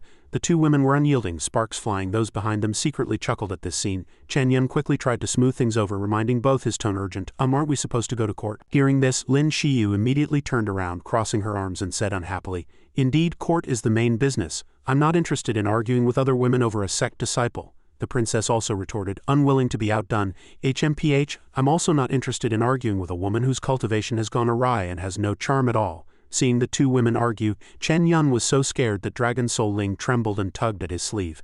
"Chen Yan, I remember a little bit now. When my father went to find other dragon mothers, my mother's eyes were also like that." Chen Yan, annoyed, thought he was being mocked. He angrily put his hands on his hips and shouted, "Dragon Soul, this is adult business. Children shouldn't talk nonsense." Dragon Soul, not knowing what she had said wrong to be scolded, scratched her head blankly, looking utterly confused. In the majestic and splendid court, the atmosphere here was even more solemn than outside. Surrounded by civil and military officials, Chen Yan and his group arrived with the princess, everyone looking serious. Unlike their jovial demeanor outside, before them sat the most powerful person in the country, the emperor of the Xianxia dynasty. Seeing everyone arrive, he asked, his voice low and resonant, "Have the fellow Taoists from Ling Shiu sect arrived?" The princess stepped forward, respectfully bowing, reporting to Imperial Father, "Indeed, this is Lin Shiu, the 6th elder of Ling Shiu sect and also elite disciples from Ling Shiu sect."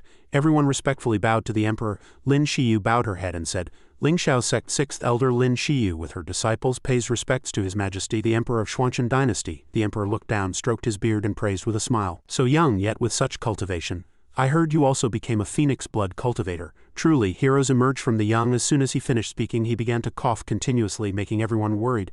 The princess's face turned anxious. She covered her chest and cried out loudly, "Imperial Father!" The civil and military officials below also shouted in unison, "Your Majesty, your Majesty, your health is most important." The emperor coughed weakly at this moment. Cough, cough, cough. Seeing this scene, the princess extended her hand and said worriedly and loudly, "Imperial Father." The emperor immediately raised his hand to signal, "I'm fine, no need for this." The emperor's eyes were dark, his face haggard. He raised his hand to cover his mouth and said, "I've made the fellow Taoists from Ling Shiu sect laugh." Watching everything that just happened, Chen Yan remained still, his heart filled with surprise. He hadn't expected the Xianxia emperor's strength to be on par with the sect masters, and yet he was so weak it coincided with the crucial moment when the depraved Asura was causing chaos. No wonder they needed our Ling Shiu sect's help. Just then, Dragon Soul tugged at Chen Yan's sleeve and whispered, "Chen Yan, that old man seems to be poisoned. The scent is very familiar." Chen Yan looked ahead, thinking worriedly. Poisoned? Could it be the depraved Asura's doing? But the information above Luo Quan's head. He looked at the emperor, stroking his beard, and the system displayed no recent fortune. Suddenly, Prince Luo Jinglan appeared in the court, loudly shouting, "Father Emperor!" He smiled, spread his hands, and said, "Let your son preside over the court session. You should go down and rest." The eldest princess immediately rebuked loudly, "Luo Jinglan." The emperor held the hands of his two children, surprising them. Then he said in a deep voice, "I am fine. Besides meeting with the fellow Taoists from Ling Shiu sect, there is also an important matter to announce this time. The matter of the depraved Asura concerns the foundation of our Xianxia dynasty, therefore I task the two of you to cooperate. Whoever contributes the most to this matter will be the imperial child." The emperor extended his hand and then said, "Hearing Father Emperor's announcement." The eldest princess and the crown prince respectfully accepted the order on the surface, but secretly thought, "This matter is troublesome. Father Emperor, you are indeed getting old and muddled." Chen Yan looked at the crown prince, and suddenly the system displayed, "In 10 days he will fuse with the depraved Asura's demonic blood, successfully break through to the soul transformation stage and become a demonic blood cultivator." Seeing the system notification, Chen Yan couldn't help but break out in a cold sweat. He thought uneasily, as expected, the depraved Asura is connected to the crown prince. If he is allowed to investigate the depraved Asura, how can Luo Shi win? After the court session at the eldest princess's residence, Chen Yan immediately reminded her with concern, "Luo Shi, I used the method my master taught me to investigate, and I'm afraid the crown prince is involved with the depraved Asura."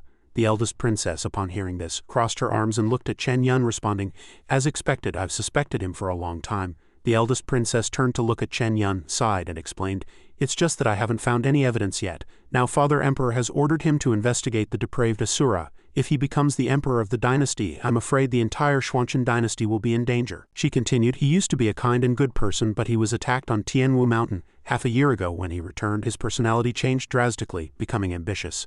Hearing the princess say this, Chen Yan immediately asked, "If that's the case, have you investigated Tianwu Mountain?" The eldest princess seemed to realize something, and immediately asked in surprise, "You suspect his collusion with the depraved Asura started from Tianwu Mountain?" The eldest princess immediately clapped her hands happily and said, "Exactly. I only knew to investigate those around him." "How could I forget this major clue?" Chen Yan pondered in silence, then said to the eldest princess, "That's right, the first prince is very cunning. If too many of us go, we'll definitely be noticed." Chen Yan added in a calm tone, a hint of caution flashing in his eyes, "Just 3 people are enough. You and senior sister Lin can go." At this moment a dark shadow was secretly pressed against the outer wall, eavesdropping on their conversation, yet no one noticed. It turned out to be Luo Quan and Luo Jinglin's servant. Luo Quan shrugged triumphantly, a smug smile on his lips. "Big brother, you were right. My subordinate saw Luo Shi, Chen Yan and Lin Shiu go to Tianwu Mountain." The wicked crown prince, hearing this news, curved his lips into a sinister smile, then shook his head mockingly. "Has that fool Luo Shi finally found the problem with Tianwu Mountain?" He revealed a twisted smile. "Haha, I hope the surprise we've prepared for them will satisfy them." The wicked crown prince put his hand on Luo Quan's shoulder, praising him with a scheming tone. "Little Quan, your recent performance has greatly pleased that lord, and the demonic pill prepared for you these past 2 days is almost ready." Luo Quan's eyes widened, drooling, and he gnashed his teeth with an addict-like laugh, raising his hands in cheer. "Is it really the demonic pill? With this demonic pill it will be enough for your little brother to break through to golden core perfection." He clenched his hands, eagerly followed the crown prince and excitedly urged, "Big brother, don't kill Chen Yan, leave him to your little brother." Luo Quan thought of Chen Yan's image and laughed inwardly. "Once I have the demonic pill, it will be his time to die." The crown prince heard his junior brother's request and glanced contemptuously. "What's a mere Chen Yan? I remember you also liked that woman Lin Shiu. Once things are successful, I'll give Lin Shiu to you." Luo Quan was overjoyed and dumbfounded. Watching the crown prince gradually leave, Luo Quan spread his legs and reached out, pleading, "Big brother, Lin Shiu is an elder of Ling Shiu sect, and a phoenix blood cultivator. Regarding her, Ling Shiu sect will probably intervene." The crown prince paid no mind, grabbed the large handkerchief in front of him and arrogantly raised his head, saying, "What's a phoenix blood cultivator? Have you forgotten the outcome of Ling Shiu sect's confrontation with the calamity serpent? Once that lord recovers, what's a mere Ling Shiu sect?" Behind that large handkerchief was a piece of paper written with prominent purple ink containing a mysterious dark energy. The crown prince stood before the paper, spread his hands and declared loudly, "Let alone Ling Shiu sect, even the entire cultivation world will submit at my feet." Transition to Tianwu mountain range. At this moment Chen Yan and the other 2 were suspended in the air, the mountain wind whistling through their clothes. Lin Shiu began to explain, her gaze sweeping over the continuous mountain range. "Tianwu mountain is vast. To achieve the best results we will search separately. If you encounter danger, just crush the paper crane to contact the other 2. With that, Lin Shiu handed a paper crane to Chen Yan and Luo Shi respectively. Holding the paper cranes in their hands, both responded with firm eyes, "All right." Just then 3 demonic beasts on the ground were whispering, their voices full of conspiracy. The tiger demon beast propped its foot on a stone, reached out and commanded the 2 demon beasts in front of it. The human prince sent a message saying to capture 1 male and 2 female cultivators, 3 in total, and they must be alive. Be especially careful with the 2 women. They are phoenix blood and dragon blood inheritors, respectively. The bird demon beast crossed its arms, appearing nonchalant. It said arrogantly, "So what? The 3 of us are demon kings. What's there to be afraid of? Let's go." The unicorn demon beast heard this, clenched its fist and laughed. "Hee hee, I heard that male cultivator is the weakest, right? Then he's mine. I love bullying the weak the most." The bird demon beast put its hands on its hips, laughing uproariously. "Ha ha ha, then Lin Shiu is mine. I want to see if our phoenix screaming eagle bloodline is more powerful or her phoenix bloodline." So the demon beast set off. "Hurry up, for Lord Depraved Asura, let's give it our all." By a small stream the dragon's soul was happily playing in the water, her clear laughter echoing. Chen Yan stood on the bank, his feet in the water, his keen eyes scanning the surrounding bushes. Although he had seen some spirits along the way, he hadn't found any clues. It would probably take a few days to search the entire Tianwu mountain. The playing dragon's soul suddenly discovered something, and she drooled, greedily shouting, "Chen Yan, something delicious is coming." Suddenly, a long spear flew from the forest, moving extremely fast with the sound of rushing wind. Chen Yan frowned at the sight, a hint of doubt flashing in his eyes. Although the spear flew quickly, it was not a problem for Chen Yan. He easily dodged it by shifting his body, his movements as fluid as wind. Seeing Chen Yan easily dodge his move, the horse demon king walked out from the forest and praised, "Ha, not bad. If you can dodge this move, you're considered outstanding among golden core cultivators." Chen Yan did not rush to answer. Chen Yan stood there observing for a while, then thought to himself with a thoughtful expression, "Is it a demon race? Judging by its aura, it's indeed a demon king. It seems we've come to the right place." The dragon's soul completely ignored what that guy said. She still drooled, greedily saying, "Demon king looks delicious." It saw the tiny dragon's soul beside Chen Yan, and the horse demon king exclaimed in surprise, "Oh, there's a little girl here too, not bad. She can be an extra meal." Hearing herself being belittled, the dragon's soul angrily pointed at the horse demon king, then turned to Chen Yan and asked, "Chen Yan, can I eat it?" Chen Yan reached out his hand, smiled, and calmly replied, "What's the rush?" Chen Yan looked at the horse demon king in front of him, revealing a cunning and meaningful smile. He slowly said, "It's rare to encounter a demon king. It's not too late to eat it after I've captured it and questioned it. Hearing Chen Yan's arrogant words, the Horse Demon King could no longer hold back. He immediately picked up his long spear and charged forward, loudly rebuking, "You, a mere golden core cultivator, dare to utter such arrogant words. I will take your life." He unleashed a spear move imbued with a powerful aura, aiming directly at Chen Yan. Chen Yan did not retreat and immediately swung out a powerful golden sword chi, striking directly at the Horse Demon King. He merely casually slashed out a sword chi, yet it unleashed astonishing power, sending the Horse Demon King flying into the air, his weapon broken and dust billowing. It cried out in pain and regained its footing. He immediately landed, looking at his broken long spear, and the Horse Demon King stammered in horror. "What? You still maintain that posture?" Chen Yan looked at the sword in his hand, thinking with satisfaction. As expected, although this sword can kill the 16th prince, it's still a bit weak against a demon king known for its physical body. Being repelled and then belittled, the Horse Demon King lowered his head, angrily threatening, "Originally I intended to kill you personally, but now..." He immediately reverted to his true form, a unicorn engulfed in raging flames, looking majestic and powerful. The Horse Demon King raised his hooves, looked up at the sky, gathering immense energy onto his horn, and roared loudly, "I will destroy you." In the blink of an eye he had accumulated enough energy. The Horse Demon King charged at Chen Yan with extreme speed, wanting to see how he would block this move. Unable to dodge, Chen Yan could only activate his shield and brace himself, forcefully taking the Horse Demon King's blow. Chen Yan was immediately sent flying. Looking at the cracks that had appeared on his defensive shield, Chen Yan exclaimed, his tone full of admiration. As expected of a Demon King's full power attack, even with the Dragon Seal and Scarlet Flame armor, it was still just a little short. Seeing that neither side had gained the upper hand for a long time, the Dragon Soul rubbed her hungry belly, urging, "Chen Yan, hurry, I'm starving, just a mere Demon King, finish it quickly." Hearing the Dragon Soul's urging, Chen Yan was a little impatient, so he replied unhappily, "Do you think it's a cabbage? No matter what, it's still a Demon King." Chen Yan gently frowned, observed carefully, then murmured thoughtfully, "And I feel this Demon King's aura is somewhat familiar," although he had forcefully taken the full power blow. Chen Yan still stood firmly in place, completely unshaken or unharmed. The Horse Demon King's face was now puzzled, and he secretly panicked. "What's going on? Didn't it say this man was the weakest of the three?" He no longer thought much, opened his large mouth, stomped his feet furiously, and roared, "You're very good, you're worthy of my full power, watch closely. I am a descendant of the ancient divine beast Qilin. Little insect, let me show you what true divine beast bloodline is." Chen Yan immediately understood after hearing this. A playful mocking smile curving on his lips, then he murmured to himself, "Qilin bloodline, so that's it, no wonder." With that, he immediately raised his hand and summoned the true Qilin bloodline battle armor, standing tall and radiating brilliant light behind him. A fiery red Qilin aura erupted, carrying terrifying power that seemed to devour all things. Seeing this, the Horse Demon King's face turned pale, and he cried out in terror, "Qilin manifestation, is it a true divine beast bloodline? And it's even denser than mine. How can this be?" Before he could recover, Chen Yan charged over with immense power, ready to deliver a fatal blow. The Horse Demon King had no time to react, only stammering and pleading, "Wait, just a moment." A deafening roar echoed and dust billowed, filling the entire space. When the smoke cleared, only Chen Yan stood with his hands on his hips, looking at the Horse Demon King slumped beneath the ancient tree, leaving behind a devastated plowed ground. Chen Yan lightly snorted, his tone calm. "HMPH, fortunately I withdrew my sword in time. Otherwise I wouldn't have been able to get any information." He raised his fist and examined it, secretly assessing in his heart that this was his first time fully utilizing the Qilin bloodline.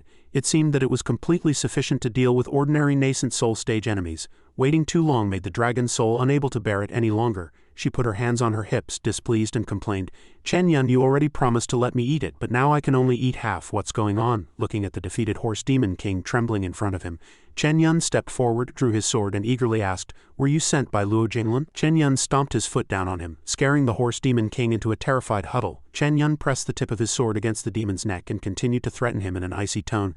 "I didn't expect the demon race to be involved in this as well." The Horse Demon King lay on the ground, his tone full of dissatisfaction, pouting and saying, "HMPH, I admit you have some strength, but you want to get all the information from me? Dream on." Then he suddenly opened his mouth and roared in anger, "I am a Demon King, I have backbone, even if I die I will not yield to humans. You'd better let me go or you'll be dead when my two brothers come to support me." Chen Yan paid him no mind, nonchalantly raising his sword ready to strike, and provocatively asked, "Oh really?" Just as he was about to strike, Dragon Soul Ling rushed to Chen Yan's side, her eyes sparkling, drooling and craving. She raised her hands and pleaded, "No Chen Yan, I'm starving." She immediately transformed into her true dragon form and flew towards the Horse Demon King, excitedly asking, "Chen Yan, since he won't talk, why don't you let me eat him?" Seeing a real true dragon for the first time, the Horse Demon King was dumbfounded, his eyes wide, and he screamed in terror, "TTT true dragon." Overwhelmed with fear, the Horse Demon King immediately jumped up, hugged Chen Yan's leg, and begged, "I'll tell you everything, please don't let the true dragon eat me." Seeing him cling to his leg and cry in panic, Chen Yan, unable to react, just scratched his head foolishly, secretly thinking, and he claimed to have the backbone of a demon king. Dragon Soul Ling, seeing her belly would not be satisfied, immediately transformed back into human form, sat down dejectedly, resting her face in her hand, and sighed regretfully. What a pity. The horse demon king, terrified, knelt at Chen Yan's feet, looking at Dragon Soul Ling through the gaps in his fingers, stammering, Backbone is not as important as life. As soon as the horse demon king finished speaking, Chen Yan immediately pulled him, walking and saying resolutely. Chen Yan and Dragon Soul Ling pulled him into the sky, interrogating him in a secluded place. Chen Yan commanded in a stern voice, "Quickly tell me everything you know." Flying into the clear blue sky, somewhere in midair, Lin Shiu was struggling to resist the bird demon king's torrential attacks. It continuously unleashed golden feathers with immense destructive power, proudly mocking, "Haha, Phoenix bloodline is nothing special." It looked at Lin Shiu smugly, its tone full of mockery. "Now I'm afraid your two companions are already dead at the hands of my brothers. Don't waste any more time, these two wretches' lives are already over." Lin Shiu's expression was tense. She raised her sword and solemnly summoned a very powerful and potent fiery phoenix true form. Lin Shiu's tone was sarcastic. "Oh, you have helpers too." Lin Shiu spoke no more, uttering only one word, "Destroy." She charged forward with a fatal strike in her phoenix true form, thrusting her flying sword directly at the bird demon king. Lin Shiu's speed was too great for it to react, and it could only scream in terror, "What is this guy only now using his full power?" As soon as its words fell, Lin Shiu's graceful yet immensely powerful sword light slashed across the bird demon king's body. The battle quickly ended. The bird demon king grunted, immediately falling freely unconscious. Lin Shiu looked at her paper crane, thinking with relief the paper crane hasn't reacted, which means junior brother Chen can still handle it. "I should go save that foolish woman first." A loud roar came from a nearby forest. The princess, covered in wounds, leaned precariously against a large tree. She looked around, gritting her teeth and thinking furiously, "Damn it, there really is a nascent soul stage demon king. If I hadn't been injured by the depraved Asura's inner demon, I could have fought, but now I can only run." Princess hesitated, looking at the paper crane Lin Shiu had given her. "No, the paper crane hasn't reacted. If I call for help, won't that woman Lin Shiu mock me?" Just then, the tiger demon king silently appeared behind her and said in a threatening tone, "What are you looking at? Let this king see too." The princess, startled, turned around and cried inwardly, "Oh no!" The tiger demon king chopped down with a blade and a large tree snapped in response. Fortunately, the princess dodged in time and she stammered. The tiger demon king stood before the dying princess, who was struggling to get up. The tiger demon king stepped forward slyly and smugly, saying, "You should feel lucky you have a good brother, Luo Jinglin. He only ordered us to capture you alive." He smirked, "Your life I'll spare for now. You're covered in wounds, unable to stand." The princess struggled to lean against a nearby wall, gritting her teeth and cursing in anger. "It's really that bastard. Even if I die, I can't let Lin Shiu look down on me." The princess tore the only emergency paper crane. The tiger demon king stepped forward, reaching out towards the princess, opening his mouth, making her afraid.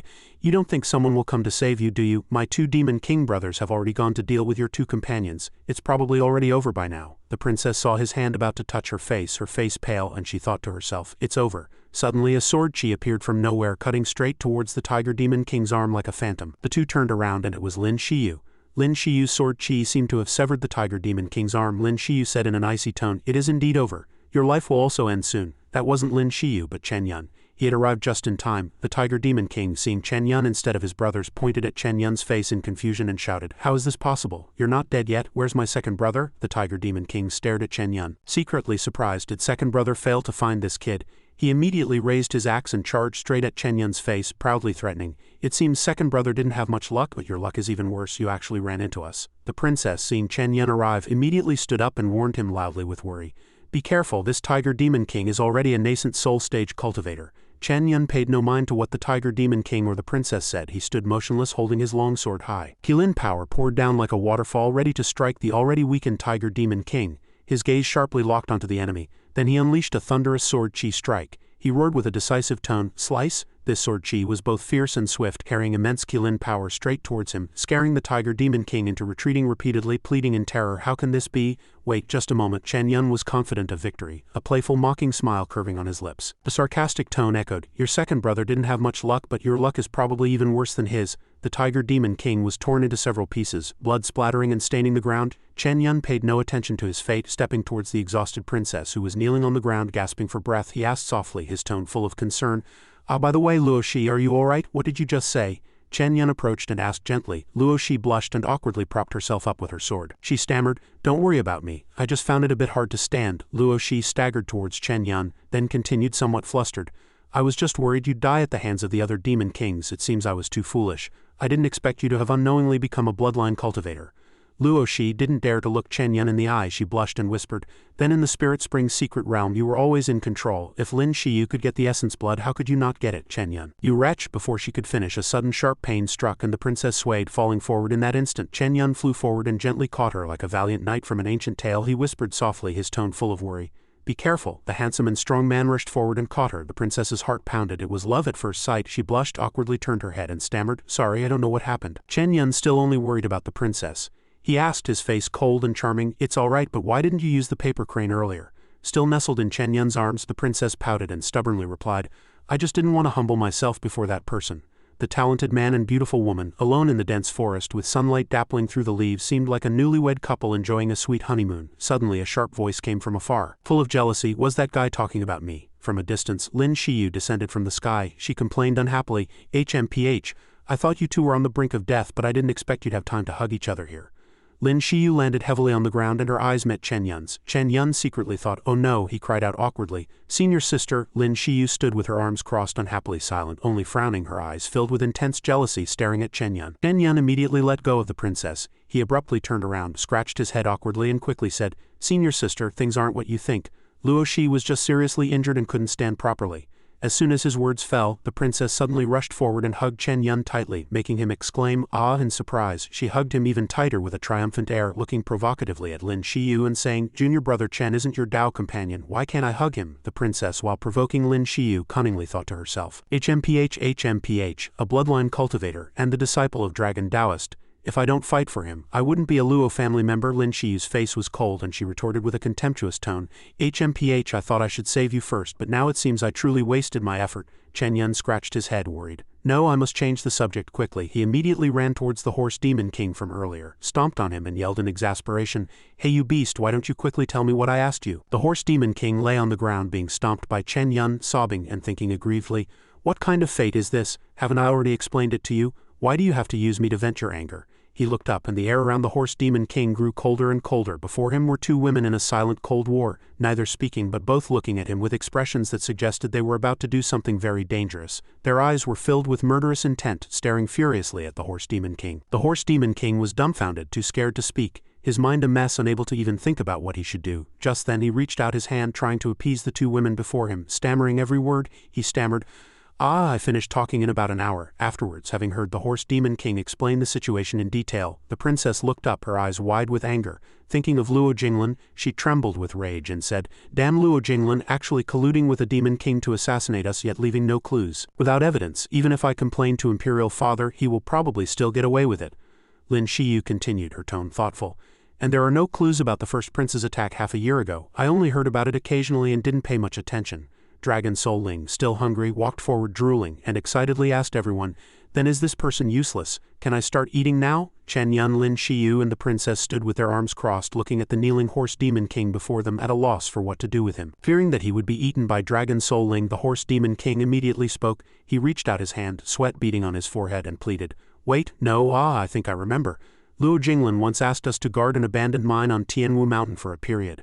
As soon as the horse demon king finished speaking, the three immediately kicked him, sending him tumbling, then simultaneously roared, "Then lead the way, quickly." A moment later, the horse demon king had led everyone to the entrance of the mine he used to guard. He pointed at the entrance, his voice trembling as he explained, "This is it. 3 months ago, Luo Jinglan also made us guard this place." Dragon Soul Ling seemed to catch a familiar scent. She lifted her nose and sniffed a few times, then immediately pointed into the mine, excitedly saying to Chen Yan, "Chen Yan, this scent is a bit like the old emperor's poison." Hearing Dragon Soul Ling's words, Chen Yan was secretly pleased, his eyes gleaming, thinking, "It seems we've come to the right place." A moment later, Chen Yan and his party followed the horse demon king to the deepest part of the mine. The horse demon king spoke in confusion, his tone full of bewilderment. "Why is this a dead end?" The princess, hands on hips, angrily questioned the horse demon king, who cowered on the ground, hugging his head and trembling.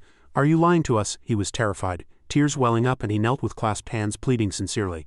"How dare this humble one deceive you? This humble one doesn't know why it's a dead end either." Lin Shiu walked over, hands on hips, and sarcastically said to the princess, "You are, after all, a princess of the Xuanchen dynasty. Do you mean you can't even see that there's a hidden formation here?" Hearing Lin Shiu's sarcasm, the princess immediately turned around and angrily shouted, "Who says I can't see it?" Looking at the massive formation before them, Lin Shiu reached out to investigate and exclaimed in surprise, "But I've never seen a formation of this complexity. I'm afraid even the second elder of Lingshao's sect, who is most skilled in formations, wouldn't be able to solve it." At this moment, Dragon Soul tugged on Chen Yan's sleeve, triumphantly calling him back. Dragon Soul excitedly floated, proudly saying, Chen Yan, this formation seems to be one of our Dragon Clan's formations. The method to break it is simple, you just need to infuse spiritual energy in the direction I guide you. Chen Yan observed carefully from behind, analyzing the formation's operating mechanism. His brows tightly furrowed. Lin Shiu turned around, speaking with some disappointment to the princess. Should we go back? The princess crossed her arms, shaking her head in annoyance. How vexing, does the trail end here? Lin Shiu stroked her mouth with her hand, her eyes deep as if recalling something. Suddenly a dazzling light flashed behind them, brilliant as fireworks exploding in the dark, startling the two girls who both cried out, "Oh what?" Lin Shiu immediately turned around and exclaimed in surprise, "Junior brother Chen has already solved it, excellent." A moment later, Chen Yan was covered in sweat. He scratched his nose modestly, saying with a slight blush, "Cough, just a random attempt. I didn't expect it to open." In a corner of the cave, whispers echoed among the crowd. In the center of the cave, a group of black-robed figures gathered, gesticulating as they cast spells around a massive, steaming, bubbling cauldron. A green solution emitted eerie, poisonous smoke. The white-haired elder, his figure trembling under the black robe, raised his hands, a twisted, triumphant smile on his face. "The 10,000 food spirit poison is finally refined. With this I can surely help that lord break free from the seal." The black-robed figure behind him hastily spoke, his voice trembling with worry. "Witchmaster, the aura of the 3 demon kings has disappeared. Let's retreat." He, ignorant of his own limitations, still spoke contemptuously, his tone arrogant. "What's there to be afraid of? Even if the 3 demon kings fail, the princess won't find this place." Another black-robed figure rushed over, panting, making everyone turn around. "Witchmaster, the aura of the 3 demon kings has disappeared. Let's retreat." This time the Witchmaster sensed that something was amiss. His face was ashen, and he angrily rebuked, "The demon race is indeed useless and unreliable, but it doesn't matter. This concealment formation was learned from ancient texts, and it's absolutely impossible to break." No sooner had he spoken than the formation suddenly fluctuated violently, shaking fiercely as if the heavens and earth were collapsing. At this moment everyone looked up, crying out in terror in unison, "The core of the formation is fluctuating. The formation has been broken. How is this possible?" Seeing the situation growing more and more dire, they turned around and asked the Witchmaster in extreme panic, "Lord, didn't you say this was a secret formation of the Dragon Clan, impossible to unravel?" The Witchmaster remained steadfast at this moment. He clenched his hands, confidently reassuring everyone, "No, impossible. My formation absolutely cannot be broken. This is a secret formation of the true Dragon Clan. The true Dragon Clan has long been extinct. Who could possibly break it?" In the distance, a powerful sword chi whistled forth incredibly fast, tearing through the air and shot directly into the cluster of black-robed figures. It triggered an earth-shattering explosion, blasting them scattered like autumn leaves. In the distance, Lin Shiu, the princess, and Chen Yan were rushing forward at extreme speed, the mountain wind howling, whipping their robes. Chen Yan merely smiled faintly, then triumphantly and sarcastically declared loudly, "Who just said no one could break this formation? Isn't there someone right here?" Lin Shiu and the princess were both wide-eyed with astonishment at the scene before them. Chen Yan walked into the crowd of spellcasters, excitedly exclaiming, "It seems we've come to the right place. Can't let these guys escape." Due to Chen Yan's sudden appearance, these black-robed figures couldn't help but panic. Scared out of their wits, the black-robed figures scattered and fled in terror, shouting like stray dogs as they ran. "Run, run, escape through the secret passage." The Witchmaster's eyes were bloodshot with rage at this moment. His face was ashen, and he angrily growled, giving orders, "Don't run." He desperately tried to collect all the solution into his bag while shouting in despair, "All of you attack!" Fled, leaving the black-robed figures gnashing their teeth in anger. Then the Witchmaster continued to give desperate orders, "Stop them with your lives." Chen Yan paid no mind to how far he had fled. With a leap, he had already flown over the crowd, gallantly blocking their path. He decisively declared loudly to the other two, "Senior sister Lin Luoxi, these people are yours. I will pursue that Witchmaster." The Witchmaster at this moment was only concerned with running headlong, scrambling on all fours, sweating profusely as he fled swiftly outwards. Just then he looked back and saw Chen Yan hot on his heels. He was scared out of his wits but still complained shrilly, "Damn it, a bunch of good-for-nothings, why couldn't they stop him?" The Witchmaster pulled out a rat from his pocket, which was gnawing on the bag of solution he had just collected. A hint of despair flashed in his eyes. Looking at the rat gnawing on the bag of solution, he picked up the rat, then gnashed his teeth, thinking, "There's no other way. I can only use the dark hook rat to send out the 10,000 food spirit poison." No sooner had he thought this than Chen Yan unleashed a sword chi, charging straight at him. Unable to dodge the sword, he cried out in pain, "Ow!" Falling to the ground, the Witchmaster let out a tragic scream. Chen Yan silently stepped forward, pointing his sword at his face, and coldly mocked, "All right, old man, you're tired from running, take a rest." The Witchmaster lay on the ground groaning and trembling. Suddenly he transformed, his teeth becoming sharp, his hair turning into fur, and he let out a fierce and savage roar in the blink of an eye. He had transformed into a bear-like demon beast with 2 horns, sharp claws, and bulging muscles. Just then his ferocity erupted again. He looked at Chen Yan triumphantly, pointing his sword at himself, and laughed with a hoarse, challenging voice.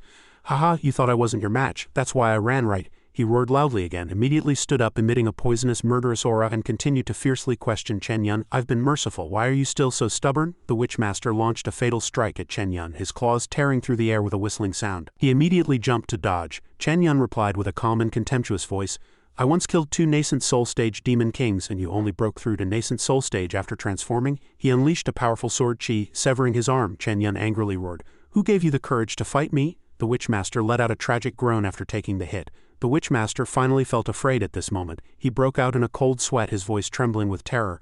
My physical body's pillar was even easily severed. For some reason he became even more excited, shouting wildly, but it's just futile. Chen Yan paid no attention. He observed motionlessly, then dismissively said, "Oh," in a cold tone. The Witchmaster clenched his fists, rushing at Chen Yan with a bizarre smile. Chen Yan also charged at him without showing weakness, then coldly sneered. You regenerate quickly, efficient work. Chen Yan continuously slashed at the Witchmaster, giving him no chance to regenerate, and he playfully teased, but if your strength is only this much, regenerating is just for fun. After enduring Chen Yan's continuous slashes, the Witchmaster painfully fell to the ground, letting out a tragic wail. He remained unyielding. Opening his mouth and letting out a desperate roar, the Witchmaster collapsed to the ground, groaning. GRG used that cheap recovery skill again. He was gradually recovering the wounds Chen Yan had severely inflicted. Lying on the ground, he still looked at Chen Yan triumphantly, laughing hoarsely. Haha, you thought keeping me was useful? I already sent that thing out. Everything was within Chen Yan's calculations. He merely smiled faintly. Just then, Dragon Soul ran over excitedly, showing off to him, her eyes sparkling with joy. Chen Yan, I caught that rat. Chen Yan picked up the rat the Witchmaster had just released, looked at him triumphantly and mockingly said with a smile, Is this what you're talking about? The Witchmaster saw Chen Yan holding the rat carrying the 10,000 food spirit poison, and only then did he panic. He shrieked in terror, How is that possible? Just then, the princess and Lin Shiu had also dealt with the blocking minions. They rushed over, full of worry. Lin Shiu and the princess ran over, their voices full of concern. Chen Yan, we've dealt with those people. Junior brother Chen, are you all right? He kicked the Witchmaster, then reassuringly said to the 2 beautiful girls, Don't worry, I've caught him. The princess was very happy at this moment. She excitedly shouted, Excellent, keep him alive. We'll definitely get evidence from his mouth of Luo Jinglin colluding with the depraved Asura. Suddenly the Witchmaster struggled. He opened his mouth, stuck out his tongue and let out an incomprehensible groan. GL, the princess, seeing this, exclaimed in surprise. His eyes were bloodshot and his body trembled continuously. The Witchmaster lay on the ground looking at the void, reaching out his hand and said with a hoarse and resentful voice, You enemies of my lord depraved Asura, your only fate is death. No sooner had he spoken than the Witchmaster snorted, then stuck out his tongue and after a few convulsions stopped moving, looking at the scene before him. Chen Yan couldn't help but fall into thought, his voice low and contemplative. So this is the so-called price of a severed avatar, is it sacrificing one's life? Lin Shiu, holding the Witchmaster's 10,000 food spirit poison bag behind her, said firmly, Then we can only hope to find clues from his storage bag. The scene shifted to outside the mine. At this moment the horse demon king was furtively peeking around, hesitating. He pondered to himself, should I run? He kept looking around, then pondered again in his heart, filled with fear. No, he's that killing god and I'm severely injured now. If I run I'll definitely be killed, but this is the only chance to escape. He bit his lip, calculating. The horse demon king plucked a flower, tearing off its petals one by one, muttering mysteriously, Run or not run, run or not run. The last petal was torn off and the result was run.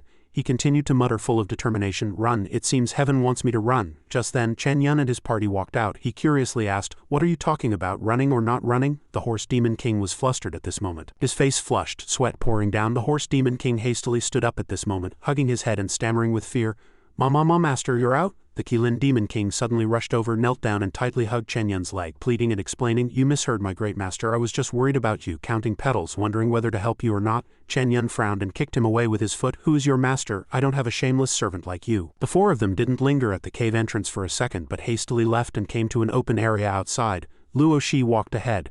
Luo Shi opened the bag they had snatched from the Witchmaster, observed it carefully for a moment, then spoke. This storage bag only contains this carving and a cauldron of poison. It seems the next thing I can do is go to the Myriad Flowers arena to see if there are any clues. Lin Shiu listened and gently reminded, her tone full of worry, But if the 3 demon kings could intercept us in advance, then one must be secretly monitoring us. If we take any more drastic actions, we'll definitely be exposed immediately. While the 2 girls were still sighing at a loss, Chen Yan suddenly spoke from behind to comfort them, his tone calm.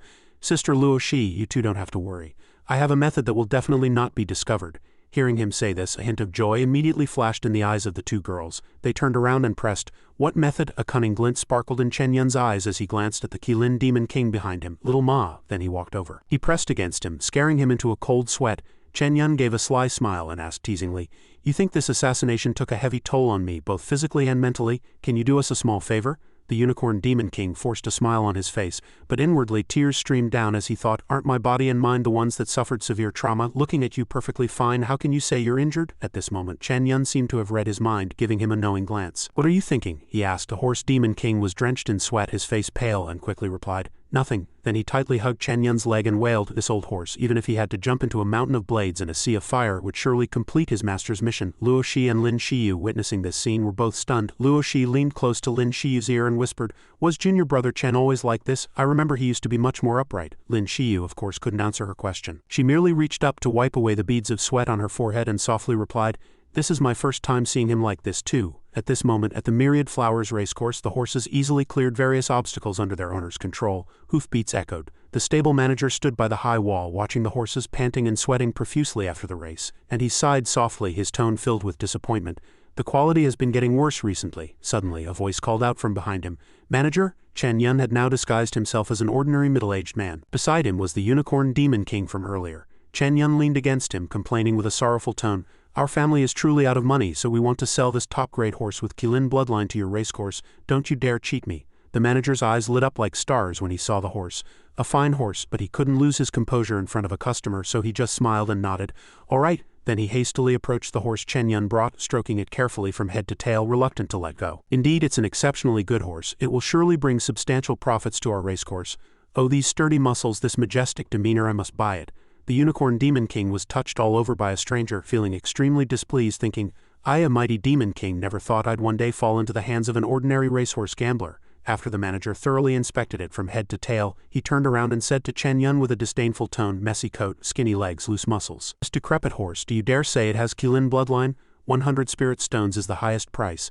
The unicorn demon king's heart burned with rage upon hearing this, almost raising his middle finger right then and there. 100 spirit stones? I, a majestic nascent soul stage demon king, am only worth this much. If it weren't for the killing god's warning not to reveal my identity, I would have swallowed you already. On the other side, Chen Yan heard the price and immediately nodded without hesitation. Deal. The manager was momentarily stunned to see him agree so readily. Could he have priced it too high? After Chen Yan turned and left, he hastily led the horse into the stables. He handed the reins to the stable boy and sternly instructed, take good care of this horse. In a few days the 6th prince will come to race it. The young stable boy respectfully replied, yes sir, as he received the order. At this moment the unicorn demon king was being led into the stables by the stable boy. Along the way he kept his eyes open, observing his surroundings, the manager's words echoing in his mind. The 6th prince seems like one of the targets the killing god mentioned. Looks like my sacrificing dignity to blend into the racecourse circle wasn't in vain. He was deep in thought when he suddenly stopped, his gaze drawn to something nearby. Oh, in a neighboring stable, a glossy brown horse caught his eye. The demon king immediately fell in love, his eyes sparkling with huge heart shapes, and he gnashed his teeth, secretly vowing, I must become the horse king, the king of horse racing. Now at Luo Zai's royal residence, Chen Yan returned with a piece of paper and reported to the other three. The horse demon king sent word that tomorrow the 6th prince will meet a distinguished guest at the racecourse. Chen Yan, sitting in a chair, frowned and pressed. A distinguished guest, looks like a big fish has finally taken the bait. Hearing this, Luo Shi took out a jade token and handed it to Chen Yan, solemnly instructing, Chen Yan, if you go to the racecourse tomorrow, Luo Jinglin will surely make a move. I will use this jade token to stop Luo Jinglin. You can take the cultivators from my residence to surround the racecourse. I will take responsibility for anything that happens. The next day, in a secret room at the racecourse, Luo Quan respectfully cupped his hands to the figure with his back to him. Lord Divine Emissary, big brother, I've been waiting for you here for a long time. Hearing his report, the divine emissary, his face hidden by a mask, took out a mysterious packet of powder from his pocket. He handed the powder to Luo Quan, his voice low. You've performed well recently. This is a reward from that lord. Luo Quan hastily accepted it, a triumphant smile on his lips. He secretly calculated that with this pill he would be able to advance to golden core perfection. Chen Yan, just you wait. At this moment, at the entrance of the racecourse, Chen Yan and Lin Shiu led a large contingent of people directly inside. He stood at the entrance holding up a token and loudly commanded the soldiers, I suspect there are traitors colluding here. Surround the racecourse. This person's identity is unknown. We must not let him escape. At this moment, Luo Quan was still in the secret room beneath the racecourse. He sat leisurely in a chair, putting the pill into his mouth. After finally swallowing the pill, strange purple smoke flickered in his eyes. A sinister smile curled on his lips. Luo Quan was immersed in bliss when suddenly a soldier rushed in from outside in a panic. He knelt on the ground, his voice trembling as he reported, Your Highness, something is wrong. Chen Yan of the Ling Shiu sect is leading a team to surround our racecourse. Luo Quan jumped up upon hearing this, roaring, What? I haven't even gone to settle accounts with him yet, and he dares to disturb me? Luo Quan's eyes were bloodshot at this moment. A vicious smile curled on his lips. Damn Chen Yan, I'm just about to break through to golden core perfection by shedding my core so you can be my sacrificial lamb. Luo Quan abruptly stood up, cupped his hands to the divine emissary, and respectfully said, Lord Divine Emissary, please hide in the secret room for a while. I will deal with the trouble outside. Afterward I will entertain you properly. The divine emissary listened to Luo Quan's words but did not reply. He softly chanted the name he had just heard from the soldier, Chen Yan. At this moment, Luo Quan had already walked out of the secret room and confronted Chen Yan and Lin Shiu, who had long been waiting. He summoned his beloved treasured sword and arrogantly roared, "You Chen Yan, I originally planned to let you enjoy a few more days of freedom, but on the territory of our Xuanchen dynasty, do you really think you're a big shot?" With that, a proud smile curled on his lips and a sword imbued with strong demonic power charged directly at Chen Yan. Chen Yan stood his ground, though somewhat surprised he did not dodge but blocked his attack with one hand. Chen Yan sneered, looking at him. "Sixth Prince, you seem to have gotten a little stronger." "But only a little." Luo Quan roared in horror when he saw his sword move easily deflected. "Impossible." Chen Yan's face was serious at this moment, and he said, "Sixth Prince, I don't want to play with you, you little fellow. Why don't you quickly let the hidden person come out?" Luo Quan was furious upon hearing this, and he gritted his teeth. "How dare you underestimate me?" He raised his long sword imbued with magic again and roared, "I am not the same as before, the one who should kneel is—" But before he could finish his sentence, Chen Yan had already charged forward like a phantom, striking with an incomparably sharp sword. He turned back, revealing a sarcastic smile, completing his unfinished sentence. "Of course it's you, otherwise could it be me?" After enduring several sword strikes from Chen Yan, Luo Quan's body trembled, and he stood frozen, his eyes fixed on his shattering treasured sword. Fragments clinked as they fell to the ground, and he finally couldn't hold on, falling to his knees. Luo Quan was utterly shocked, muttering to himself in disbelief. "How could this be? I'm clearly golden core perfection, how can I not be his match?" At this moment, the divine emissary from afar had already witnessed all of this. He glanced at Chen Yan, thinking to himself, "Oh, so this Chen Yan is the one who disrupted Shen Yu and the Calamity Serpent's plans. He has some strength. It would probably take a lot of effort for an ordinary nascent soul stage cultivator to defeat him, but compared to my 4 demon lords of the Dark Prison Gate, he's still far inferior, though I need to be careful when dealing with Lin Shiu." After thinking, the divine emissary leapt from the tree and quietly departed. However, before he had walked a few steps, a cold voice suddenly rang out, accompanied by a streak of sword light that rapidly shot towards him, hiding in the shadows. "But did I say you could leave?" Chen Yan and Lin Shiu were both surprised by the sudden appearance of the person. The divine emissary had now split into 3 bodies enveloped in dark demonic energy, and his loud voice echoed, "Youngsters, if this old man didn't have important matters to attend to, I would have slaughtered you already." As soon as he finished speaking, his 3 clones immediately scattered in 3 different directions. Lin Shiu watched him escape and then turned to Chen Yan, whispering, "The strength of those 3 is comparable, making it hard to distinguish the real one from the fakes." Upon hearing this, Chen Yan immediately flew in pursuit, not forgetting to shout, "Then let's chase them separately." As soon as he finished speaking, he had already grabbed one of the divine emissaries. He saw Chen Yan still in hot pursuit and abruptly turned around, cackling loudly. He, youngster, this old man originally intended to let you enjoy a few more days of freedom, but if you insist on seeking death, then don't blame this old man." Hearing this, Chen Yan hastily looked back. The 2 weapons he was manipulating were rapidly attacking him, but he moved nimbly and cleverly dodged them. Those items missed their target, falling to the ground with a bang and shattering. Chen Yan turned his head to look in another direction, suddenly seeing the other 2 divine emissaries who were originally fleeing in their respective directions. He thought to himself, "These 2 should be the clones that Senior Sister and the Divine Master are chasing." At this moment, the divine emissaries' 2 clones hovered in midair, surrounded by dense demonic energy. He glared at Chen Yan and triumphantly said, "This old man is one of the 4 demon lords of the Dark Prison Gate, renowned for splitting into 3 yin shadows. Each of these 3 yin shadows possesses 80% of this old man's strength." As he spoke, he hastily picked up his weapon and threw it at Chen Yan. Another clone also raised his sword and immediately added, "And I can summon them at any time. Boy, you're seeking your own death, don't blame this old man." Chen Yan glanced at the 3 divine emissaries surrounding him and said to them confidently, "Who said I'm alone?" With that, he suddenly turned around and shouted in that direction, "Lingdang, come out, old horse. How long do you plan to hide?" As soon as he finished speaking, the Unicorn Demon King rushed down from some corner. "Master, the old horse is here." His burly body landed with a thud, kicking up dust. He immediately stood in front of Chen Yan and let out a deafening neigh. A moment later, Ao Lingdang also appeared just in time. She glanced at the 3 divine emissaries and said to Chen Yan with a proud tone, "Chen Yan, I alone am enough to deal with them." The divine emissary tightly gripped his treasured sword, his eyes filled with contempt. He swept his gaze over the 3 of them. "HMPH, 3 people, how do I only see 3 corpses?" Another divine emissary, holding a strange weapon, also chimed in mockingly. A mere 3rd-level nascent soul with 2 golden core cultivators, are you worthy of being my opponent?" Chen Yan heard these disdainful remarks directed at him, but he wasn't angry at all. He merely turned around leisurely and retorted, "Who said we 3 are fighting you 3? A smile appeared on Chen Yan's lips. He calmly stated his intention. I saw you running so fast just now, so I invited these two to monitor the battle and prevent your escape." Hao Lingdang and the Unicorn Demon King stood beside him. Hearing this, both broke into bright smiles, as if they had just accomplished a great feat. Chen Yan slowly raised his hand and pointed at them, his tone filled with confidence.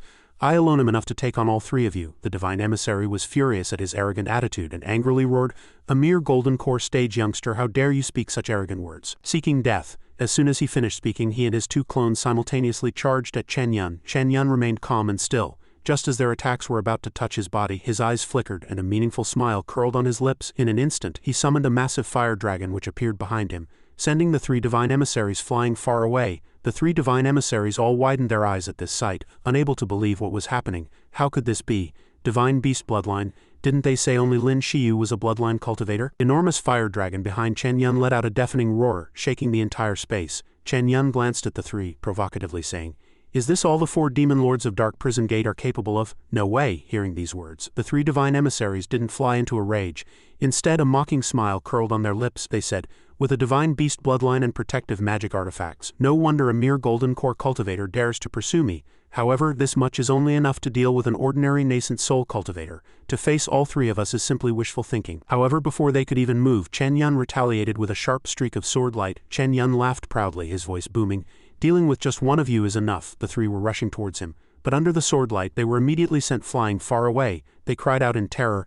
Only the divine emissary with the sword was still struggling to resist Chen Yan's attack. He was drenched in cold sweat, cursing inwardly. "Damn it, this kid's Qilin bloodline perfectly counters the cultivation technique I practice. If the Xuanchen dynasty's people come to reinforce, the trouble will be huge. Escaping is the best strategy." Having finished his thoughts, the divine emissary hastily spewed a thick cloud of purple smoke towards Chen Yan. Chen Yan stood unexpectedly amidst the billowing purple smoke, surprised that the divine emissary would use such a despicable trick. His face turned ashen with rage and he roared, "Fighting 3-on-1 and you still want to run? Aren't you ashamed?" Taking advantage of the smoke before it dissipated, the divine emissary quickly turned and fled. He thought, "Ghost Dance should be able to hold them off. I'll spare his life for now, next time." Of course, he couldn't escape so easily. The divine emissary had just taken 2 steps when something appearing around him startled him greatly.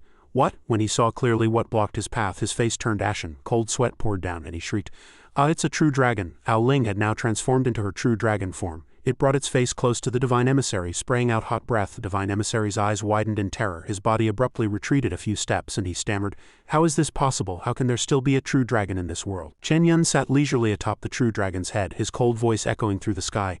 "I already told you I did this to prevent your escape. 3 people against 1, and you still want to run? Don't you know the rules?" Seeing him riding so naturally on the true dragon's head, extreme fear surged in the divine emissary's heart. Secretly astonished, how can he sit on a true dragon's head? Could he be the true dragon's real master? The Qilin Demon King silently stood behind him, his heart full of pity for his kind. "Now you taste my pain, don't you? Why not know your own limits but insist on provoking that killing god?" The divine emissary looked at Chen Yan at this moment, stammering, "We agreed to a one-on-one fight earlier, does that still count?" But Chen Yan didn't even spare a glance for such a cunning scoundrel. Chen Yan's face was grim, a mocking smile curling on his lips. "It counts all right, but before it was 1 of me against 3 of you, now it's 1 of you against 3 of us." As soon as Chen Yan finished speaking, his figure nimbly landed on the ground. In an instant the 3 of them rushed forward together, surrounding him completely. The divine emissary howled in despair, but no one paid him any mind. He was beaten black and blue to the point where even his own parents wouldn't recognize him. He lay painfully on the ground, full of grievance, complaining, You're going back on your word. You clearly said it would be a one-on-one fight." After venting his anger, Chen Yan stood not far away, calmly smiling as he replied, "What do you know? This is called a righteous gang-up." Meanwhile, in the secret chamber, Luo Jinglin gritted his teeth, his fury burning, and he shattered the stone wall with a single punch. Damn it, Dark Prison Gate was actually discovered by them, and Luo Shi was dragged into it too. "You've ruined Lord Depraved Asura's recovery plan. I originally didn't want to use sacrificial methods to revive that lord, so this is all you're doing," he murmured to himself, his face contorted into a sinister smile. Plotting dark schemes outside the racecourse gates, the atmosphere was chaotic and oppressive. Luo Shi and Lin Shiu's faces were pale as they waited anxiously. Suddenly a familiar voice rang out, calling to her, "Senior sister, I've caught him." Chen Yan descended from the air holding the divine emissary, who was deadly bound and stiff as a dumpling. Seeing him safe and sound and having successfully captured the divine emissary, Luo Shi and Lin Shiu were overjoyed. They quickly rushed over. "Excellent." Nan Shen looked at the person Chen Yan brought, his face filled with doubt, and asked, "That's a nascent soul cultivator, junior brother Chen. You actually managed to capture him single-handedly?" Chen Yan didn't bother to answer. He stomped his foot on the divine emissary's head. He commanded sternly, his eyes slightly narrowed, revealing clear annoyance, "What transaction did you and Dark Prison Gate make with Luo Jinglin? While Chen Yan and the divine emissary argued fiercely, Nan Shen stood observing them from a distance. He was impressed by Chen Yan's binding technique, secretly thinking, this binding technique is truly exquisite and profound. Next time I must ask junior brother Chen for pointers. On the other side, the divine emissary's eyes were clouded, accepting death as he laughed maniacally. Haha, the transaction is complete. You cannot stop the depraved Asura's revival. Hearing his words, Luo Zai's face changed instantly, and she roared in anger, what did you say? However, while everyone was still in shock, before they could even react, the ground suddenly shook violently, accompanied by rumbling sounds from underground. At this moment, a mysterious formation was gradually taking shape. Seeing this scene, Chen Yan immediately furrowed his brows, his voice filled with worry. Damn it, that's a sacrificial formation. Luo Jinglan, does he intend to sacrifice the entire imperial city to revive the depraved Asura? Luo Shi, after hearing his analysis, widened her eyes in terror, roaring with suspicion. Impossible, Imperial Father still has the Xuanlong Guards. Has he already taken control of the Xuanlong Guards? Just then, from deep within the formation, countless souls began to pour out, growing denser and denser. Their strong bodies constantly groaned in pain. My head hurts so much, my body.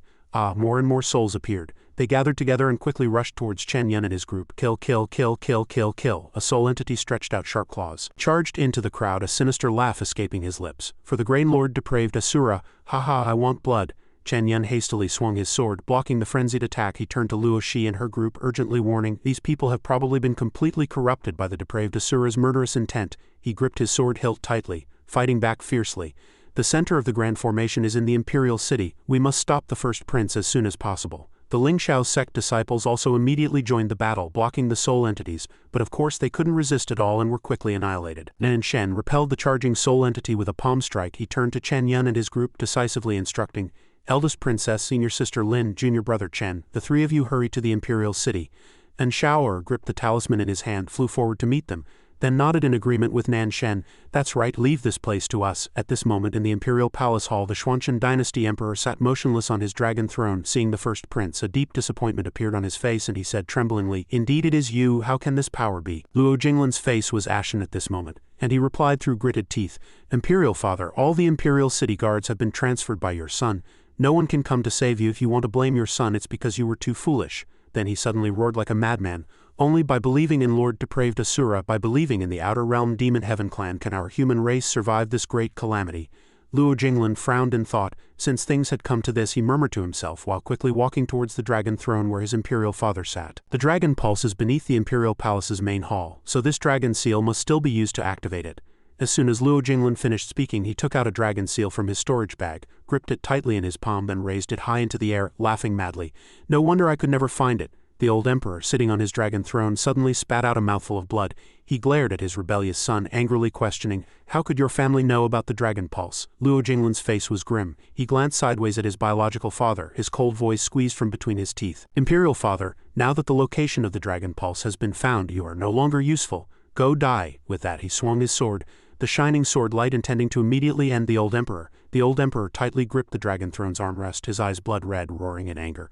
Luo Jinglan, I will never let you learn even a shred of the dragon transformation art passed down by our ancestors, even if I lose my life. But before Luo Jinglan could make a move, a streak of light suddenly flew swiftly into the hall from outside the door, forcing him to stop and turn his head. Just as that streak of light was about to rush towards his body, Luo Jinglan reacted swiftly, immediately swinging his sword to block it. Chen Yan rushed in first, a sarcastic smile curling on his lips, and said to the aging emperor, Your Majesty, there's no need to self-destruct so early. Luo Shi followed closely, and seeing her beloved father tormented like this, she immediately furrowed her brows. Luo Jinglan did not yield to Chen Yan's sword strike. He still held his head high arrogantly, casting a disdainful glance at the two. Luo Shi, Chen Yan, how can you disrupt my plans again and again? You've arrived just in time. Let's settle old and new scores together. But before that, I'll give you a good show. As soon as Luo Jinglan finished speaking, a sudden gust of wind swept through the hall. He held the dragon seal high, it now shone with an eerie purple light, and he let out a cruel laugh. Chen Yan glanced at the system panel floating above his head and discovered that after the time it takes for an incense stick to burn, he had already used the dragon seal to devour the dragon pulse energy, advancing to the second level of the purification peak. He smiled faintly to himself, thinking, the dragon seal absorbs? Excellent. I also have something similar. At this moment on the majestic dragon throne, the old emperor looked at his eldest daughter, speaking to her urgently. Sire, stop him quickly. If he absorbs the power of the dragon pulse, we will be no match for him. Hearing her father's urgent warning, Luo Shi was drenched in sweat. She hastily drew her sword and charged straight towards her damned elder brother. Luo Jinglan was now concealed within a powerful dragon soul, and Luo Zai's attack was easily repelled. He laughed triumphantly. Haha, useless. Then his face suddenly twisted, becoming extremely vicious. After absorbing the dragon pulse, I will have the dragon pulse protecting me.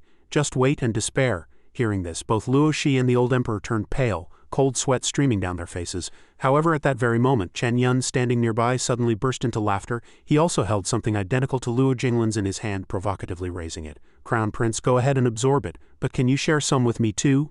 Seeing this scene, Luo Shi covered her mouth in astonishment. Could that be another dragon seal? The old emperor also looked with disbelief in his eyes. Impossible. There should only be one dragon seal passed down by our ancestors. Luo Jinglin still tightly gripped the dragon seal, emitting dark demonic energy in his hand. He glanced disdainfully at Chen Yan, a mocking smile curling on his lips, and his voice echoed, "Haha, Chen Yan, do you really think that just by taking out a jade seal you can absorb the dragon pulse?" His face suddenly darkened, revealing malicious intent. "This dragon seal is a supreme treasure forged by our Xuanchen dynasty's founding emperor from the true dragon race." As soon as his words fell, the dragon seal in Chen Yan's hand also began to devour the dragon pulse. The difference, however, was that this energy emitted a golden light. Luo Jinglin saw this scene and was thunderstruck, unable to believe it. How can this be? Ao Ling, now hidden beside Chen Yan, let out a disdainful snort, secretly thinking, it's just a counterfeit, yet it dares to be compared with a real dragon seal? Chen Yan held high the dragon seal, absorbing the dragon pulse energy, looking provocatively at the crown prince. "Oh dear first prince, your counterfeit dragon seal doesn't seem very authentic. It's not as genuine as my dragon seal, passed down from the dragon clan ancestral court." Hearing his mockery, Luo Jinglin was furious. He hastily activated his dragon seal with full power, roaring in anger. "Chen Yan, don't get ahead of yourself. Absorb with all your might." His face was currently brimming with self-satisfaction, but this was immediately replaced by shock. What? On the other side, Chen Yan's dragon seal was devouring energy at 3 times his speed, making him howl with doubt. "Impossible. Why is it inferior to yours?" Seeing him so agitated, Chen Yan couldn't help but smile faintly, secretly assessing in his heart. The dragon pulse truly is the supreme treasure of the Xuanchen dynasty. Every trace of its energy is comparable to top-tier heavenly materials and earthly treasures. It allowed him the opportunity to quickly leap from early golden core to nascent soul stage. Moreover, there seemed to be a trace of pure sword intent hidden within it. Chen Yan looked at the sword before him, currently enveloped by a majestic dragon phantom, deep in thought. At this moment, Lin Shiu also rushed into the hall. She cooperated with Luo Shi, swinging her sword to attack him, excitedly shouting, "Excellent, you no longer have the dragon pulse protecting you." But just then, the old emperor's face turned pale, and he anxiously waved at the 2 girls, loudly warning, "Be careful, he still has the power of the depraved Asura." Since the sword move had already been unleashed, how could it be retracted in time? The fierce sword lights roared, colliding with each other and heading straight for Luo Jinglin, terrifying him and catching him off guard. However, just as they were about to touch his body, the sword light suddenly dissipated, stirring up a violent gust of wind, forcing Chen Yan to raise his hand to shield himself. As the smoke and dust gradually cleared, a burly demon suddenly appeared in the center of the spacious hall, with a pair of curved horns on its head and 6 blood-red eyes flashing. With a terrifying face, he roared, "Those who dared to steal my dragon's essence, today all of you shall die." As soon as he finished speaking, his giant foot slammed onto the stone floor, unleashing violent energy that caused cracks to spread across the hall's floor. Lin Shiu's face turned pale at this sight, and a wave of fear welled up in her heart as she whispered to herself, "This is bad." Just as she thought they were about to be annihilated, Chen Yan suddenly rushed forward, blocking her path, his gaze sharply fixed on the demon. "Whether they live or die is not for you to decide." With that, he turned and threw the dragon seal to her, urgently instructing, "Senior sister Luo Shi, both of you protect the emperor." Lin Shiu, realizing the urgency of the situation, nodded repeatedly in agreement. In that instant, the dragon seal he had just thrown flew into the air, and a mighty giant dragon burst forth from the seal, circling around the 3 of them, forming an impenetrable shield that could not be pierced. Lin Shiu looked at Chen Yan, her face filled with extreme worry. She shouted loudly, "Junior brother Chen, watch out behind you." The demon, now swollen to an enormous size, had somehow appeared silently behind Chen Yan. It raised its massive fist, its tone filled with contempt. "Standing in front of me, yet daring to be distracted, are you seeking death? But how could it harm him?" Chen Yan, with his agile footwork, skillfully dodged all the fierce attacks, leaving the demon in a state of confusion, even a little panic.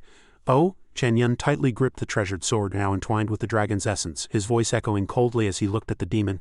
"After absorbing the power of the dragon's essence, you still dare to face me? You are not worthy of my full power." As soon as he finished speaking, he wielded his sword, unleashing a world-shaking sword chi that struck the demon's body. At this moment, he could no longer maintain his initial arrogant demeanor. He clutched his freshly severed arm tightly, his voice trembling with doubt.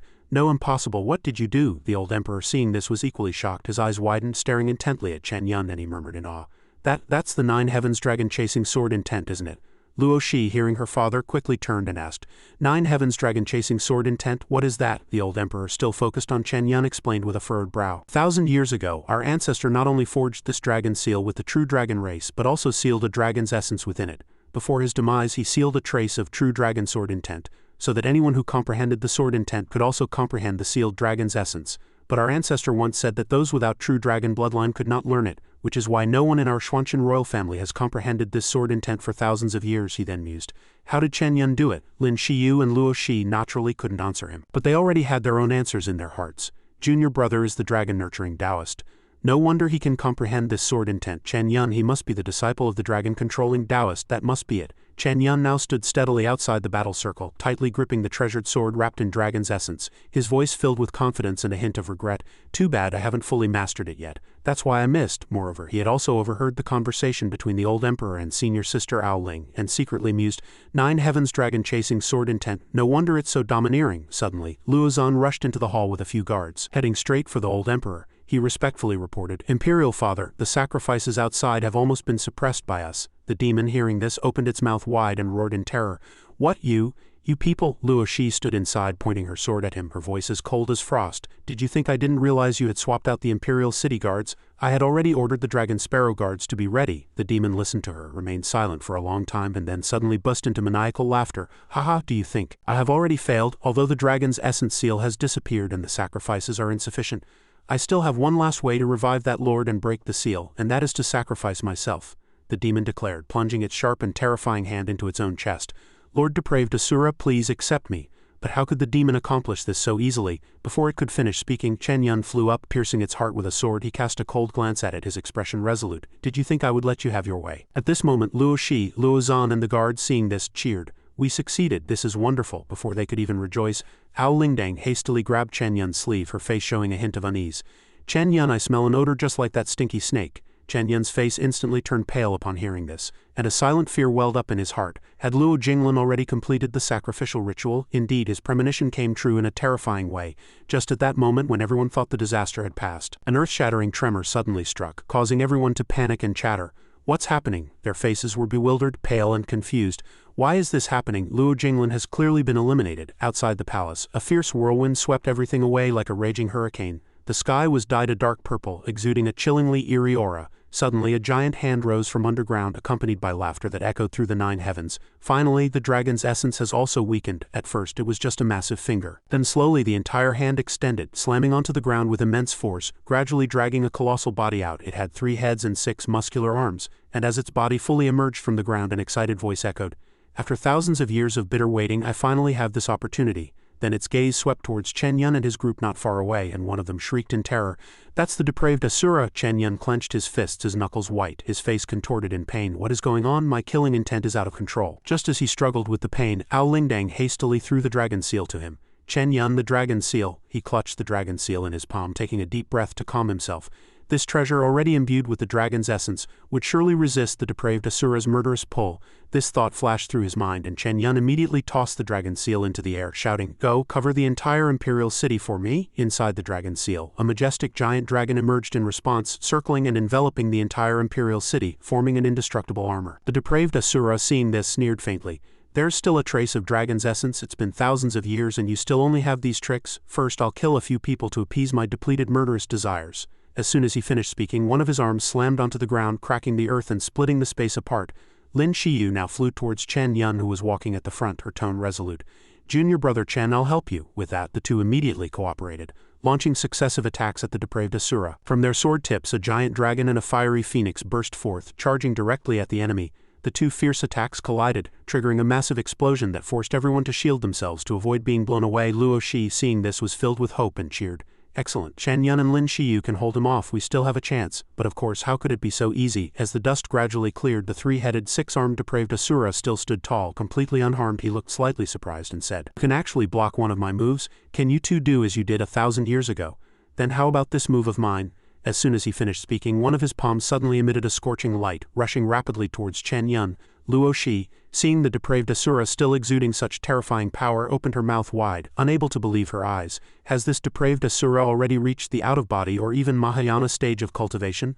Lin Shiu, hearing this, her face showing worry, glanced at the calm-faced Chen Yan, secretly wondering if junior brother Chen, after absorbing the dragon's essence, could stand against it. While everyone remained bewildered and helpless in the face of the enormous threat, the old emperor's steady voice suddenly rang out.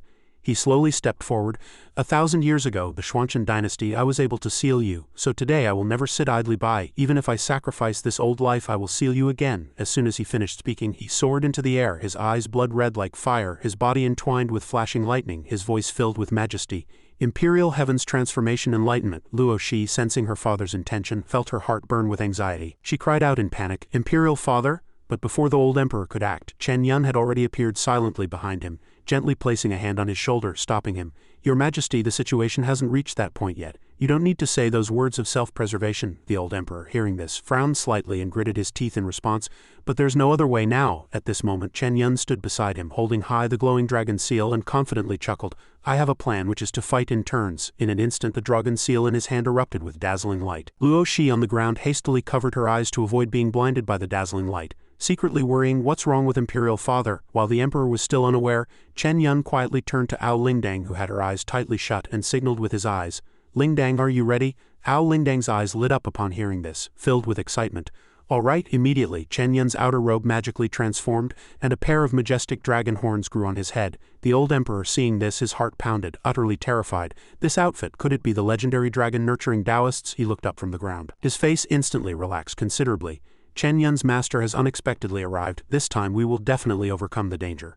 Lin Shiu stood nearby, gently placing her hand on her chest, letting out a long sigh of relief. Then she turned to look at Chen Yan, secretly musing, "Is this a substitute talisman?" But his body is now stiff like a statue. Lin Shiu chuckled helplessly. "This guy really?" On the other side, the depraved Asura suddenly burst into maniacal laughter, mocking, "Is this your last hope? Feigning divinity, do you think you can defeat me with just this level of cultivation? Haha!" But the expression on his face immediately turned serious, faster than lightning. He raised his enormous palm, pointing directly at the disguised Chen Yan. "Then let me extinguish your last hope." Under the blood-red sunset, the depraved Asura lay in a deep pit in the ground, his body shattered and lifeless. The giant dragon, after the fierce battle, also slowly turned its head, preparing to leave, leaving behind only a silent and unsettling space. The Xuanchen emperor stood there, gently stroking his silver beard, a hint of regret in his eyes. He sighed, his voice low. "It's a pity that the dragon-nurturing Taoist is so talented yet does not belong to the Xuanchen dynasty." He suddenly fell into deep thought, his brows slightly furrowed, asking himself, "My royal family has had a deep connection with true dragons since ancient times. Why did this dragon-nurturing Taoist choose to ally with the Ling Shiu sect first?" Just then, Luo Shi stepped forward, her voice soft and clear. "Imperial Father, this Taoist is Chen Yan's master." Hearing this, the Xuanchen emperor was slightly startled, his eyes wide, a hint of surprise flashing. He blurted out, "The dragon-nurturing Taoist is Chen Yan's master? So that's it. No wonder him." The father and daughter looked around, and only the gentle whisper of the wind remained in the space. The Xuanchen emperor suddenly spoke, his voice deep as if searching for something. Where did he go?" Lin Shiu stood nearby, a sudden thought flashing through her mind, and her face turned slightly pale. She remembered that Chen Yan's earlier substitute body had been obliterated by the shockwave of the battle, but she couldn't reveal the truth in front of the emperor, so she hastily replied, her tone somewhat vague, Perhaps he went to look for his master?" The Xuanchen emperor nodded gently, his gaze sweeping over Luo Shi, a thought flashing through his mind. Zaire and Chen Yan seemed to be on very good terms, he thought to himself. Now that the dynasty's crisis has passed, I should also start thinking about future matters. But he suddenly remembered something, stopped, his eyes lighting up. "Wait a moment, that's right." He turned to Lin Shiu, his tone steady yet with a hint of anticipation. "If Brother Chen is truly the disciple of the dragon-nurturing Taoist, I wonder if he can help me open the dragon's tomb." Luo Shi, hearing this, frowned slightly, a curious look in her eyes. "Imperial Father, that place is—" The Xuanchen emperor clasped his hands across his chest, his expression becoming serene, as if immersed in distant memories. He spoke slowly, his voice seeming to lead everyone into a magnificent scene. "In my memory, that was a barren land with giant stone peaks piercing the clouds, sharp and mysterious. It's no wonder you don't know. It was a place created with the painstaking efforts of generations of ancestors of the Xuanchen dynasty. But because no true dragon has ever appeared, our dynasty has yet to find that mysterious entrance." The Xuanchen emperor stood silently. The image of Chen Yan wearing a mysterious mask flashed in his mind. He mused, "If the dragon-nurturing Taoist could tame a true dragon, then he must have a deep connection with our dynasty's ancestors. As long as Chen Yan could open the dragon's tomb." Lin Shiu forced a smile, a hint of helplessness in her tone. "We'll have to ask my junior brother about this when he returns." After a while, seeing the atmosphere grow somber, Lin Shiu, feeling a bit awkward, quickly changed the subject. "The priority now is to clear up the remnants left by the depraved Asura." The Xuanchen emperor nodded, agreeing that is fitting. 3 days later, everyone stood before a massive dark brown stone gate which exuded an ancient and solemn aura. The Xuanchen emperor spoke in a low voice, as if narrating an ancient legend. "The ancestors of the Xuanchen dynasty built this place. Legend has it that to prepare for future dangers they concealed countless divine weapons and artifacts within it, all bearing the mark of the dragon race. He paused, a hint of regret in his eyes.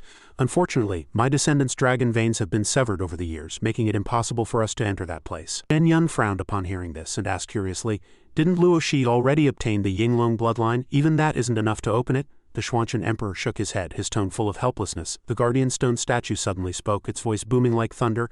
No, the Yinglong bloodline alone is not enough. Suddenly, the surrounding space vibrated violently. The guardian stone statue opened its eyes, and its cold pupils emitted astonishing pressure. It asked in a low voice as if questioning heaven and earth, this is the seat of the Xuanlongzi, who are you, daring to trespass? Under the immense pressure, Lin Shiu raised her hands to shield herself, a hint of awe flashing in her eyes. Such powerful pressure, a mere stone statue possesses the strength of an out-of-body stage cultivator. The guardian stone statue crossed its arms, its tone arrogant. It's you again, haven't I already said it? This is not a place for incompetent youngsters like you who lack true dragon bloodline. Ao Lingdang, hearing this, her face turned cold and she retorted angrily, who are you calling an incompetent youngster? But then, the guardian stone statue's expression suddenly turned to fear, its body trembling, and its voice stammered, it's a TT true dragon. It quickly changed its tone, bowing respectfully, Lord Dragon, this way please. So Chen Yan and Ao Lingdang calmly walked past, but unexpectedly, the guardian stone statue suddenly stuck out its foot and tripped Chen Yan, startling him. Ao Lingdang frowned and asked sternly, what exactly do you want? The guardian stone statue replied, its tone still respectful. Lord True Dragon, but the Xuanlongzi lords established a rule that only those with true dragon heritage are allowed to enter. Ao Lingdang paused, then firmly said, but she hesitated, then continued, is my retainer and will have true dragon bloodline eventually. The Xuanchen emperor stood there, a hint of surprise flashing in his eyes, thinking as expected, the dragon-nurturing Taoist intends to pass everything on to Chen Yan. My dynasty must establish a good relationship with him. At this moment the guardian stone statue spoke, all right, but only he and you can enter. Lin Shiu, hearing this, gently nodded to Chen Yan, go in. Chen Yan replied, okay. Immediately after, a dazzling light enveloped Chen Yan and Ao Lingdang. In an instant the two disappeared, arriving in a dark and cold space. On the stone steps a figure as gaunt as a mummy sat cross-legged. It was the river god. Chen Yan's footsteps echoed in the silent space. The river god spoke in a low authoritative voice, come closer, let me see you clearly. A moment later an invisible aura swept over, and then the image of a white-haired old man clearly appeared. Chen Yan respectfully cupped his hands, his tone steady. Senior, the river god looked at him, his gaze seeming to penetrate all things, and slowly said, since you can enter, you must already possess the bloodline of the true dragon race. A dazzling light gathered in the river god's hand, emanating an ancient aura. He spoke calmly, his eyes filled with the vicissitudes of time. Come closer, I am now merely a wisp of a remnant soul, staying here to fulfill the ancient pact with the dragon race and bestow upon you a portion of their legacy. In the river god's hands two treasures gradually appeared, a shimmering sword, with a majestic dragon coiling around its blade, and a fiery red Buddha body, seemingly containing world-shattering power. He slowly explained, in my right hand is the Shao Huang dragon sword intent, which I refined using true dragon essence. With mastery of this sword intent, splitting mountains and parting seas is effortless. And in my left hand is the dragon vein Qi, born of heaven and earth, which can enhance your aptitude, strengthen your physique, and bring you closer to the dragon race. Chen Yan's heart stirred upon hearing this, and he thought to himself, could this senior be the river god? So he cautiously asked, which one would the young friend choose? Chen Yan forced a smile, his tone a bit awkward. I already have these things. Can I exchange them for something else? The river god was stunned. Before he could react, his voice held a hint of disbelief. Thousands of years have passed. Surely the young friend doesn't understand the value of these two treasures. But then his face suddenly changed, his eyes widened, and he exclaimed in astonishment, wait, you already have them? Impossible. To prove it, Chen Yan waved his hand, summoning a shining blade. Golden dragons danced around, emitting dazzling golden light. The river god was dumbfounded upon seeing it, and exclaimed, you actually do have it. Chen Yan responded with a sincere smile. I am very honest. The river god reached up and stroked his chin, a hint of admiration flashing in his eyes. It seems the young friend is a person of rare talent. Perhaps you are capable enough to comprehend the divine powers left by the Xuanchen dynasty. If so, I am even more reassured. With that, he raised his hands and a dazzling purple light radiated, soaring into the sky. He said, I still have this. But just then the great elder who was standing by suddenly froze, his voice trembling. Impossible, how could the world become like this? He turned around, waved his hand and sighed, it seems I have nothing more to give you, you should leave quickly. Chen Yan quickly stepped forward, stopped him, and said earnestly, don't, Senior Xuanlongzi. He cupped his hands, his eyes bright.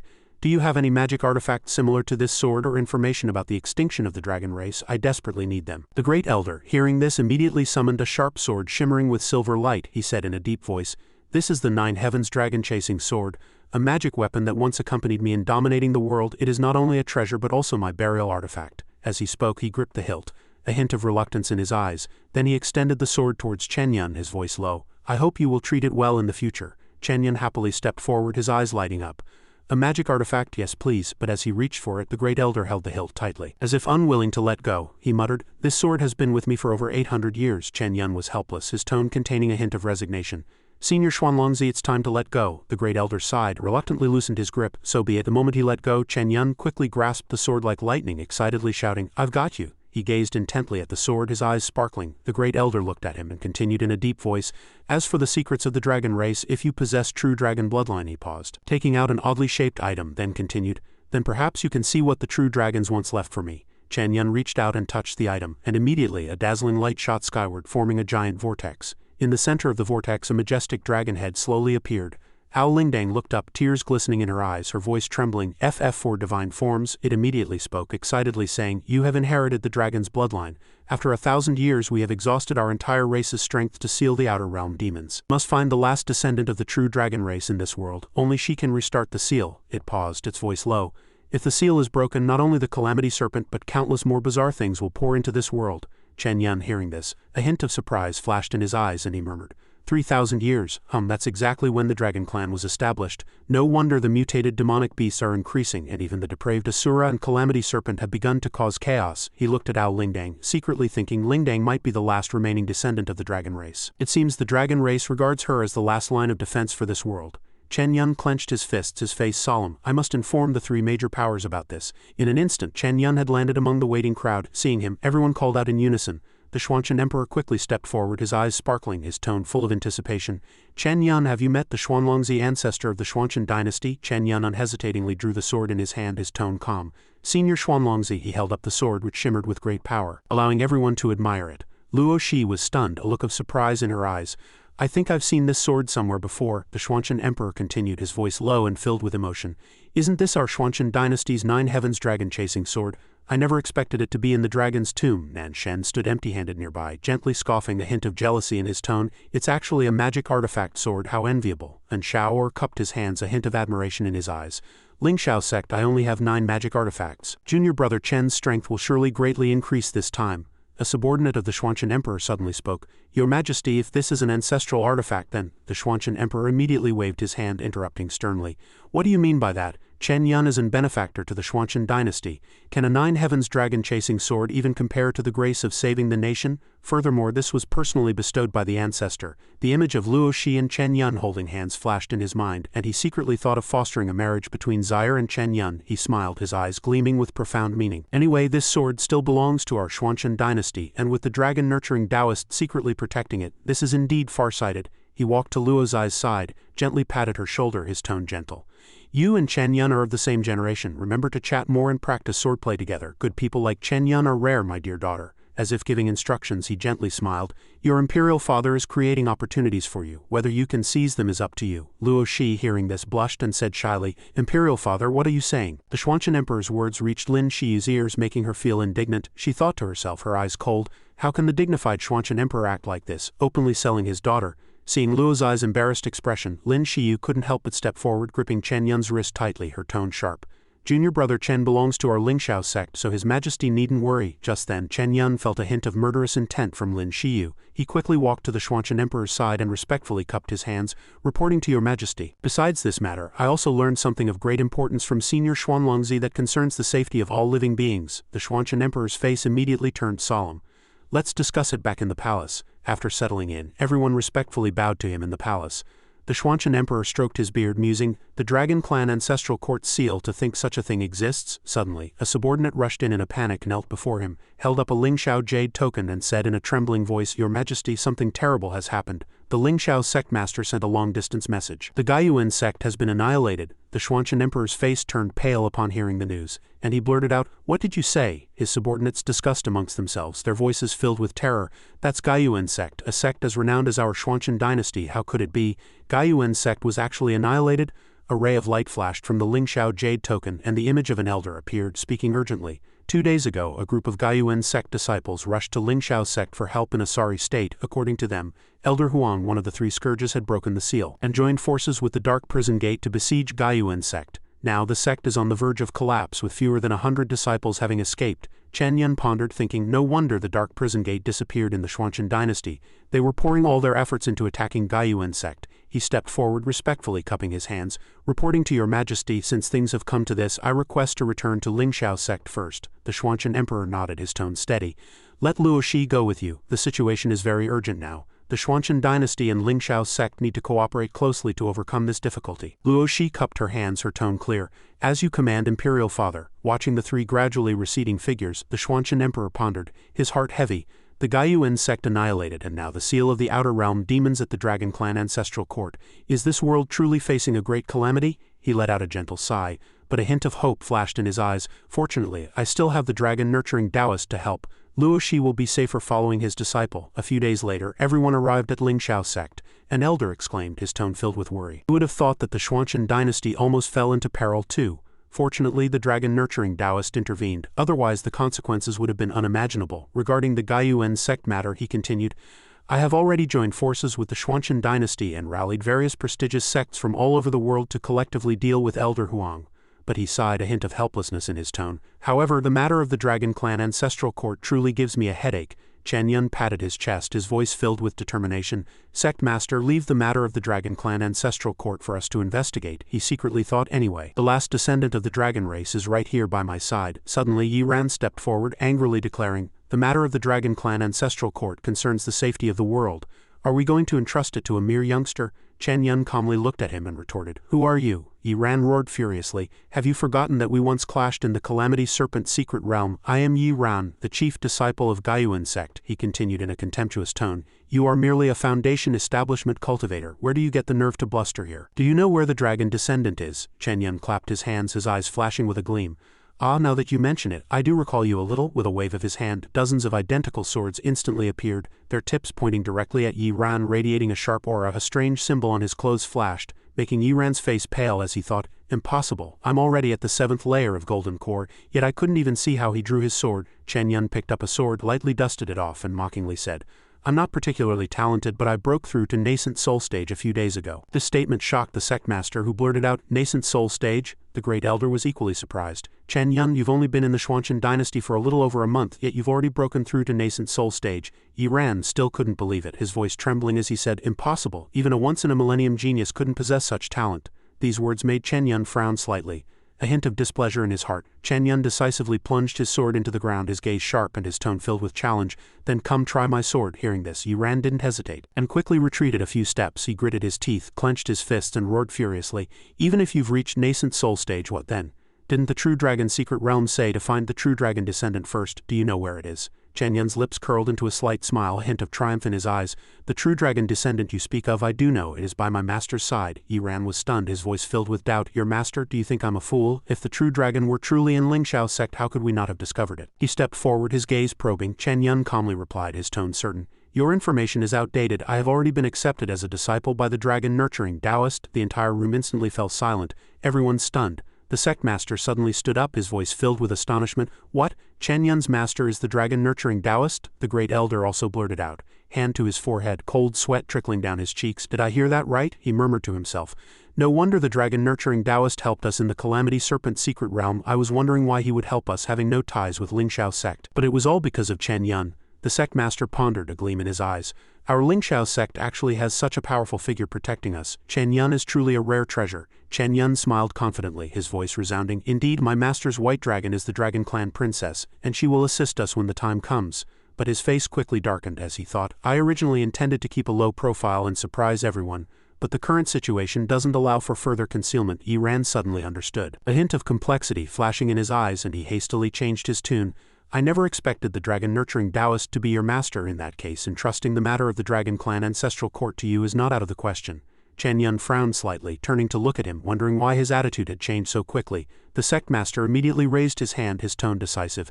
Then the great elder will go with you to the Dragon Clan ancestral court, and I will rally the righteous sects to rescue Yuan sect. Several hours passed, night fell, and Yi Ran quietly released a golden bird. A sly smile playing on his lips, he thought to himself, a hint of cunning in his eyes. I must quickly inform the dark prison gate of the news about Chen Yan's relationship with the dragon-nurturing Taoist, he sneered, his tone filled with triumph. Chen Yan, no matter how powerful you are, you won't be able to disrupt my holy sect's grand plan. Meanwhile, Lin Shiu glided through the air, her hair flowing, her gaze sharp as if lost in thought.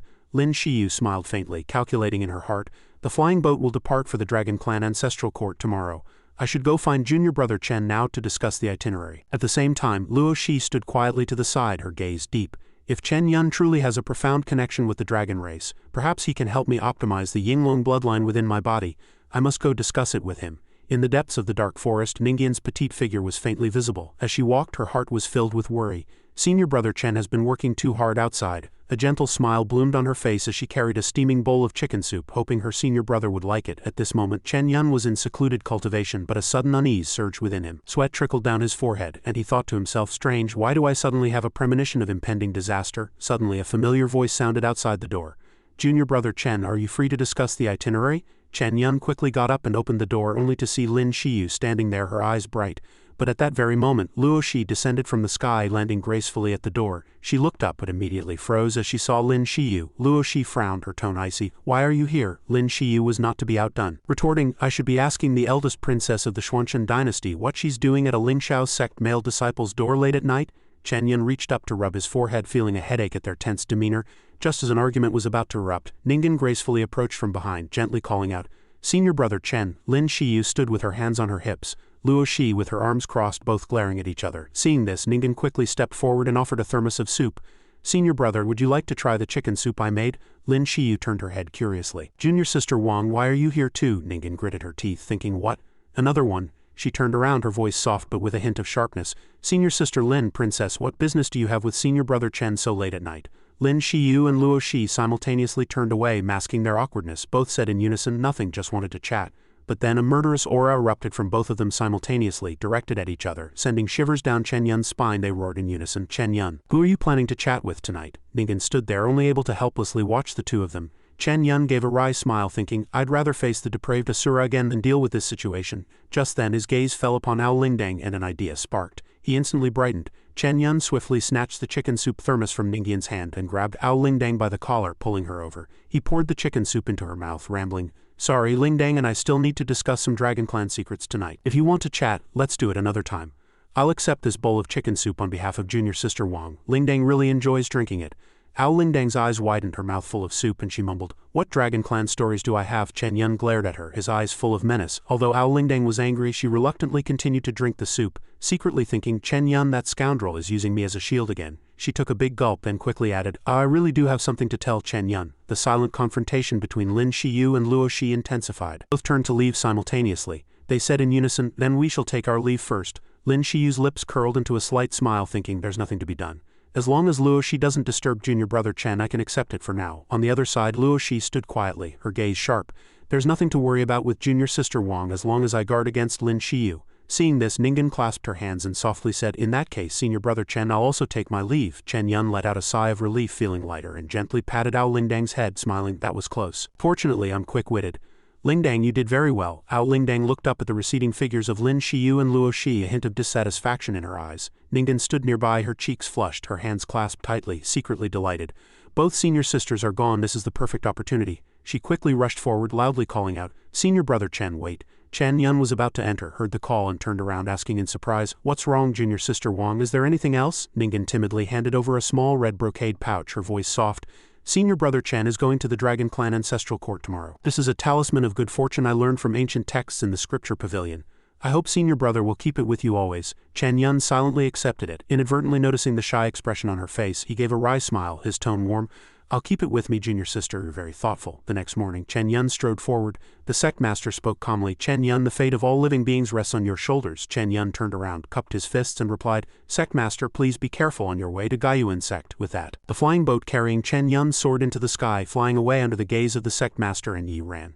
Yi Ran stood there, a sinister smile playing on his lips. When the lords make their move, all your efforts will be in vain. A few days later, in a lush mountain range, white clouds drifted across the clear sky. Chen Yan and great elder Miaoyun sat in the cabin discussing their plan. Suddenly, Miaoyun's face changed drastically, and he said in a low voice, Something is approaching the flying boat with extremely strong murderous intent outside. Bahu roared furiously, his voice like thunder. People inside, prepare to die. A disciple ran in panting to report, "Great Elder, Senior Brother Chen is under attack." Miaoyun couldn't believe his ears and immediately rushed out, his sharp gaze sweeping over the strangers. He pointed at the other party and shouted, "Who are you people?" Bahu's lips curled into a slight sneer as he contemptuously looked around. "What? Didn't you say the dragon-nurturing Taoist was here? Are these all the small fry you have?" His gaze swept across, stopping at a gap in the crowd. Gui Shesheng stepped forward, his tone icy. "We are the 4 demon lords of the Dark Prison Gate, here to take your lives. We hope you don't waste your effort resisting." With that, Changpo without hesitation scattered a cloud of strange red powder accompanied by a swarm of disgusting insects. She chuckled sinisterly. "Why bother talking to those about to die? Let my little darlings have some fresh meat first." Miaoyun immediately summoned roaring flames full of imposing power. "Are such petty tricks daring to show off here?" But amidst a cloud of thick smoke, Changpo covered her mouth and laughed. "Useless, my insects absorb spiritual energy. Your attacks will only become their food." One after another, insects rushed through the smoke and everyone hastily defended themselves, sweat beading on their foreheads. Changpo sneered, "I heard Chen Yan once killed Ghostface. Is that all he's capable of?" Before she could finish her sentence, a sharp sword chi cut through space, splitting the swarm of insects in half and simultaneously severing Changpo's body. She gasped in horror. "How can this be?" Chen Yan swung his sword, his tone mocking. "It seems they can only eat spiritual energy, not sword chi." Everyone's morale immediately soared. A disciple cheered, "Chen Yan is mighty. Senior Brother Chen is too strong." Changpo covered her wound, gritting her teeth. "With such limited ability you still dare to talk tough." Bahu interrupted her, his voice booming, "I told you long ago your insects are unreliable. This brat, I'll take care of him myself. I won't compete with you for anything else." No sooner had Bahu finished speaking than a sharp sword gleamed in his hand, its cold blade reflecting the sunlight. He roared and charged forward. "Brat, try my overlord tiger sword." Luo Shi stood nearby, her eyes filled with worry, and hastily turned to Chen Yan. "Be careful, this demon cultivator has a ferocious beast bloodline." Chen Yan smiled faintly, quickly calculating in his heart that if they fought on the flying boat everything would likely be destroyed. He immediately soared into the air, his voice clear and confident. "Then let's see whose is stronger, my divine beast Qilin or your ferocious beast winged tiger." 2 sword lights collided, unleashing earth-shattering power that caused space to tremble. Chen Yan frowned slightly, his tone puzzled. "Half-step soul transformation, you're much stronger than Ghostface." Bahu's lips curled into a slight smile, arrogantly replying, "Ghostface, he's just the weakest of our 4 demon lords, far inferior to the other 3. Just then, a giant skull suddenly appeared behind Chen Yan. Bahu revealed a triumphant smile, thinking to himself, "He's fallen for it." But before he could even celebrate, he was shocked to see that Chen Yan seemed to have anticipated it, and with a swing of his sword, split the skull in half. He turned to Gui Shesheng, his tone mocking, "This scholar is indeed cunning, but unfortunately I was already prepared." Gui Shesheng chuckled sinisterly, feigning regret. "What a pity. I thought that hungry ghost would defeat you in one move." Chen Yan's gaze swept over the 3 individuals below, a hint of apprehension in his heart. These 3 half-step soul transformation cultivators were going to be a real problem this time. Bahu raised a scroll triumphantly, saying, "It's useless even if you try to summon your master for help. We waited this long to act precisely to confirm whether the dragon-nurturing Taoist was on the flying boat." A strange purple barrier radiated from the scroll, enveloping the entire space. He continued, "Now that the interdiction array has been activated, no messages or summoning spells can get out." Gui Shesheng interjected, speaking with a triumphant tone, "In other words, your only savior will never appear." Chen Yan pointed at the scrolls, his eyes sharp. "Each of you holding a scroll, are those the Racecourse? It seems if I want to proceed I must destroy them first." Bahu and Gui Shesheng sneered, "You think you can take on 2 half-step soul transformation cultivators by yourself? What a joke." Suddenly, Chen Yan's figure vanished and Bahu cried out in astonishment, "Where did he go?" In a flash, Chen Yan reappeared, swinging his sword fiercely at Gui Shesheng's hand, making him drop the scroll in pain. Chen Yan said coldly, "So much wasted breath." Without stopping, he continued to slash at Bahu's hand, making the remaining scroll fall as well. Bahu cried out in terror, "Such a fast sword, this kid is no ordinary nascent soul cultivator." Gui Shesheng snorted, flipping open the book in his hand from which countless eerie wisps of energy surged, transforming into hundreds of pale imps. He sneered, "Each imp has the strength of a foundation establishment cultivator. Let me give you 500 imps as an appetizer." The imps rushed forward in unison. Chen Yan sneered, gently stroking his blade, and chanted, "Thought demon fiend breaking." A series of sword chi erupted, instantly slicing the imps to pieces. Gui Shesheng was terrified, crying out, "What?" He quickly turned to Bahu, "Buy me some time, I'm going to summon the Netherworld Ghost King."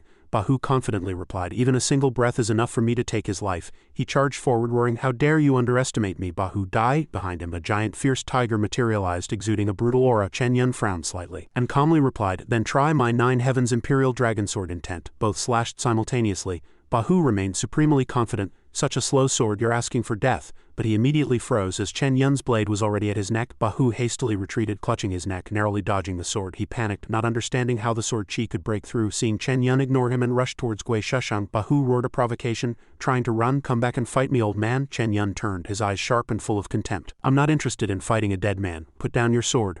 Bahu was stunned, cold sweat trickling down, unable to believe his ears.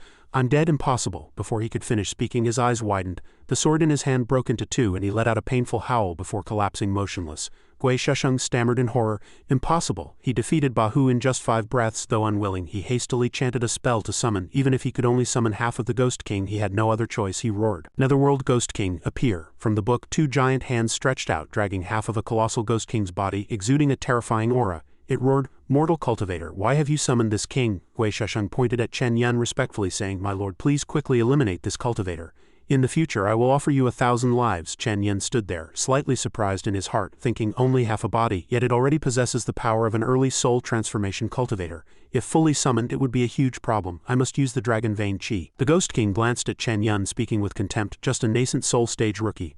But when Chen Yan raised his sword enveloped in Dragon Vein Qi, the Ghost King's eyes immediately narrowed and he cried out in terror. "Dragon Vein Qi, naturally counteracting ghosts, I cannot do this." With that, he immediately vanished, leaving Gui Shesheng standing there dumbfounded. He reached out, desperately crying out, "No, Lord Ghost King, you can't just leave like that." Chen Yan, his aura imposing, roared, "A dignified Ghost King actually fled like that?" Gui Shesheng panicked, throwing out more imps while thinking to himself, "Unable to summon the dragon nurturing Taoist, we are no match at all. If I don't run now, I probably won't escape." Chen Yan snorted, trying to run. He swung his sword, slicing through the rushing imps, then continued to slash at the fleeing Gui Shesheng. He casually snatched the scroll from him. Then his gaze swept over the flying boat below, where there was still one more person. Below the flying boat, small explosions continuously rang out. Chang Po stood there, coldly looking at Lin Shiu and Luo Shi. "It's useless with your sword Qi. You cannot destroy my good little darlings." She chuckled sinisterly, her tone full of contempt. "You two will be buried here with that Chen Yan." Luo Shi continued to resist fiercely, her tone firm. "Chen Yan will defeat them." Lin Shiu unleashed a sword strike, blowing the insects apart. She roared, "As long as we hold on until Chen Yan comes to reinforce us, victory will be ours." Chang Po's eyes widened and she mocked, "Naive and foolish people, don't you know the power of our 4 demon lords?" Just then, sword suddenly pierced Chang Po's chest. She cried out in terror, "No, impossible." Chen Yan stood behind her, pulling out his sword, his tone icy. "You're the last one."